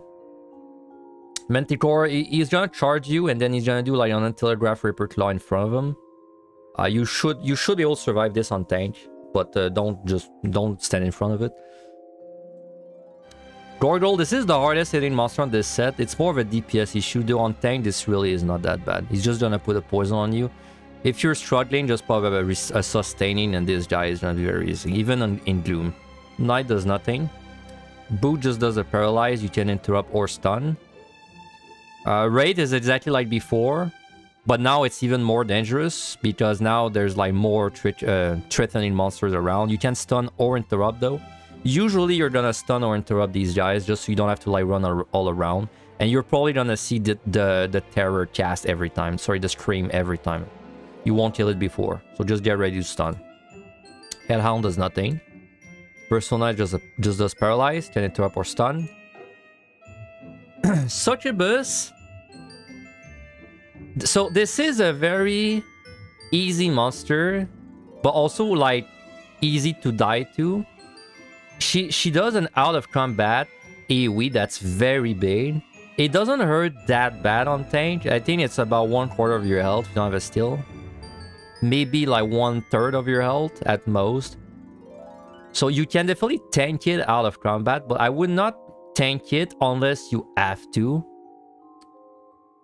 And like, because you might get into situations where you're in the hallway and there's not a lot of space, and then you're fighting something, and then you get an AoE from a Succubus, but it's so big that it's going to like tempt you to run out of the room, and just you might step on a trap.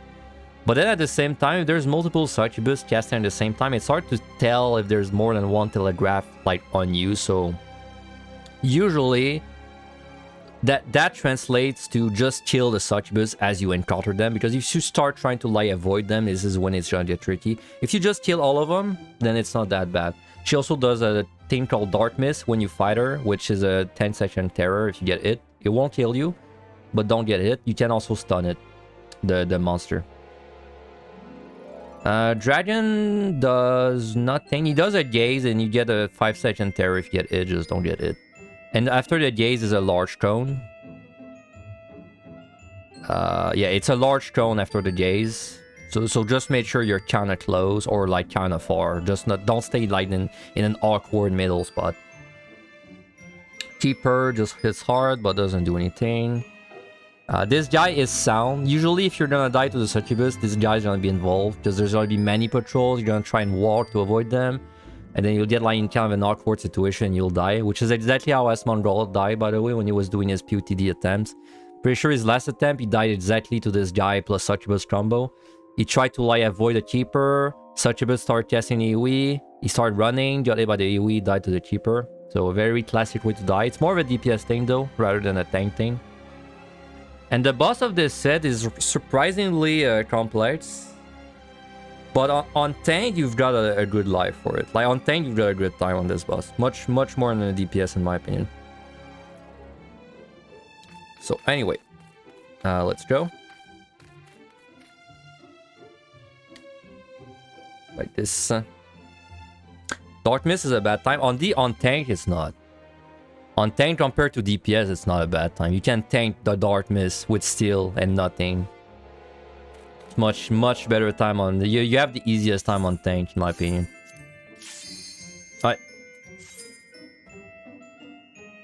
I mean, it's a bad time for uptime. It's bad for uptime, but like for just not dying, it's fantastic on tank. So I'd say from this point on, just use the freebies you find. It's okay if you use a strength. In my opinion, if your strengths are at 3, it's okay to use it, especially if you're at the beginning of the set. But once you get to the later bit of the set, don't. I would just keep your pawns at 3 from now on. At least for right now. The reason I say it's okay to use a strength at 3 at the beginning, if it's at 3 at the beginning, is because you will find your strength back. And then you just use freebies you find. No, I won't use too much. Just to simulate like a, you know, a regular run. But I can assure you, you should not have time issues on this set. On Warrior at least. You should not. Until 160, you should not be having time issues. If you are having time issues until 160, there's something that you're doing wrong. Like wrong, but like in a like misunderstanding of the content way. Like you're probably trying to avoid monsters too much, or like you're killing literally everything every floor.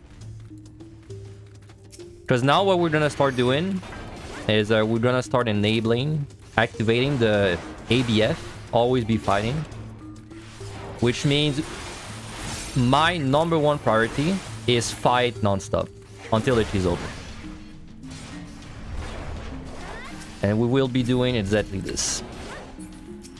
So like whenever you're out of combat, give yourself like at most 10 seconds of moving or like doing no combat and then pull something. Every time on cooldown.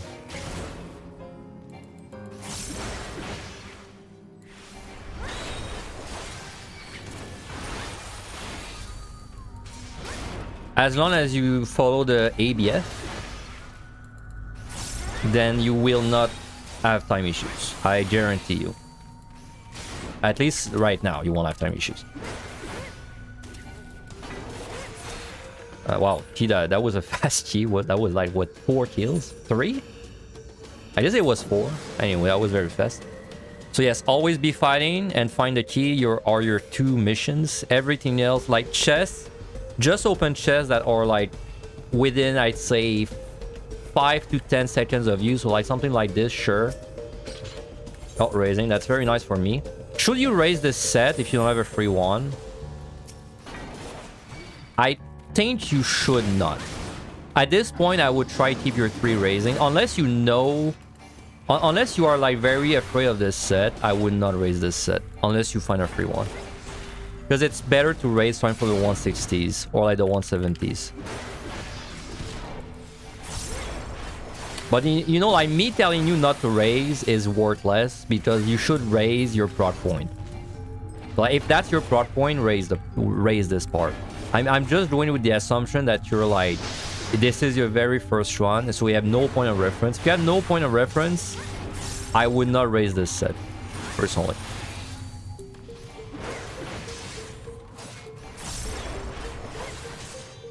So this guy, I'm just gonna prevent still doing damage so I can show you. He's gonna do the Carib if you keep it in combat for a while. You can stun or interrupt it. This, it's not a very noisy cast. You just kind of like, you know, stealthily starts casting it. So just be paying attention. And you really gotta be paying attention from this point on. Like if you had any podcast, if you still got any podcasts running, it's about time you turn them off.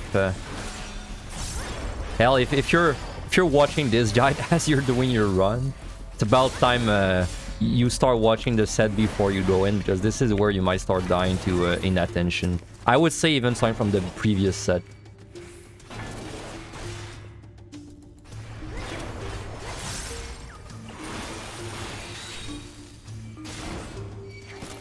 So we are always fighting.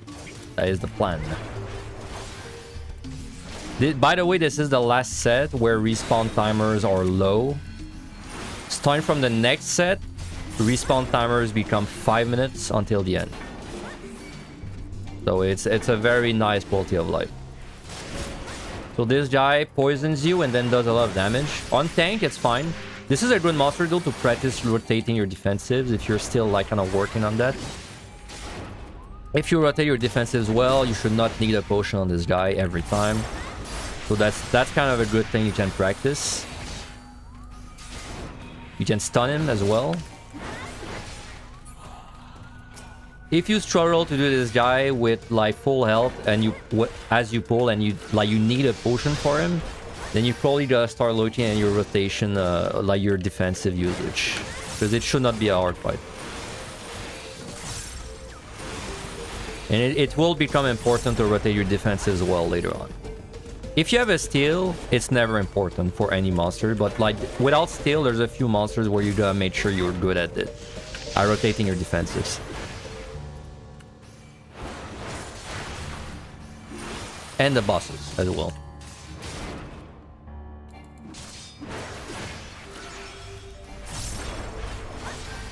That rotating your defenses, it's not very hard. It just means basically using run potion on cooldown and then using one defensive every 20 seconds. That's pretty much what it means.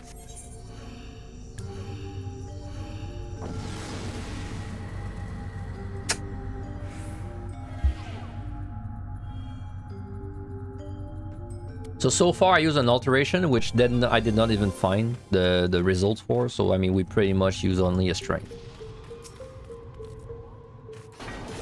This is no item. You should not have to do a Serenity there, unless you step on the Lorraine, maybe. Another thing about Lorraines, like this is back to the calculated risk thing. If you have a raising running, then you should be more willing to take risks early on, especially. Like if you pop a Lorraine and you're like unsure if you can fight it, but you have a raising, then you should probably take the risk, right? Because now it's worth. Because now you don't lose a run if you die. But then if you do die, be like, have a plan if you die, you know? Don't just die and then panic and don't know what to do and die again, you know? Just make sure you have a plan. So let's say I pop a Lorraine right now and it was like 3 monsters I'm not sure if I can kill. I'd be like, okay, I'll try. But then if I die, I will instantly Serenity Witching, right? Like I'll have a backup plan.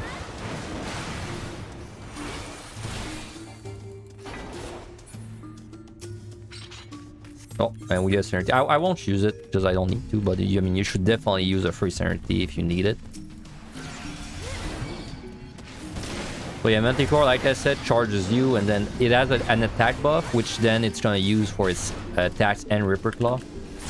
I don't actually know how much damage Ripper Claw does. I'll be honest with you. I don't know how much damage it does. I have a raising. I might as well try to get hit by it. I have no clue if it like one-shots you. I would assume it doesn't. I'll on gang just to be safe, I guess.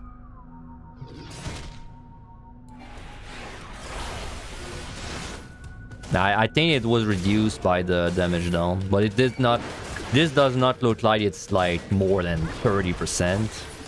This did not look like a lot of damage to me.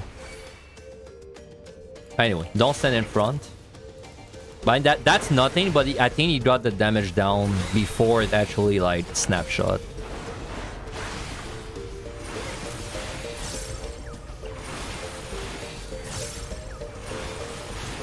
I'll try like another Manticore if I find another one. So remember, always be fighting. I know you're tempted to go in this direction and explore and get chests, but trust me, it is not worth it on Warrior. Just fight. Fight your way out. Did Dawntrail change it up much? Not really. I just thought it was a nice time to remake the tutorial. If anything, it's going to have a much higher quality because it's now I record my footage. It's also going to have my new VTuber. There's like a few new strats. Also, I think my gameplay is a bit cleaner, so my explanations are also a bit cleaner. It's just a quality of life update. The old guy is not outdated. Let's just be, let's just like cut to the chase. The old guide is not outdated. Even if once this one is out, the old one is not outdated. I mean, it is in the sense that there's a new updated one, but like the old one is still good. Like it's not like it's obsolete. Yeah, obsolete is the word I'm looking for. It's not obsolete. It's just now there's two guides to use. See it that way. You look forward to using that one? Well, I'm glad.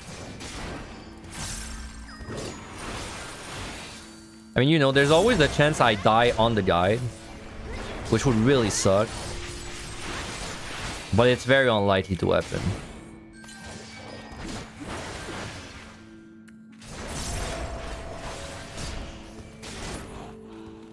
No, Mild Run did not have the sustain duration increase.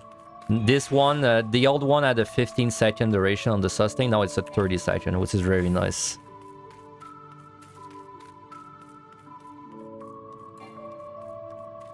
It's a very nice, especially on Behemoth, this is a very nice quality of life increase.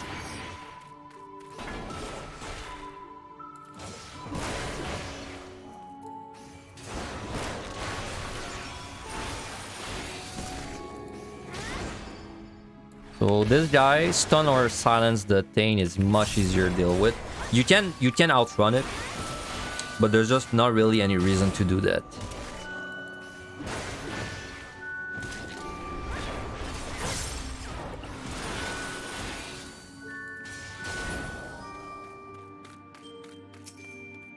This guy does a paralyze after 15 seconds in combat or so.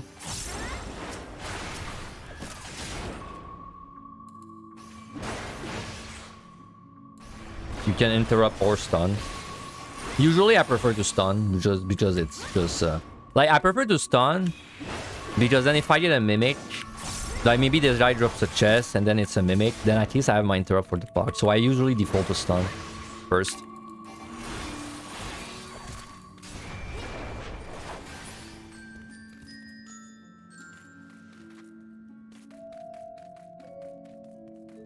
Always be fighting, just fight something, anything. For as long as the key's not open, or you haven't found the key, just fight something. Well, I mean, if the key is open and you haven't found the key, it's fine to not fight. Unless something is in your way. If something is in your way, fight it. ASAP. But then if the key is open and you haven't found the key, I'd say it's right now it's okay because the cavern layout kind of sucks. But when we get to the later floors, the later sets, if the key opens and you still haven't found the key, you probably could have played it better. Or you had a very bad, like, treasure room in the way, right? Or, like, 6 patrols. Or, like, there must have been a reason why it happened. It should not be usual.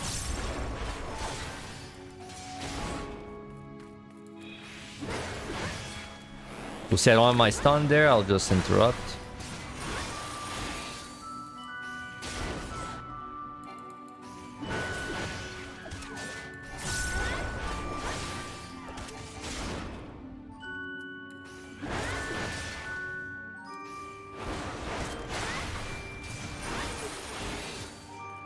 That was a quick open.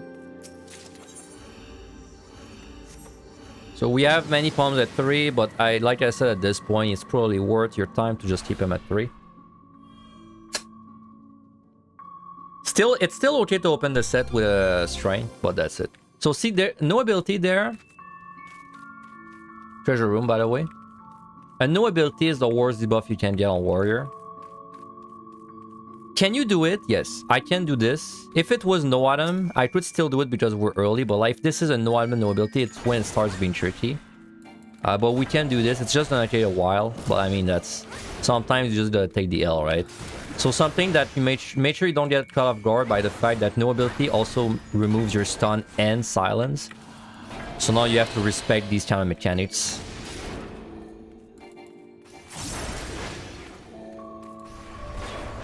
So the problem about fighting non-stop is you're worried about a patrol sneaking up on you while you're fighting. So right now, you are right. Like, right, because see these guys, basically, for example, sneaking up on me. You are right. Right now, I could get sneaked up on. But starting from the next set, this should not be something that happens often. It should not be a regular occurrence. Because starting from the next set, you can see very far. So you should be looking around yourself as you're fighting, basically.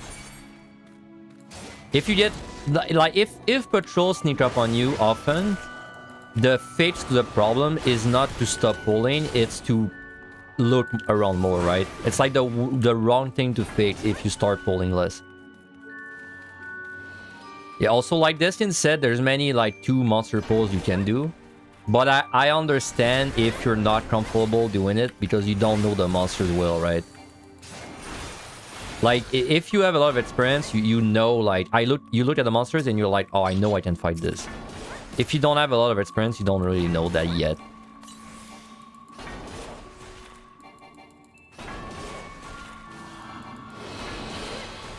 In F1 High, it's definitely a bigger concern. Patrols in F1 High are terrifying compared to patrols in PotD. Luckily, in F1 High, you have more, like, panic buttons to help you. So you got, like, more panic buttons. Okay, I have a free rage. I'll fight the... I'll just fight the floor without the rage just to I know it, but I'll prove you that time is not an issue on this set. Like, I won't even fight. So see there, I'm not really respecting my own, like, always be fighting role. I should have been pulling the knight there. Because now I lost easily 20 seconds of running for no gain. Like, at the very least, you should be pulling something and just kind of, like, spamming tomahawk on it. At the very least.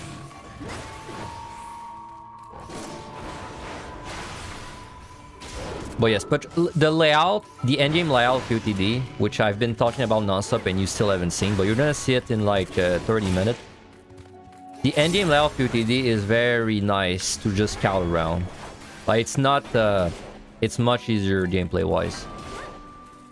So just, this is the last set where we are playing like kind of uncomfortable, like, you know, layouts. So again, we don't have,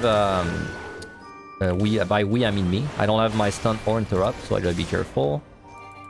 So see, this is a good example of like a situation that's coming to me, but I have time to think about it. So see the growth that's coming.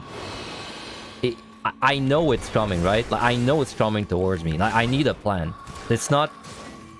I have to have a plan before it even arrives to me. I should have started thinking of a plan when it was there, when I saw it.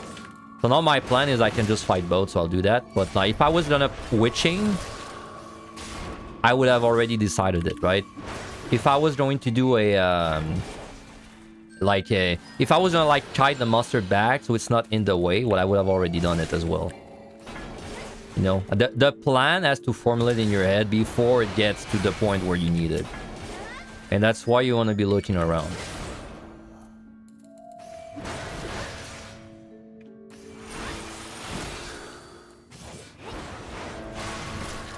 Like, personally, as soon as I saw the ghost there and I was there, I knew it would fight me.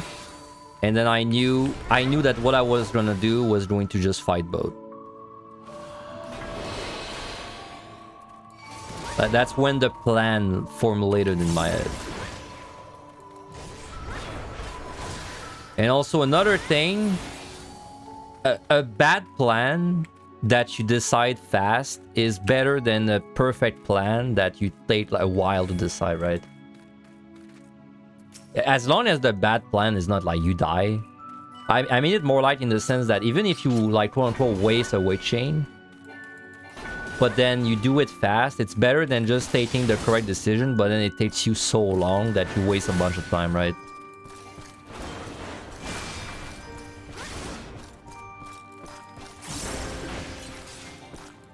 I say a bad... I mean, like, doing a suboptimal play quickly is better than doing an optimal play slowly.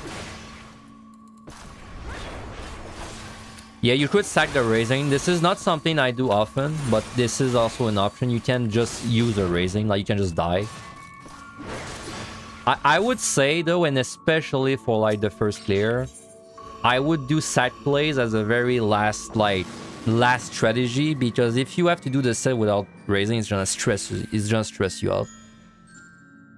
So it's just something I would do if it's like a last-ditch effort towards something. I wouldn't really plan for it unless it's something very bad, like a very bad treasure room on the way, and then it's like by far the best way.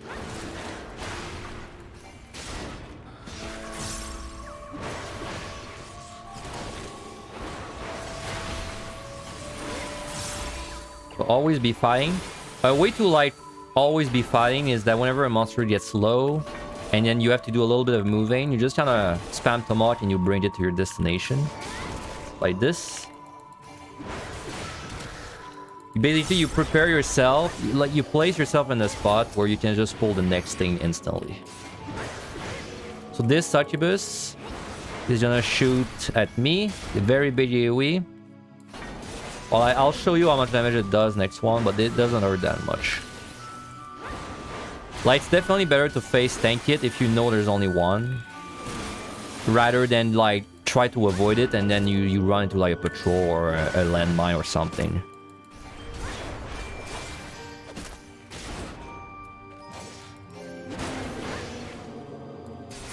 So what I would do now is pull the Succubus, because I don't want to be fighting, you know, in an AoE, but I want to show you the damage it does. So that's with Rampart.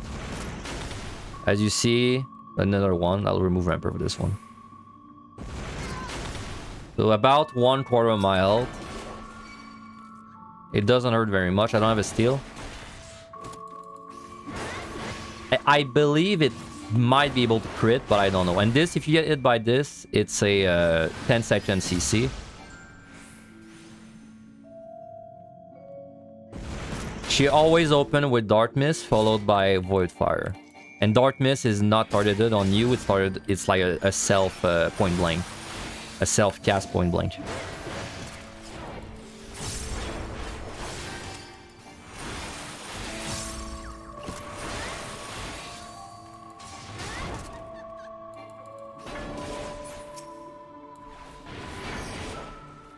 Though I will say, like I said, Succubus is probably your first priority to pull. If you see one, pull it first every time.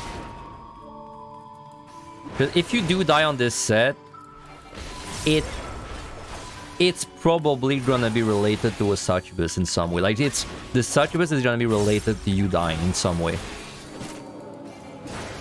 So just take her out first.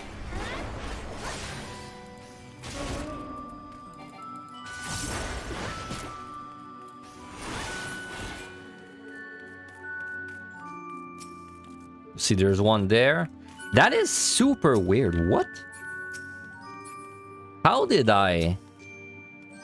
Okay, that has nothing to do with the guy. How is my tab targeting the Succubus behind the wall? Excuse me.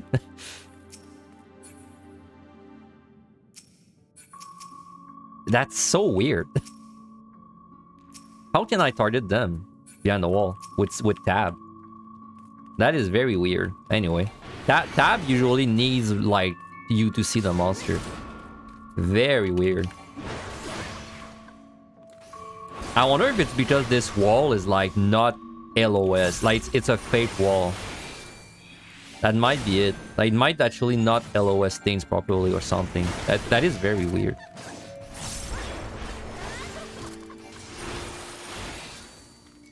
Say it another way, you can recover palms and burn CDs, you can't recover time.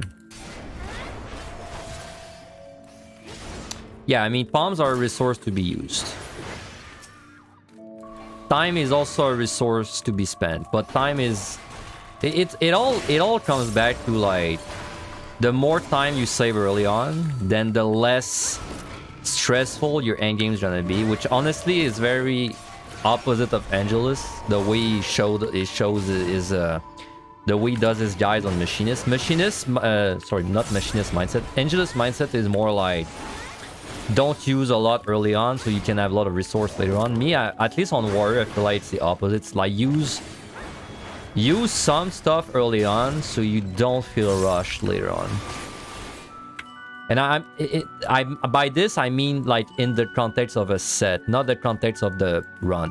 Like, I mean, use a lot in the 180s early on so that then when you do the 186 plus, you don't feel rushed for time. That's my favorite kind of play style to clear. On DPS it's different though, because on DPS there's like the... You know, it's like there's monsters that you can't kill without a rage. So then if you rage early on, you're saving time, but then you don't need to save time. You need to save your life. So it's a different playstyle. But to be fair, like, it just... it's more of a job thing rather than a, like, Angelus versus me thing. I haven't seen him play Warrior, but I imagine his Warrior is similar to me for clearing.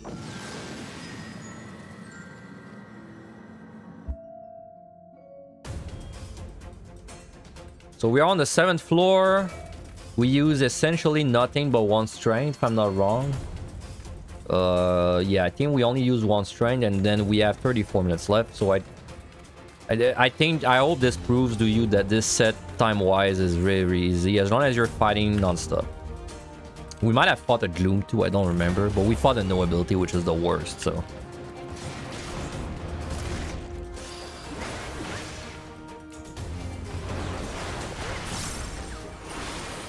So yeah, this cone, just make sure you're like close to the monster so you can run the cone. Because if you're kind of like max melee, I'm pretty sure you have time to get out of it, but it's going to be much tighter to run out of it.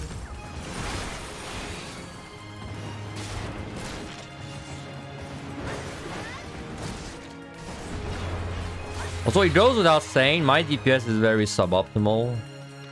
Even though this job is easy to play, I keep wasting my Berserk on non-felt leaves.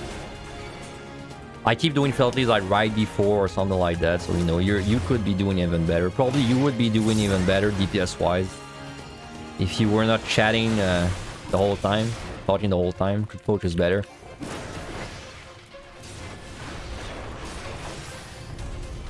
Like, you know, I will not hard that my deep dungeon gameplay is definitely good.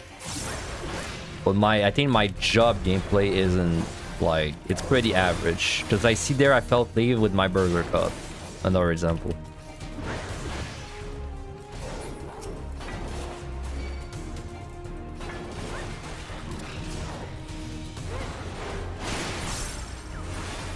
It's because, like, always be fighting it's your strongest DPS tool, like, in deep dungeon.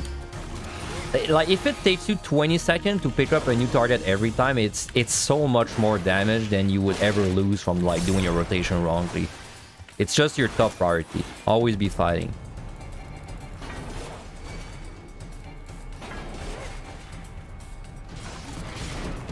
Like, it's a lot like...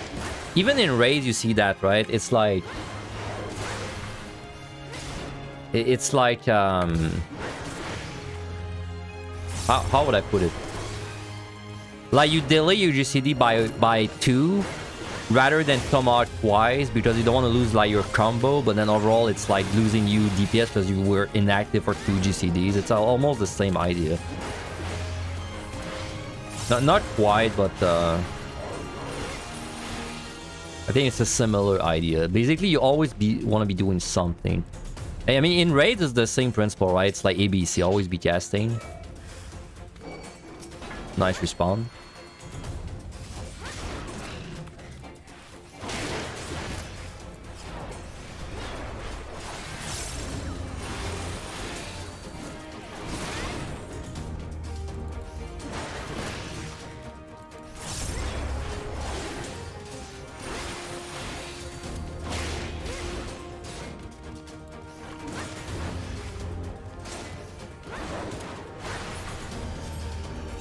There was a steel there, of course. I'm just not using it because I don't need it, but you could use it.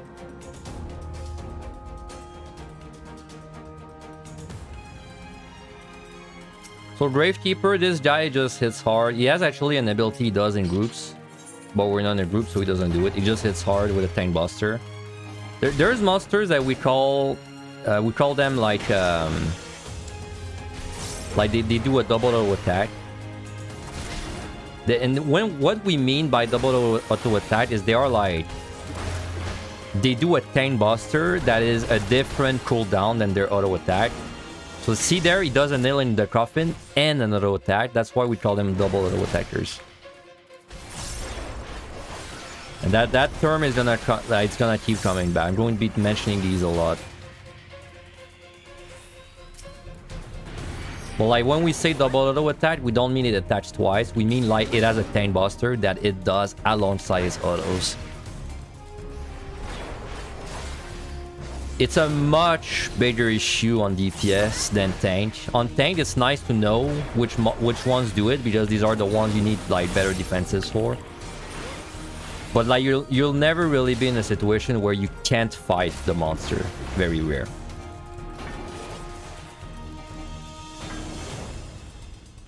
See there, I have to move. I'm just spamming the tomahawk while I'm moving. He's not there, so now I should leave, right? Because the key's not there, but always want to be fighting. So what I do, I pull this guy and I run back. Very simple. Oh, my burst coming up. Alright, I'm just gonna burst the guy with my berserk, my very powerful one felt leave, no storm eye berserk, and then I just resume the kiting with tomahawk.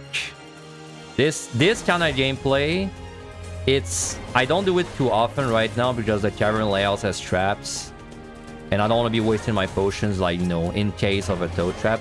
But on the last 5 sets, we will be doing this a lot. Like, this kind of kiting away and spamming tomahawk, we will be doing that often. You have time to get used to it, though, because the next set is probably easier than this set.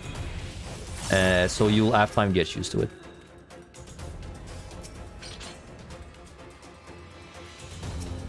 So, see Succubus, pull Succubus.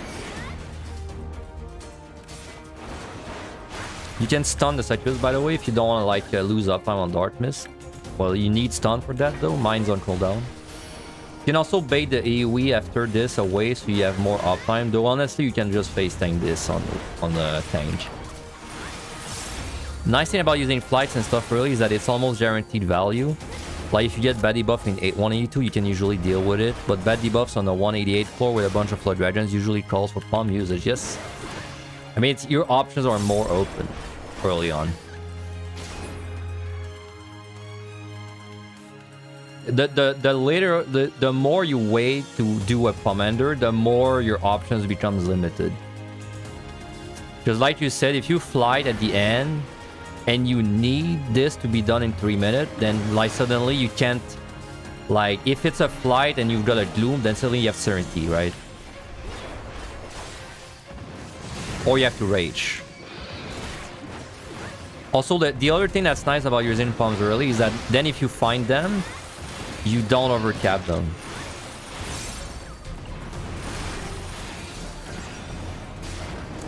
How's the guide going? Very well. Thanks for asking. It's going well. I think it's doing a good job so far at explaining. We're about to enter the hard floors.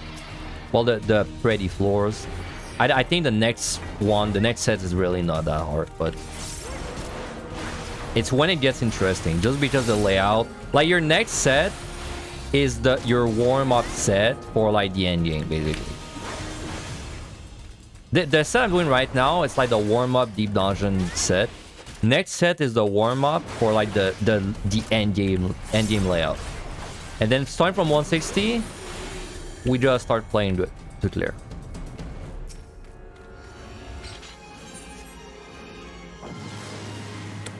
Usually 150, 160 is the set that is like bad debuffs. Usually. You should expect some bad debuffs. I mean, it happens. Sometimes I've had to Serenity or like Flight.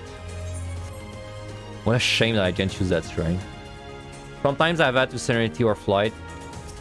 It happens. It's rare. I don't think I've ever had to Rage on Warrior, though. I don't think I've ever had to Rage it.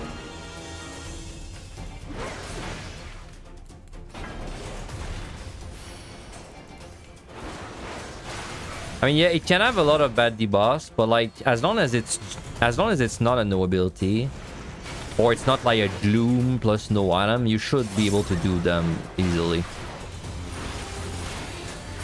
If it's just a no item, you should be fine. Like, the only monster that might give you trouble in no item is like, if you have no steel, no strain, I guess it's just a nymph. A nymph that gets the void blazer on you, maybe. Even then, I don't think it'd be bad. Like, it's stressful, I think, because it's the... I think what makes it stressful is just that it's the first, like, ready floor. You get the first, like, endgame layout. In actuality, on Warrior, I don't think it's a stressful set at all. Because there's, like, no risk of dying to anything, really. Like, nothing will burst you down. And there's no trap. I mean, traps exist, but there's no really trap danger like this set I'm on right now. Like, this set I'm on right now, in my opinion, is more stressful than the next one.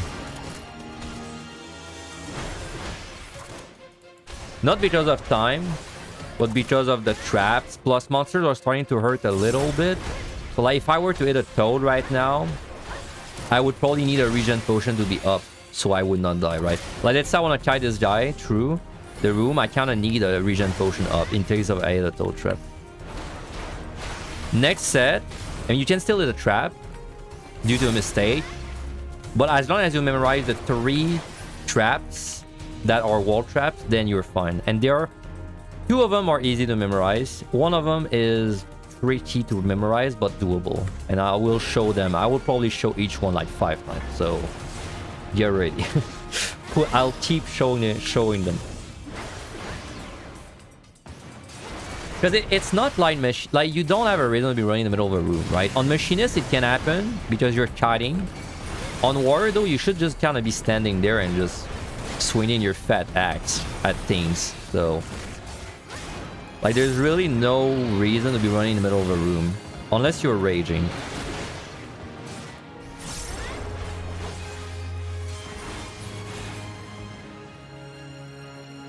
Succubus first. So this boss, like I said, I'm gonna strength and lust. I would steal. It's not a bad idea to steal this boss. It's not necessary. Like, honestly, it's not necessary to steal any boss. It's a 190 and probably 180 and 190 in my opinion. 180 just so that you have less pressure on you, and then 190 because you also want less pressure on you. Everything else is up to personal preference. I think this boss, though, it's worth to steal for your first time. Because if you fail a Dark Mist, which you might, having the steal will be very nice. I will fail it to show you what it's like. And you'll see that with steal, it's like very easy to survive.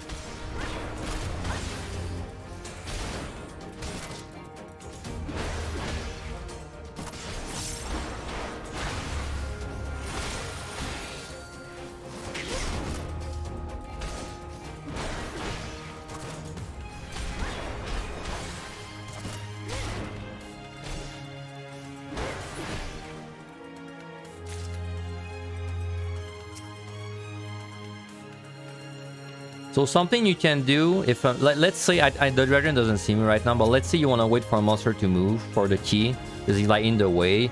Usually what I do is I will let it move once, and then if it moves in a good way, good. But if it doesn't move in a good way, I'll pull it after. I'll give it like 1 movement. Because you don't want to fall into the sunken cost like issue where you keep waiting to move for it to move in a good way and it just doesn't do it. Also, another thing, fat monsters with big hitboxes sometimes get stuck and don't move. Might be the case with this dragon.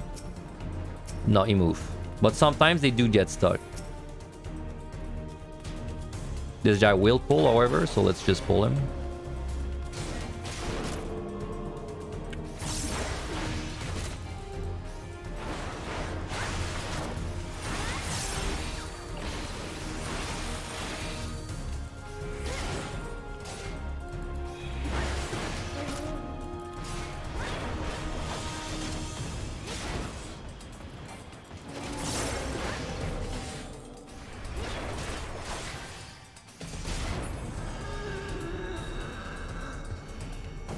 Alright, this boss has a lot of mechanics, but it's really not that hard.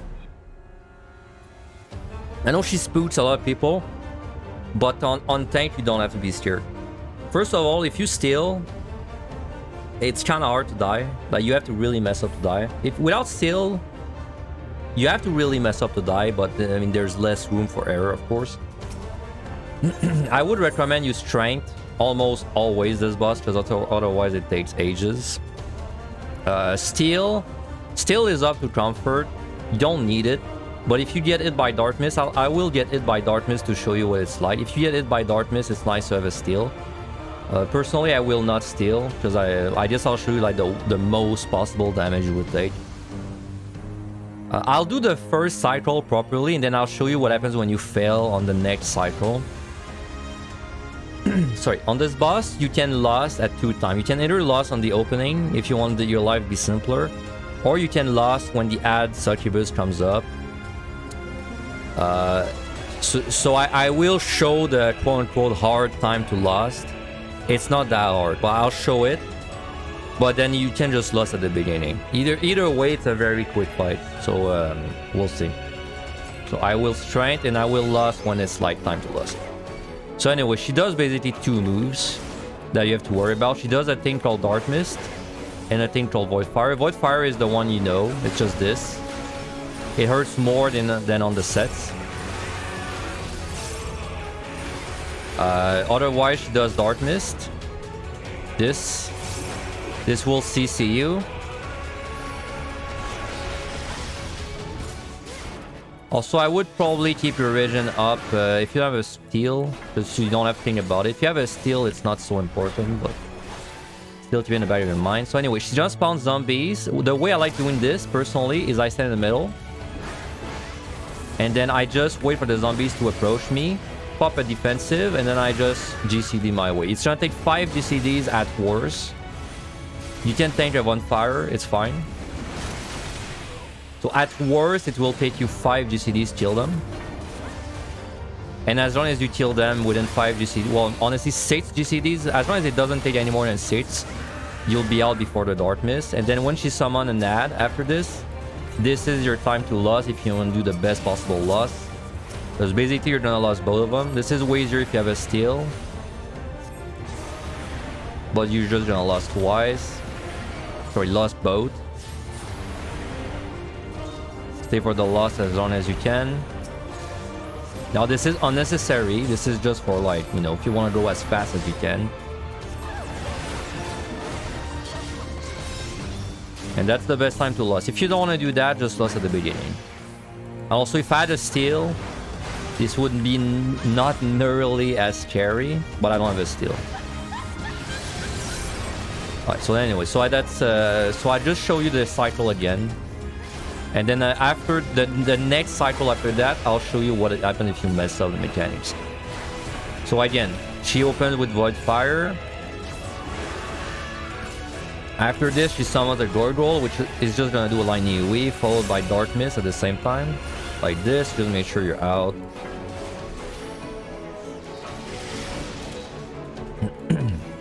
After this, she summons zombies in the corners. You just want to make sure you're ready to move away from this. You can tank it if you want, but no reason not to move away. Then go towards the middle. She's gonna do a line AoE.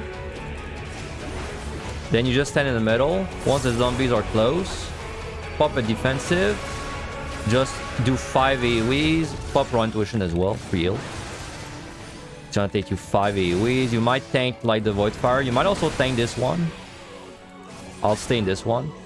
The one you don't want to tank is the Dark Mist, this one. After this, she's gonna spawn the minion, the Succubus ad.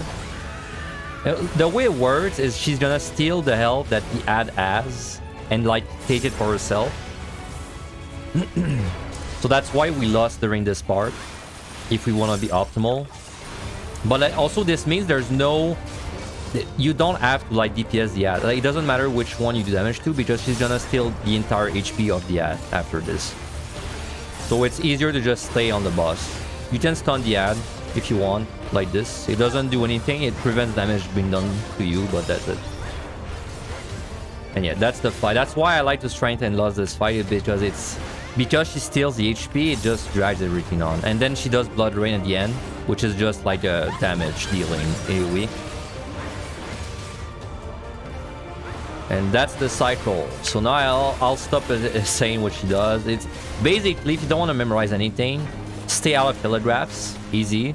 Zombie spawn, just be in the middle, AoE down the zombies. And then when the Succubus ad spawns, just make sure you don't die to the damage, right? That's, if you don't want to memorize anything, that's it. So I will show you what happens if you mess up the zombies. The way you're gonna mess up the zombies is you just panic and you don't GCD, or you don't have a strength. Maybe your strength drops or something. So okay, I'm doing the strat, I'm doing the middle, right? And then maybe I go a little too close or something, and I'm like, oh shit, man, like, oh shit, I got hit really fast, huh? Then I'm going to like GCD. Just make sure your potion is up. You're gonna be tanking a lot of things. Just make sure you have a defensive. And then it's like, oh shit, man, I'm gonna fail this. It's fine. Pop defensive, heal. You're gonna get CC'd for 10 seconds.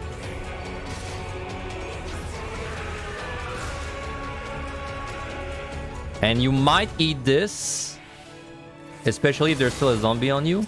But like, you're a tank, so you're fine. And that's like the worst possible thing that can happen to you. Or if you get hit by the zombie and you panic, just like pop raw intuition and AoE down the zombies, because even if you don't kill them in time, this will pull your health. And then you just gotta make sure you have your defensives up for like the darkness, and that's without steal. By the way, if you had steal, you would survive without defensives. So that's the worst possible thing that can happen on this fight.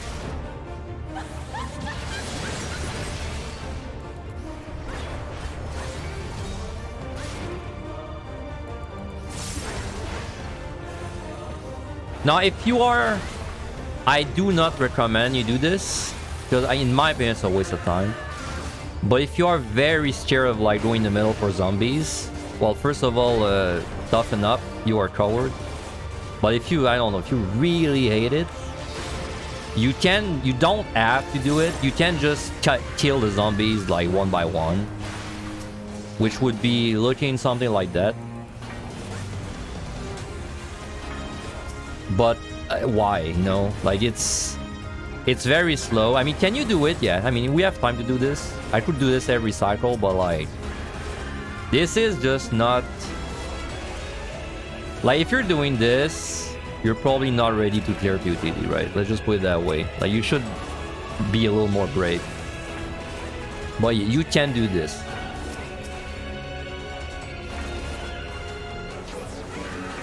Takes ages, and also it's going to make it so much longer, because then, you know, like, she gets exponential, like, it's she heals up this guy, so you might miss an entire cycle, etc. But I recommend you just stand in the middle. Like, even without strength, I don't know why you would have no strength, but like, even if you have no strength, I would still stand in the middle, because then you would just like, you would get hit by everything, but then you would just like rampart or something and be fine, right? Anyway, just do last strength on this boss and steal if you have it.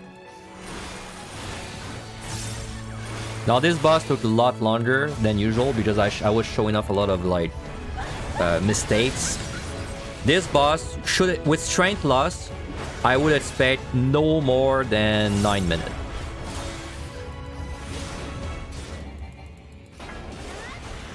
If you get to this boss and you wanna be 100% safe, have 10 minutes. But you should have more than 10 minutes at this point.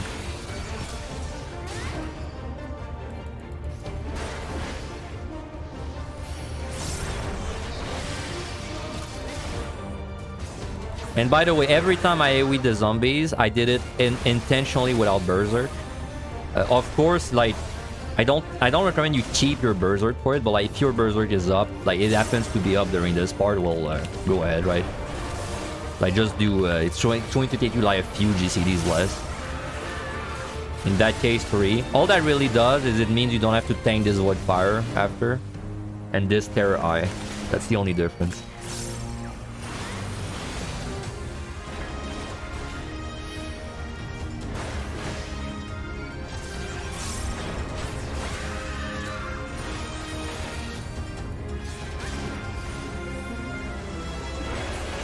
And she's dead. So yeah, I'd say if you want to like make sure you don't time, I'll have at least 10 minutes. This fight though is usually 8 or 10 minutes. Sorry, 8 or 9 minutes.